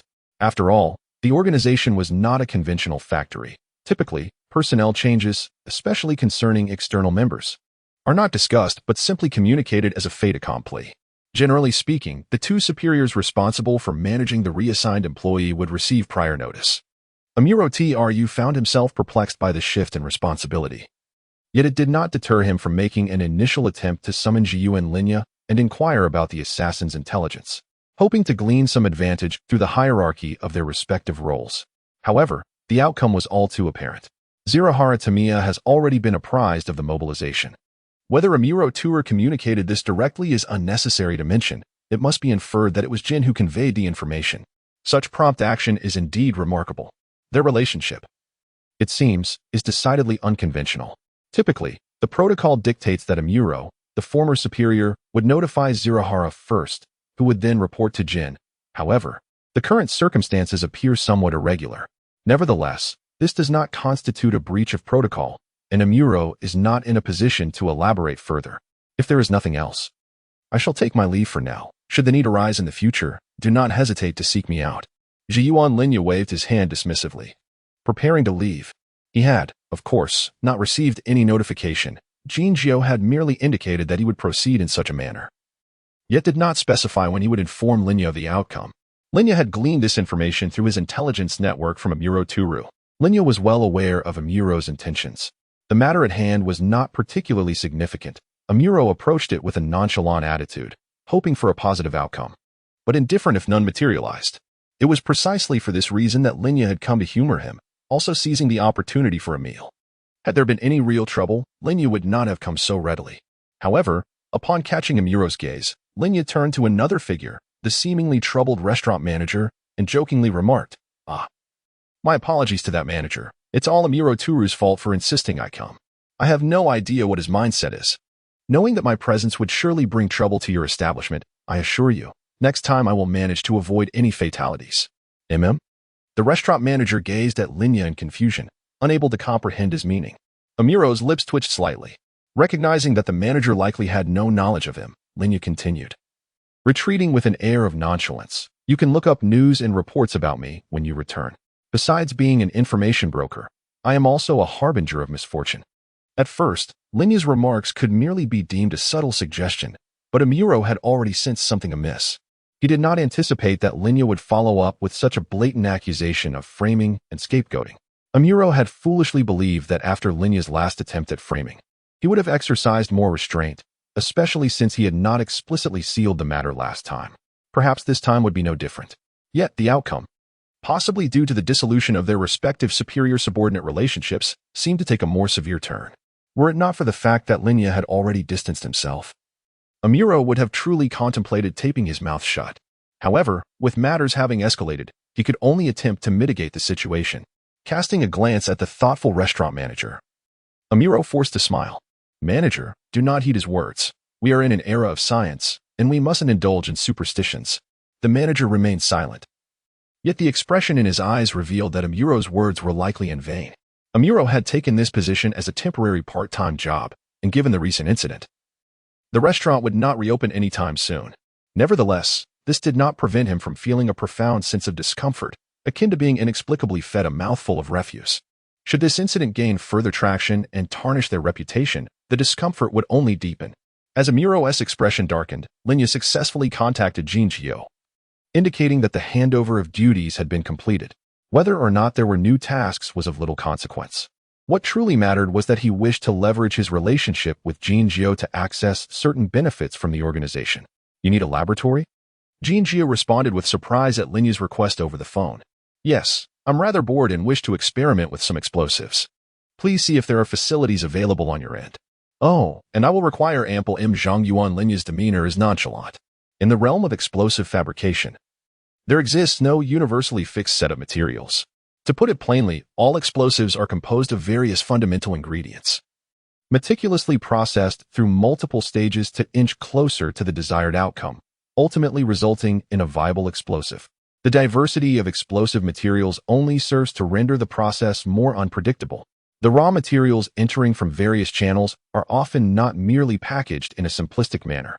Even those that have undergone basic operations like the addition of detonators are mostly semi-finished products, remarkably close to the final result. The materials that are nearer to the basic ingredients, and thus further from the finished product, tend to be easier to procure.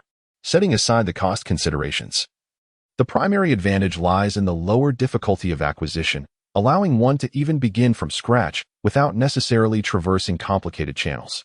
They can often be procured directly from the open market. Such items are typically referred to as improvised explosives, which possess limited power and numerous restrictions. To pursue a more refined experience and outcome, however, entails greater complexity. Jin was genuinely taken aback to discover that Zhangyuan Linya dabbled in bomb making. And from what he gathered, his technical proficiency appeared commendable, presenting himself as a veritable expert. Combat, intelligence, and now a foray into research. What is he, a hexagonal polymath? Jin could not help but harbor doubts regarding Zhangyuan Linya's capabilities. Nonetheless, he ultimately deemed it prudent to let him give it a try, thus revealing the location of a research group as Stronghold. After retracting his phone, Orihara Izaya retrieved his hat, mask, and gloves. Once adequately disguised, he proceeded to his designated location to commence his studies on explosives. The advantages of his affiliation with the distillery began to manifest. While certain personal matters could not readily benefit from the distillery's resources, there remained opportunities for discreet utilization, particularly in ambiguous situations. The production of explosives not only served Izaya's interests, but the distillery, as a corporate entity, stood to gain significantly. An additional source of explosives would undoubtedly streamline various operations. Even a modest investment would yield returns, as purchasing supplies later would be equally feasible. It can be asserted that talent is universally sought after. As for Izaya's capabilities, one cannot ascertain efficacy without practical application. Experience suggests he is unlikely to meet a fatal end. With this mindset, Izaya arrived at the so-called research outpost under the cover of night. Izaya Orihara departed with several meticulously crafted explosives. It became evident that his current knowledge of bomb-making was entirely sufficient. The skills of Izaya Orihara alone are insufficient. However, with the augmentation of an intelligence network, even the most rudimentary materials can be adeptly manipulated without excessive contemplation.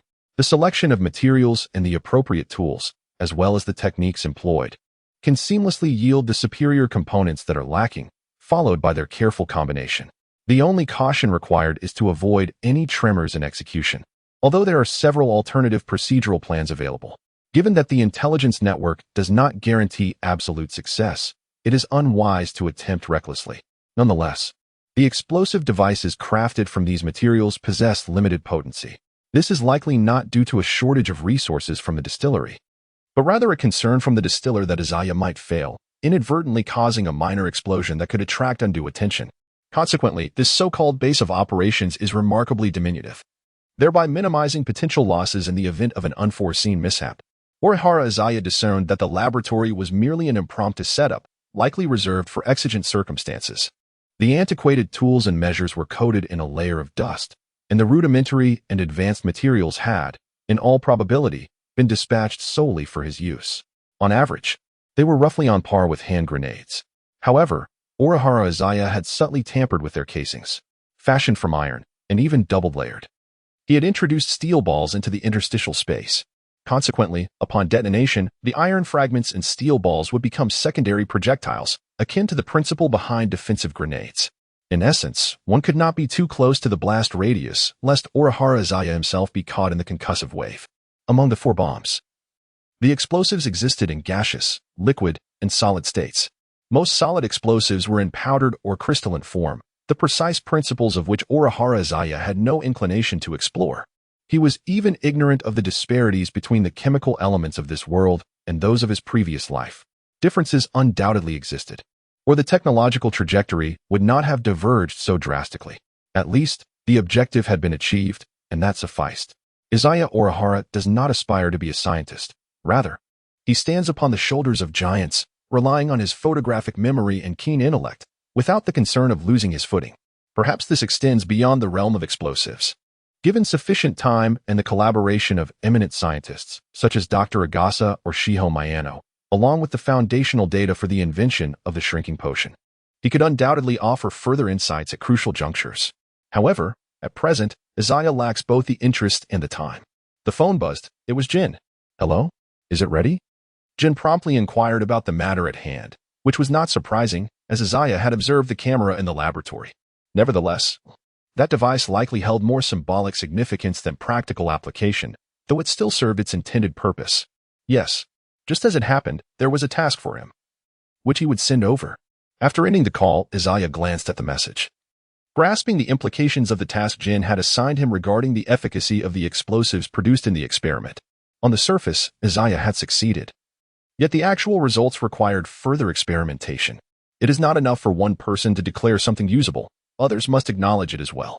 Although Izaya does not seek validation, as his endeavors are for his own use. Whether this task will be utilized remains to be seen. After organizing his attire, Orihara Izaya rubbed his temples, which throbbed painfully from overexertion and utilizing his information-gathering intellect. He hailed a taxi to his destination, pondering that it would be convenient to accomplish his task before noon. However, en route, the assassin's expertise had escalated. Indeed, following a 2-day period of reflection, the Shinkansen report had finally elevated the assassin's proficiency to 70, advancing to the 3rd tier with an additional 10 points in strength attributes.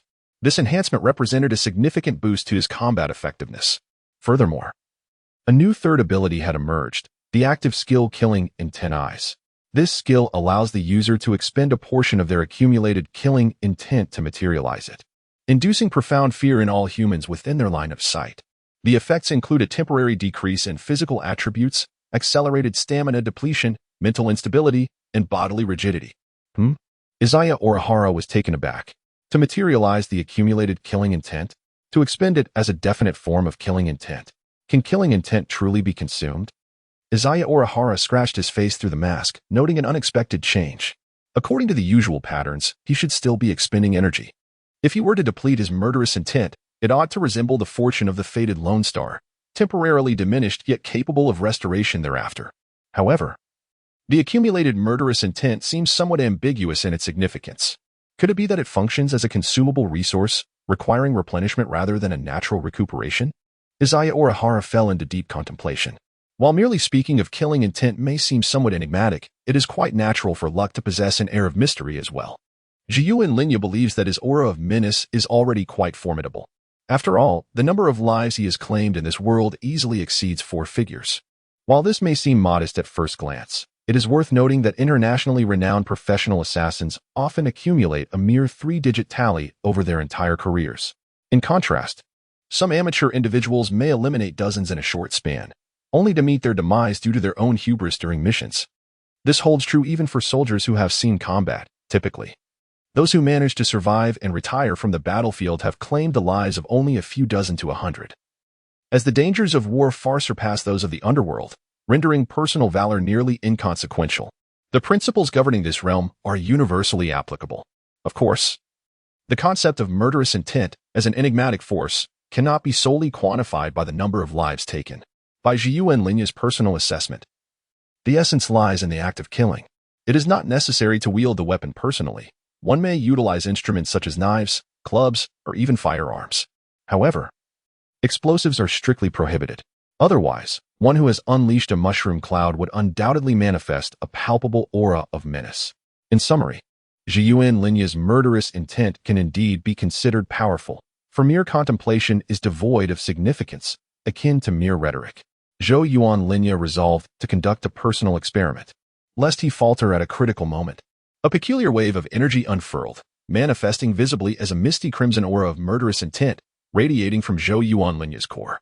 The eyes concealed beneath his hat glimmered in a blood-red hue. Simultaneously, the taxi driver, engrossed in his task, felt an overwhelming pressure on his scalp. A primal instinct of danger igniting an icy chill that surged up the back of his neck.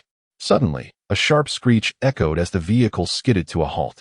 The driver, drenched in cold sweat, glanced into the rearview mirror, just in time to behold a pair of bloodshot eyes.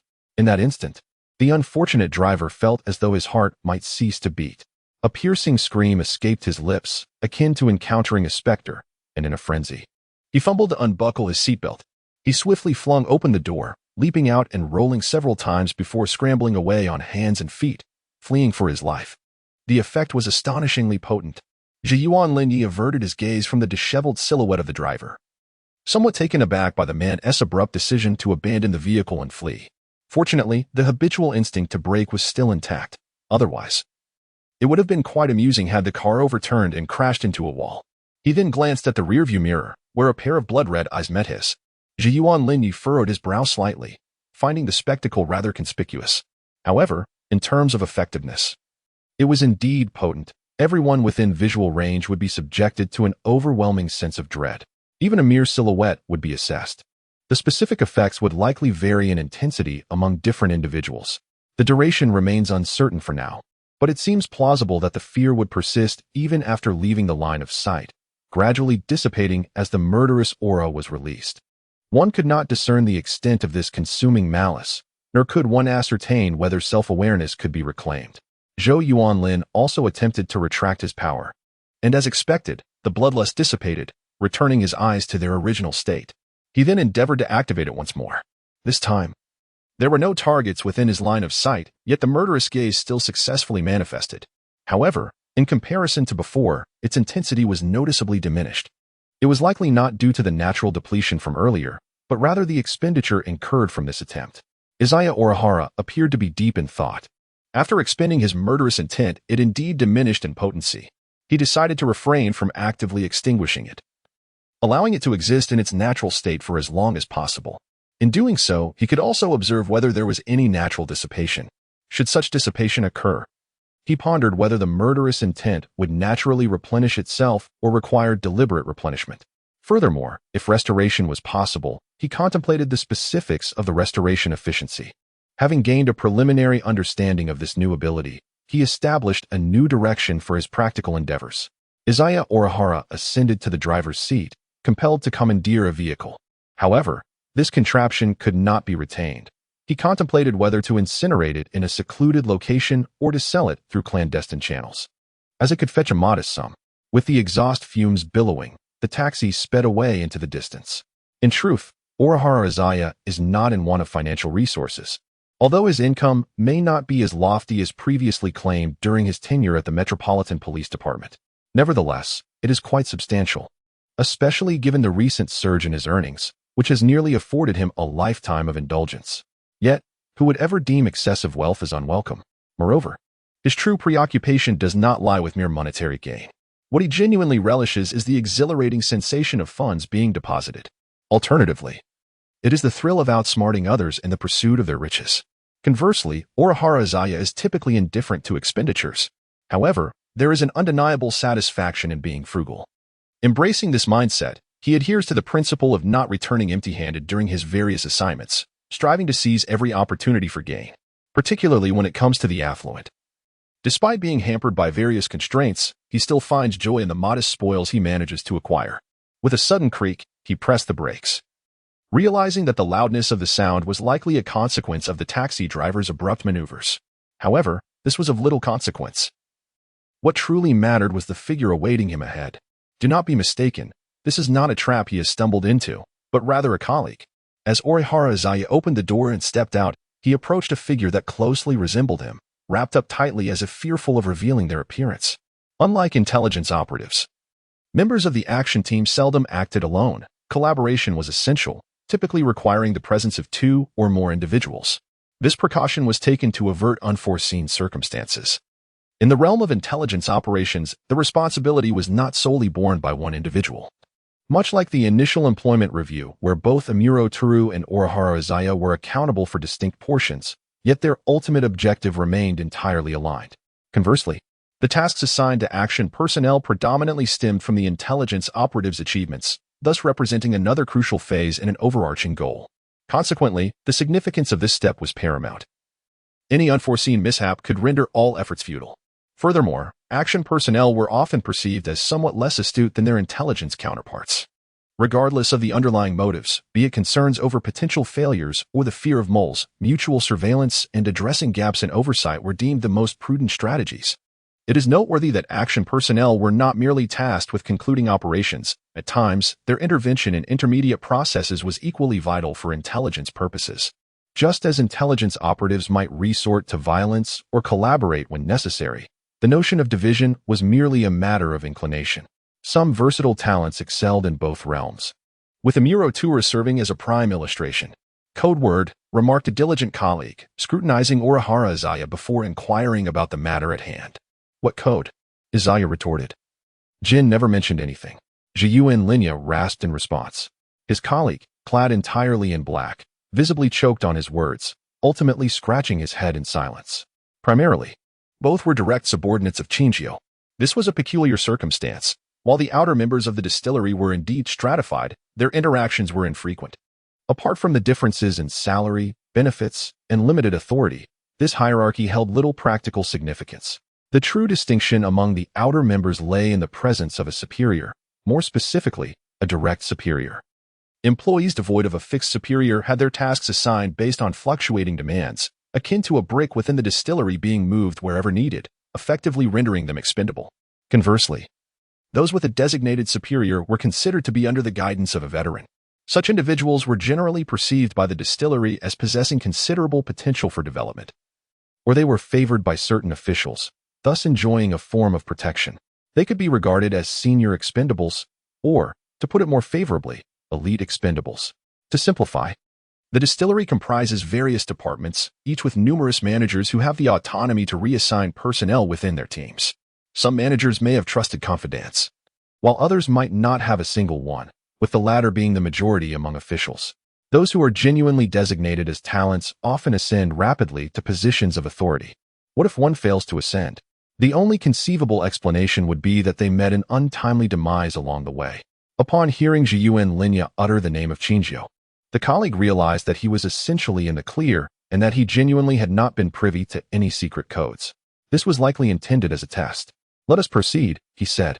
Kanzaki Tomoya had little interest in idle chatter, and took the lead into a nearby apartment building. As employees of the distillery, cultivating relationships was unnecessary and perilous.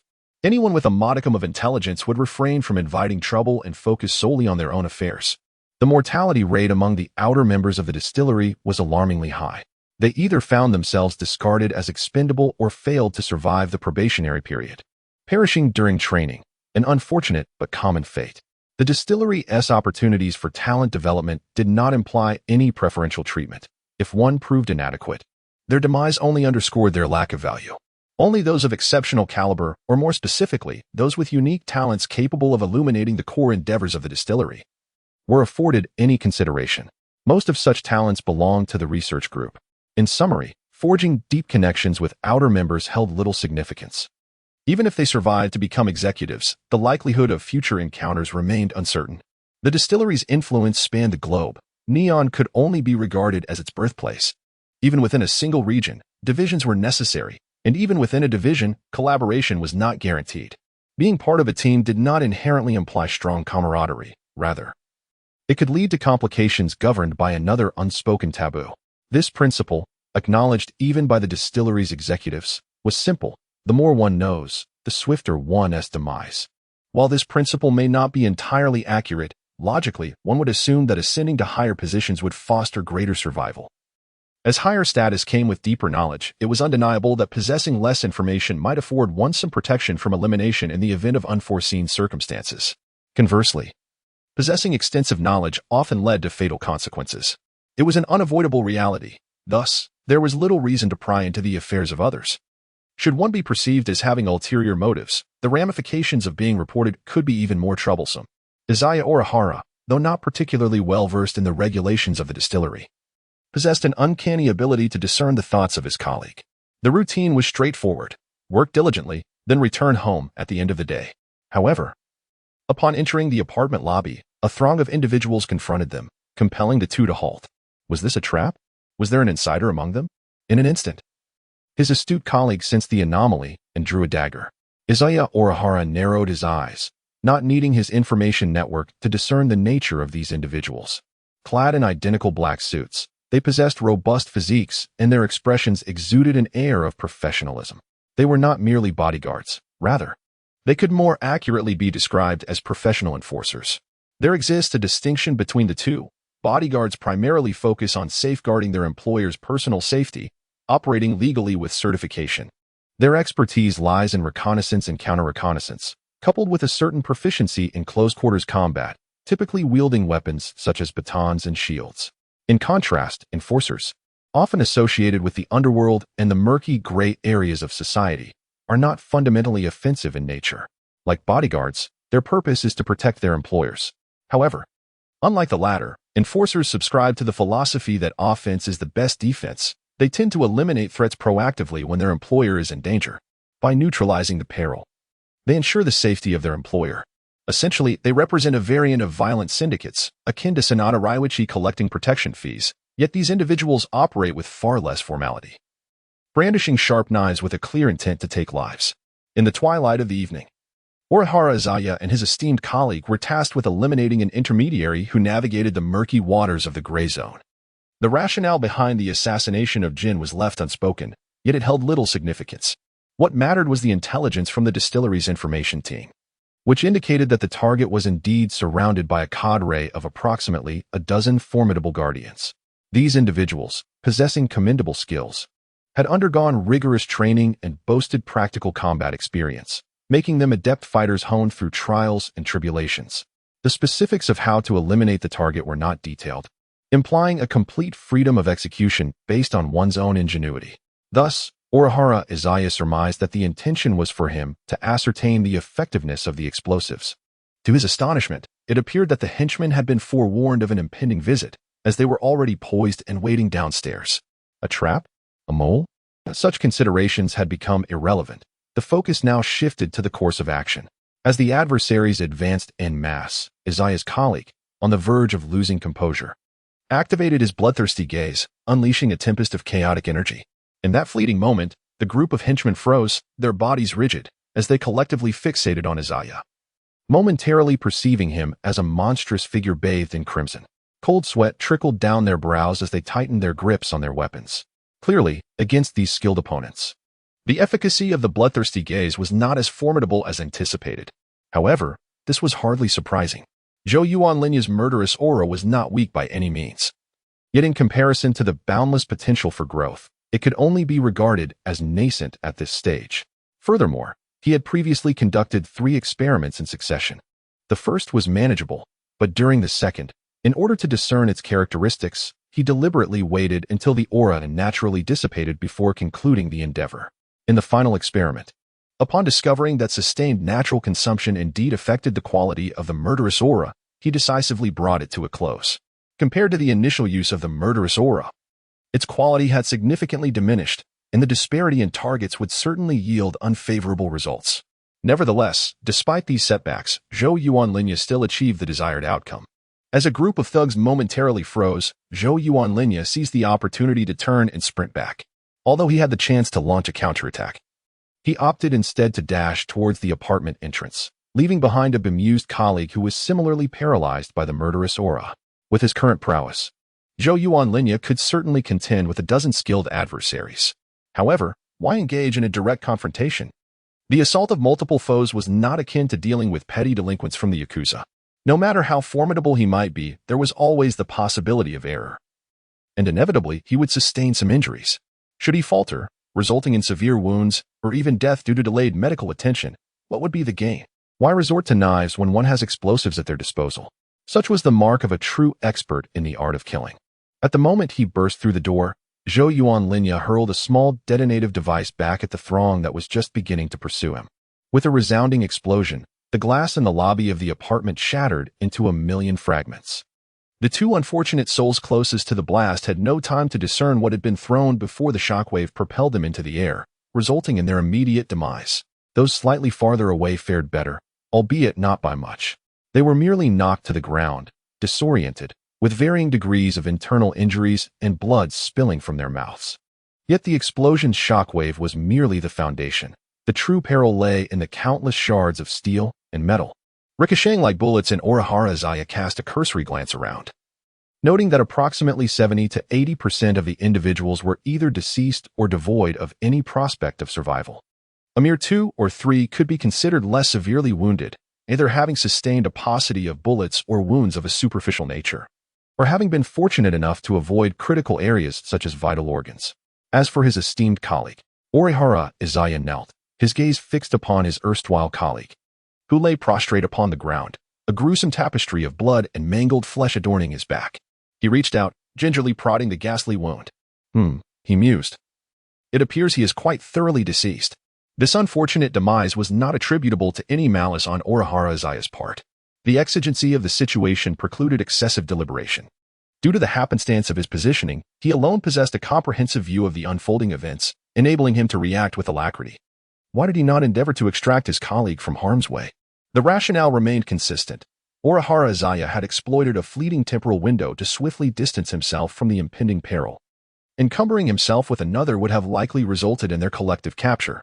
Moreover, deploying the explosive device without ensuring a safe perimeter would have rendered the outcome uncertain, potentially leading to their mutual annihilation. Of course, Orihara Izaya could have eschewed the use of explosives altogether, opting instead for a perilous direct assault, thereby mitigating the risk of unintended harm. However, such a course of action was deemed imprudent. Izaya Orihara would never take risks for the sake of a good colleague, not even a slight one. He rises once more. Zhou Yuanlinya prepared to ascend the stairs in search of his target.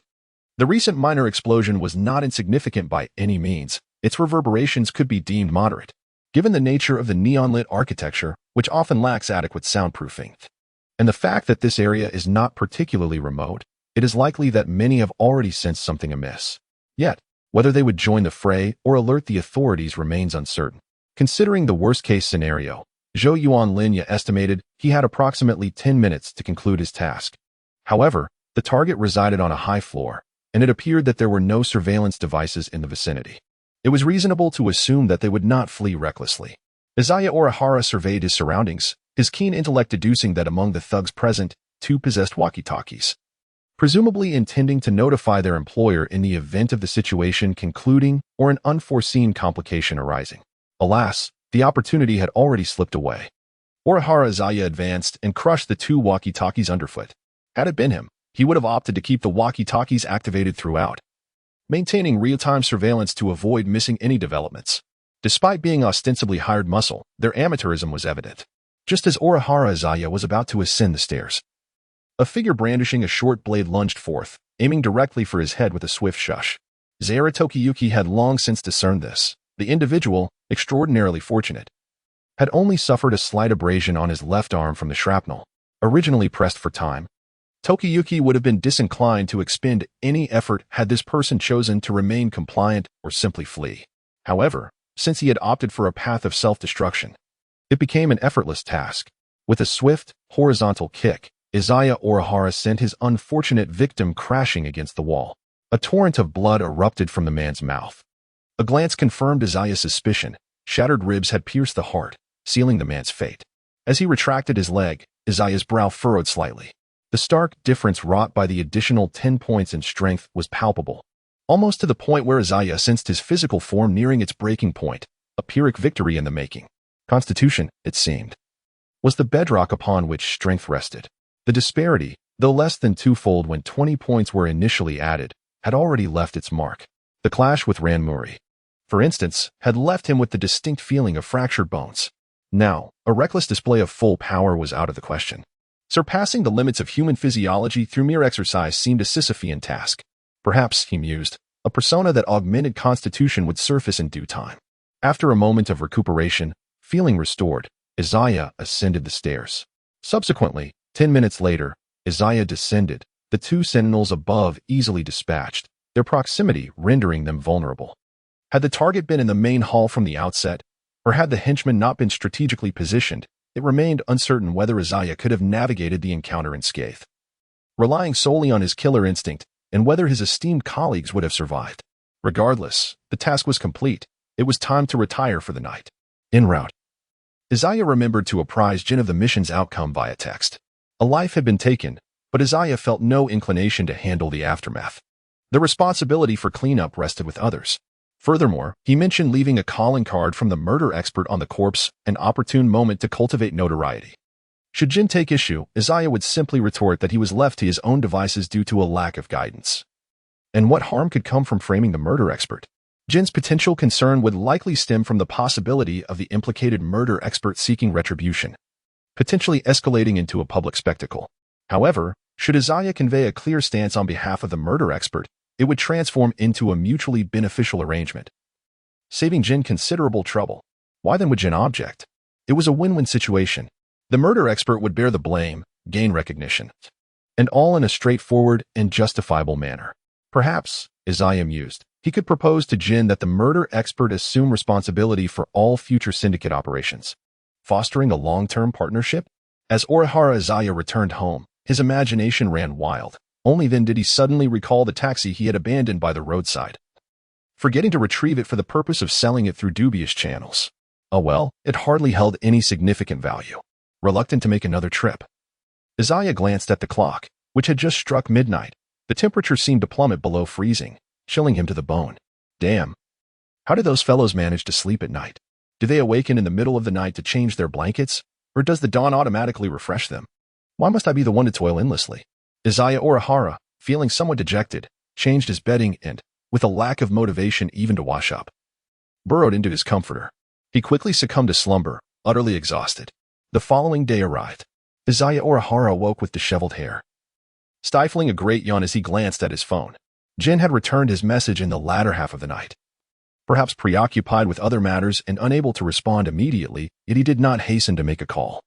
Regarding the topics of framing and the unfortunate demise of a good colleague, Jin had not even broached the subject, merely inquiring succinctly about the effectiveness of his bomb.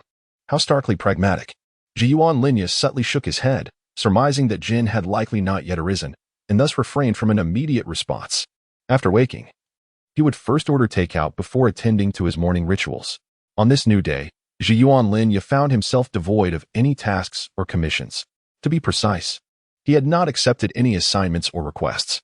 Should he desire, he could easily receive a plethora of various commissions, whether personal or from the distillery. However, he presently had no inclination to engage in any endeavors, not out of a desire for rest, but rather due to the constraints of daylight. The information brokers had now become entwined with criminal cases, and with the advent of the third tier, the difficulty of development had escalated significantly. Engaging in trivial skirmishes was of little consequence, an endeavor far beyond what could be achieved in the short term. Moreover, Zhiyuan Linya had frequently encountered Conan during this period, which felt rather peculiar, even to himself.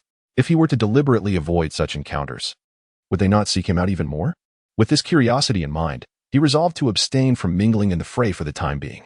As for the remnants left behind, Zhiyuan Linya had no desire to scavenge them either. The infamous Lone Star needed no further elaboration. Unless he were to instigate chaos intentionally, provoking a widespread calamity, he could only rely on fate and passively await outcomes. The expert in homicide could indeed continue to develop his skills. Setting aside the similarly challenging advancements, the capabilities of the third tier, akin to an information network, demanded sustained growth. However, one notable distinction was that the eye of killing intent was fundamentally capable of synchronizing with the tasks of the homicide expert. Given that, in recent times, either intentionally or unintentionally, Zhiyuan Linyu frequently operated in tandem with both, or even escalated all three simultaneously. It was inevitable that others would raise their suspicions. Izaya Orihara harbors no concern regarding others' perceptions of him being affiliated with the killer. In fact, that was the initial intention all along. Without relying on the foundation laid by information brokers, how could a murderer possibly advance so swiftly? However, while they may operate as a group, being mistaken for one and the same individual could certainly lead to complications, despite Izaya's meticulous efforts to maintain his various disguises. He has gone to great lengths to conceal the unique nature of his strength, even opting for serene resolutions during perilous moments. Yet, when two identities frequently manifest at the same location but at different times, suspicion is inevitable, especially with Conan, who is still relatively inexperienced, and the seasoned Toru Amuro. It would be wise to exercise caution. In his mind, Orihara Izaya conceived a plan, deciding to maintain a low profile in the coming days. While the assassin would become increasingly active, accepting various tasks from different regions, this strategy would increase his presence, making any coincidental appearances seem less peculiar, albeit without drawing excessive attention. Traditionally, the assassin refrained from leaving advertisements, such as business cards at crime scenes or on the bodies of victims. It was only after a recent bout of madness that such behavior began. Now, for minor tasks, there was no need to leave any traces, however. When encountering targets of considerable status, it would serve to divert public attention. With resolve, he set his plan into motion. After finishing his brunch, Orihara Izaya swiftly commenced his tasks. Numerous individuals had previously reached out with inquiries, but due to his lack of time or the trivial nature of the tasks, he had postponed them with various excuses. Now, he inquired about each one comprehensively. Those that were necessary he accepted, while the rest could be addressed in future collaborations. Ultimately, after 2 to 3 hours, he had compiled a total of 13 assignments, most of which were located in Tokyo, with a few in nearby areas and none further afield. He aimed to complete them within 2 evenings. Zhongyuan Linya marked locations on his mental map and, after determining the order, set out to work. Just then, a call came in from Mao Lilan. "Hello, Senior. We are going to the anniversary celebration at Tidan University today. Would you like to join us?" Upon receiving Mao Lilan's invitation to form a team, Zhongyuan Linya raised an eyebrow. The very mention of Tidan University's anniversary celebration hinted at the possibility of an intriguing case. However, did this case exist in the original narrative?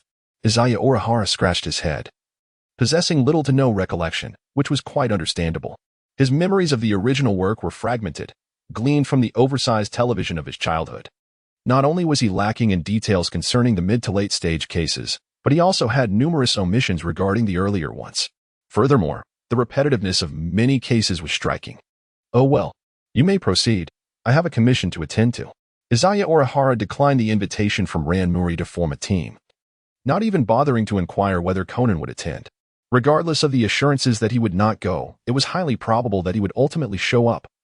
Much like the previous Valentine's Day, whether or not he participated, and irrespective of any cases at hand, Izaya had resolutely decided to avoid the commotion. "Very well, then. You may proceed with your affairs." After terminating the call, Izaya commenced his actions. As evening fell, having resolved his third target, Izaya distanced himself from the scene to find a suitable location to change his attire.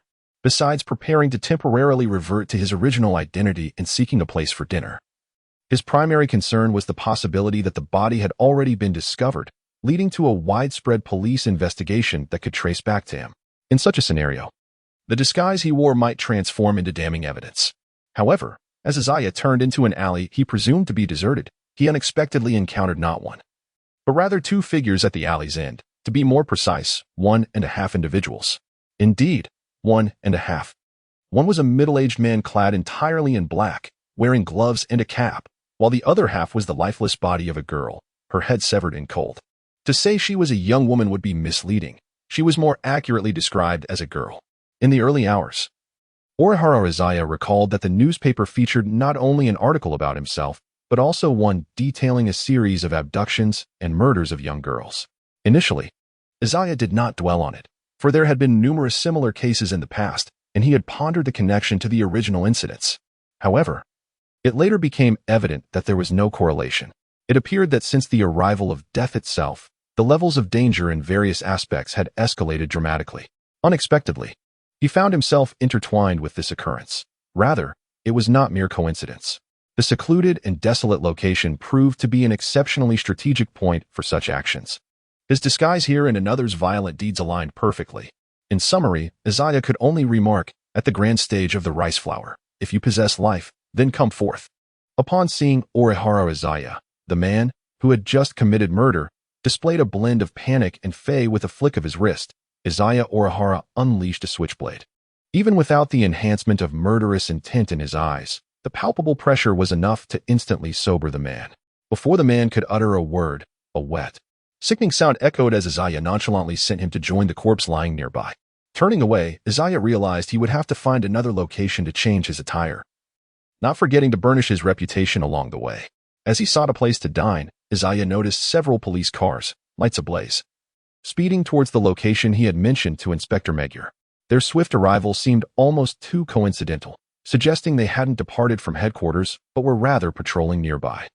Considering the high-profile nature of the serial kidnapping and murder case, coupled with the fact that the victims were children, it was likely no mere chance, but rather a planned patrol in anticipation of such events. Zhang Yuanlin stroked his chin, contemplating that this affair could indeed bestow considerable notoriety upon him. His relentless efforts had not been in vain, as he had even left his business card on the corpse. Whether it was a family member of a certain victim, unable to contain their fury and willing to pay a hired assassin, or Zhang Yuanlin himself, who had preemptively identified a target, only for the police to lag behind for various reasons, allowing the assassin to strike first. All scenarios seemed entirely plausible and devoid of any flaws. Yet, this time, Conan did not make an appearance. Perhaps he had been overthinking the situation. With this thought in mind, as Zhang Yuanlin discovered a seemingly delightful restaurant, he noticed a white vehicle approaching, trailed by 3 children on scooters, none other than Conan and the reckless youth brigade of Jinta and Hakoba. However, the absence of the little girl, Ayumi, raised questions about her whereabouts. What a serendipitous encounter. Zhou Yuanlin displayed a look of astonishment, while Conan, situated over 100 meters away, swiftly pinpointed his location and exclaimed, "That vehicle harbors the kidnapper and murderer. Bomei has already been abducted by them. Quickly intercept them and rescue her, Zhou Yuan." In response to Conan's urgent plea, Zhou Yuanlin fell into contemplation. To speak candidly, Izaya Orihara felt an overwhelming urge to turn and walk away. After all, he wasn't exactly perceived as a virtuous individual. If he chose not to intervene, no one would dare question his decision. Moreover, the notion of assisting in flagging down a vehicle, a car moving at a considerable speed, was hardly a simple task. Was he expected to stage an accident? However, the brief account provided by Conan earlier struck a chord of familiarity. The kidnapper of Hitomi, that was indeed the individual from earlier. What was happening? Had there been a collision? Was this a case of gang activity, possibly involving accomplices? A fleeting moment of contemplation revealed that the vehicle in question was now less than 30 meters away. Z narrowed his eyes and finally took a step forward. Stop the car. Observing the figure of blocking the vehicle's path, the ominous black muzzle of the gun in his hand was even more chilling. The 2 men in the front seat immediately shouted, "Stop the car. Please stop." Following a sudden brake, the vehicle skidded to a halt in the middle of the road. The men in the front, one tall and slender and the other short and stocky, raised their hands in surrender. "Don't shoot, brother. Just tell us what you want. We'll give it to you." With a screech, Conan and his companions finally caught up, executing a similar abrupt stop. Ayumi, Jinta and Mitsuhiko jumped off their skateboards and dashed towards the car's trunk, while only Conan remained, fixated on the gun in his hand, his pupils constricting in astonishment. Open the trunk. At gesture, the tall, thin man hastily pressed the button. Ayumi, confined within the trunk, was pulled out, momentarily dazed before bursting into tears. What is this? The two men in the car were equally bewildered at the sight. Furrowed his brow at this unexpected turn, while Conan, unfazed, declared, "You two are kidnappers and murderers." The duo, increasingly confused, retorted, "What kidnappers and murderers? Are you still trying to argue?" Ayumi heard your conversation, and the rest also the head in the car. Before Conan could elaborate, having grasped the situation, approached the trunk. Inside, there was indeed a head. It was rare for Orihara Izaya to utter a curse. Just take a look at that thing. Huh? Conan paused, lowering his head to poke at his own temple. Something seemed awry. What on earth are you all trying to do? This is merely a prop for a performance, not the real deal. Why go to such extremes? We're almost late for our show. The two individuals in the vehicle soon grasped the situation, their expressions a mix of despair and confusion. They were entirely unaware of the unfolding events. While playing hide and seek, Ayumi had unwittingly hidden herself in the trunk of their car. Coincidentally, they were en route to the anniversary celebration at Teton University, where they were to present a detective skit that required the very props Ayumi had misunderstood. Moreover, Conan had just seen a news article suggesting that Ayumi might have been kidnapped. Fueled by anger, he resolved to pursue the two presumed abductors, leading to the current predicament. This could be unequivocally described as a misunderstanding, a colossal blunder. As realization dawned upon him, Conan felt cold sweat trickling down his forehead. Was playing pranks truly amusing? Zakuran Tohyu inquired coldly, causing Conan to feel increasingly guilty. I am not playing a prank. It was merely an unfortunate misunderstanding, and I cannot be held accountable for that. It was indeed too realistic. Perhaps in an effort to divert attention, Conan pointed at the handgun in Zakuran's grasp, stating, "Shouldn't we address this matter first, rather than that?" With this, Conan became animated. In the previous maple leaf gold coin case, Zakuran was suspected of having taken the handgun belonging to the trio of robbers. However, there was no evidence at that time. The circumstances had now shifted. Izaya Orihara surprisingly took the initiative to bring it out. This left Conan somewhat perplexed. Yet it did not hinder his perception that this was a pivotal moment. What need is there for explanation? Izaya Orihara aimed the gun at Conan, stating, "You'll understand once you experience it firsthand." Conan, taken aback, never anticipated that after openly brandishing the firearm, Izaya would still direct the muzzle towards him. It seemed to suggest an intention to silence him, yet in the middle of such a bustling street, this act bore little significance. The entire situation exuded an air of absurdity and enigma. Conan, several genuine children were equally startled by the scene, wishing to assist but too fearful to approach. There was no opportunity for Conan to contemplate. Click! Izaya Orihara pulled the trigger, and Conan instinctively closed his eyes, his heart missing a beat. Then, unsteady on his feet, he suddenly collapsed onto the ground. Am I going to die? However, after several seconds, everything remained as it was. Conan, feeling no pain, opened his eyes to discover he was still alive. Looking again at the gun's barrel, which was now emitting flames, Conan was taken aback. As Izaya released the trigger and retrieved his handgun, he lit a cigarette that had just been perched between his lips, exhaling a plume of white smoke. He tucked the uniquely shaped lighter into his pocket, inquiring calmly, "Is there anything else you wish to ask?" Conan remained silent. After a brief pause, his expression gradually morphed into one of existential doubt. He felt both disheartened by how easily he had been frightened and indignant that Izaya had deliberately chosen such a terrifying method of intimidation. Who in their right mind would wield such a lighter? What on earth was going through that guy's mind? Yet, Conan found himself at a loss for words, rendered speechless in that moment. Meanwhile, the three genuine children beside him, along with the two men in the car, breathed a sigh of relief. It was merely a ruse. It nearly frightened someone to death. "You're such a mean big brother," Jenna grumbled. "Doing something like that could lead to trouble. But trouble for whom, exactly?" Zhunln's expression turned icy as he first pointed at Conan and then at the girl, Bume. Hiding in someone else's car during a game of hide-and-seek raises questions about upbringing. Have you considered the consequences if something were to go awry? One cannot simply shout without understanding the situation. Thankfully, there was no delay in urgent matters. Otherwise, facing Zhunln's reproach, Conan seemed relatively unfazed. While the little girl Bume's eyes brimmed with tears, evoking a sense of deep injustice, which only intensified Yuan Ti's discontent. What does it matter? Bumei is a girl, you. Zhou Yuanlinya directed a piercing gaze towards Yuan Tai, his dark pupils subtly tinged with a hint of crimson. To be candid, this farcical incident hardly concerned Zhou Yuanlinya. His curiosity merely compelled him to delve into the matter further. What truly irked him was Conan's subsequent act of biting the hand that fed him. Compounded by the antics of Yuan Tai, the most troublesome and reckless among the group of young rascals. This escalated Zhou Yuanlinya's irritation significantly. However, striking a child was out of the question, especially considering his overt identity. In a state akin to that of a killer, Zhou Yuanlinya would not have hesitated to lash out, as he did previously with Conan, yet refraining from physical retaliation did not preclude the possibility of employing other methods. The intimidation tactic he had employed earlier on Conan could not be replicated, so he resorted to exuding a menacing aura instead. While the intensity of his murderous gaze remained subtle, it was nonetheless effective. Through the utilization of this newfound ability, Zhou Yuanlinya had vaguely grasped the nuanced application of his menacing aura, specifically mimicking the concentrated impact characteristic of a palpable threat. Though it could not rival the tangible essence of his lethal glare, this approach was far more discreet, yielding commendable results against those with weaker resistance. As a result, Yuan Tai fell silent, beads of sweat forming on his brow. He trimmed Zeku Mikado nodded in satisfaction, retracting his murderous aura, casting not a single glance at Conan and his companions, before turning away and departing to enjoy dinner at the previously chosen restaurant. This method proved surprisingly effective against unruly children. In contrast, when faced with adults, even those who are merely ordinary or timid, the most they would experience is a sense of fear and trepidation, lacking any profound reaction. After all, the psychological resilience of unruly children tends to be relatively weak.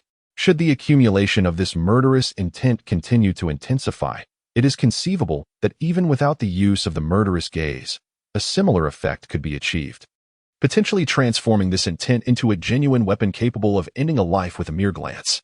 Ultimately, the notion of becoming someone who can slay with a mere look does not seem entirely implausible. Izaya Orihara settled himself within the establishment, observing the individuals on either side of the street exchanging glances, ultimately opting to return to their respective homes as if the incident had never transpired. Although the two individuals in the vehicle were unjustly misunderstood, they suffered no significant repercussions. Engaging with a few children, who were still reeling from fright, seemed rather trivial. Thus, retreating to their own abodes emerged as the most prudent choice. After finishing his dinner, Orihara Izaya noticed that the night had descended. Just then, a phone call interrupted the stillness. "Hello?" A curious voice, belonging to Jin, echoed through the line, causing Izaya to pause in surprise. "Why the inquiry?" "I have been awake for quite some time." "If you've been awake, why haven't you replied to my messages?" Jin's probing question left Izaya momentarily speechless. He then recalled that he had indeed seen the inquiries upon waking, but had forgotten to respond after intending to do so later. "I must have missed it. There were too many messages. Please hold on a moment." Orihara Izaya tarried for a moment, then responded, "Indeed, its efficacy is quite commendable, wouldn't you agree? You've utilized one already?" "Affirmative." On the other end of the line, Jin ruminated. Surveillance footage from the laboratory revealed that Orihara Izaya had fabricated 4 small bombs without any unforeseen complications, utilizing a modest amount of materials. Experts from the research division corroborated this, asserting that the material consumption was exceptionally efficient. The outcome was equally impressive. The bombs were stable and functioned flawlessly. A single detonation resulted in over 10 fatalities, with several more hospitalized. Only a fortunate few sustained relatively minor injuries. Those with severe wounds either succumbed or remained in critical condition. The seamless production and deployment validated the feasibility of this endeavor. Would you consider visiting the experimental facility? It boasts an abundance of materials, and personnel are available to assist you. We could produce several larger devices, with a 50-50 split to offset your material expenses, Jin proposed. Though not as an assignment. Given Orihara Izaya's non-affiliation with the research division, Jin couldn't compel him to engage in such activities. Strictly speaking, bomb making didn't fall under the purview of research but rather leaned towards logistical support. Regardless, such technical work was certainly not within the domain of the action squad. Considering Orihara Izaya's disposition and role, Jin could only offer suggestions. This would change only if Orihara Izaya's position were to shift, perhaps to the research or even logistics division. thereby making it his primary responsibility. Nevertheless, Jin personally believed that Orihara Izaya's other talents were more exceptional and better suited for different endeavors. Bomb making, in his view, was merely a supplementary skill, a side hustle. To this, Orihara Izaya replied, "Perhaps when time permits. I'm preoccupied with other matters." "Understood. There's no urgency. I'll contact you if a specific need arises," Jin responded with unusual patience before terminating the call. He then resumed his work. Orihara Izaya remained occupied until past midnight when he noticed a temporal shift, transitioning from what seemed like autumn to winter, with snow falling from the sky. Good heavens, he mused, its fickleness rivals that of a capricious novel. Orihara Izaya exhaled a plume of vapor, a shiver traversing his frame. As he contemplated the daunting prospect of extricating himself from the warmth of his bed on the morrow, he mused on whether transcending the limitations of human physiology would render him impervious to such primal inclinations. The following day, Izaya Orihara descended the stairs to partake in breakfast, primarily due to the sluggishness of delivery services in this weather. Having awoken from hunger, he had no time to indulge in waiting patiently. The provisions at home had been depleted, and he had forgotten to replenish them yesterday. He would need to venture out later to procure some supplies. Izaya Orihara intertwined his fingers, hunching his shoulders, and turned his head to behold Conan locked in a standoff with a bespectacled, portly woman inside a vehicle. Indeed, a standoff. It was evident to Orihara Izaya that the plump woman was brandishing a gun aimed directly at Conan. How unfortunate it was to encounter this accursed harbinger of misfortune once more. The corner of Orihara Izaya's eye twitched. He was certain that there was something amiss. Otherwise, why would he keep encountering this situation? No, wait, that person seems to be Kuda Yukiko? Zirarigami Tora swiftly perceived something amiss. While one might not readily associate such a scene with anything unusual, his keen intuition discerned that the rotund lady was entirely inauthentic. Her visage and physique were mere facades, likely achieved through some form of padding. Generally speaking, the extent of disguise, at most, could be likened to Toru's own occasional identity shifts, merely changing attire, obscuring one's face, and altering posture. However, to achieve a transformation necessitating such substantial padding, only a handful of individuals came to mind. There was the notorious Phantom Thief Kid, specifically the second-generation kid, Kaido Kuroba. Then, there was a high-ranking member of the Black Organization, a special operative who seemed to answer solely to the boss, Vermouth. And lastly, the illustrious Yukiko Kudo, the protagonist's mother. Relying on his astute intellect, Toru recalled essential details. Originally, Kudo Shinichi's parents had always been portrayed as the type who traveled abroad, leaving their son at home. His father, Yukiko's husband, was not only a masterful detective novelist but also possessed an exaggeratedly astute deductive mind. As for Yukiko, she was a former superstar who had retreated from the limelight after marriage. It remained a mystery when they had departed for their overseas journey, but now, with Shinichi transformed into Conan, the couple had returned, only to learn of their son's diminutive state. They had decided to engage in a playful charade of intimidation. Indeed, a quintessential family, loving and devoted. Yet, while Toru could no longer recall the intricate details, he vaguely remembered that this particular narrative case should have unfolded later in the timeline. Why, then, did it feel as though it had arrived so swiftly? The storyline had been progressing for quite some time, but surely not many days had passed without delving into Toru's peculiar musings. The boy Conan happened to glimpse him through the car window. After a moment's surprise, his expression brightened, and he was about to call out. In response, Toru resolutely chose to turn away. He saw nothing. It was of no concern to him, and he had witnessed nothing at all. In a brisk manner, Orihara Izaya hurried his steps, moving like a phantom across the somewhat slippery snow, not in evasion of Conan, but rather perceiving no advantage in involving himself in the matter at hand, which promised no rewards, only the potential for unnecessary trouble. After all, in terms of intellect, Kudo Yusaku far surpassed Conan, his mind nearly unrivaled in the world.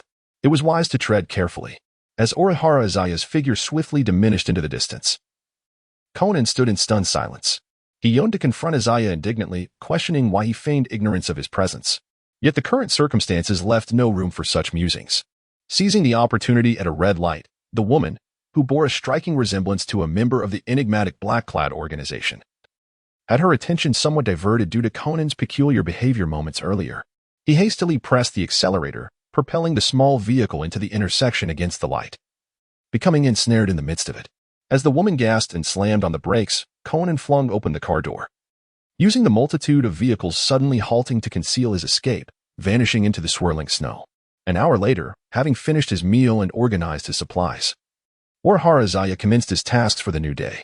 Due to the snowfall, hailing a taxi proved to be a challenge. The adverse conditions had inflated fares, but more importantly, Tokyo remained a city of affluence, leading to an increase in those reluctant to endure the hardships of public transport. Furthermore, the treacherous weather impeded swift driving, compounded by rising traffic, resulting in severe congestion and diminished efficiency. After weighing his options, he concluded that walking would be the more prudent choice. Zhou Yuanlin is not unable to afford a car. Although the legal age for adulthood in Japan is 20, he is currently ineligible to obtain a driver's license. However, acquiring a fake one is relatively simple, and in this environment, counterfeit documents are often difficult to detect. At the core of this hesitation lies Zhou Yuanlin's concern about potential repercussions. While it is easy to engage in forgery, illegal taxis, and license plate fraud, the consequences of being caught can be dire. Overall, it parallels Zhou Yuanlin's earlier belief that not carrying a firearm is more advantageous than the risks involved. Rather than complicating his life with such endeavors, it might be simpler to conserve his energy. Nevertheless, now that restrictions have eased, why not explore this avenue? For instance, could he strategically place vehicles around Tokyo for convenient access and to evade detection? As he pondered this, Zhou Yuanlin absent-mindedly kicked a snowman by the roadside. Upon glancing back, he realized that the surrounding environment seemed familiar, as he had just walked past the opulent residence of Kudo Shinichi. Wait a moment. Zeroyen Toma cast his gaze towards a nearby alley, where Conan stood shivering in anticipation. Indeed, Conan's expression was one of utter bewilderment. However, Toma had already entered mission mode, donning a disguise that rendered Conan momentarily dazed. The suddenness of the encounter was overwhelming, having narrowly escaped the jaws of a wolf through quick thinking and decisiveness. How was it that he now found himself face to face with a tiger? The biting cold only exacerbated Conan's mental sluggishness. At that moment, a large hand unexpectedly emerged from behind Conan, clutching a handkerchief laced with tranquilizers, swiftly covering his mouth. Kudo Yukiko intended to mock her son, but was instead alerted by her husband's warning to exercise caution around formidable foes. Yukiko was unconcerned about Conan's escape, for she was acutely aware of her son's precarious situation and thoughts. Thus, she approached her neighborhood with the intention of surprising Conan, only to discover that he was lost in thought, displaying no vigilance whatsoever. Without hesitation, she took action. Initially, the plan was to wait for Conan's target, Professor Igasa, to return, seizing the opportunity when he lowered his guard. However, after making her move, Yukiko awkwardly realized that events had unfolded beyond her expectations. The unexpected turn of events rendered her expression rigid beneath her mask. The atmosphere grew tense among Conan, Yukiko, and Toma, who was a master of homicide. In the face of terror, Conan's mind accelerated back to clarity. Both parties were unquestionably villains. Yet, the true danger seemed to emanate from the woman behind him, specifically targeting him. At least the assassin had no current mission and would indiscriminately kill those engaged in their tasks. Thus, Conan began to struggle, desperately seeking help. Yes, he sought assistance from the assassin. Yukiko, feeling a bead of cold sweat trickle down her forehead beneath her mask, tightened her grip, attempting to restrain Conan's movements. Truth be told, she felt a twinge of panic. She merely intended to toy with Conan, hoping he wouldn't genuinely court disaster. Given Yukiko's circumstances, she faced certain risk even against ordinary criminals, let alone a seasoned expert, which lay beyond her capabilities. However, considering the assassin's modus operandi, it seemed unlikely that they would act heroically. Yet, her thoughts drifted to the day's newspaper, which mentioned the assassin had eliminated a child kidnapper just yesterday. It had to be a mission. It must be. Amid the emotional turmoil of the mother and son, Toma, after a brief silence, chose to ignore the scene and walk away as if no one were present. It was best not to interfere with the domestic detective game. Everyone was busy, and it was best to continue as though nothing had happened, as it perfectly aligned with his persona. After all, he was merely passing by. Zhou Yuanlin found it hard to believe. Could there truly be a third stroke of coincidence? Perhaps it was best not to tempt fate. However, should such an event occur again, he would find it increasingly difficult to maintain his composure. In that case, he would simply bind the family and cast them into a secluded corner. With this thought in mind, Zhou Yuanlin swiftly vanished from the sight of the two individuals. This scene allowed Kudo Yukiko to exhale in relief, while Conan, struggling under the weight of his numb mind, gradually succumbed to despair and closed his eyes. Subsequently, the situation began to improve. Not once did Zhou Yuanlin encounter that outrageous family until he returned home, where further developments awaited him. The earlier incident involving the Shinkansen had a significant impact, propelling his nearly 30-point Lone Star persona to the second tier, even surpassing 40. To Zhou Yuanlin, 2 cases under normal circumstances would suffice to reach 50. However, perhaps the series of consecutive cases had created a chemical reaction, or perhaps this peculiar, gossip-worthy topic naturally garnered greater public attention. In summary, with the support of a seemingly minor case, the momentum surged, surpassing 50. Thus, a new persona emerged, War Maniac 0100. When equipped with this persona, the lethality attribute increased by 10, and it possessed the active ability Quick Shooter, which could consume a certain amount of stamina to activate an infinite firepower mode, automatically replenishing firearm ammunition. When using a handgun, it would enhance shooting speed by 50% and draw speed by 100%. Ah, how invigorating! Zhou Yuanlin, already weary, felt an unexpected surge of energy as he contemplated this new persona, seemingly tailored for large-scale warfare capabilities. Although the increase in lethality attribute was not as crucial as the much-needed physical attributes, it was still commendable, aligning perfectly with the skills of a murder expert. Yet, he remained uncertain about the specific impact of this enhancement and the active ability Quick Shooter, which appeared to be geared towards firearms. However, it was highly likely that it would extend beyond mere firearms to encompass all hot weapons and warfare-oriented armaments, corresponding with the cold weapon mastery of a murder expert.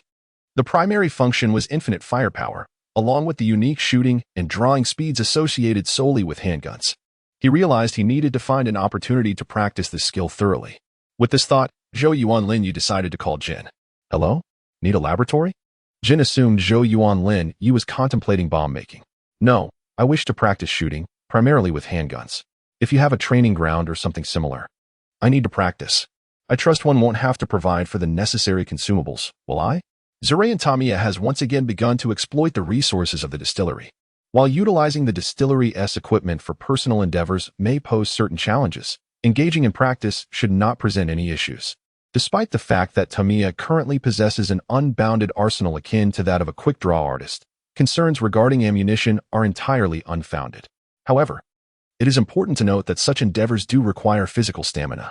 Moreover, honing one's shooting skills necessitates not only firearms and ammunition but also an appropriate training environment, effective methodologies, and ideally, guidance from an expert in the field. Currently, Orihara Izaya possesses a firearm, yet his proficiency is woefully inadequate, merely slightly surpassing that of a novice. When compared to the likes of top-tier experts such as Jin and skilled individuals like Toru Amuro, not to mention seasoned elite police officers, many of whom are adept in the art of firearms, his accuracy pales in comparison. Consequently, he primarily carries the handgun as a precautionary measure for unforeseen circumstances. At times, wielding a knife may prove more advantageous than using a gun. However, now that he has adopted the persona of a war maniac, it is imperative that he swiftly adapts to this role. Upon concluding his conversation with Jin, Orihara Izaya found himself in a quandary as he withdrew a handgun, pondering how he could be recognized as a competent war maniac in a society as peaceful as Neon. Should he establish a faction? Would that not entail instigating a genuine conflict? It is not that Orihara Izaya is intimidated. Rather, the initial preparations would be arduous, the mid-phase rife with peril, and the latter stage is nearly impossible to conclude neatly. Failing to resolve these matters could hinder the advancement of other personas. It is akin to shattering the dining table, rendering it impossible to partake in a meal again. Izaya Orihara pondered for a moment. Ultimately, he resolved to attempt a different approach first, resorting to the last resort only if necessary. Regardless, it was imperative to make the most of the abilities at his disposal. The following day, Zhou Yuanlin awoke from slumber to find that the snow continued to fall softly outside. Given the continuity of time, it seemed that the familial warmth and affection had yet to reach its conclusion.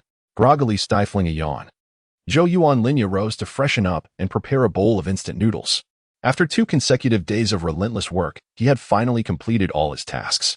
Today, he intended to dedicate himself to firearms training. Just at that moment, the doorbell chimed melodiously. Upon arriving at the door, Orihara Izaya was taken aback to find a middle-aged man, wearing glasses and sporting a small mustache, smiling warmly at him. This man was none other than Kudo Yusaku, Conan's father. Izaya felt a twinge of surprise. Are you not going to let me in? Kudo inquired with a faint smile. Izaya narrowed his eyes and opened the door to welcome him. What brings you here? Is that how you greet someone, without even asking for my name? Kudo remarked. Observing Izaya's directness, Izaya smirked, hinting that any further pleasantries could lead to an abrupt departure. Why the excessive wariness towards me? Kudo sighed, gently rubbing his head. I have indeed conducted some research on you, which is why I approached you so openly to discuss matters. What matters could we possibly have to discuss? Izaya Orihara leaned against the doorframe, displaying no intention of inviting Yusaku Kudo inside. As an information broker, one would expect him to be utterly unrestrained. However, ever since Shinichi's incident, his demeanor has transformed entirely. He not only revealed his identity but also disregarded his own credibility, seemingly forsaking monetary gain. He engages in any venture, provided it does not involve antagonizing forces too formidable to confront, yet remains shrouded in ambiguity regarding his true intentions.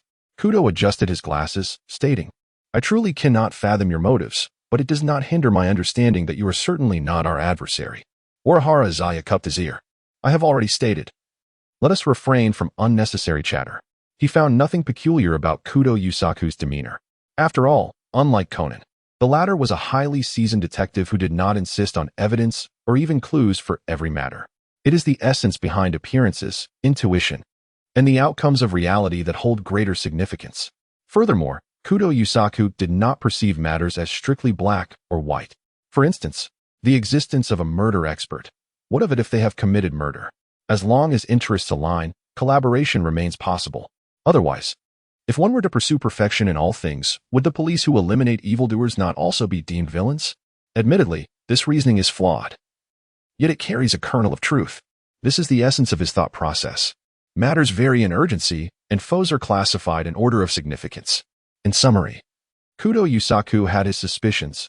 No, for this perverse individual, suspicion equated to certainty. He was already convinced that Orihara Izaya was aware of Conan's circumstances and that there existed a connection with the organization.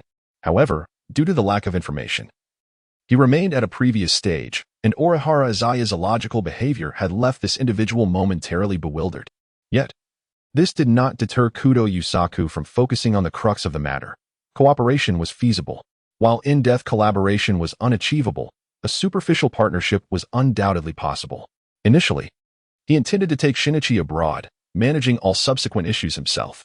Yet, Shinichi had grown, albeit not sufficiently mature, exhibiting a stubbornness reminiscent of a mule, an echo of Kudo Yusaku's own youth. With a sigh of contemplation, Kudo Yusaku was about to be interrupted by Orihara Izaya's frown when the latter continued. I have no additional requests. I merely implore you not to let him fall into despair. If possible, extend a helping hand, and I shall reward you handsomely afterward. Upon hearing this, Kudo Yusaku finally adopted a serious demeanor, his eyes, as calm as still water, now glinting with a solemn intensity fixed upon Orihara Izaya. After a brief silence, Orihara Izaya turned and returned to the room, leaving the door ajar, thus not outrightly refusing. When Kudo Yusaku expressed his confusion, Izaya presented a contract. Sign this. And I shall consent, he stated, his face adorned with a formulaic smile. Kudo found himself in a state of bewilderment. Essentially, the contract implied that Izaya would ensure Conan's survival, while Kudo would owe him a debt of gratitude. This arrangement appeared strikingly rational yet utterly absurd. Could such a trivial document truly constitute a binding agreement? Regardless of Kudo's skepticism, Izaya felt a wave of relief wash over him. If this contract could be finalized, no matter how deranged this individual might be, he would no longer pose a threat to Izaya personally. Admittedly, nothing is absolute. One could only assert that the risks were minimal. As for ensuring Conan's safety, did Izaya even need to intervene? The child of the world was unlikely to perish without his involvement. At worst, he would simply need to exercise caution in his actions, ensuring that Conan sustained no more than grave injuries without fatal consequences. Moreover, the contract was not irrevocable. Breaching it would merely lead to a falling out. And if it came to shifting blame, there were countless methods to do so. Under Izaya's watchful gaze, Kudo ultimately signed the contract, interpreting it as a gesture of trust from Izaya, who himself was a person of integrity. Respect, after all, is reciprocal. Very well, Izaya said, retracting the contract, preparing to close the door. Wait, why the rush? I haven't finished speaking, Kudo interjected, a hint of frustration in his tone. Please remember to inform your assassin friend about this matter. If it concerns money, I am reasonably affluent. Since you extended a favor, it would be appropriate for you to take a share." Upon hearing this, Izaya raised an eyebrow, tempted to seize the opportunity for personal gain. However, he ultimately quelled his avarice. "What assassin friend? I am a law-abiding citizen." Faced with Izaya's adamant denial, Kudo merely smiled in silence, which caused Izaya to frown slightly. Feeling somewhat irked, it was as if Kudo believed he had been in control throughout, which, while accurate, was also somewhat misguided. In contrast to Kudo, who thought he had established an understanding through a battle of wits with thin air, Izaya was merely relying on intelligence to navigate the situation, not so much contending as evading. It wasn't until Kudo approached him that the pretense of engagement began, and the intelligence Izaya possessed was not meticulously prepared, but rather derived from his own insights and casual overhearings. Izaya had not received any indication of Kudo's supposed understanding prior to this encounter. The collaboration between the two was entirely contingent upon Kudo's attitude and stance, compounded by Izaya's superficial facade. It could be likened to a haphazard collision with a dead rat. Ultimately, Izaya found himself unwittingly dragged along by Kudo. Izaya Orihara considers that aside from the occasional tendencies to give up and act carelessly, as well as a penchant for laziness and superficiality, he possesses a considerable degree of self-awareness most of the time. When it comes to intellect, he acknowledges that he falls short compared to Yosuke Kudo, which is nothing to be ashamed of, though it may be unflattering to say so. What of Izaya Orihara possessing an external advantage? After all, Yusaku Kudo is also the father of the world's greatest detective, and we exist within the realm of Kudo's logic. Given that Conan Idagawa already embodies the essence of this deductive universe, it seems only natural for Yusaku Kudo to exhibit even more extraordinary traits. Zhang Yuan Linya had no intention of engaging in a battle of wits with Kudo Yusaku. Rather, he believed that the true path to victory lay in leveraging one's strengths while avoiding weaknesses. When intellect falls short, one must compensate through other means: intelligence, combat prowess, time, and space. Various elements could temporarily allow him to handle Kudo Yusaku. Once invincibility was achieved, the particulars would become irrelevant. However, one aspect that intrigued Zhang Yuan Linya was how this couple, particularly Kudo Yukiko, could recognize a murderer. To be precise, it was the act of recognition. They were aware. But aside from what they read in newspapers, they had likely encountered little more than some superficial information. It is worth noting that when Zhang Yuan Linya disguised himself as a murderer, his appearance was rather peculiar. Yet, in a metropolitan city like Tokyo, renowned for its cutting-edge trends, even the most niche styles attracted a number of fashion-forward individuals. Moreover, within the underworld, there were also many pragmatic and cautious individuals. Overall, it was improbable that anyone could instantly identify a murderer upon sight. After all, in Zhang Yuan Linya's initial phase, he had been exceptionally keen on maintaining a low profile, and his attire was meticulously considered. Only those who had witnessed him firsthand, like Conan and his companions, could recognize him instantly due to their exceptional capabilities, or perhaps their accustomed familiarity with such situations, aided by a blend of intuition and probabilistic reasoning. Yet, Kudo Yukiko's immediate recognition yesterday was perplexing. One might wonder if it was indeed a case of the bizarre being recognized. Nonetheless, at this juncture, such details had become inconsequential. What mattered now was that after establishing a connection with Kudo Yusaku's intelligence, Zhang Yuan Linya felt a surge of confidence. Some thoughts that should not have arisen began to surface. Under the scrutiny of Kudo Yusaku, Zhang Yuan Linya pretended to answer a call on his phone and, after hanging up, cast a cold gaze at his counterpart. "My apologies, Mr. Kudo, but circumstances have changed. I must breach that contract." Kudo Yusaku responded, momentarily bewildered, failing to grasp the implication. With a chilling click, a dark muzzle was aimed at Kudo Yusaku's forehead. With a single motion, Orihara Izaya chambered around, stating, "There is a slight misunderstanding. My current relationship with the Black Organization is no longer that of a mere outsourced collaborator. I have become one of their own." Oh. Kudo Yusaku regarded Orihara Izaya with a keen eye, not doubting the authenticity of the firearm in his grasp. He was well acquainted with the leaf gold case, yet remained unperturbed. "If that is the case, why haven't you apprehended my son? Why did you refrain from taking action just moments ago?" This inquiry encapsulated the very essence of Kudo Yusaku's willingness to engage in negotiations, as he perceived a high probability of success. Orihara Izaya had clearly discerned Conan's true identity and was evidently connected to the Black Organization. Had he harbored any intentions, he would have acted swiftly. Nonetheless, such was the nature of their discourse. What is Orihara Izaya scheming with this elaborate setup? In response to Kudo Yusaku's curiosity, Orihara Izaya slightly curled his lips and remarked, "You are indeed quite confident and remarkably intelligent. However, it is unfortunate that different fields can feel like vast chasms apart. Do you really think there are many cases like your son? He is an exceedingly rare specimen, not to mention our motives in daring to capture him alive. Providing him with an environment conducive to emotional stability would facilitate a more objective observation, wouldn't it? Otherwise, do you believe the absence of Kudo Shinichi's corpse has gone unnoticed by the organization? Why has the black organization remained silent?" Listening to Orihara Izaya's mockery, Kudo Yusaku was momentarily taken aback. It seemed, perhaps, that there was a semblance of reason behind it. Kudo Yusaku fell into silence. He felt a growing weariness. A chill ran down his spine. Viewed from this angle, his initiative to collaborate appeared more akin to courting death. No, it would be more accurate to say he was seeking his demise. For while Orihara Izaya was merely observing, Kudo Yusaku's boldness could very well seal his fate. Regardless of how twisted a human may be, they remain human. Kudo Yusaku had experienced lapses before, thus he maintained a semblance of composure. Calmness was essential. He had not yet reached a dead end and needed to devise a strategy to turn the tables. "Do you think you can escape?"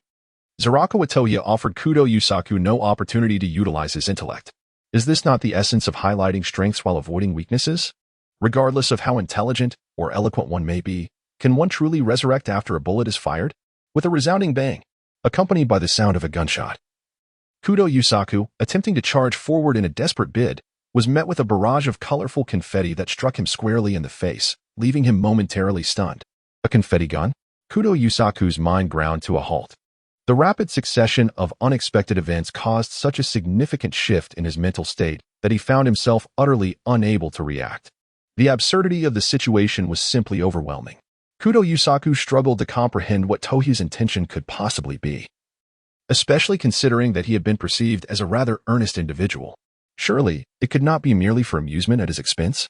Meanwhile, unfazed by Kudo Yusaku's bewilderment, Tohi calmly put away the gun.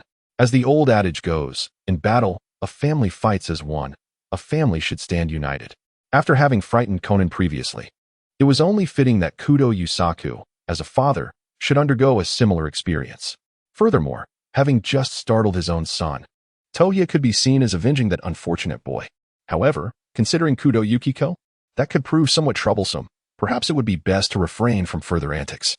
One might wait for the right opportunity to act, but given that Toya had merely used a gun to terrify Conan last time, should he perhaps consider adding a threat involving the Black Organization? As Orihara Izaya pondered, he shut the door, denying Kudo Yusaku even the slightest opportunity to speak. The reason behind the change of firearm in his possession was a mark of respect for this peculiar individual. Setting aside the incident that had previously frightened Conan, it was quite possible that it had already come to light, thus a change of equipment was prudent. The crux of the matter lay in the fact that the handgun lighter appeared far too contrived. Given Kudo Yusaku's seasoned experience, he would likely discern its artificiality, rendering the endeavor pointless.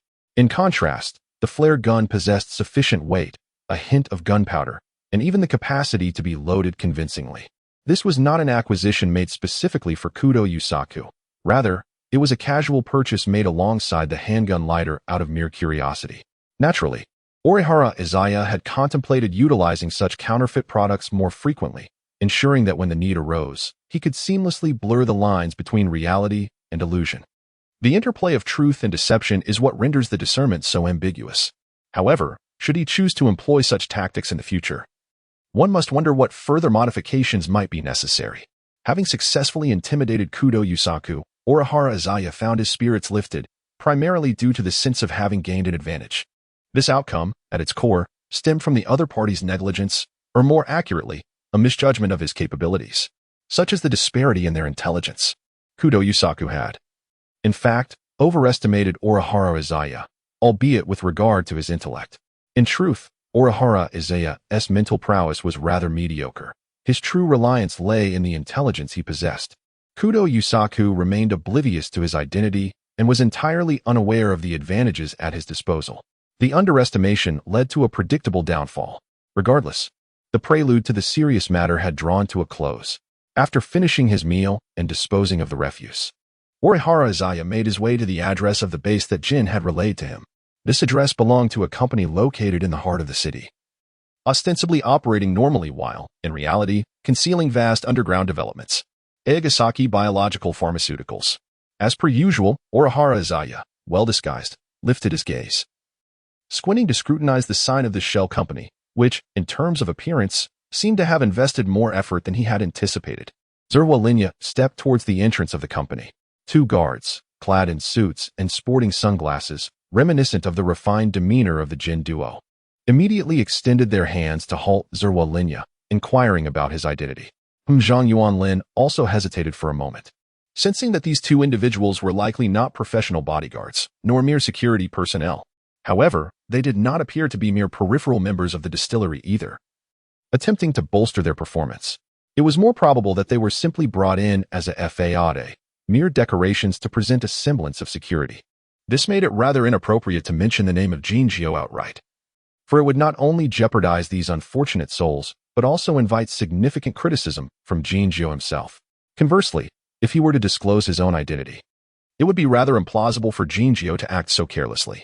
Thus, Zhang Yuanlin opted to call Jinjiu. "Hey, could you come to the entrance to fetch me?" Jinjiu replied, "Just head in, I'll inform the security." No sooner had he ended the call than the intercom of the two guards crackled to life, allowing Zhang Yuanlin to successfully enter the company premises. Shortly thereafter, another figure hurriedly approached to guide him. As he traversed the interior of the company, Zhang Yuanlin was somewhat astonished to discover that there were indeed employees present, diligently engaged in their work. If this were merely a guise, it seemed excessively immersive. Was there no concern for potential complications?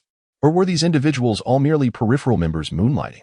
Goodness, in times of conflict, they served as cannon fodder, and in times of peace, they labored as mere drudges. Was this not a blatant exploitation of labor? A heartless factory of oppression? "There is someone waiting ahead. I lack the authority to proceed further, so I'll leave you here," remarked the man leading the way. Clad in work attire, undoubtedly a genuine employee of the distillery, Zhou Yuanlin also expressed his gratitude and proceeded onward. Ahead lay an office area devoid of many people, where one individual was evidently waiting for Zhou Yuanlin. Upon their encounter, no words were exchanged.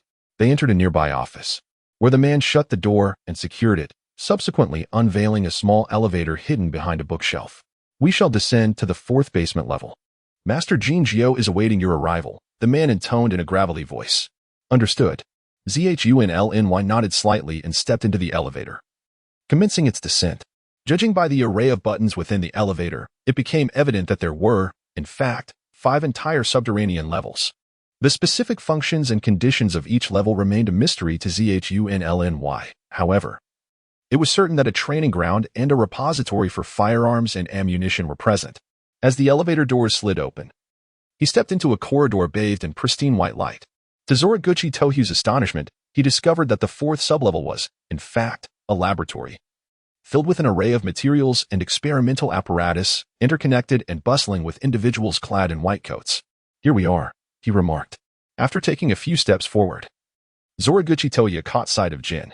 Turning to face him, Jin nodded slightly before returning his gaze to the laboratory through the transparent glass wall, where several individuals were diligently engaged in their tasks.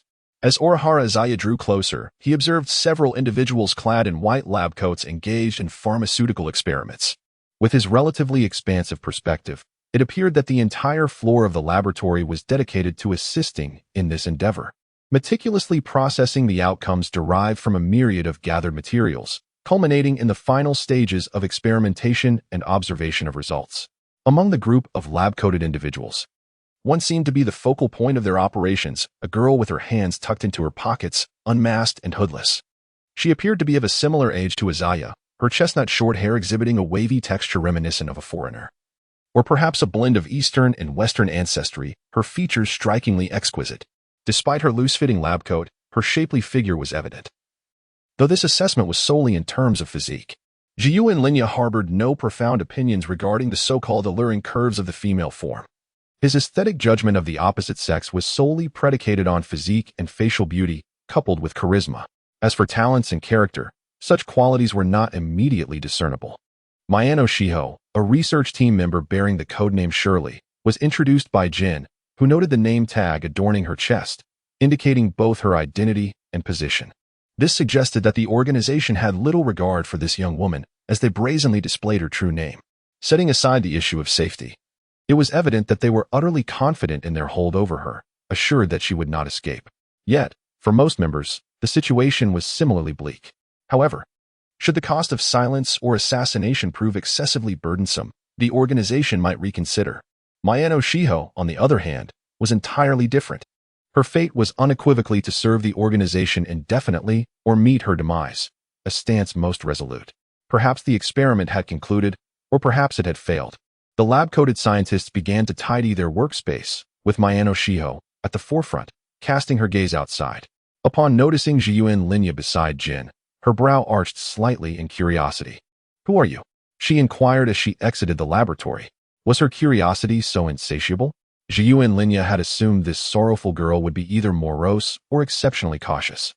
Possessing an acute awareness of her circumstances, displaying no interest in matters that did not pertain to her. Zirashiki Tora cast another glance at Jin, only to find him unresponsive. After a brief moment of contemplation, Toru extended his hand and introduced himself. "Pleased to make your acquaintance. My code name is Bourbon." At last, Jin turned his gaze towards Toru. Without delving into Jin's reaction, it was clear that Mayano Shiho displayed a hint of surprise upon hearing Toru's words. "So you are Bourbon. It is indeed a pleasure to finally meet you."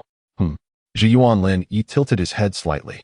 Was Amuro Turu's reputation within the organization surprisingly illustrious? However, upon observing Mayano Shiho, who offered nothing beyond that remark, Zhiyuan Lin found himself increasingly perplexed. Why was she not questioning the presence of an intelligence unit officer collaborating with the action group, led by Jin? Mayano Shiho refrained from probing further. And Zhiyuan Lin chose not to elaborate, while Jin remained silent as well. The atmosphere among the three grew somewhat tense. One might wonder why Jin did not offer any rebuttal or correction. Zero in Tosaka has grown increasingly peculiar, an unsettling sense of disarray permeating his demeanor. "Stay here, Sherry. We have other matters to attend to." After issuing instructions to Shiho Mayano, Jin led Tosaka toward the elevator. However, Mayano followed closely behind. Upon reaching the elevator at the end of the corridor, they each entered separate lifts, one ascending, the other descending. Mayano was bound for the subterranean 5th level, indicating that aside from her usual experiments on the 4th level, she likely spent most of her time confined to the depths below, in a state of imprisonment. Meanwhile, Jin escorted Tosaka to the 3rd level. The 1st level served as the quarters for the base's security personnel, the 2nd level housed weaponry, and the 3rd level was designated as a training ground, where the arms had already been delivered. As Hiwajima Shinjin stepped out of the elevator, he noted that the B3 and B4 levels were notably distinct. The area was devoid of any barriers, rendering it remarkably spacious. However, it was not entirely vacant. There were targets, tables, and several devices resembling projectors or cameras, yet no other individuals were present. This training ground was not accessible to just anyone. In fact, the entire facility was not open to those who had not received a mission. Only peripheral members could gain entry. Jin Guang opened a nearby suitcase, revealing a total of 4 cases containing 3 handguns, a submachine gun, a sniper rifle, and a plethora of ammunition. "The privilege you enjoy now is solely due to my personal discretion. If you lack the aptitude for this in the future, it would be wise to relinquish your efforts promptly." Hiwajima Shinjin remained noncommittal regarding Jin Guang's assertion. However, as he acquired more knowledge, certain aspects began to perplex him. Zhiyuan Linya's curiosity deepened. Naturally, one can earn money, and if not, one must strive to do so. Otherwise, failing to generate income while continuing operations would indicate a significant issue. Furthermore, with the strength of our organization, we can undoubtedly demonstrate remarkable achievements across various fields. Observing the somewhat confident demeanor of Jinjiu, Zhiyuan Linya pondered. If earning is so lucrative, then why do we tirelessly scurry about for trivial gains? Would it not suffice to allocate our resources solely to essential endeavors? In response to Zhiyuan Linya's inquiry, Jinjiu shook his head. "You are still too naive, but I cannot entirely blame you. After all, even those so-called powerful factions differ from us. Our organization maintains a FAAD of companies across the globe. These entities may be interconnected or entirely independent, serving not only to facilitate the functioning of the organization and gather intelligence, but also addressing financial matters. The visible flow of funds can be utilized to acquire ordinary resources without issue. And even some special resources can be procured as long as they align with the company's requirements, subsequently finding opportunities for distribution. However, for certain illicit items that cannot be legitimately obtained, we cannot rely on these visible funds. We must generate our own operational capital. Only when absolutely necessary would we risk transferring visible funds, understanding the potential costs and dangers involved. Do you comprehend what I mean? Upon hearing this elaborate explanation, Zhou Yuanlinya nearly grasped the concept.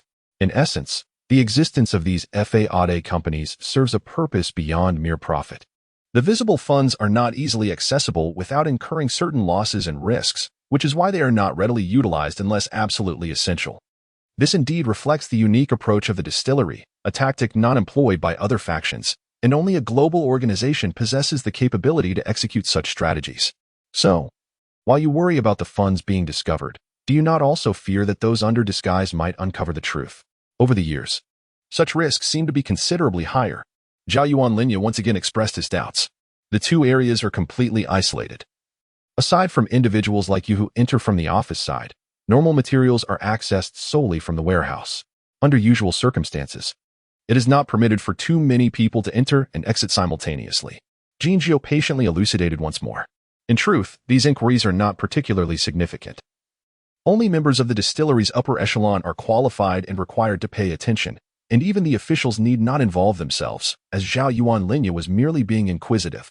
Yet, it is rather intriguing that Jinjiu answered all his questions. Having grasped the general situation, Zhou Yuanlinya ceased to inquire further and turned to squat down. Observing several firearms within the box, first extracting a handgun. The array of firearms is diverse: handguns, submachine guns, rifles, sniper rifles, and perhaps even machine guns. Each type of firearm possesses its own advantages, yet certain subclasses attempt to enhance a particular aspect, ultimately resulting in variations within the broader categories. For instance, the hand cannon, which refers to a high-caliber handgun, and the sniper rifle, which prioritizes precision. Conversely, the anti-material sniper rifle, while also concerned with accuracy, places greater emphasis on bullet power. Setting these aside for the moment, for the still novice Zhou Yuanlinya, the focus should be on the shooting types of the firearms, semi-automatic or automatic, as well as the manual bolt-action variety, which is predominantly associated with high-precision sniper rifles. The rapid-fire capability of a war fanatic allows Zhou Yuanlinya to unleash an infinite barrage of firepower. In such a mode, fully automatic firearms are undoubtedly superior. This negates the need for frequent magazine changes, delivering formidable fire suppression. The speed of firing, in essence, pertains to the rate of trigger pulling. For manually operated bolt-action firearms, as well as fully automatic weapons that only require a trigger pull without additional motions, the difference is negligible. Only through semi-automatic firing can optimal performance be attained. As for the speed of drawing a weapon, it is needless to say that only handguns are applicable. However, both aspects inherently possess their limitations. Therefore, in summary, the objectives of Orihara Izaya are distinctly outlined. Firstly, he aims to familiarize himself with the operation of various automatic firearms, a pursuit that does not require extensive depth. Secondly, he seeks to master the use of handguns. However, mere familiarity is insufficient. He must also enhance his precision to ensure efficacy. In the future, this will become a pivotal aspect of his proficiency with firearms, particularly concerning the speed of drawing a handgun. Zhou Yuanlinya has conducted numerous experiments. The act of drawing a firearm is, in essence, simply retrieving a gun that is concealed on one's person and aiming it, thereby accelerating the intermediate process significantly. Although there are inherently few places to conceal a firearm, one cannot dismiss the possibility of individuals with unique requirements opting for unconventional hiding spots. However, regarding the standards for a swift draw, the handgun can only be positioned in two conventional locations, the waist and the bosom. Drawing from either of these locations provides a noticeable advantage in speed. With Zhou Yuanlinya's current dexterity, he could nearly keep pace with some skilled practitioners. Should he refine his technique further, it is conceivable that he could rival top-tier experts like Jinjiu. Such practice does not require extensive instruction, rather. Proficiency is primarily achieved through rigorous training. Let me shoot a few targets to assess my progress, Jinjiu indicated to Zhou Yuanlinya. All right. Zhou Yuanlinya advanced with several magazines in hand, taking aim to shoot. Bang, bang, bang. After a series of gunfire, the handgun's magazine was emptied, with a total of 13 bullets hitting the target. Although the accuracy was not particularly high and the overall score modest, it was certainly better than that of a complete novice. This performance could be deemed satisfactory, neither surprising nor disappointing to Jinjiu. Nodding slightly, Jinjiu retrieved 2 additional handguns. Handguns are but one type among many firearms, typically possessing a limited effective range, usually not exceeding 100 meters. Furthermore, the likelihood of error increases with distance. Their sole advantages lie in their compact size, which makes them easy to carry and less conspicuous. And they do not significantly hinder movement, allowing for quicker adjustments in close quarters. As Jinjiu walked towards the center of the open space, a buzzing sound resonated. And Linya beheld a lifelike 3D projection materializing around Jinjiu, resembling the map of the cocktail bar in the Great Black Building, with walls, tables, and counters rendered with remarkable fidelity. Within this map, 3 shadowy figures surrounded Jinjiu, each wielding a handgun. With a sound reminiscent of the start of a game, the 3 shadows raised their handguns to aim at Jinjiu at the center. Yet, regrettably for them, this industrious individual was swifter. Bang, bang, bang. In an instant, Jinjiu drew his handgun from his coat, swiftly shifting to 3 positions, 3 bullets striking precisely at the heads of the shadowy figures. This exemplifies the reason many individuals favor handguns. As Jinjiu holstered his weapon and retreated, the projection faded away. In terms of mid-range combat, the effective distance for most trained individuals, often referred to as veterans, is around 20 to 30 meters, while experts can extend this to 50 meters. The utmost elite can approach the limits of the firearm's capabilities. However, it is essential to note that such precision generally pertains to stationary targets, while engaging moving targets presents a greater challenge requiring specialized consideration. After elucidating the merits and drawbacks of handguns, Jinjiu continued. Different models of handguns possess varying inclinations. Their accuracy, power, and precision can differ significantly. Many firearms are prone to malfunctions, such as jamming. Additionally, many prioritize the tactile feel of the weapon, a subjective matter I find difficult to comment on. I can only recommend what I deem suitable. With that, Jinjiu pushed the 2 handguns towards Linya. The handgun you just used is the most versatile. As for these 2, one offers higher accuracy, while the other boasts considerable power, albeit with significant recoil. However, given your strength, you should find it manageable. Upon hearing Jinjiu's explanation, Linya experienced a moment of clarity. While he possessed a fair amount of theoretical knowledge, practical experience was evidently paramount. Observing a master like Jinjiu elevated his understanding immensely. If your aim is merely to become proficient with a handgun, following a standard practice regimen will suffice. Intense training can yield rapid results. However, if you aspire to attain a higher level of skill, standard protocols hold little value, and continuous practice is imperative to derive personal conclusions. Jinjiu concluded, placing a walkie-talkie down. In summary, I can only say this much. I have other matters to attend to. If you require anything further, use this walkie-talkie to request ammunition or other firearms for practice. However, know that opportunities are limited. Once you leave this base, returning will not be as simple as merely asking me again. Understood. Watching Jinjiu depart, Linya stood alone at the center of the expansive training ground. Was this indeed a singular opportunity? Zhiyuan Linya gently massaged his wrist, commencing a mechanical regimen of practice. In the absence of innate talent, he relied on time to compensate. When time was insufficient, he depended on the volume of his practice.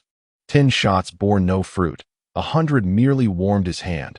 1,000 finally bestowed a sense of familiarity, while 10,000 would render the barrel inoperative, necessitating yet another firearm for another 10,000 rounds. Of course, the lifespan of a handgun extends beyond the mere firing of 10,000 bullets. It was primarily Zhiyuan Linya's rapid firing that led to such wear. Despite brief intermissions for cooling and meticulous maintenance of the weapon, the relentless intensity of his shooting ultimately took its toll, leading to the retirement of one handgun after another. After all, the funds were drawn from the distillery's coffers, so there was no sense of loss. However, the handguns could not endure such abuse indefinitely, nor could Zhiyuan Linya. Less than a day had elapsed, and fatigue began to encroach upon him. This was not a factory-esque assembly line. The rigorous practice of high-intensity shooting began to fracture his concentration, causing discomfort in his eyes and wrists. A high-strength attribute may mitigate recoil, but it does not negate its existence. Prolonged exposure inevitably leads to consequences.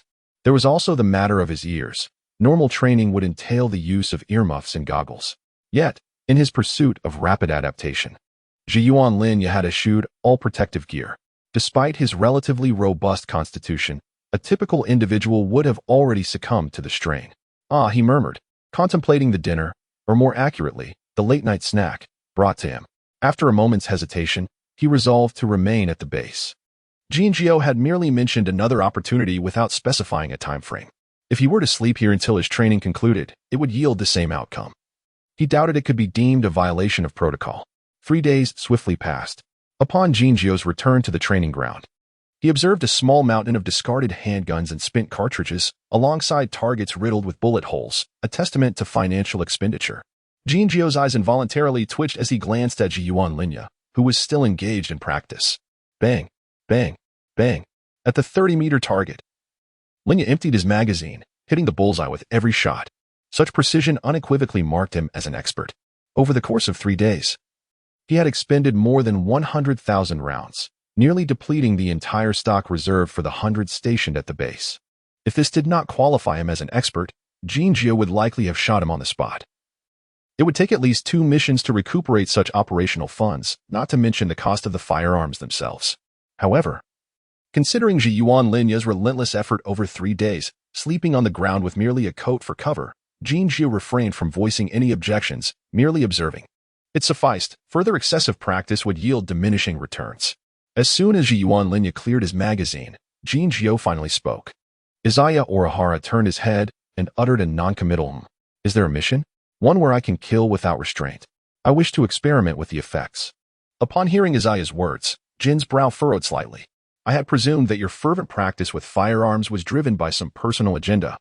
Izaya remained silent in response to Jin's remark, for there was a kernel of truth in it. However, Izaya's personal agenda lacked a definitive target. Rather than indulging in reckless pursuits, he preferred to leverage the power of the organization. Moreover, beyond merely validating the current technology, Izaya sought to explore additional facets. Pulling out his phone, Jin perused the screen. I've sent it to you, but it's not merely about killing. You possess abilities that extend beyond mere action. Engage in additional tasks, and the surplus rewards will all be yours. Yuan Linya did not bother to examine the details of the mission. He merely nodded and turned towards the elevator, intending to return home for a refreshing shower. Nevertheless, he did not forget to take with him the handgun he rather fancied, along with several magazines filled with ammunition. After all, why should he procure mission supplies himself when his own firearms were rather subpar? The weapon Yuan Linya acquired was a formidable handgun, often referred to as a hand cannon. Generally, handguns of considerable power are designated as such.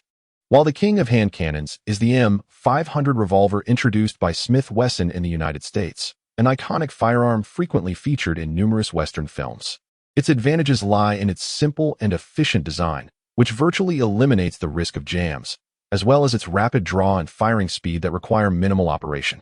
Moreover, the bullets possess a swift muzzle velocity. However, its drawbacks include a limited capacity of only 6 rounds, a somewhat cumbersome loading process, and a tendency to be comparatively heavy. Yet, for Yuan Linya, these issues posed no significant concern. Loading difficulties, limited ammunition capacity, infinite firepower negates the need for reloading, and the weight of the firearm is of little consequence. Izaya Orihara deliberately selected the formidable hand cannon, renowned for its limited capacity of merely 5 rounds, which boasts an almost inhuman recoil, utilizing rifle ammunition. While its precision may be somewhat lacking, it is of little concern, after all. A human target is not a stationary bullseye, and as such, it is not imperative to achieve a perfect score. Setting aside critical targets like the head and heart, any hit from the hand cannon would result in a substantial wound, and the immediacy of medical attention becomes secondary to the undeniable impact on mobility. Viewed in this light, the choice of the hand cannon presents only advantages, devoid of disadvantages. Particularly, the rapidity of firing, combined with an equally swift draw, transcends mere arithmetic. Let us head to the 5th basement level for a shower, then get some proper rest. Upon entering the elevator, Jin proposed a suggestion that ignited a sense of caution in Izaya. Good intentions? Perhaps. However, for Izaya, shedding his disguise within a facility owned by the organization posed an imminent risk. If Jin were to install a hidden camera in the bathing area, it would undeniably create a compromising situation. Although, logically, Jin would not engage in such deceit, Izaya remained vigilant. No, I do not feel secure bathing and sleeping in a girl-ass territory. Jin displayed a look of confusion. Are you interested in Sherry? Jiyuan Linya, what kind of logic is this? Generally speaking, isn't it more normal to feel disinterest or even disdain? Izaya Orihara paused for a moment, and then suddenly recalled that the most profound detail in the information regarding Shiho Miyano was not her code name, but rather the phrase, Sherry. It all came rushing back to him, every last detail. Zhou Yuan Lingya feigned ignorance and remarked, Master Jin, your anxiety regarding this matter is rather palpable. Could it be that it is somehow linked to that young girl from the research team? In response to Zhou Yuan Lingya's probing, Jin furrowed his brow. Do you truly believe my taste could be so lacking as to be entangled with a mere child? Alas, Izaya Orihara did not engage in excessive probing. However, since he had already descended, he decided to proceed to the 4th sublevel. May I utilize this laboratory for my purposes? It should not pose any issues, correct? Bomb? Jin asked. Not quite. I merely wish to concoct a certain poison for my own use. Jiyu and Linya replied, Poison. Koto's brow furrowed once more. Yet she refrained from voicing her thoughts. She followed Jiyu and Linya into the laboratory on the 4th sublevel. Observing as he procured various materials and employed experimental apparatus to extract and blend them into a collection of crystals, all exhibiting a transparent hue. What kind of poison is this? It is a self-created hybrid toxin, or more precisely, a compound. Orihara wrapped the crystal and placed it into his pocket, under normal circumstances. This substance is non-toxic. However, once it enters the human body, it obstructs the transportation of oxygen in the bloodstream and reacts with the nervous system, leading to hypoxia and paralysis. A mere 0.1 grams can be fatal, but to ensure instantaneous death, leaving no time for hospitalization, at least a little over 1 gram is required. Jin was momentarily stunned by Orihara's explanation. In essence, it's a potent chemical poison? Indeed, Orihara affirmed. Jin mused, initially believing Orihara's chemical expertise was limited to explosives. It seems his knowledge runs deeper than he had imagined. Perhaps he could genuinely be considered a research-oriented talent? Do you possess knowledge in other areas of chemistry? Well, SOSO, Orihara replied. It's all chemistry, and many things are interconnected, much like how history encompasses economics and other disciplines. Izaya Orihara waved his hand, disinclined to engage in a discussion about scientific matters with Jin. Primarily, such discussions proved to be rather cumbersome. The varieties of poison are more numerous than those of explosives, biological and non-biological, neurotoxic and hemotoxic, organic and inorganic, along with corrosive agents and enzymatic toxins, among many others. However, much like the categories of explosives, these classifications are ultimately based on varying standards. For those who require poison, the focus should be on the essentials, the actual forms of poison, solid, liquid, or gas, the nature of the poison, whether it is lethal or merely incapacitating, and the method of application, whether through skin contact, ingestion, or injection, or merely entering the bloodstream suffices for success.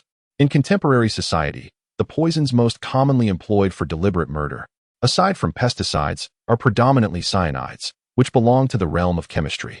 Given sufficient materials, Izaya could concoct a multitude of poisons, a task far simpler than fabricating explosives. The challenge lies in creating a poison that is both effective and rare. Otherwise, not only would the application be troublesome, but it may also fail to be fatal. In earlier instances, Izaya had utilized poison, acquiring ordinary toxins through standard underground channels, occasionally yielding unexpectedly effective results. Yet, there were times when it became a hassle, necessitating a return to finish the job if the target survived. Consequently, he ceased to employ such methods.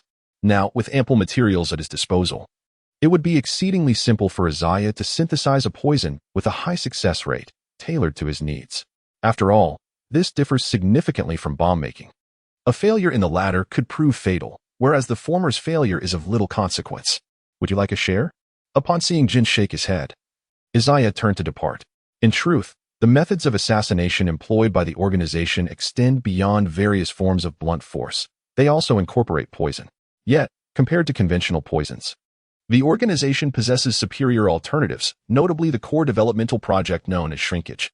This substance has yet to achieve the anticipated results, leaving behind only its deadly toxicity. And even post-mortem, it is undetectable in the corpse. Thus, it becomes the ideal instrument for silencing witnesses and orchestrating accidents. This was how Shinichi Kudo transformed into Conan.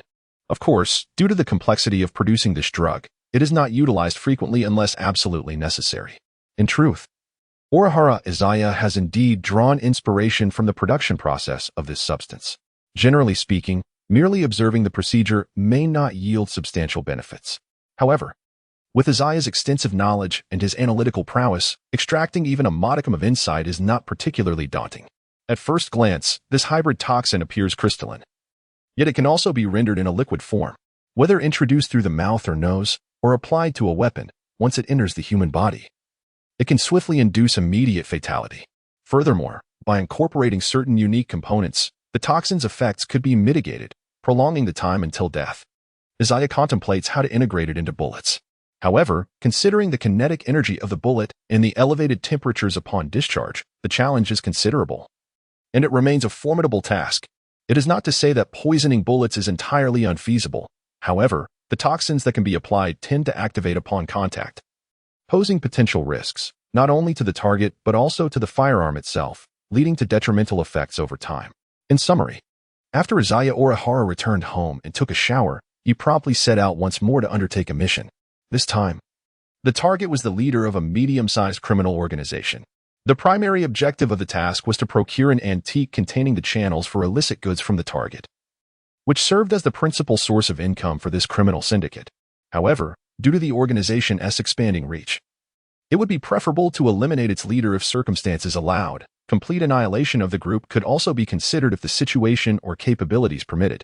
Apart from Izaya, 3 others were involved in this mission. In total, there were 4 individuals, all peripheral members of the action team, operating under the protection of others. It remains unclear whether they were all directly under the command of Jin, and confronting a medium-sized power with just 4 people undoubtedly necessitated considerable strategic thinking.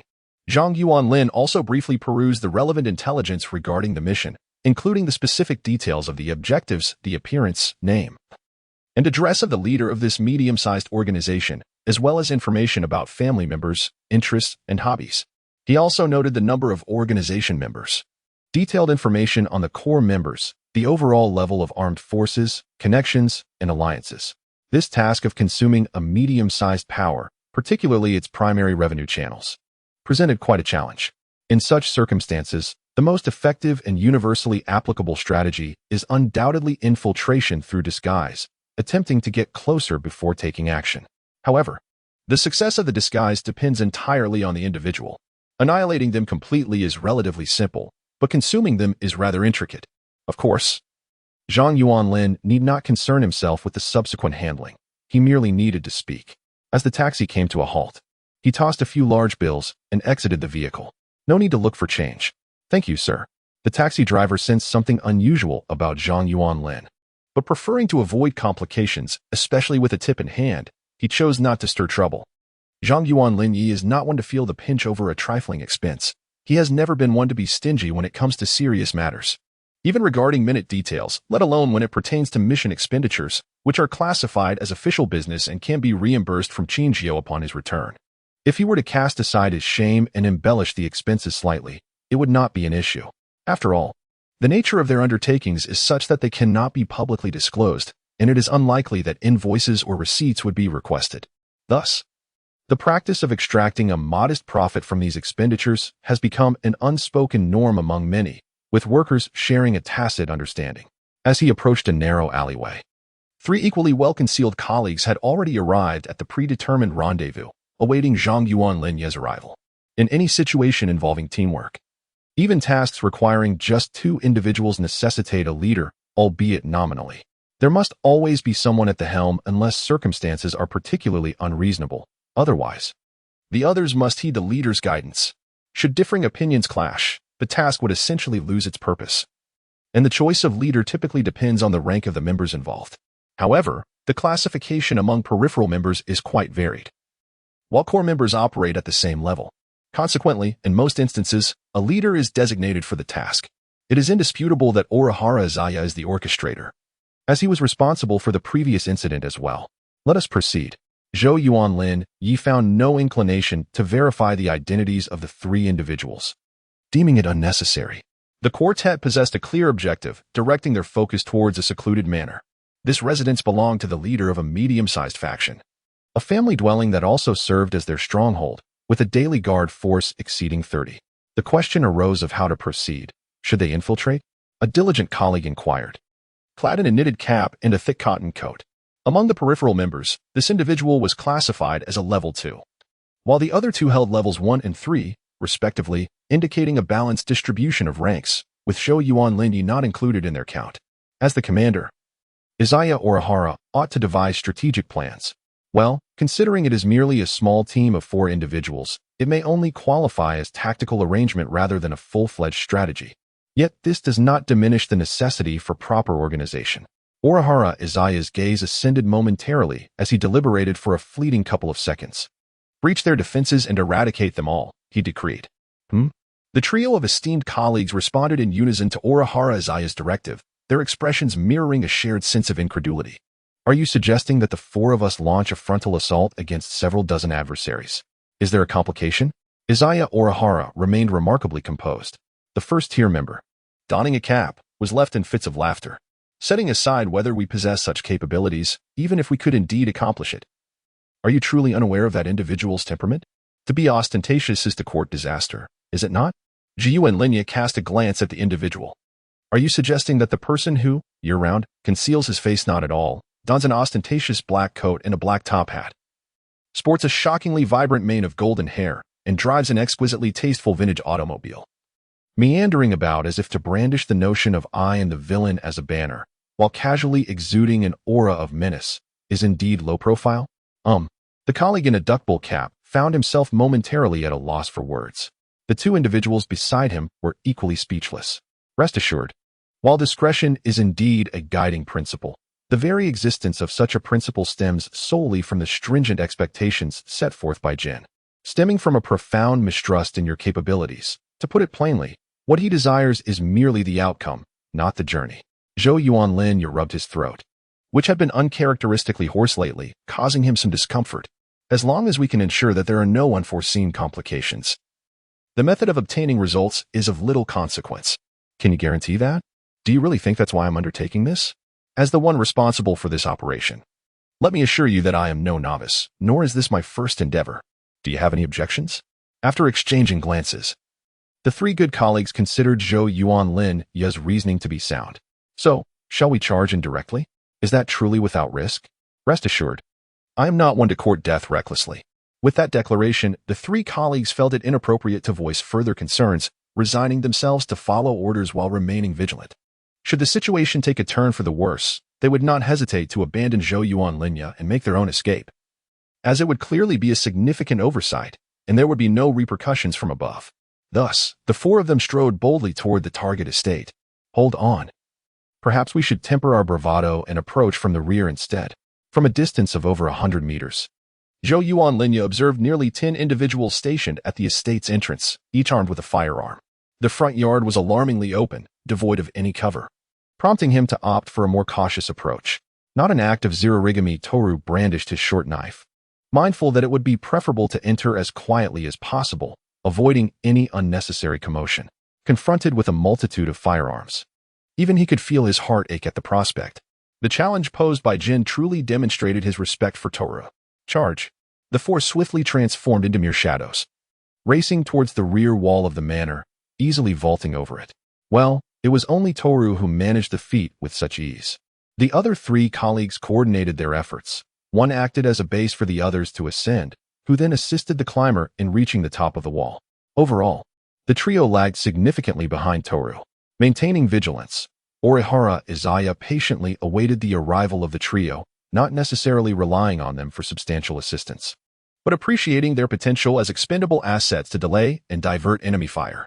Upon their descent, Orihara Izaya spearheaded the advance, mindful that his role as commander necessitated a demonstration of personal risk to mitigate any dissent from his associates regarding his audacious directives. The quartet advanced with swift and graceful strides. The stillness of the night, though pervasive, was not absolute, thus alleviating concerns of undue attention. Their progress was interrupted when 2 night watchmen inadvertently rounded the corner. Almost instantaneously, a pair of throwing knives were launched, unerringly striking the guards' throats.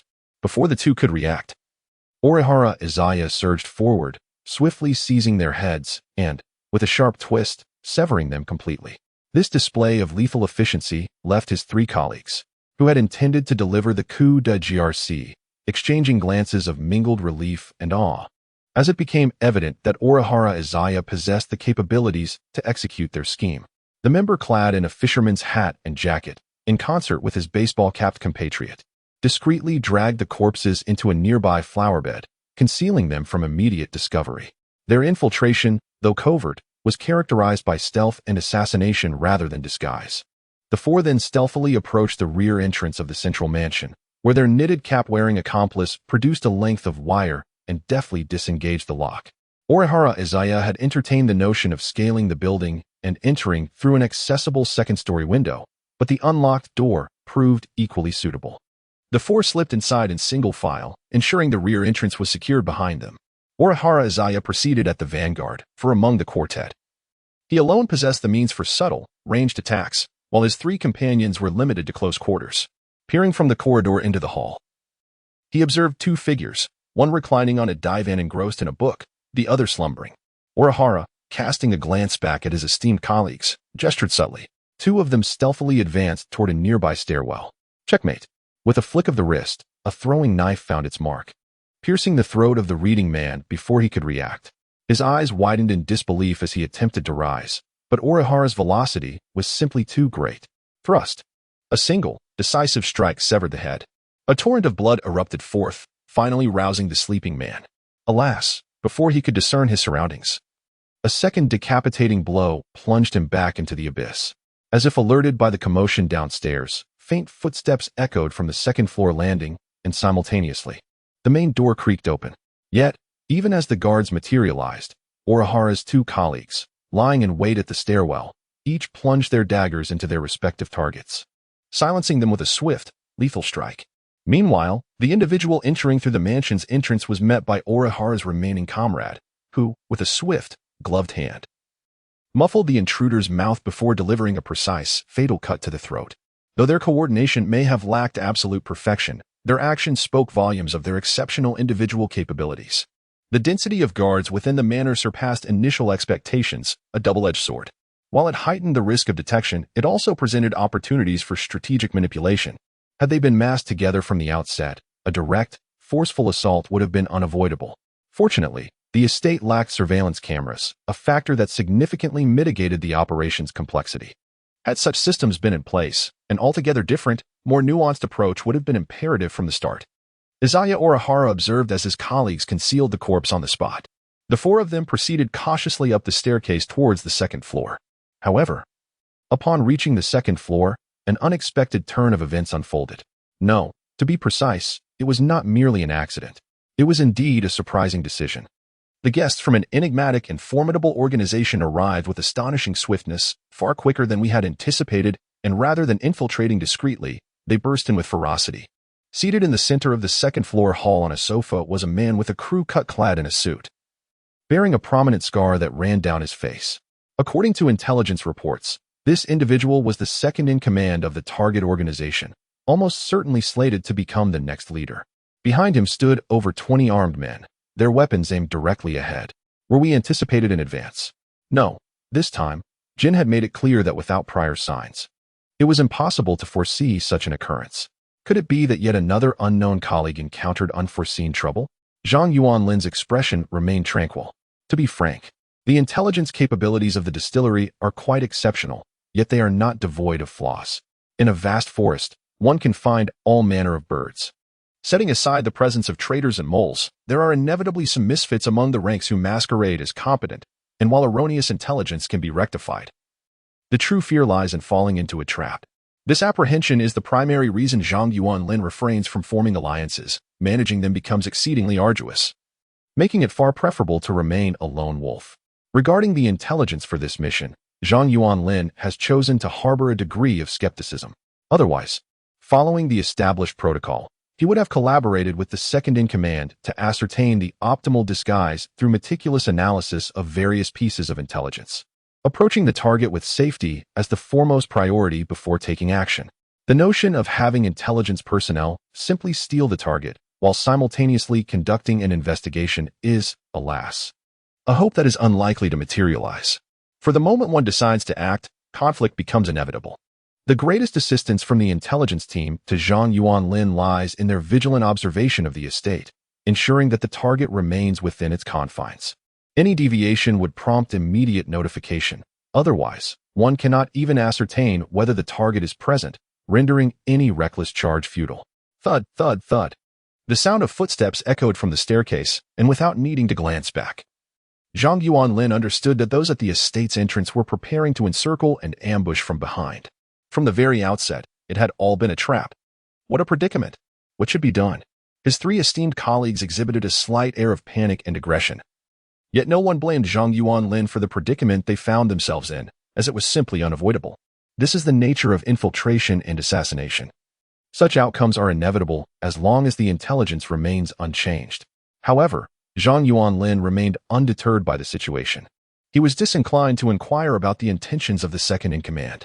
From the moment he resolved to undertake the infiltration and assassination, he had prepared for the possibility of being cornered. Currently, the situation was merely more troublesome, yet still within the realm of acceptability. Even in dire straits, it mattered little. What else could be done? Simply eliminate the threat. Zhang Yuanlin offered not the slightest chance for that second-in-command to utter another word. With a swift motion, he flung his coat outward, releasing a cascade of steel balls that scattered across the floor. This sudden act startled everyone momentarily, leaving them puzzled. What was the purpose of throwing such objects? Zhang Yuanlin showed no inclination to clarify the confusion of those around him. He himself had not contemplated this direction earlier. It was only when he had instinctively unleashed his murderous intent against that second-in-command to gauge the approximate risks that he realized his simulations of the future were akin to possessing a godlike perspective. Viewed from a third-person vantage point, making specific details exceedingly elusive. For instance, the reasons behind Zhang Yuanlin's actions and his thoughts remained shrouded in mystery. To put it plainly, in that state, whether he was employing an information processing intellect was something he could not ascertain. This exemplifies the most significant limitation of his murderous instinct. It is akin to the notion that a flawed imitation may lead to errors. Yet, in the recent surge of his murderous instinct, after releasing the steel balls, Zhang Yuanlin activated his murderous gaze, resulting in a series of catastrophic blunders among the enemies surrounding him. Ultimately, he did not even need to lift a finger to annihilate the opposition. It may appear illogical at first glance. However, what if we introduce the concept of a domain of misfortune? The answer becomes abundantly clear. Given the difficulty in precisely controlling the act of scattering steel balls, Zhang Yuanlin had to first execute this maneuver before employing his murderous instinct. Consequently, as his murderous gaze erupted, nearly everyone on the second floor experienced an overwhelming sensation, causing many to collapse in shock. Zhang Yuanlin once again donned the persona of the celestial misfortune star, activating the realm of bad luck that diminished each individual's fortune attribute by 10. This enhancement further escalated the peril of enemy missteps. Bang! One unfortunate soul inadvertently discharged his firearm, the bullet ricocheting and fortuitously striking another's thigh. This led to a startled scream, followed by yet another accidental discharge, igniting a chain reaction akin to a cascade of fallen dominoes, causing calamity to befall everyone present. As the number of casualties grew, so too did the multitude of dangers, propelling the risks to an alarming crescendo, as if spiraling into a vicious cycle that became increasingly terrifying. It was no longer merely a matter of numbers. It had escalated from a mere accidental discharge to the brink of manslaughter. Bang, bang, bang. In the dimly lit hall, the cacophony of gunfire and anguished cries reverberated, accompanied by the flicker of flames and the sight of blood. Zhang Yuanlin's mind was tinged with a hint of exhilaration. The convergence of misfortune and perilous surroundings indeed manifested into an aura akin to that of the Grim Reaper, particularly given that Zhang Yuanlin had intentionally manipulated the odds. While the nature of human misfortune is inherently unpredictable, he found that the primal instinct for slaughter enabled him to foresee certain outcomes, disregarding the random elements he had introduced. With a simulation of this instinct, he effortlessly evaded the majority of incoming stray bullets, simultaneously dispatching several threats that posed significant danger to him. He then remained motionless, observing as his adversaries inflicted harm upon one another. In a mere span of minutes, all present had succumbed, leaving him as the sole survivor. Indeed, 3 esteemed colleagues had perished. This time, it was hardly Zhang Yuanlin's fault. He had deliberately restrained his murderous intent to spare his good colleagues from its influence. However, the nature of the misfortune domain was far less predictable.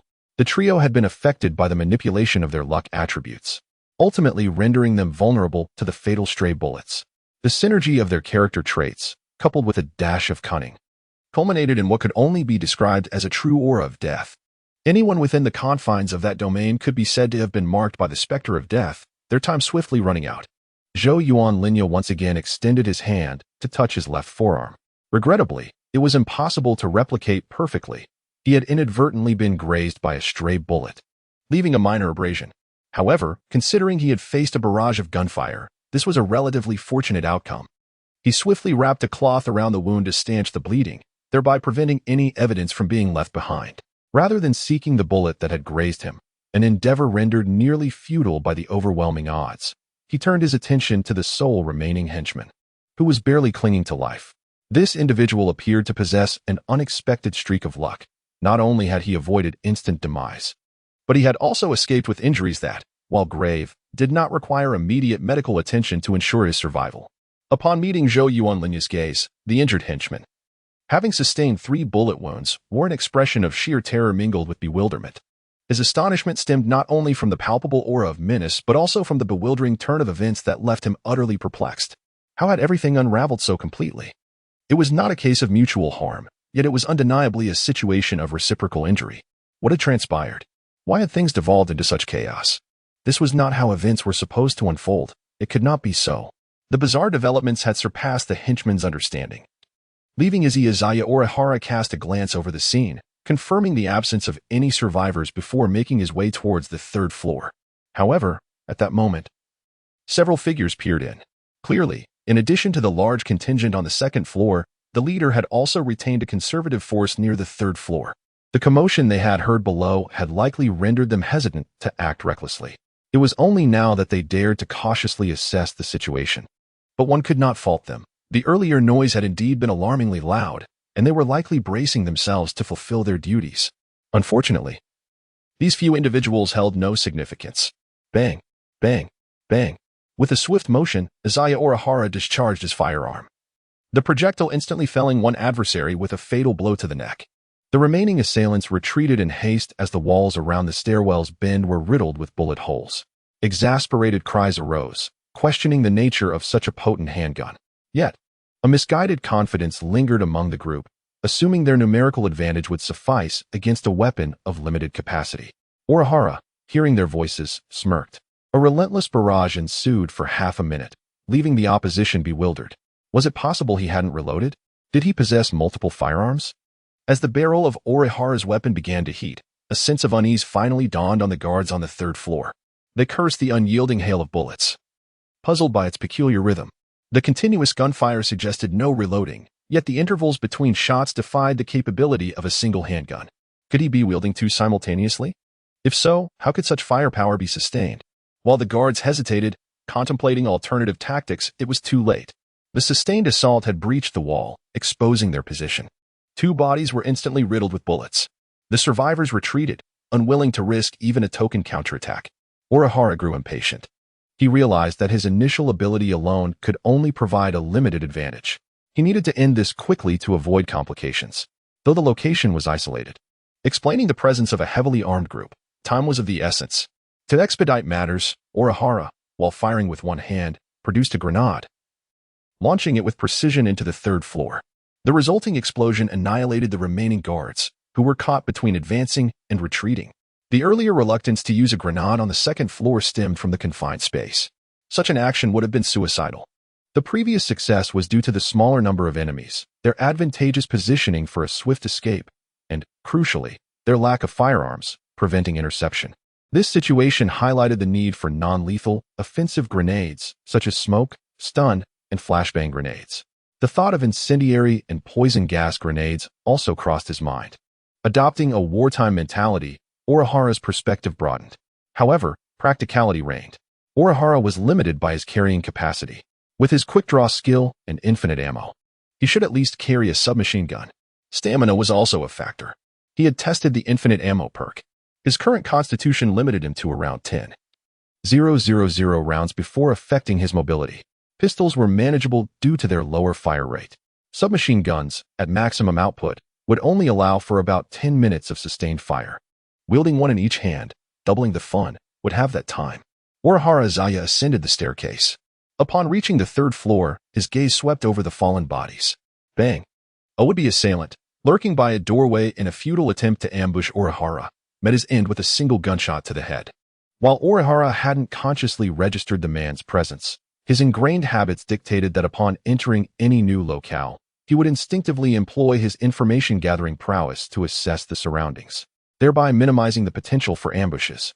Of course, even information gathering that transcends human limitations is ultimately finite. Had it not been so, Orihara would have been aware of the individuals on the second floor while he was still on the first, humming a self-composed tune. Orihara arrived at the room at the corridor's end. Stepping over the corpse in the doorway, his eyes fell upon a still alluring woman. Her face ashen as she clutched a child. Beside them sat a middle-aged man, perhaps 40 years of age, his hair neatly slicked back. A pistol held firmly in his grasp. At last, the encounter with Mr. Yushima was at hand. Zhou Yuanlin dragged a chair over, casually seated himself, and greeted the others.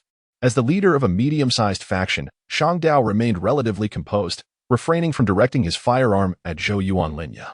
Instead, he lit a cigarette and remarked, "You truly are a terrifying bunch. The strength I have labored to build over many years was dismantled in a single night. Well, to be precise, it took less than 10 minutes from start to finish, didn't it? It is not quite so exaggerated to ensure success. Our intelligence personnel exerted considerable effort, though it did cause me some inconvenience." Orihara scratched his head with the butt of his gun, displaying a touch of modesty. "Let us dispense with idle chatter and get to the point. Since you are already aware of our impending actions, I presume that object is no longer here." Kamishin tugged at the corner of his mouth, remarking that conversing with intelligent individuals is advantageous. "I find myself isolated, devoid of ulterior motives. You may reclaim what was previously consumed, but in order to access my channels, I must remain alive." Orihara Lemuo remained silent, casting a gaze towards the mother and child beside him. "Spare me the threats involving my family," Yushima declared softly, his resolve unwavering. "In our line of work, self-preservation reigns supreme." Orihara Izaya stroked his chin, turned to gaze intently at Yushima for a moment, and then produced an object. "Enough with the idle chatter. Sign this, and I assure you that your entire family can depart safely, free to choose whichever nation you desire." At this juncture, Orihara Izaya's voice acquired a solemn gravitas. "This is my personal pledge, one in which you can place absolute trust." Yushima responded, momentarily taken aback as he accepted the contractual agreement. Before Yushima could utter another word, Orihara Izaya impatiently rasped, his voice strained. "I have no time to squander. Forgo the haggling and refrain from posing superfluous inquiries. You have a mere 10 seconds to reach a decision. Lest you prefer that I dispatch these two forthwith and then deliver you into the custody of those responsible for interrogation." Yushima paused for several seconds in contemplative silence before opting to relinquish his firearm and affix his signature to the document. It must be acknowledged that, setting aside the somewhat audacious overestimation of his capabilities stemming from insufficient intelligence, Yushima possessed genuine intellect and fortitude. He had audaciously employed himself as bait to construct a trap, endeavoring to challenge the syndicate's methods. Simultaneously, he had discreetly relocated the crucial objective, diverting it away from prying eyes. Under ordinary circumstances, should Yushima have remained steadfast in his refusal to yield, the only recourse would have been to abandon the original objective, deeming the endeavor a futile exercise. They would likely have been compelled to acquiesce to the transaction, reassessing their course of action at a later juncture. At the very least, he had managed to carve out a modicum of hope. Alas, he had the misfortune of encountering me. Orihara Izaya retracted the contract. The information broker deduced the location of the target. "Very well, your time is up." What gunshots in a swift and decisive manner, Orihara Izaya eradicated all living witnesses present. Aside from gathering intelligence, creating moles, and preventing infiltration, interrogation also appears to be quite effective. However, upon closer examination, this might also be considered a form of infiltration. Wouldn't it? Zurhara Toshiya rose and made his way to the corner of the room, where he opened a cabinet to reveal a safe.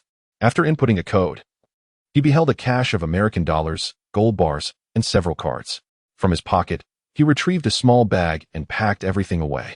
However, before departing, Zurhara Toshiya extracted his mobile phone from his pocket and sent a mass message to all his allies, adversaries, and even mere acquaintances, effectively reaching a substantial portion of Tokyo's underworld. The essence of his message was a dramatic proclamation. "We are supreme, we are bloodthirsty, we embody slaughter, we signify annihilation. Should anyone dare to infringe upon us, we shall declare war without hesitation. The outcome will invariably be the same. We will unleash a campaign to exterminate our foes." pursuing them to the ends of the earth without mercy, a harbinger of war. After dispatching this ominous declaration, Orihara Izaya took the blood from the scene and scrawled a similar message upon the wall, leaving with a satisfied nod. Following his departure from the estate, Izaya Orihara had not forgotten to send a message to Jin regarding the situation. The mission was only half complete, while the target faction had been obliterated. The objective item remained elusive and required further investigation. Sadly, all his good colleagues had perished, and the issue lay with the intelligence. Indeed, the primary cause was the information, which had nothing to do with Izaya. As for how Jin would proceed, that was not a matter of concern. As for Izaya's personal endeavors, he was, of course, attempting to cultivate a new persona. The persona of a war maniac differed significantly from that of an intelligence dealer or a seasoned assassin. The former was inherently a profession, while the latter could barely be associated with one. It resembled more of a lone wolf archetype, a characteristic that could only be truly revealed amidst the chaos of war, and it could not be achieved through mere isolated incidents.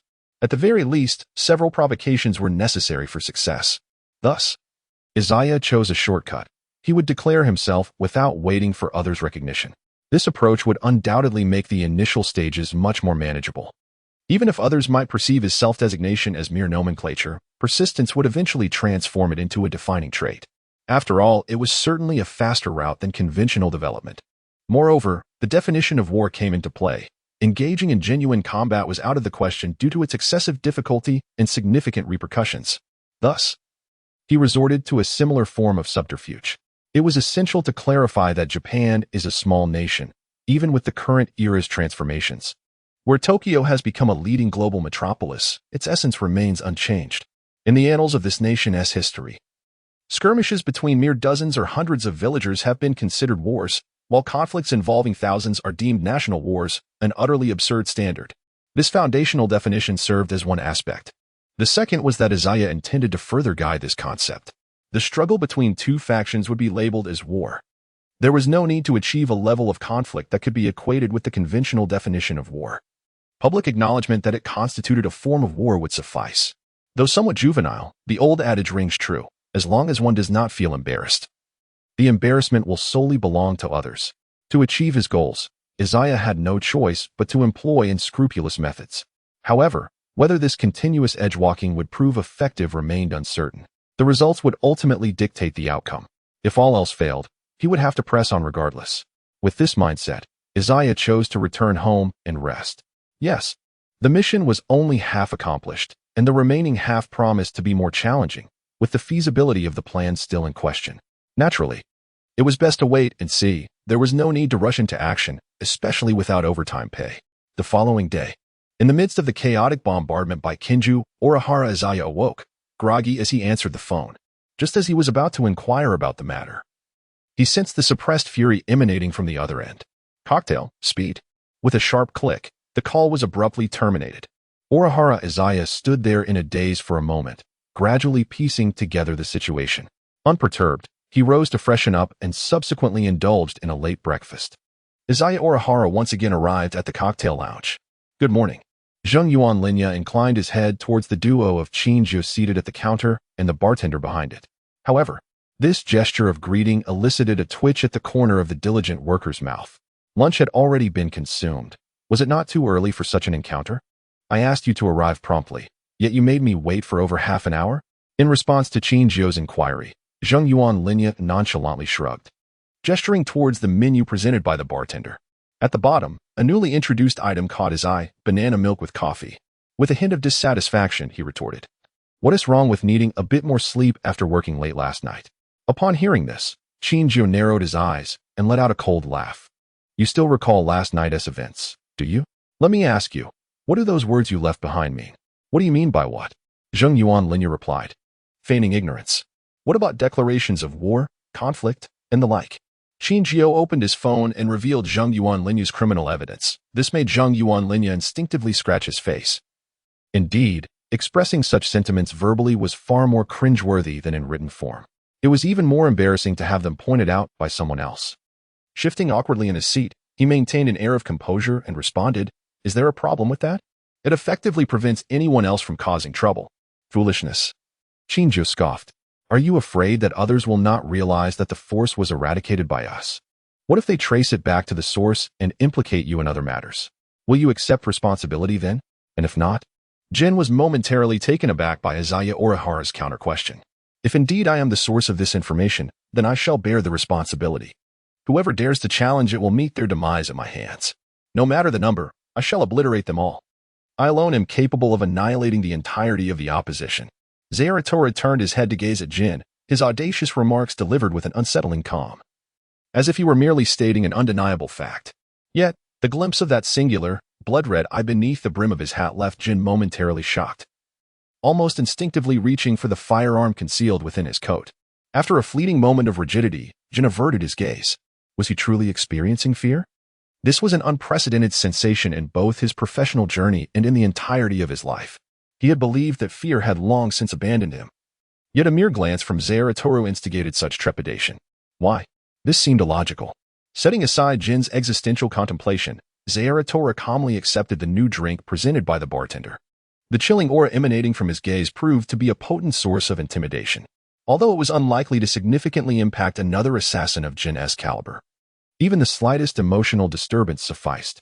As long as one is human, fear persists, no matter how invincible they may appear. Returning to the matter at hand, the organization known as the Syndicate undoubtedly represents a vast and enigmatic ancient entity. Beneath its superficial disguise lies a web of operations within the underworld, not solely reliant on Jin and his cohorts, who extort from the east and rob from the west to fund their activities. Yet, just as the outward deception is widely dispersed, so too are the underlying operations fragmented. As Jin and his companions navigate the underbelly of society, they inevitably reveal hints of their existence, allowing others to perceive the shadows of an immense, unfamiliar power. The extent of this influence remains obscure, known only through a select few channels. Jin harbors a reluctance to expose too much, fearing that authorities might trace the threads back to him. And he is equally wary of provoking a collective backlash. It is not that he could not defend himself. Rather, it is simply unnecessary, as the resolution to such conflicts would prove exceedingly cumbersome. However, with Zeratora now emerging, not only has he taken the reins of this particular channel, but he has also claimed responsibility for others. Should he succeed, it would eliminate the need for excessive subterfuge, potentially allowing them to plunder with abandon. Previously, Jin may have doubted Toru's capability, perceiving it as reckless bravado. Yet, after that piercing glance from Zeratora, he began to reconsider. Perhaps he had indeed underestimated him. And maybe this venture warranted exploration. As Zeratora had previously mentioned to his colleagues, Jin himself is not particularly concerned with the minutiae. His ultimate focus rests solely on the outcome. As long as the result is favorable, does anything else truly matter? Of course. If a seemingly good outcome precipitates even greater troubles that cannot be deemed a positive result, Jin seeks an unequivocal good. At its core, this is a matter of weighing overall benefits against risks. Yet, returning to the present, Jin observed as Tora took a sip of the new drink. His brow slightly furrowed before he discreetly placed it back on the table, pushing it forward with a hint of disdain. I recall you mentioning that you were only interested in gathering intelligence. What has prompted this new endeavor? What endeavor? In a moment of ennui, Izaya Orihara propped his chin on his hand, absently stirring the uniquely flavored drink with a straw. Do you not find war to be rather intriguing? He queried. Oh. Jin raised an eyebrow, pondering Izaya's previous fervent practice with firearms, coupled with his penchant for seeking out tasks where he could unleash chaos at will, ultimately earning himself the moniker of a war fanatic. This contemplation silenced him, prompting him to refrain from further inquiry. Well then, if there is nothing else, I shall take my leave. I have yet to locate my target, Izaya stated, rising to depart. Noticing Jin's tacit acceptance, he paused momentarily and then pushed the scarcely touched beverage towards him. It's quite delightful. Don't let it go to waste. Jin observed Izaya's hasty retreat and contemplated the drink for a few seconds. Subsequently, the peculiar concoction was nudged towards the silent vodka. Drink it, don't waste it. Vodka, who had been shrouded in invisibility, tilted his head in confusion. After a brief moment of bewilderment, he downed the extraordinary drink in one gulp, then made a complex expression as he stuck out his tongue. What a remarkable flavor. Jiyuan Linya was acutely aware of the impropriety of his actions. Yet he still chose to indulge. He did not drink, however, which only served to exacerbate his own suffering. Brother, are you truly going to ignore him? This marks his second transgression, does it not? Vodka inquired, perplexed, once his sense of taste returned. As a loyal subordinate to Jin for many years, Vodka considered himself somewhat knowledgeable about his elder brother, who was typically decisive and ruthless. His understanding of Zhiyu and Linya, on the other hand, was rather limited. His most vivid recollection was of Linya during his early days, when he was seen as a cost-effective candidate suitable for outsourcing collaborations. However, since Zhiyu and Linya's recent debut, Jin had surprisingly refrained from eliminating him. Instead, he had incorporated Linya into the organization, assigning him not to the action team, but rather to the intelligence team. While it was evident that Zhiyu and Linya possessed capabilities, particularly in the matter of the maple leaf gold, his subsequent transgressions warranted punishment. To Vodka's astonishment, Jin was easily swayed by Linya. Their interactions appeared to be remarkably amicable, yet there was an underlying tension that hinted at rivalry. Further surprising was Linya's prompt reassignment from the intelligence team to the action team. Was this reasonable? As a veteran member of the organization, Vodka was taken aback by Linya's preferential treatment. However, being a seasoned operative, he understood the importance of staying clear of matters that did not concern him. Thus, he chose to observe quietly and with caution. Although Vodka was not privy to every detail, he sensed that something was amiss. As an external member, Linya was granted extensive privileges to practice marksmanship, with expenses flowing freely, ostensibly completing tasks while simultaneously engaging in questionable behavior. Jin continued to be easily persuaded, and the familiar tone of their exchanges left Vodka utterly baffled. Were it not for the age discrepancy, he might have even suspected that Zhiyu and Linya was some sort of illegitimate child secretly nurtured by Jin. Thus, he could no longer suppress his genuine curiosity. Just because something appeared improper did not necessarily mean it was. Jin glanced at Vodka and raised a glass. It is entirely normal for you to be unable to decipher him. Even I find him inscrutable. He is undoubtedly a double-edged sword. Whether he will ultimately cause harm to himself remains to be seen. Vodka, pondering, responded with an "oh," feigning comprehension. After all, Jin was there to cushion any fallout.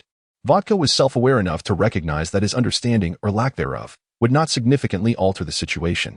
However, Zhiyu and Linya's emergence had shifted Jin's demeanor from what it once was, prompting Vodka to express concern for his own standing.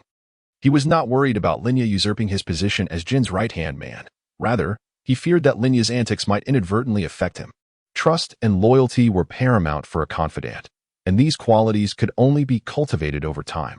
Indeed, that must be the case. Vodka was certainly not envious of Zhiyu and Linya. Absolutely not. Perhaps a touch of admiration? Disregarding the matters concerning Jin and Linya, Zhiyu and Linya departed from the cocktail scene. Following the intelligence he had gathered upon arrival at the island, heading towards the target's location, recognizing that he had employed a degree of cunning during the mission, he was well aware that Jin would undoubtedly interrogate him afterward. The solution was rather straightforward, or perhaps it required no resolution at all. One simply needed to clarify Jin's boundaries to determine how to proceed without issue. Zhang Yuan Linya possesses a considerable degree of confidence in this matter. As it is not his first encounter, experience has endowed him with proficiency that will only improve with time. In essence, it is a mutual utilization of resources.